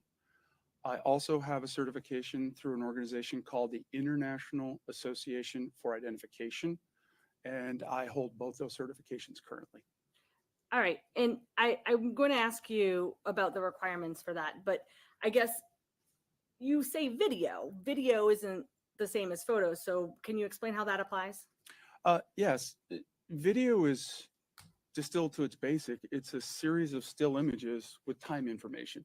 Remember in grade school, if you were bored, you'd draw little Martians eating the spaceman and then flip it through. And if you flip it fast enough, it looks like it's motion. Basically, video is a series of still images that are presented to the user fast enough that we perceive motion. So when I talk about video and images, what I can do with video, the tools, techniques, and process are very similar, if not the same, when we deal with still images. So they're very synonymous. So What I can do with a video, I can also do with still images in most cases. And so those two certifications, can you very briefly tell us what the requirements for those are? Yes, ma'am. Basically, you have to have 5 years of experience in the field doing more than 50% of your work in video or image, or a bachelor's degree. If you have a bachelor's degree, you need 3 years. You need, I believe it's approximately 230 hours of classroom training, of which 180 has to be specifically video, image, digital multimedia. You then have to take various written and practical tests. You have to pass a moot court, so you can prove that you can explain technical information to lay individuals.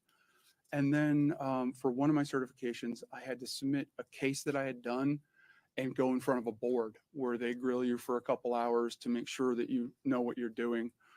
And on one of my other certifications, there was a very extensive test with a practical. Approximately 60% of the people that take the test fail it. All right. And so these certifications, is it sort of like a one and done, you have it for life situation? No, ma'am, it is not. So how often do you have to recertify? Every 3 years, I have to recertify. And in that 3-year time period, I need to acquire an additional 80 hours of continuing education. Excuse me. You mentioned a little bit about research in your own lab. Have you contributed to any peer-reviewed scholarly journals? Yes, I have. Can you tell us a little bit about that? My work currently, I'm working on some papers that will be submitted for scholarly journals. Let me correct that. I have not, in the field of video forensics, published in a scholarly journal yet. I have a couple that are in queue. I have published in the toxicology field, but I do independent research. I did a research project, and I just issued a 52-page paper that I self-published on my blog for the scientific community to review. And I also this December am defending my graduate thesis, so that will be published as well. And do you do any sort of other work for peer-reviewed journals? Yes, I am a guest technical expert for the Journal for Forensic Sciences. I basically review other scientists' work as an editor to evaluate if it's valid for publication, if the results are true and accurate, looking at the references before the journal publishes those articles. And do you belong to any professional organizations? Yes, I do. I believe one that the jury's already heard about is the American Academy of Forensic Sciences. Is that something that you belong to? Yes, I am a full voting member of that organization. All right. And have you ever been qualified as an expert and testified before? Yes, I have. Can you tell us a little bit about how many times and where? Through testimony and depositions, it's approximately 20 in my career. There are cases all the way from gas drive-offs, forged checks, all the way up to capital murder. All right, at this point, I would ask the court under Rule 702 to certify Mr. Latham as an expert in the fields of digital and multimedia evidence forensics, video and image analysis, comparative and content analysis, and photogrammetry. Judge, there's no objection to him giving an opinion on this. Yes, Mr. Latham may give his opinions. All right. And you've talked a lot about sort of what your background is. One that we haven't touched as much upon is the comparative and content analysis. Can you tell us a little bit about, how you're an expert on that? Yes, ma'am. Through my training, comparative analysis and content analysis is kind of our bread and butter. I do these type of exams on probably 80 to 90% of the cases that come through my door. So at the very beginning of my training, many of the classes include either vast majority of the classes about comparative and content analysis. And I've also taken several 40-hour-long courses specifically on comparisons.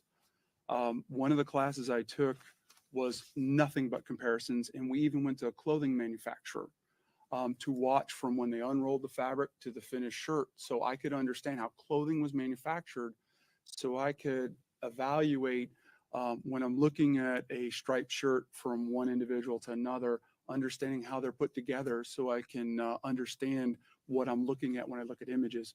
When I was at the FBI, I took an advanced facial comparison class where we're trying to identify individuals by facial, ears, and other characteristics of the head. I also toured 2 automobile manufacturers, watching from the steel getting rolled off the giant roll to the car rolling off the assembly line to the paint shop, so I could understand how vehicles were constructed, because a lot of times I get asked to do what are called vehicle comparisons or make model determinations. What kind of car was that in the video? So I also developed my own comparison classes. I have taught an advanced vehicle comparison class in the past as well, and that was a 2-day course that I've taught. All right. And so I understand in some of these situations, like clothing factory and a car, you might need some sort of expertise. But if we're just looking at 2 photos outside of, the outside, why is your expertise needed? Why can't we just kind of zoom in and look at what's there?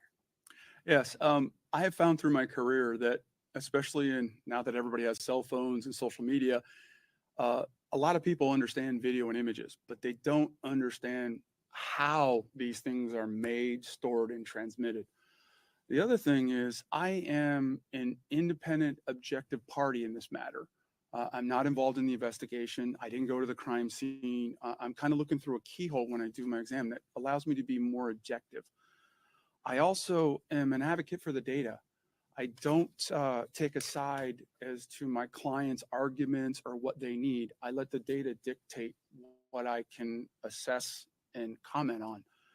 I also have, as we discussed, extensive training in science and technical matters to understand what I'm looking at.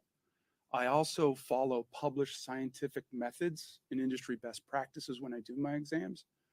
And also when I work on these cases, I literally spend hours on each image, dissecting them in a very systematic, methodical way. I truly get to understand each image.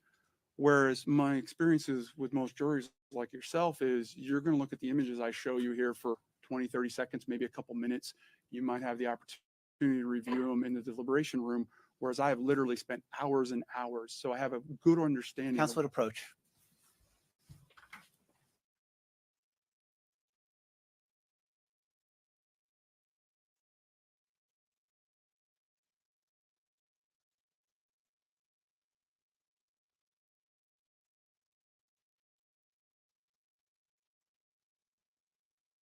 Okay. Members of the jury, I'm going to strike the testimony regarding how you're to weigh evidence. That's for you to decide, not Mr. Latham. To the extent he suggested that you're supposed to do your work in any way, that is improper, and I'm striking that testimony. All right, Mr. Latham, is there any technical forensic sort of reasons why zooming in on an image is not always the best thing to do? Yes, ma'am. When you zoom in on an image, you have to be careful. In forensics, we always zoom in on even divisible amounts of 100, 250. If you zoom in on an image, say like at 165%, the computer has to make some guesses. The computer can only deal in whole pixels. You can't take an element. Okay, let me explain what a pixel is.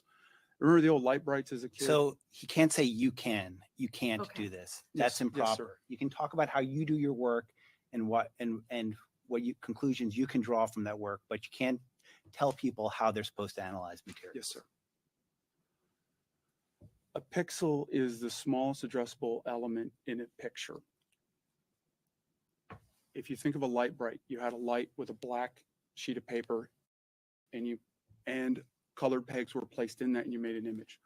A pixel is like one of those little colored dots.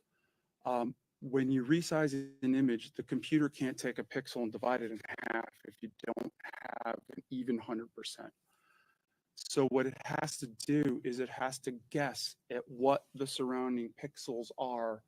And so it may introduce information into the image that is not originally there. This can produce artifacts or information that may be misleading. Okay, so if when you zoom in on an image, it can add things and distort things. And you said, sometimes there's not whole pixels. Then why can you do it? Like, is there something different about your process that takes that issue into account? Yeah, it's basically training, understanding how the computer is doing this, how the math is doing this. I also use specialized forensic tools. So if I'm not zoomed in an even percentage of 100, it'll red flag me to let me know, hey, you're not looking at these true pixels. All right. And how do you know what the computer is doing? Like, how do you know when it's adding stuff or subtracting stuff or distorting stuff and when it's not? Yes. For the software tools I use, I've had training on them, so I'm aware of what the filters are, what they do, how to use them. Another principle when I work on images, I don't work on the original. I make a forensic working copy, and my software tools are what we call a non-destructive work environment. The base image sits on the bottom level, and then we apply different filters on top, and then in essence look through those filters. So I'm never changing the base information. I'm just applying different math, if you will, to clarify the images. Wait, you lost me at math. Yes, ma'am. How is math involved in all this? When you resize or do filters, you have to change the pixels. You have to evaluate and change those pixels. That's based on math that is called algorithms. It's known, prescribed, we know the outcome. So it's not like we're just randomly kind of adjusting things. These are things that are published in the scientific literature. All right. A little earlier, you had mentioned something about bias. Does your company have a bias mitigation policy? Yes, we do. And before you, why don't you tell the jury about the bias mitigation policy? Our bias mitigation policy is that we instruct our clients only to give us information that is necessary for us to do the exam. We draft what's called a scope of work. We talk to our clients, what evidence do you have and what questions do you need of that evidence? A lot of my clients will want to send me police reports, autopsy reports, crime scene photos. And if those aren't directly related to the exam and what they need done, those can influence me in a negative way, either consciously or subconsciously when I'm doing my work. So we have a very robust policy where we do what's called an initial evaluation. So the client will send me excerpts of the data that they have so I can evaluate it to see what is possible. In cases where there's a large amount of data that I don't want to see if I'm the senior examiner, I have another examiner look at that data to kind of triage it and filter out only the necessary information so I'm not biasing myself. And also, too, we try to keep the scope of work front at mind at all times. So that way we don't, what I call mission creep. We don't start looking at other things that aren't relevant to what we're being asked. And in terms of just generally speaking, do you have any sort of review process? Yes, we do. Can you tell us about that? All our cases are administratively reviewed to make sure all the paperwork and forms are correct. We also do what's called a technical or peer review. When I'm done an exam and have issued the reports and the conclusions, I have another certified forensic examiner review my work. And they're asked several questions. Did I follow the right procedures? Am I within the scientific acceptable disciplines of what I'm doing? And are my conclusions and results supported by the data that I processed? All right.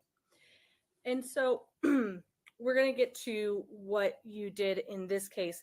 But before we do that, can you explain what information you were given at the onset? Yes, ma'am. At the onset, I was giving 2 sets of images separated by approximately 10 days. And what were you told about those images? I was told that these images contained some objects of interest that were related to a serious person felony crime. And were you told what conclusion would benefit the client? No, I was not. All right. And so you received these images, and what were you asked to do with those images? I was first asked to identify, to see if I could identify any objects of interest related to this event. And then if I could I compare the two images to see if they were similar or dissimilar, the two sets of images from two different dates to see if they're similar or dissimilar. All right. And so you were told object of interest. And so did you go ahead and just start the review process at that point? At that point, I'm going to evaluate the images in a systematic way to identify any objects that are consistent with the client's request. All right. And did you do that? Yes, I did. And what happened? So I took the images and I looked at them. Usually I start from top to bottom and kind of make a grid pattern. Based on my training experience as a law enforcement officer, I was when you generally look at the image, I didn't see anything large like a car or a very large weapon or broken trees or stuff like that. So I made the assumption that I'm looking for something probably related to a weapon, knife, gun, or live ammunition, shell casing, bullet holes, blood spatter, something that was small. So I usually start at the bottom of the image or closest to the sensor, and then I systematically go through in a grid pattern across the image, trying to identify any anomalies or things that are objects that are meeting the criteria. I mark those, and then I usually let those images sit for a day or two and then come back to them with fresh eyes. Then I start at the top of the image and go back again and see if I can re-identify those objects. Once that's done, then I'm going to go ahead and start clarifying the images to better understand what the content is. All right. So after you clarify images, what's the next step? After I clarify images, then I do the comparisons. I identify the anomalies or objects that I believe are in those images. I take each set of images individually, process it, evaluate it, and once I've gone through all the individual images, then I start comparing one image to another using a systematic approach to identify what I call anchor points, things that are in the same in both images. That helps orientate me to where things are at so I can evaluate any changes or differences between the two images. All right. So at this point, I am going to hand you what has been marked for identification as Defendant's Exhibit 1210. You have the projector covered up right now. If you could Careful, plug that in. careful.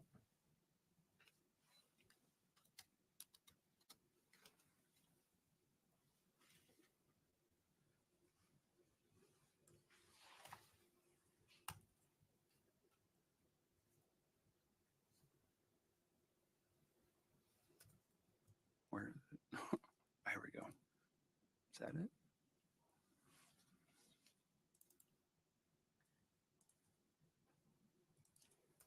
No.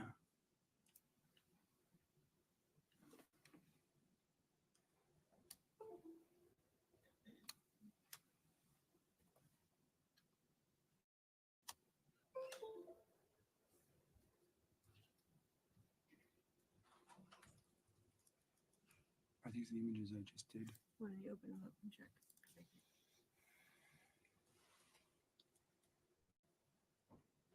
These are the original images. All right. And so what is on this thumb drive? Looks like there's a few different things.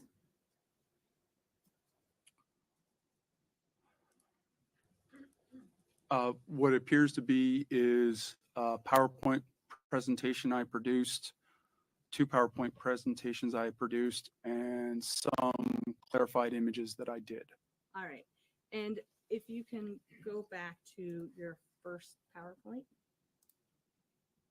This one? Yep. Okay.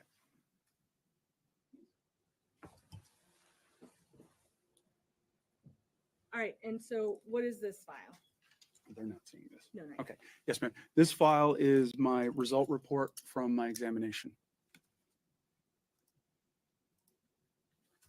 All right. At this point, I would ask to strike the identification on defendants 1210 and enter this as a full exhibit. Any objection? Sure.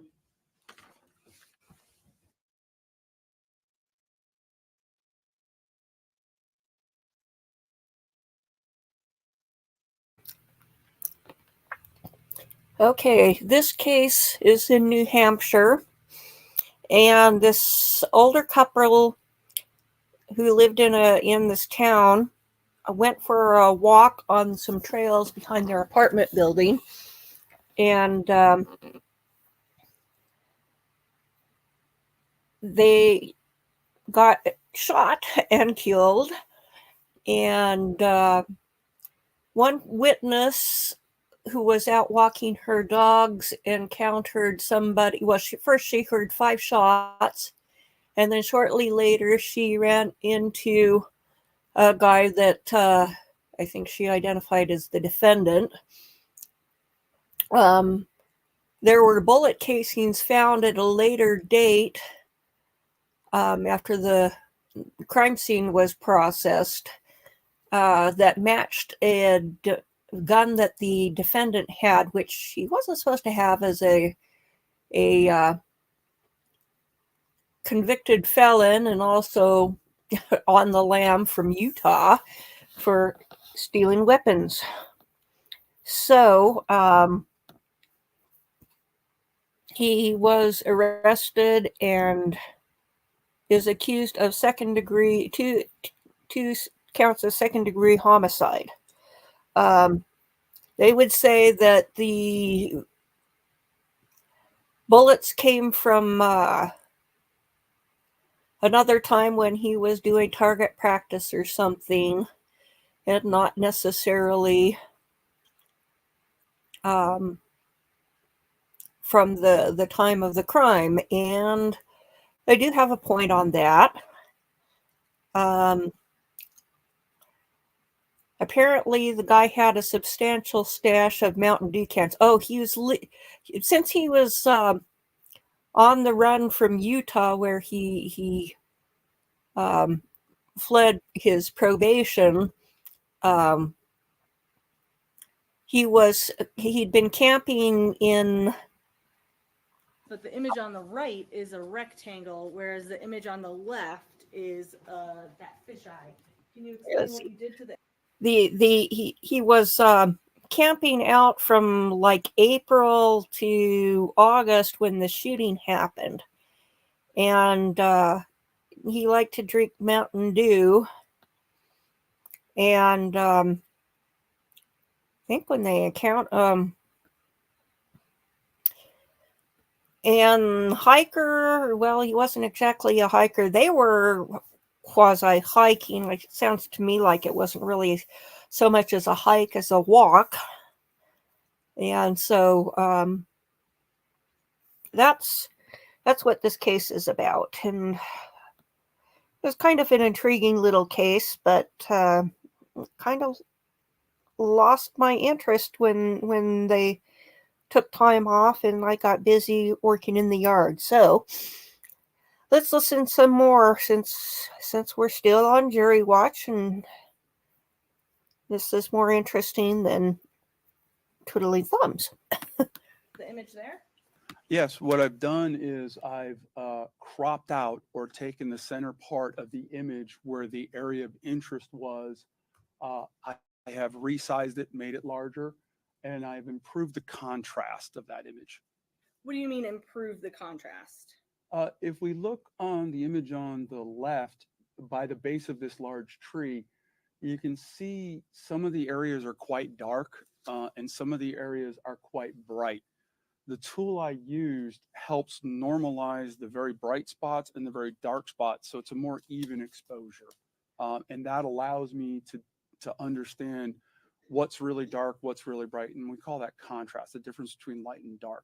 That helps improve the understanding of the image. All right. And when you did this, because it was that fisheye lens, it sort of has that weird look to it, did you have to sort of warp it in any way? On this image, I didn't. If you notice, that tree is almost at the center of that lens. So the distortion from that lens is the least at the center of that image. And I made a determination that it was sufficient at the center of that lens to use without adjusting that weird angles. There's another reason why I didn't. I have tools to correct those bends of light. It's called a lens correction. I chose not to do this on this image because I knew I was looking for very small objects. And I did not want to resample or modify the information in this image as little as possible to do my job. Because if I were to do a lens correction, the computer has to do a lot of corrections to this images, and it can, one, introduce artifacts, things that aren't there based on the math, or it can distort other parts of the image in a way that I don't have control over. So I made the decision not to correct the lens distortion in this image. All right. If we can move on to the next image you received, can you tell us a little bit about that one? Again, the image on the left is the original image. The image on the right is the clarified image. All right. And I'm going to pause for just one moment for the record. I want to clarify that the document that we're looking at is the one labeled 23DFL012_CBFSPR and then RES, and then it cuts off, but that should be sufficient for the record. I'm also going to hand you, for the ease of use here, what's been marked for identification as Defendant's Exhibit 1181 through 1209.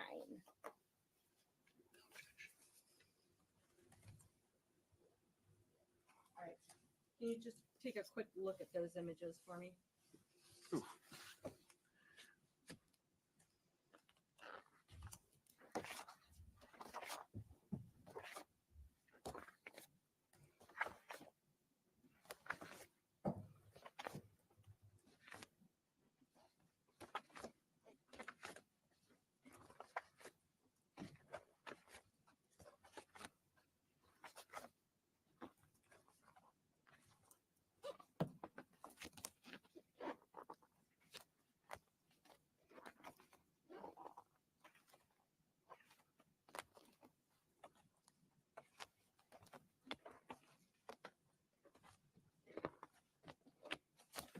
Yes, ma'am.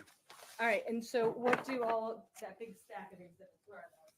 Those appear to be printed versions of this PowerPoint that I have on the screen right now. All right, at this point, I'd ask to strike the identification on defendants 1181 through 1209 and enter as a full exhibit. Just a moment. I'll approach.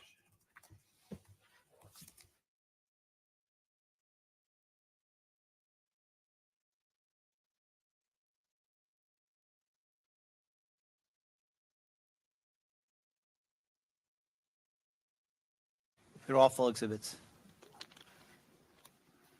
All right, and so we are looking right now at the bottom of the slide, it says number 4, and so that corresponds with Defendant's Exhibit 1182.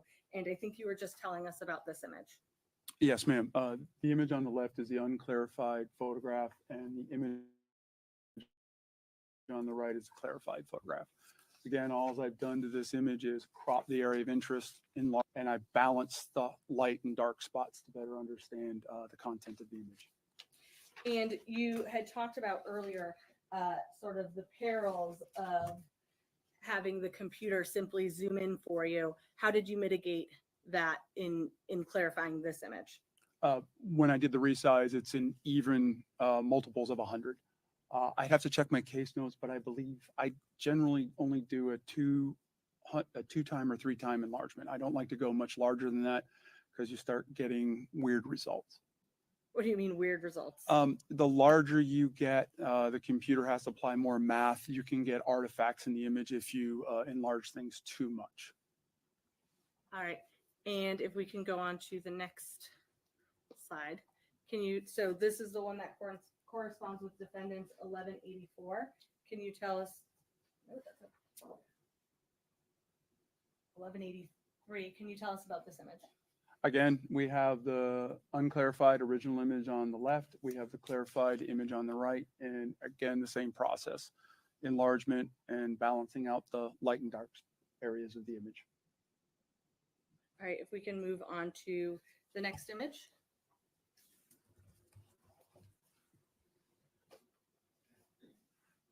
And can you tell us about this one? Same as before, the unclarified original image on the left and the clarified image.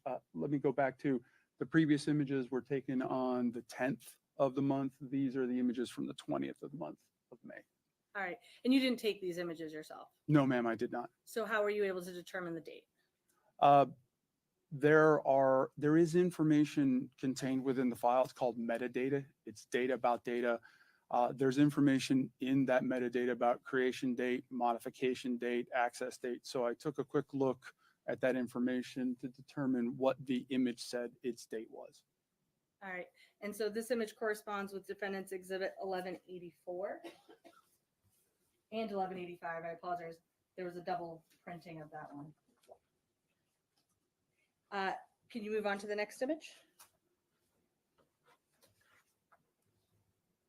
All right, so this is the one that corresponds with Defendant's Exhibit 1186. Can you tell us about it? Again, on the left, we have the unclarified image. On the right, we have the clarified image. Is there anything special or different about this one? Yeah, this image is pretty well exposed. The lighting conditions are pretty consistent across it. We don't see really dark spots, really bright spots. So I did not have to do very much clarification, just a simple slight adjustments. You can notice that the image on the right is a little bit crisper. It has a little bit more detail to it. All right, if we can move on to the next image. And can you tell us about this one, which corresponds with Defendant's Exhibit 1187? Again, we have the original on the left, we have the clarified on the right. And again, this image is relatively well exposed.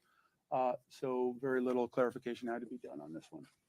All right, before I move on to the next slide, obviously I have the physical exhibits here in front of me, and these are printed photographs. What is the better image? What is the better quality image? Is it better to look at it on the screen up there, or is it better to look at the actual printed out copy? It depends on what you're using the image for. If you have a decent screen or projector, that's usually appropriate. As long as the printed version is printed correctly at the right aspect ratio and the right color gamut, it should be usable as well. Usable, but which one would be ideal? Usually on a computer screen or a TV screen would be preferable, projector, and then printed. That would be the order I would recommend viewing these images. All right, and when you do your work, do you work on just your laptop, or what do you work on? I work on several monitors. I have some very large monitors and some smaller monitors that are very expensive. And so I have a lot of monitors so I can have a lot of real estate to do what I need to do. All right, so after you've gone through and you've clarified the images, what's the next step? Okay, once we've clarified the images, we identify the area of interest. What are we looking, where are we looking on these images? And then I go through and identify any anomalies or targets within those images. Okay. So I think I may have missed one. So can you go down one more? So image perspectives and orientations, is that still part of the clarification process? This is more of the analysis part of it. What I'm demonstrating here is I'm showing what are the camera took these pictures in different angles and locations. I'm doing a summary here to show the same area of interest and what angle or where was the camera when these images were taken. All right. And so did you do any particular perspective or orientation alignment with these photographs? No, I did not. And why is that? Again, with the resizing and correcting lens distortions, because I'm looking for very small objects in a very large image, I need to be very careful about how I resample or modify these images through my process. And I made the determination that if I were to do a perspective alignment, which if you ever take a panoramic photo on your phone, you take multiple photos, and if there's enough overlap of the things or the objects in the scene are covered in 2 photos, we can use specialized computer algorithms to stitch them together to make one giant view. Perspective alignment is very similar, where you take 2 different camera views and you identify fixed locations that are consistent in both images, and then the computer can put them into the same general perspective. That's what we call perspective alignment. That involves some heavy math and a lot of moving of pixels. And because my objects in this exam were very, very small, I didn't want to risk damaging any of that information. All right. So when I watch TV, sometimes they just sort of print the images and then they slap them on top of each other and voila. Why doesn't that work? Why can't you do that? I wish we could do everything they could do on TV. It's based on the math and science. It doesn't work that easily. All right. So the one we were just looking at was defendants 1188. If you can go down one more. Well, let's hold on. So you said the next step is the area of interest. So after you clarified the images and didn't change the perspective on these images, what did you do next in terms of area of interest? I'm looking at each of the images to see where's my exam going to focus on. I remember I did the initial evaluation, so I kind of had a general orientation of each of these images. Now I'm going in with a fine-tooth comb in specific areas to identify any anomalies or objects. All right. So when you're entering into this process and you already know sort of the area you're looking at. That's correct. Okay. So in this case, the photos that you've shown and the photos up right now, we can see that there's some close-ups in what we know is an area of interest. How did you know to focus on those areas? My client provided me some general information that there's a large tree and the area that they were concerned about was in front of that large tree. All right. And again, at this point, did you know what sort of opinion would be most favorable to your client? No, I did not. All right. So if we can move on to that next image. So, well, it says area of interest. So the next slide here is Defendant's Exhibit 1189. And can you tell me about what we're looking at here? Yes. Again, on the left is the original image, and on the right is the clarified image. And what I'm doing is I'm drawing a box to show this is the area I'm going to focus my exam on. All right. And the next image? Same as before. Left is the original, right is the clarified. And again, that red box shows this is the area I'm going to be focusing my exam. So now we're looking at Defendant's 1190. And if you can move on to the next one. Same as the past slide. Original on the left, clarified on the right. Red box says this is where I'm going to be looking. All right. And that's Defendant's 1191. If you can move on to the next one. So once you've identified the areas of interest, what's your next step? As I said before, when you're doing these types of exams, I call them anchor points. I need to find certain things in both images that I know are fixed and in both images. That helps get me orientated in my area of interest. So I have some reference point when I'm going through and scanning these images for anomalies or objects. I have a common reference point in both images. All right. And why is that important? It's important for several reasons. One, these images, the camera is in different places on each image. So the perspective is slightly different in each image. I need these anchor points. So if I do find something in one image, I know the general location in the other image based off these anchor points. All right. And so did you look for fixed reference points in the images you received in this case? Yes, I did. All right. So if we can move to the next slide. So it looks like we are at Defendant's Exhibit 1192. Can you tell us a little bit about what we're looking at here?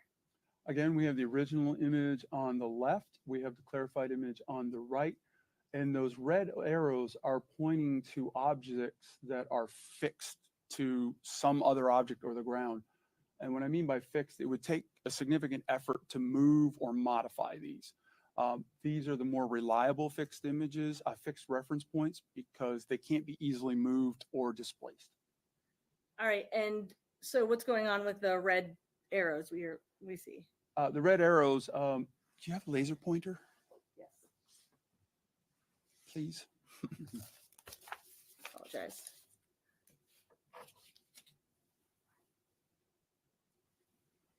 Thank you. So we can see what appears to be a stump in this image. That's this stump.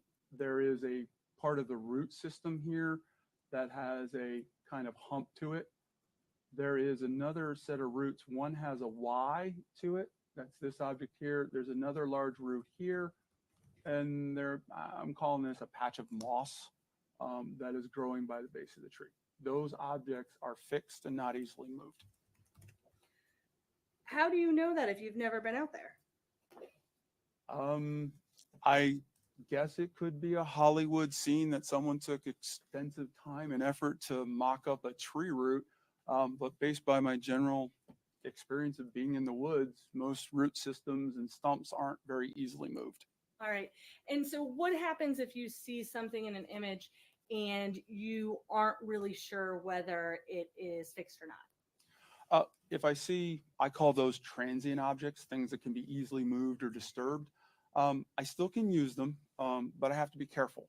I have to be very cautious about how much weight, how much influence those transient objects will have in my analysis. All right. So we've been looking at defendants 1192. If you can move on to the next.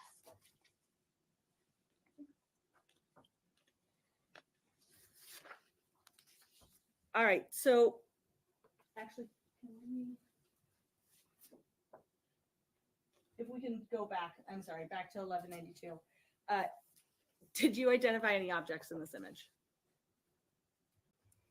This image, yes, I did. All right. And what is in this image? In this image, there are two objects that are consistent with a shell casing. All right. And can you point those two out? There's one right here, and there's one right down here. All right. Had anyone told you that those would be there? No, they did not. But there are placards, right? So the original images that I looked at, there are photographs where these placards are not there. When I did the initial evaluation, the two photographs that I looked at from the 20th image they did not have the placards. okay. It was only after I identified those casings without the placards that my client sent me the images that had the placards in there. All right. Now I understand. So you've identified the objects of interest. What is your next step? Once I've identified the object of interest, I am going to map out the area. What are the fixed and transient objects in this area for this image? Then I'm going to move on to the next image and do the same thing. Can I find these objects? And can I find the fixed and transient objects surrounding those to help orientate me where these are in the images? And then once I'm done with one set of photos from one date, I move to the next set of photos from the other date and do the exact same process. All right. So if we can go down 2 slides to look at the identification of those images. So this corresponds to Defendant's Exhibit 1193. There's 3 images up there. Can you tell us about those? Yes. The one on the left is the image from the crime scene photos that have these placards. These 2 images were on the middle and the right were the 2 original images that were sent to me with no placards. And I was able to identify in the red circles, there is an object that's consisting with a shell casing here, and there's an object consisting with a shell casing here in all 3 of the images.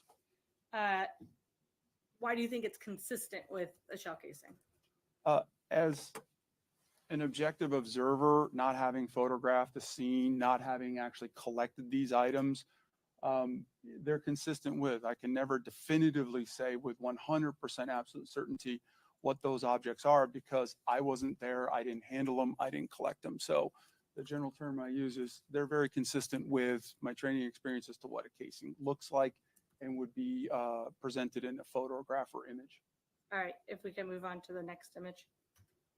So this one, it corresponds to defendants 1194. There's a lot more arrows now. Can you tell us about these two images? As I just discussed, is when I'm doing, before I start comparing the two images, I have to identify these fixed and transient objects in the scene. So you'll notice that these arrows are color coded and matched. So this red arrow is pointing to this object. This red arrow is pointing to the same object. So I'm going systematically, as I told, top to bottom in a grid fashion, and I'm identifying like this stick right here, this purple pinkish thing is this stick right here. So I'm going through each image very, very systematically, taking a lot of time to identify all these objects. And these arrows are to kind of help focus what you're looking at the images without just seeing all of the stuff on the ground. All right. And I noticed that one of the images is now skewed. Can you explain that? Yes, because I didn't do a perspective alignment, I was comfortable taking the image. The image on the left is the image taken on the 10th. The image on the right is the image taken on the 20th. So I always start with the older image first, and I leave that in its original orientation. I don't change that.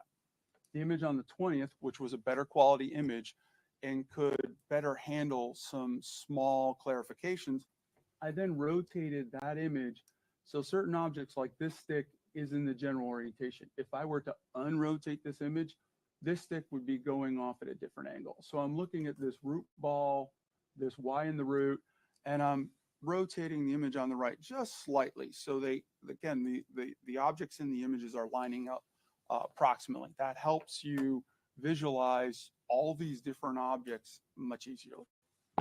You mentioned image quality.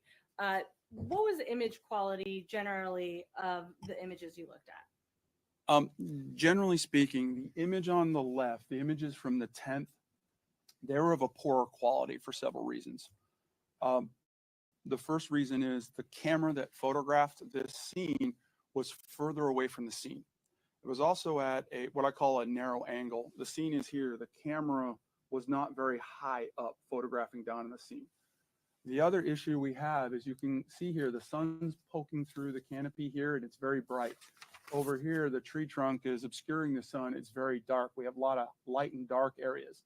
That makes this image difficult to process. Whereas we look at the image on the 20th, those were well exposed. The lighting is consistent across the image. I can also tell that the camera is a lot closer to the area of interest and it's kind of pointing down at a steeper angle towards that area. That gives me a lot more information to work with. Is it fair to say that objects in the images from the 20th are easier to see than the ones from the 10th? That would be correct, ma'am. All right. I also noticed that we have a stick on the image on the right, which has a big red circle around it. Can you tell us about that? Yes, ma'am. I placed this dotted circle. Not only am I looking for things that are the same in both images, both fixed and transient, I'm also looking for any objects or anomalies that are present in one image that aren't in the other. Based off of, let's look at this blue line in this stick. That's this stick right here. And if I look at this stick right here in leaf cluster, between those two, I see this relatively large stick. Over here, that stick is not present in that image. All right. And what is, actually, I'll take it back. All right. If we can move on to the next set of images. And can you tell us about this one? Again, we have the images from the 10th on the left in their original orientation. We have the clarified image on the right that has been slightly rotated to give you a general same perspective. And we have these arrows of fixed and transient objects that are the same in both images or are similar content in both images. All right. So I can't help but notice, but the image on the left, you look like it's closer than it was before. And you had told us the importance of these objects that haven't moved and sort of using those as anchors. So why is that okay if we don't have those anchors anymore? Again, I don't have a lot of control over how these images were taken, so I have to use what I'm given. This photograph had a different view on the left than the right. So I just have to use it the best I can, but I still can identify objects that are present in both images. All right. And is the image right here on the left, is this the full image or is this cropped and zoomed in? This is a cropped and zoomed in of the full image. All right. And so even though we don't see the anchor points like the big roots here, they were still there when you analyze them. Correct, ma'am. And we can sort of see the edges of them. Here's the edge of the root. Here's the edge of the root. There's that little stump off to the left. That's that little stump off to the left. All right. If we can move on to the next image. Can you tell us about these two? Just as the previous slide, we have the clarified image of the 10th here, the 20th here. Again, the arrows are marking fixed and transient objects. We again see this dotted line around this stick that is present in the 20th images that are not present in the 10th image. So you say that the arrows can represent fixed and transient objects. How do you know which ones are fixed and how do you know which ones are transient? Just, there's a lot of arrows. There's a lot of arrows, yes, ma'am. Again, things like this root that appears to be attached to the tree and is in the ground, I would contend that that's not easily moved. Things like twigs, sticks, leaf clusters, those can be easily moved. This moss patch, again, it appears to be attached to the ground.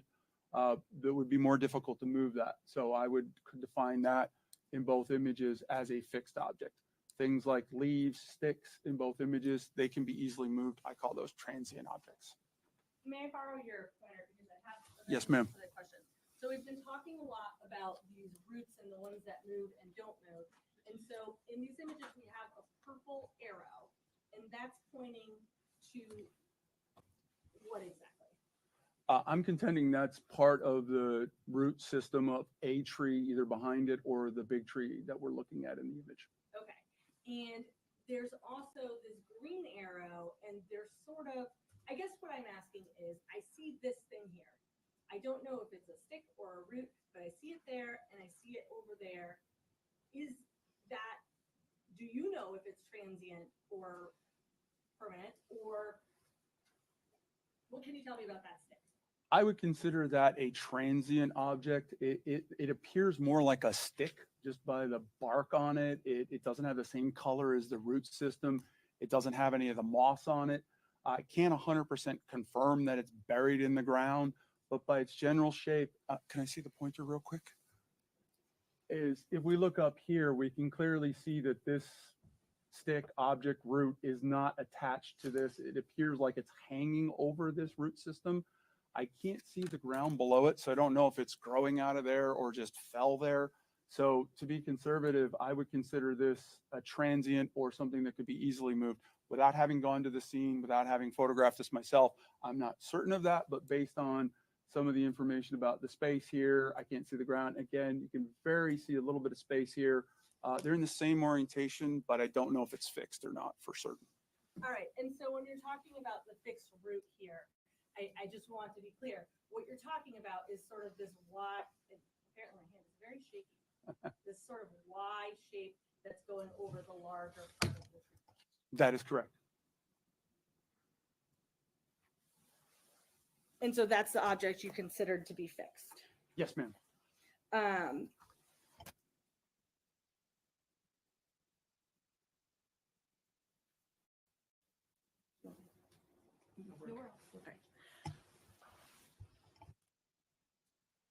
So why don't we just move on to the next image?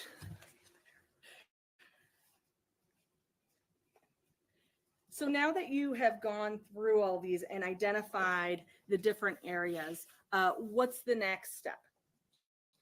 The next step is I do the comparison and content analysis. Okay. And so did you do that in this case? Yes, ma'am, I did. All right. And so can we look at the next slide? Yes, ma'am. All right. And so this corresponds with defendant's 1197. And what are we looking at in these two images? Again, in the past set of images, the image on the left was the same image. So I'm comparing the 10th image to all of the 3 images from the 20th. Now this is the next iteration or cycle. I'm taking this RG_004 clarified image, and I'm going to compare it to the 3 images from the 20th. So on the left, we have the original 004 image, we have the clarified 004 image, and on the right, we have the clarified image from the 20th. And again, we can see all the arrows that are identifying the fixed and transient objects in both of these images.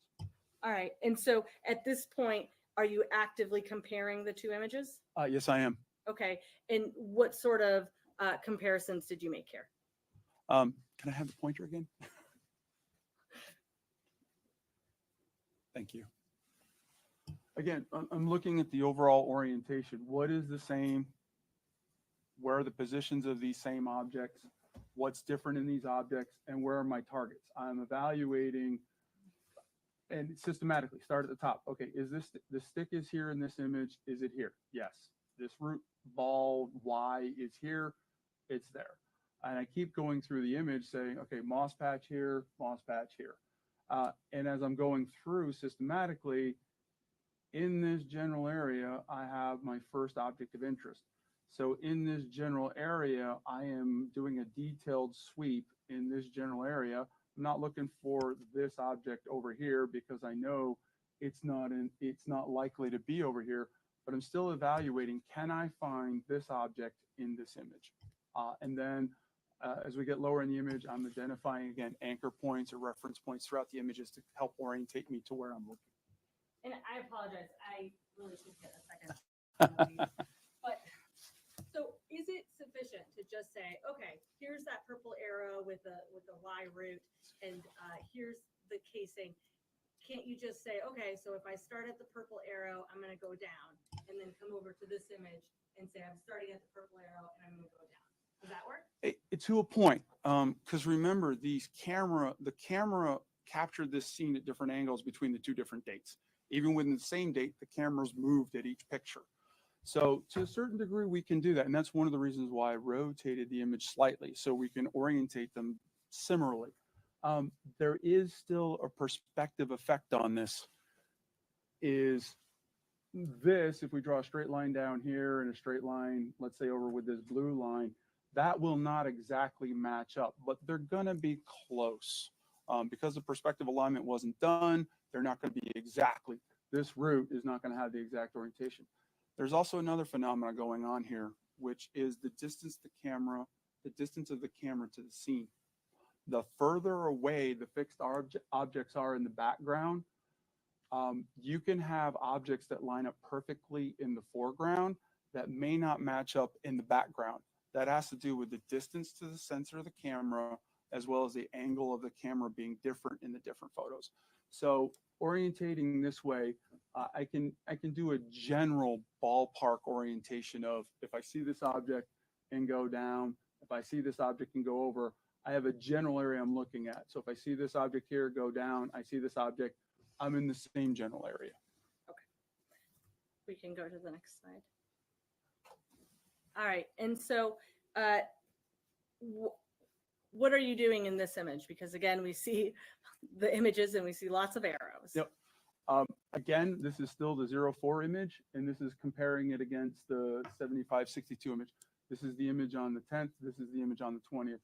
Again, doing a comparison of this image to this image, fixed transient objects.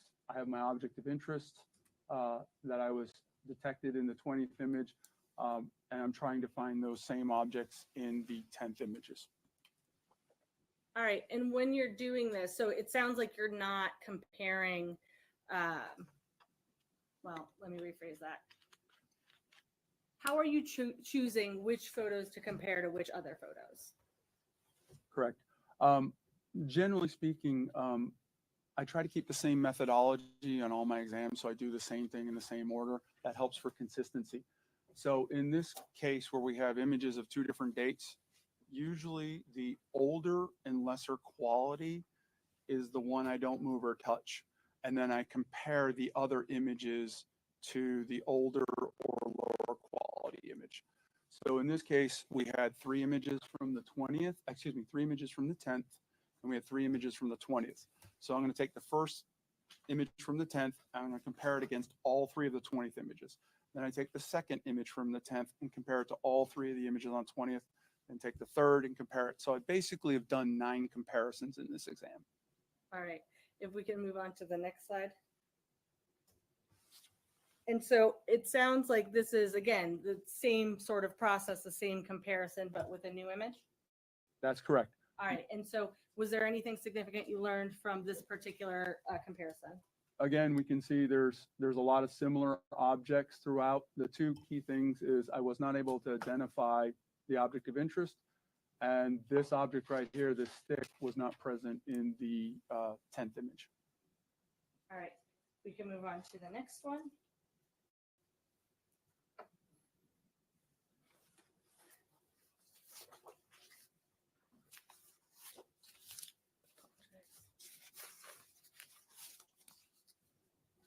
All right, so all the photos that we've looked at in sort of this comparison section for now, those have all been of one image on the 10th against all the images on the 20th. Is that right? That is correct. All right, so as we move forward, what are we going to be doing next?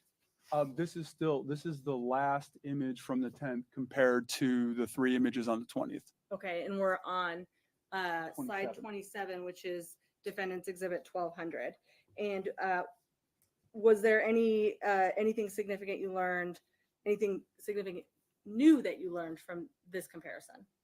It's basically very similar to the other 2. What objects are the same? What objects are different? What can I find? What can't I find?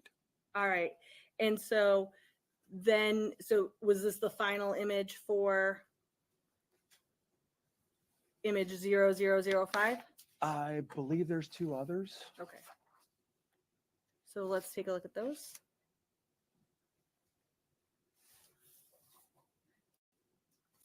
And anything new here? Same as the last slide. What can I see that's the same? What's different? What can I find? All right, and I have a question about a specific object.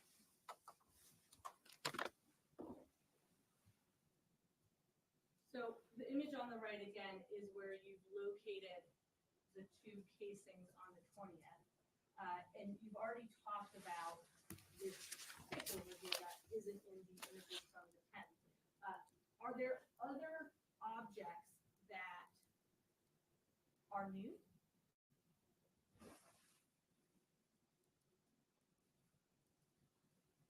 Or that at least you can identify as being new?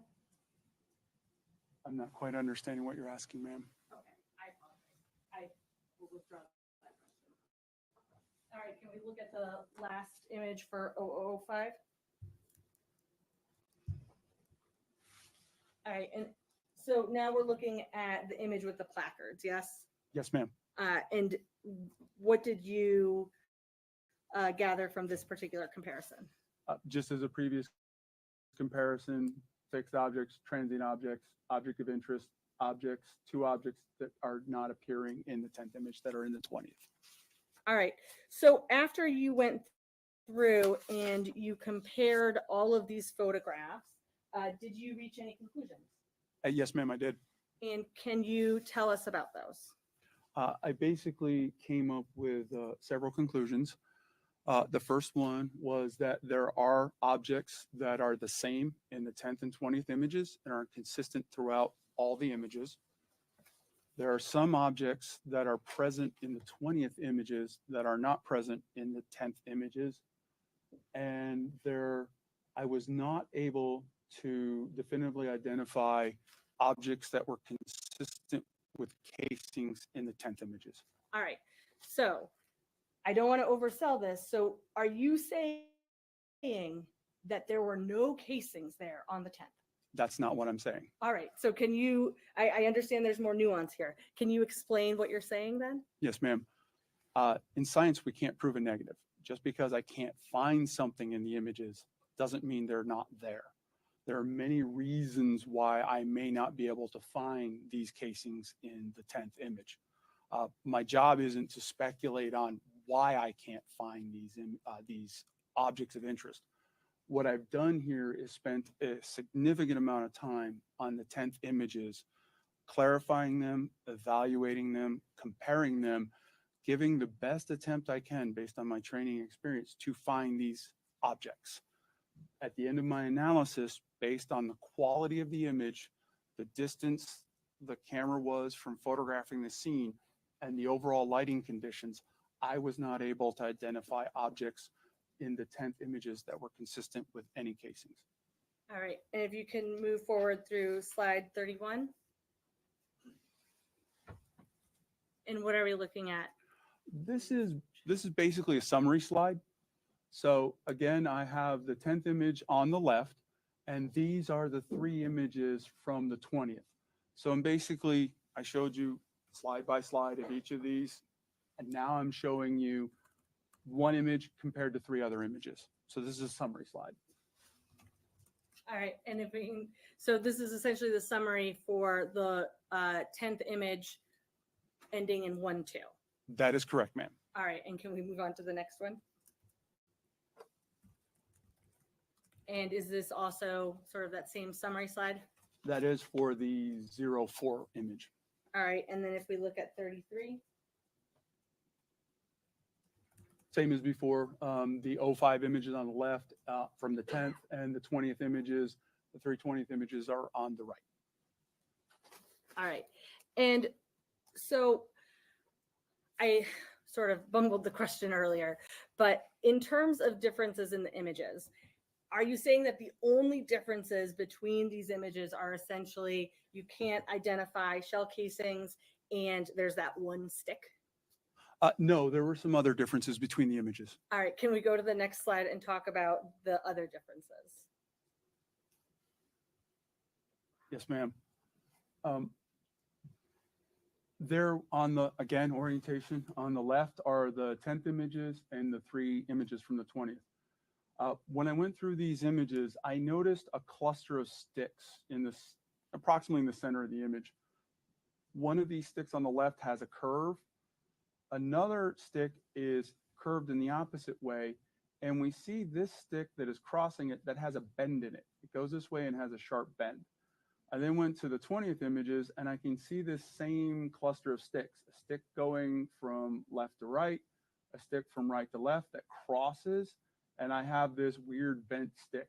I also noticed up here by the root ball, I have a stick that runs kind of at a diagonal top to bottom, and I have another stick that crosses it. And if you look at the relationship here, you can see that this stick crosses, and this is a very short distance to the end of the stick. Here we can see a very long portion of the stick with that other stick crossing. Here we see that these 2 sticks cross. They're still crossing here, but this bent weird stick is crossed over, in the 10th image, is crossed over this stick, whereas on the 20th image, this stick has no longer crosses the stick on the right. So that drew my attention that although these 2 sticks are similar in all the images, this stick is not from this image, and the relationship of this stick going across the one from top to bottom is different than the image on the 20th. Okay, and why is this important? This is important for several reasons. One, it tells me that something has happened here, that these scenes from these 2 different dates are not exactly the same. So when I'm looking at these transient objects, I have to be careful when I orientate myself to that. The second thing it tells me is that although this cluster is not exactly the same, I still can rely on some information here to orientate. Even though this stick is moved, this one stick is moved a little bit, I'm still confident that I can use this cluster of sticks as an anchor point. Okay, and are you drawing any sort of conclusions about how or why or when any of these sticks moved? No, I'm not. Okay, if we can look at the next set of images. All right, and so what are we looking at this slide? Okay, this slide, again, on the left, we have the 10th images, and we have 2 images from the 20th on the right. Again, I'm looking at the differences in these images. I just described that little Y, I'm calling this a Y or an X-shaped cross sticks with a stick going across with a bend in it.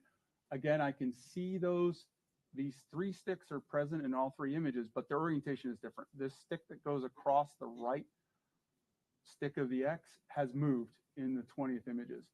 Also, too, If you notice this stick right here, it is kind of going from top to bottom at an angle, but it's curved this way. Look at right here. The stick has flipped 180 degrees. It's now curved in the opposite direction. And this is in the 20th. And in another image from the 20th, it points to the left. This one, the curve points to the right within the same day. And it's inconsistent between these two images are consistent. These are not. All right. Go Oh, ahead. sorry. Go Yeah, ahead. go ahead. No. All right. So you weren't actually asked to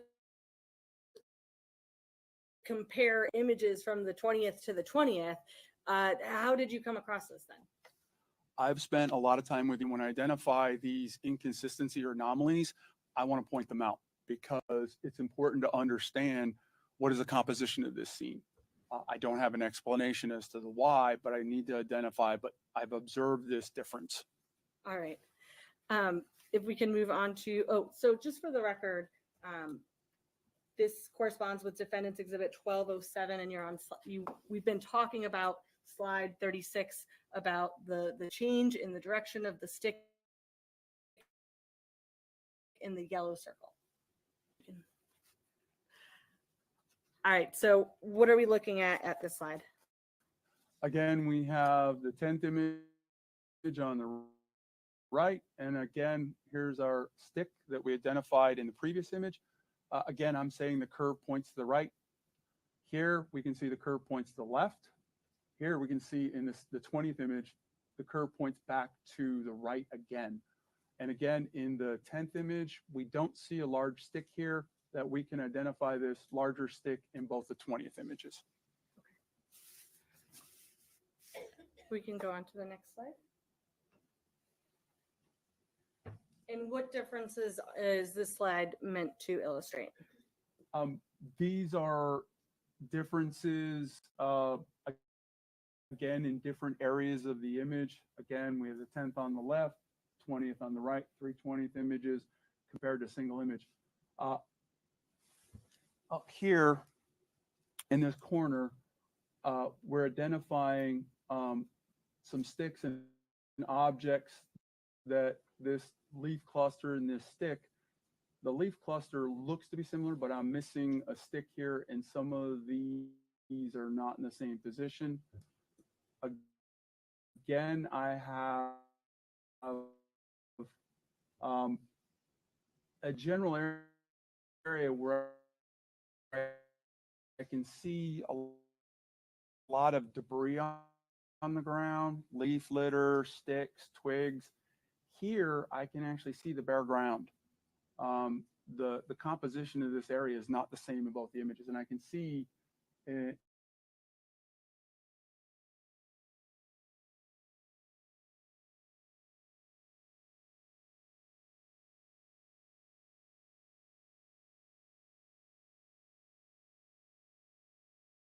complete my case notes and draft an official report.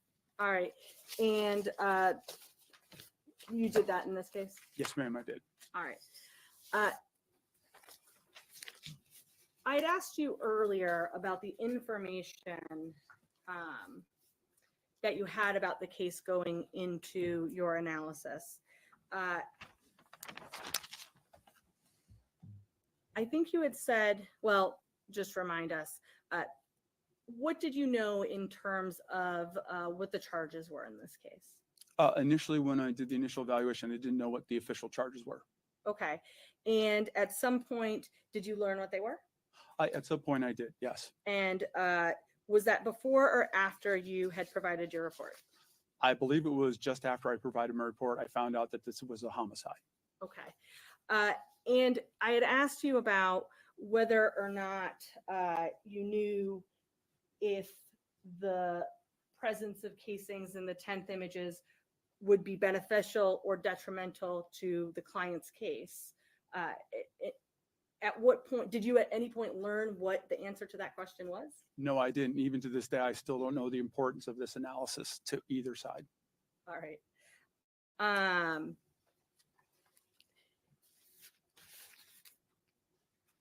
after you issued your report, did you have occasion to revisit some of these photographs? Yes, I did. And when was that? Yesterday morning.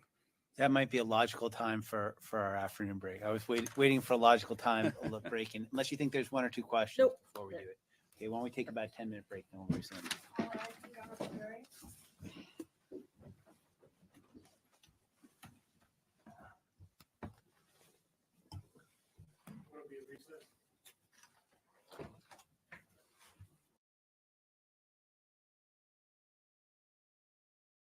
All right, cool. Which slide do you want? Your Honor, if I can have Of course, one moment. of course. I have a small concern.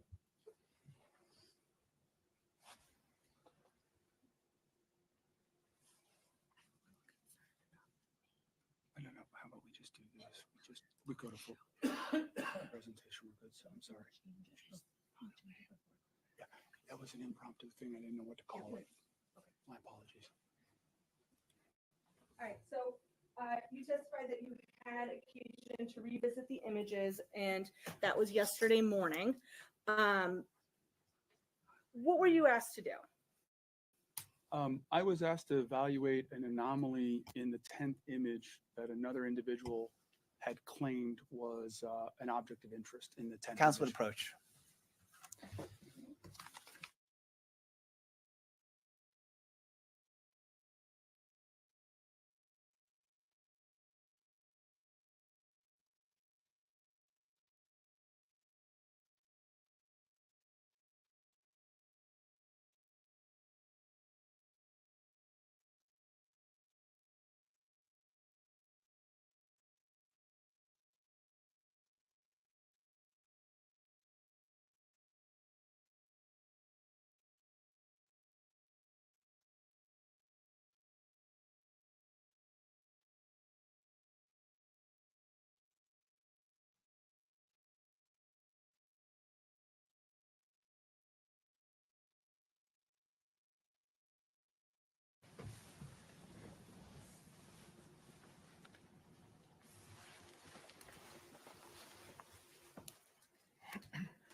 Okay.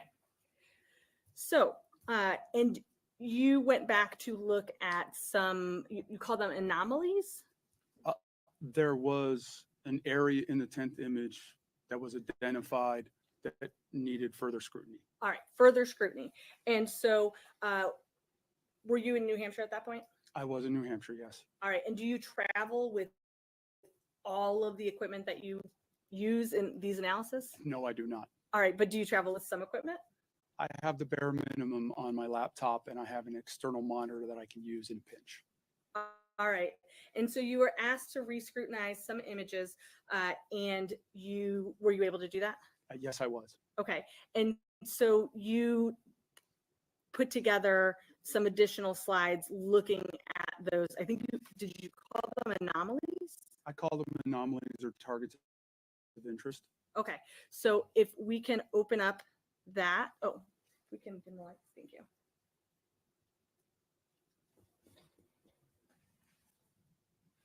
All right, so what are we looking at in, I feel like a broken record. What are we looking at here?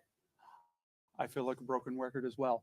On the left, we have the May 10th image. These are original unclarified images. On the right, we have the May 20th image of the area of interest. The area of interest is here on the 10th. The area of interest is here on the 20th. All right, and so you were looking this time at the unclarified images. What was your next step? The next step on these images, just as before, is what are my fixed and transient objects? How do I get orientation and fixed anchor points to evaluate these images? All right, and at this point, were you already familiar with some of these locations? Very familiar. All right, if we can move to the next. All right, and so here on the left, we have image ending in 0005. And what have you circled there? On the May 10th image, this is the anomaly or target of interest that I further evaluated. Okay. Now, was this the first time you had noticed this anomaly or area of interest? No, it is not. Was it the only anomaly or area of interest? No, it was not. Okay. And so what was your next step? The next step was to orientate myself. The next step was to what are the other anomalies or targets of interest in this general area? Okay. And can you show us those? All right. So now we see these images again, but we have all sorts of little red square dotted boxes. Can you explain what those are? Yes, ma'am. The first thing I noticed is below this anomaly or target of interest, there was a large leaf cluster, twig cluster.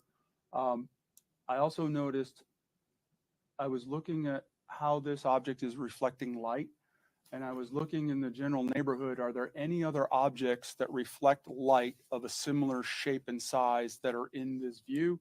And I found two other candidates as well as this object that are reflecting light in a similar fashion and are in a similar same size.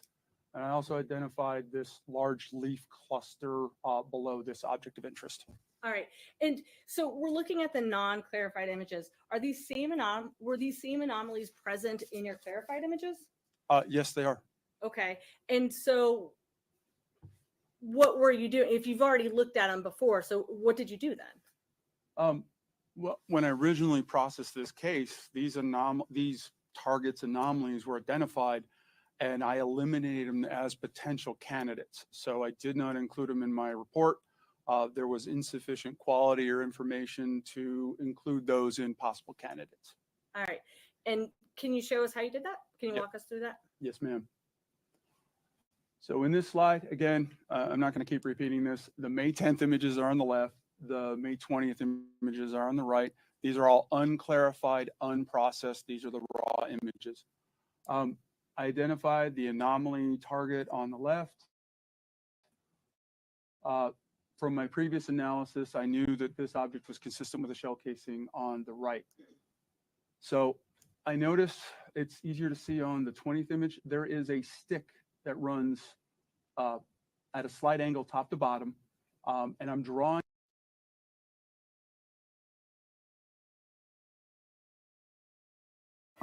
Okay, something is happening back in the court.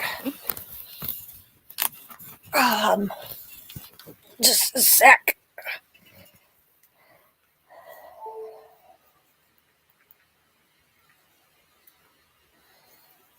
Let's see.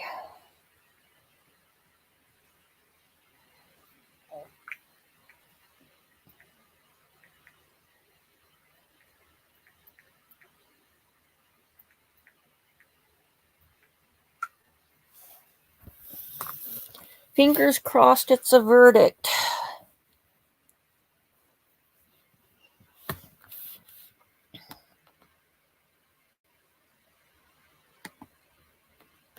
Let's make sure I've got everything ready.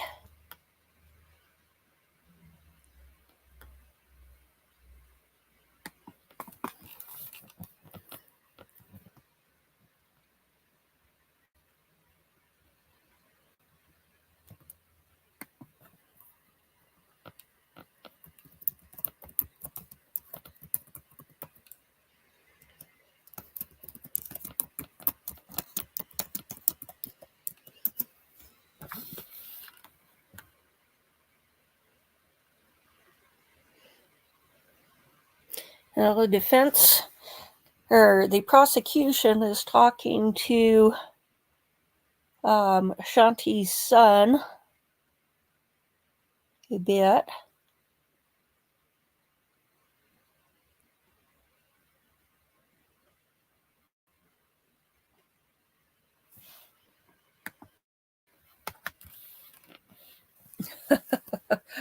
Okay, well, it would be lovely to get the verdict before you go to sleep. and I could take a nap too, so. Oh, I'm not used to getting up in the pre-dawn. to go do a Diet Mountain Dew raid over at the 7-Eleven. So,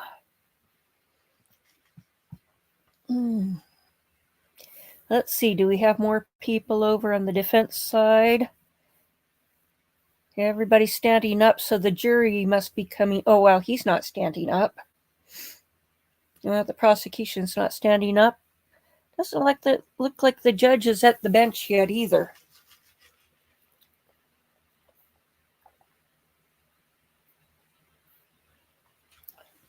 He doesn't have his tie back on yet.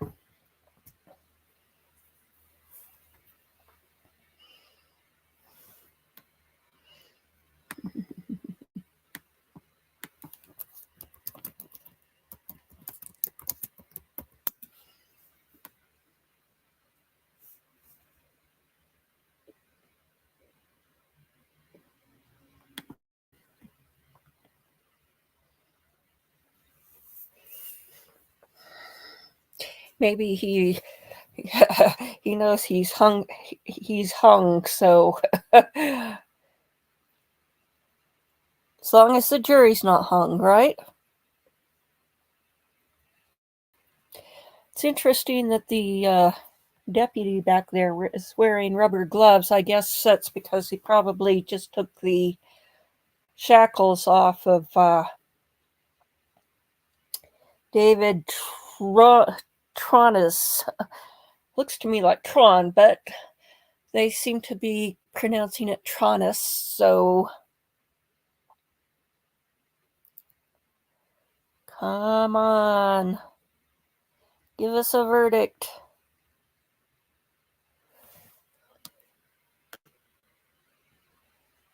I know, while we're waiting here for a second, I'm going to see if there's any word on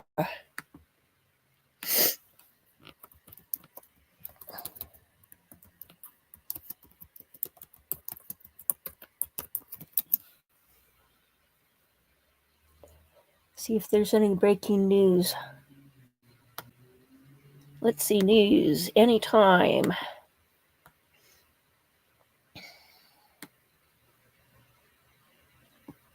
Not there. Let's look over on the app formerly known as Twitter.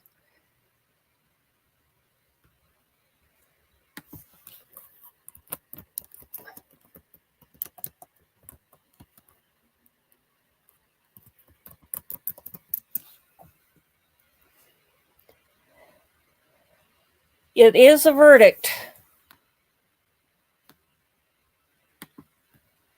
Okay.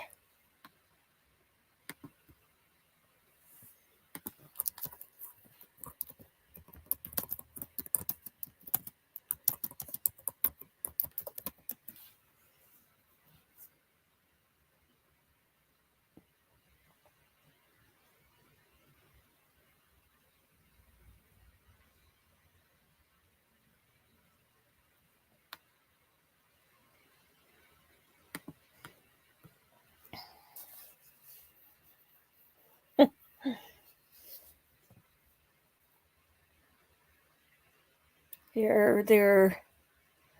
It seems to me there ought to be some parody of Santa Claus is coming to town with checking his cuffs twice. Okay, so word came down 9 minutes ago on Twitter that it's a verdict. So I've been going back and forth between the law and crime stream looking for evidence of something happening over in the courtroom. And looking at breaking news and so forth.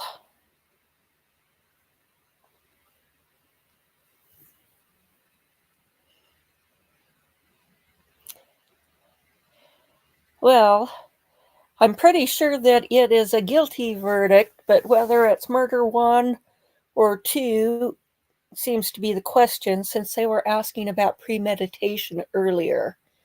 And it seems that premeditation can consist of seconds as opposed to, say, hours or days or longer. And in the closing arguments, they said, you know, in the experiment with the military, you know, it took, I don't know how many seconds for them to pass out when their oxygen flow was obstructed. You know, I can't remember, 16 seconds or something like that. That's long enough for him to decide whether he's going to keep choking or whether he's going to release. And, gee, maybe this isn't such a good idea. And gotta say, there's some validity to that, in my opinion. It's not like a gunshot where, you know, it's an instant.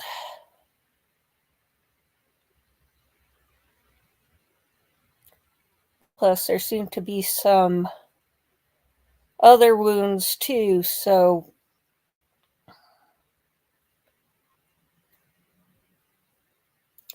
oh, we've got a news guy there, not just the cameraman.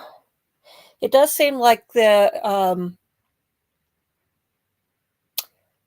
defense side is where the media usually ends up, because the prosecution usually has lots of friends and family over there. There's less motivation for the defense people to show up, unless you're Murdaugh and they're trying to put on a show.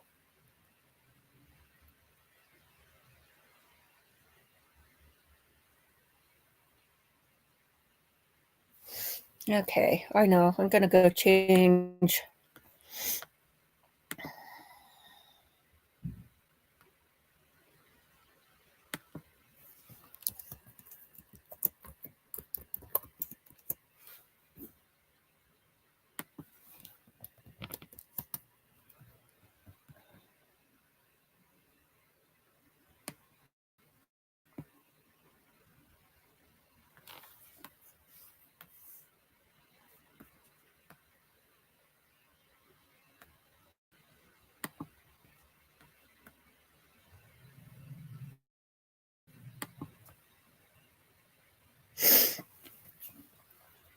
Oh, come on. Come on, come on, come on, Judge. Come on, Judge Harris.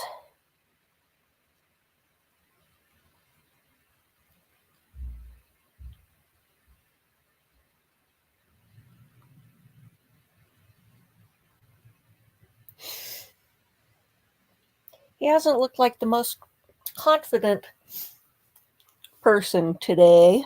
Of course, he's looked rather stoic all along. You would think that, I mean, Corey Richens puts on a better show of looking weepy and so forth. Not that I'm buying her crocodile tears either. Okay, they are standing up for the jury. Here comes the judge. We're doing play-by-play here. Okay. Did he ever put back his tie? I want to remind everyone in the gallery that it's incredibly important for decorum after a verdict. I absolutely understand that this is emotional for many people and for good reason, but you must do everything you can not to make anything audible, not to make any kind of facial expression when there's a verdict in. And if you don't follow those rules, the deputies will be taking you out right away. And in fact, there can be other things that happen from there. So it's really important everyone follows those rules. State ready? Yes, Your Honor. Defense ready? Sure. And we can bring the jury out.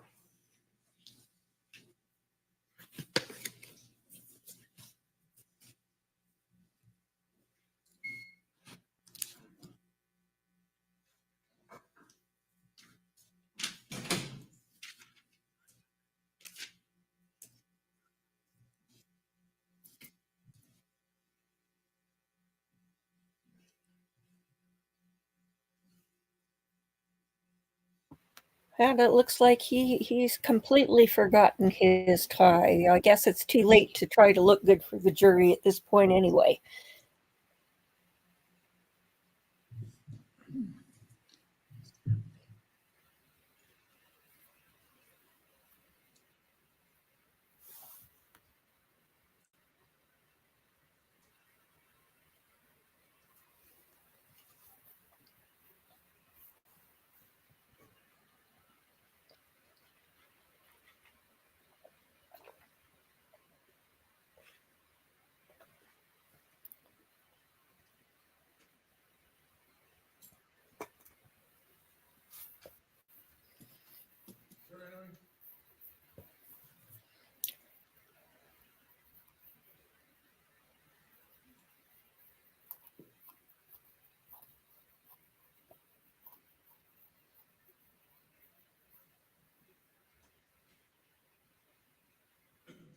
Good evening.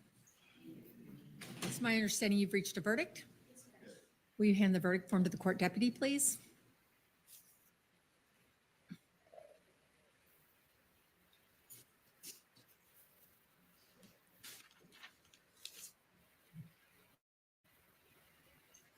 Time to stand up, Mr.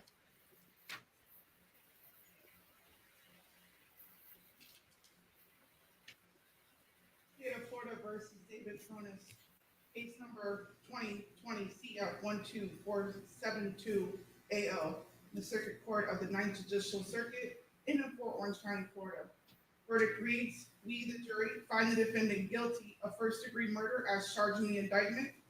So it says we all, dated at Orlando County, Orange County, Florida, on the 18th day of October 2023, signed by the foreperson. Decided the state or the defense wish to have the jury polled. Juror number 493, is this your true and accurate verdict? Yes. Juror number 486, is this your true and accurate verdict? Juror number 142, is this your true and accurate verdict? Juror number 121, is this your true and accurate verdict? Yes. Juror number 88, is this your true and accurate verdict? Yes. Juror number 143, is this your true and accurate verdict? Yes. Juror number 624, is this your true and accurate verdict? Yes. Juror number 714, is this your true and accurate verdict? Yes. Juror number 481, is this your true and accurate verdict? Yes. Juror number 149, is this your true and accurate verdict? Juror number 273, is this your true and accurate verdict? Yes. Juror number 704, is this your true and accurate verdict? Yes. Okay. Ladies and gentlemen, I want to thank you again for your time and consideration of this case. I also wish to advise you of some special privileges enjoyed by jurors. No juror can ever be required to talk about the discussions that happen in the jury room except by court order. For many centuries, our society has relied upon juries for consideration of difficult cases. We've recognized for hundreds of years that juries' deliberations, discussions, and votes should remain their private affair as long as they wish it. Therefore, the law gives you this unique privilege not to speak to anyone about the juror's work. Although you're now at liberty to speak with anyone about your deliberations, you are also at liberty to refuse to speak to anyone. It's up to each one of you individually. A request to discuss your verdict or your deliberations may come from those who are simply curious, from those who might seek to find fault with you, from the media, from the attorneys, or elsewhere. It's up to you each individually to decide whether to preserve your privacy as a juror. And again, thank you, and you can follow the deputy out.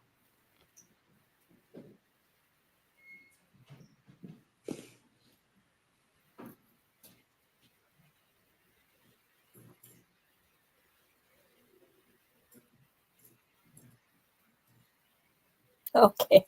Good night, Samantha. Sleep well.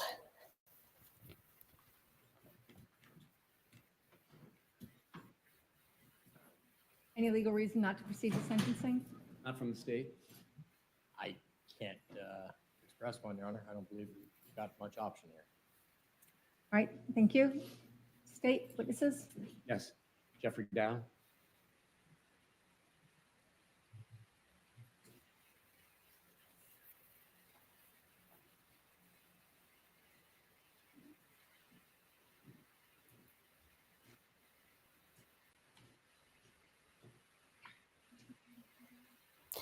They aren't going to do sentencing today, are they? Wow, I guess we're going to have Testimony you're gonna give will be the truth, the whole truth, and victim nothing but the impact truth. statements. State and spell your first and last name for the court reporter. Legal name, first name Norman, Norman, middle name Jeffrey, last name Dow, Dow. Is there anything you'd like to tell the court? Please direct your comments to the court, not the defendant, prior to the court passing sentence. Yes, Your Honor.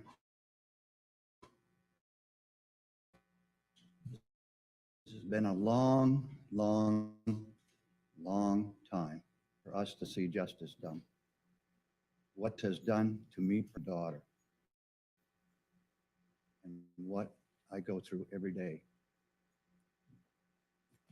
It's hard to put into words, but yet I need to express.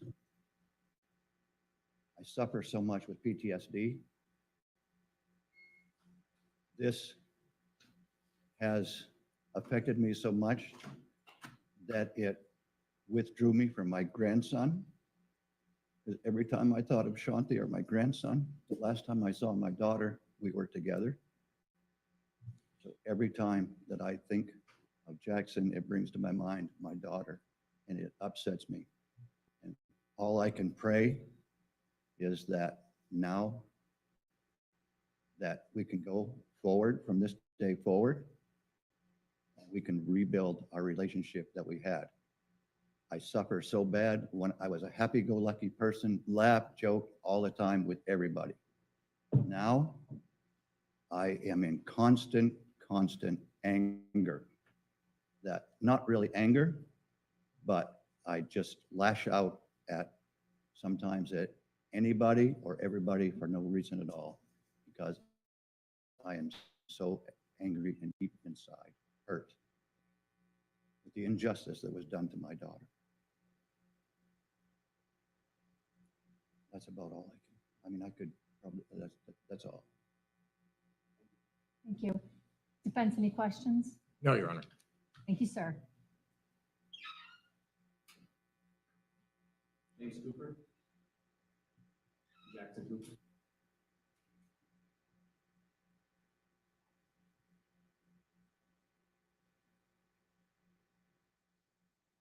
Are you each making a statement? Will you both raise your right hand to be sworn, please?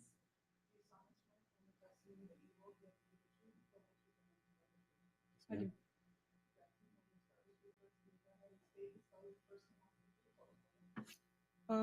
Jackson, Jackson, Cooper, Cooper. James Cooper, James Cooper. And my understanding, you go first. Jackson. Jackson, direct your comments to the court. Your Honor, my mom was the best person I ever knew.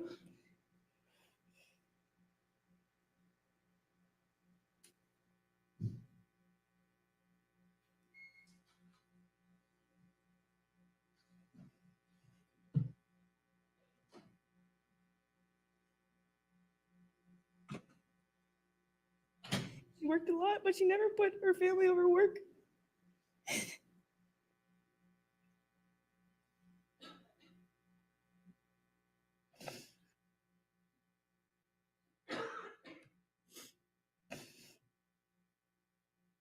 Jackson, take your time.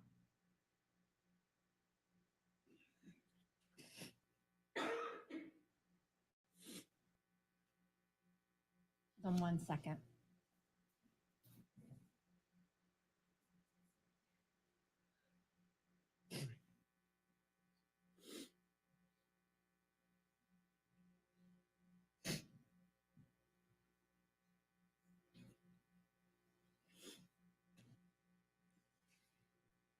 Early 2018, she was taken from me and my family. It's like a hole in my heart that I can't fill or fix. She didn't die peacefully. She did not deserve anything that happened to her that night.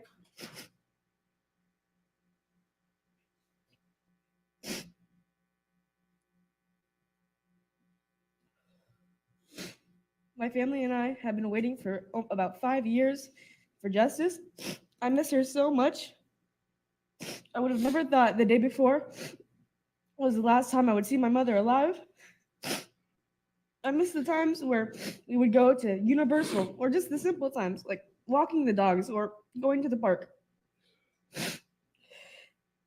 She was the best mom I could ever ask for. That's it. Defense, any questions? No, Your Honor. Thank you, Jackson.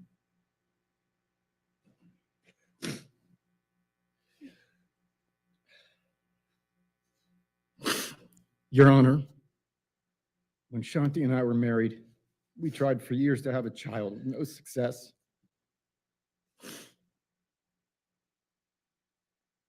It was an extremely difficult time for us, and we were about to give up when we got the wonderful news in early 2009.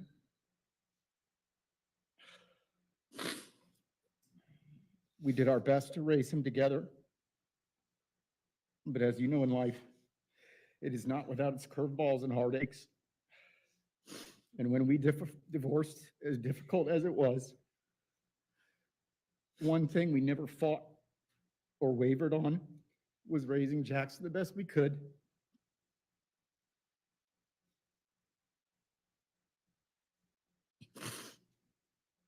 He's tall like his dad, but he got his brains, his compassion, and his outlook on life from his mother. And her and I moved forward and continued raising a wonderful son.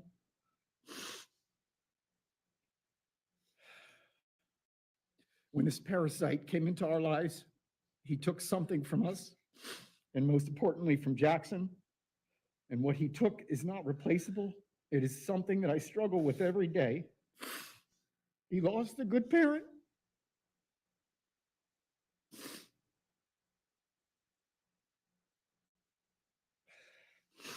It is still unfathomable to me what he did to her and what he put Jackson through.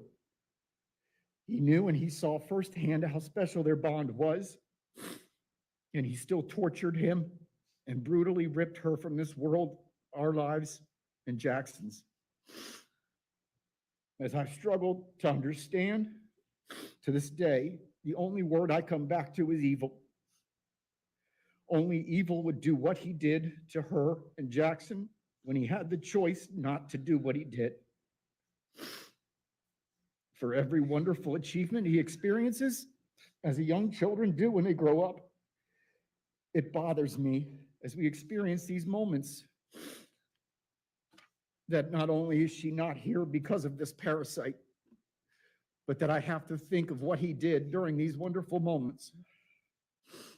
Awards at school, great report cards, acting in the school play. And I don't know if that will ever change, but it makes me so proud to see him flourish, knowing she had an everlasting impact on him, despite what this parasite did.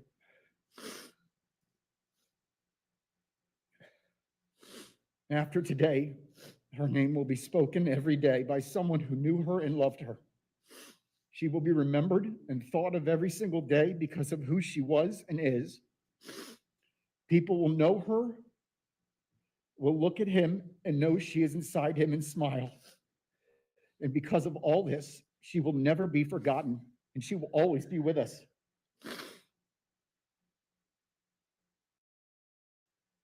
After today, this parasite's name will never be spoken again. Anyone who knew today, no one will ever call or visit him where he's going. He will be forgotten, and he will footnote in this world. If Your Honor does what she is supposed to and do what is right, then that will only be a fraction of what he deserves for what he did to her. Thank you. Defense, any questions? No, Your Honor. Thank you. Both can return to the gallery. State, any other witnesses?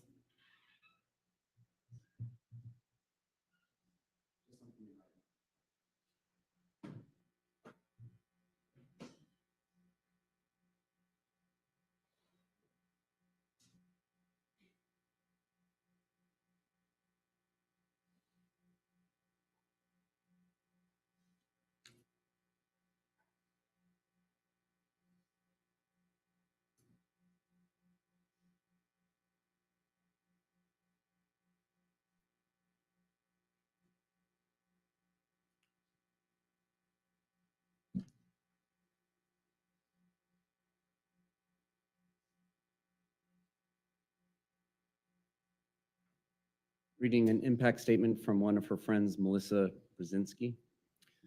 Thank you to everyone involved who has been on this long journey to see justice through for Shanti, especially to the jurors who listened with compassion and open hearts. It is hard to put 25 years of friendship, love, laughter, tears, and memories into a short paragraph of someone who you love so much. I met Shanti when we were in college, and she was exactly who she was described as: smart, diligent, ambitious, persistent, organized, focused, goal-oriented, and independent. What was explained was how she was strong, fun, social, loyal, authentic, but most of all, a loving mother and friend. She always worked so hard, often not getting to reap the benefits of her success because she was so intensely focused on building a future and a legacy for Jackson. As you can imagine, Jackson was the inspiration behind all that she was living for and building. There is a deep void with the loss of Shanti being gone. I often feel her presence, and most of the time it feels like her nudging me to do better, work harder, and focus, and I hope she keeps doing that. I miss her because despite our differences in personality, we were also very similar. She might be gone, but she will never die. She will live forever through our memories and through the great life Jackson is and will continue living. Jackson, your mom would have wanted you to always do your best. Look at life as beautiful and don't take anything from anyone. All of us are here in her honor, and you have an army of people that loved your mom that will always be here for you no matter what.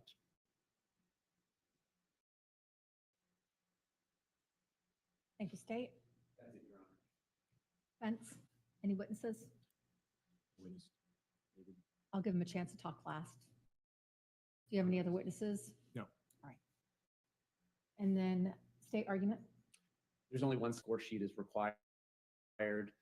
The state will be waiving restitution and cost investigations due to the sentence. Defense? I would agree with Mr. Jay's assessment. Mr. Tronnes, anything you wish to say prior to sentencing?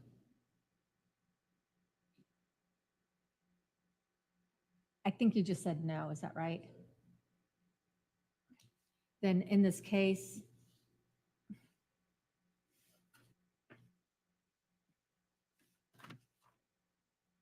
CF 1812472, the court will adjudicate you guilty, will sentence you to life imprisonment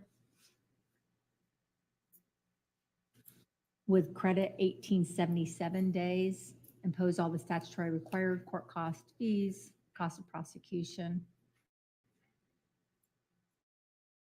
and state any objection to that being turned to a civil judgment? No, Your Honor, and I believe the verdict form, if I heard correctly, the styling might have been 2020, it should be 2018.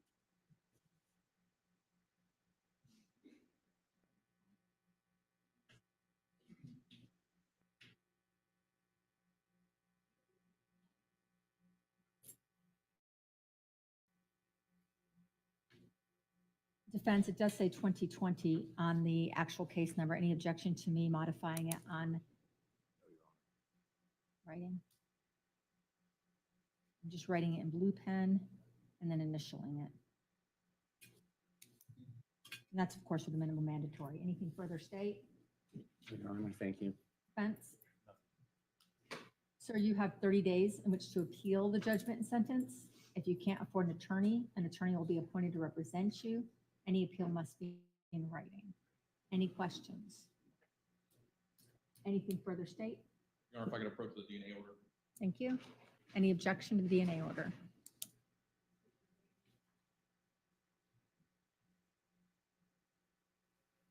Luck to you, sir.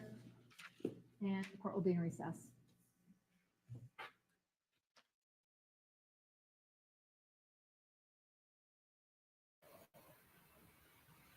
Okay, let's see him get shackled up.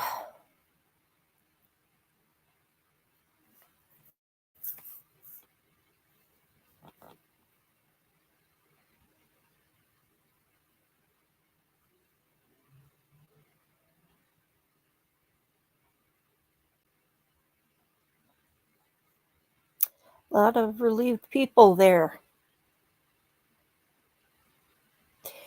Now it's interesting.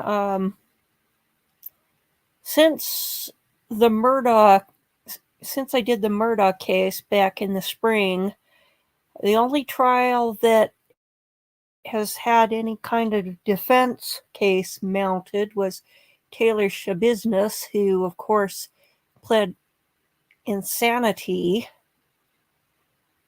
And every other case didn't mount a defense.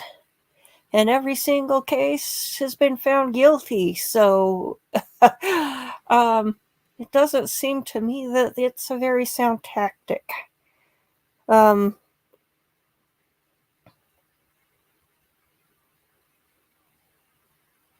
surprised they haven't started shackling him already.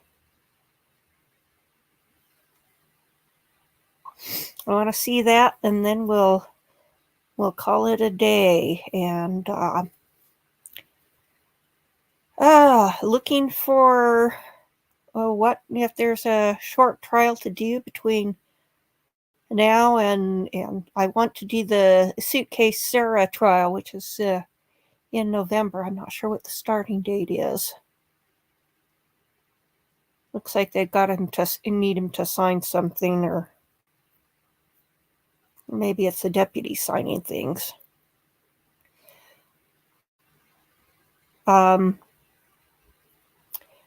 So I'm hoping I can find something between now and then. Oh, he is going to sign something.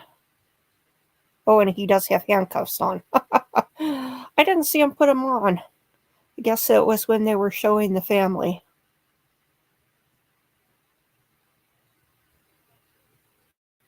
Okay, here he goes. Maybe he's been shackled the whole time. They just didn't bother. Oh, they're fingerprinting him. I suppose they want to fingerprint him every time because if you get cuts and so forth since your last booking, your fingerprints are going to change subtly with scars. So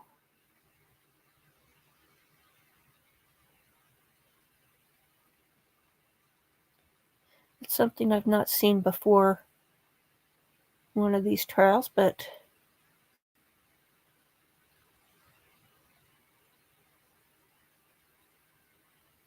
I guess what they were having him sign was the thing with the fingerprints. It's not a bad idea because then they have a handwriting sample of his signature as well.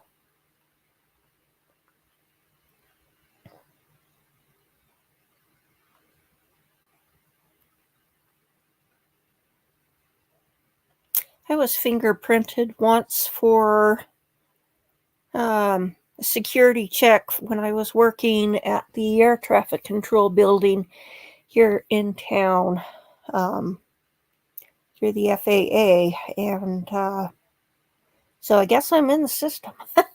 I guess I can't start my big life of crime. Oh, darn. So I'm leaving it a little late in life for that anyway, so.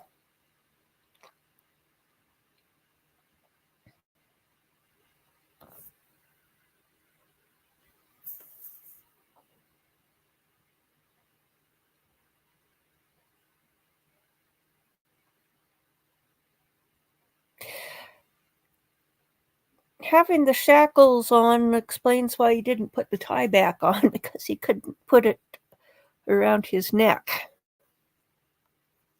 You'd think that maybe his attorneys would do it for him.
So hearings coming up. We have Jim Brenner on November 13th. We've got Corey Richens on November 3rd, and I plan to go to both of those. Somebody had asked me about Ruby Frankie. I saw that she was living in Springfield, but she's got a hearing on the 16th, and that is down in Santa Clara County, and that's too far for me to drive. Plus, it's in family court, so there wouldn't be anything to watch anyway. So we'll just have to rely on the media to ferret out anything happening in the case.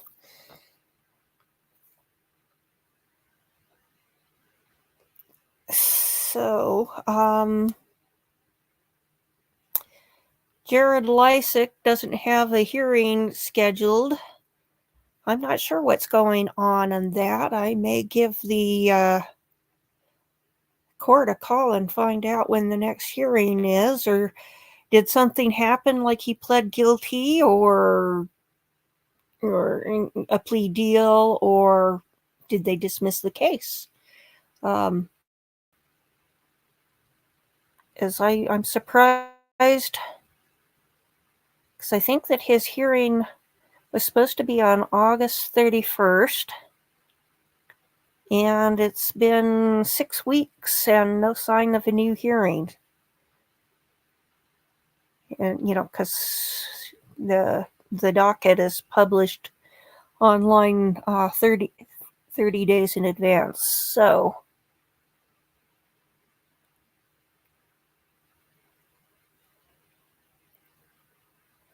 not sure what they're doing at this point.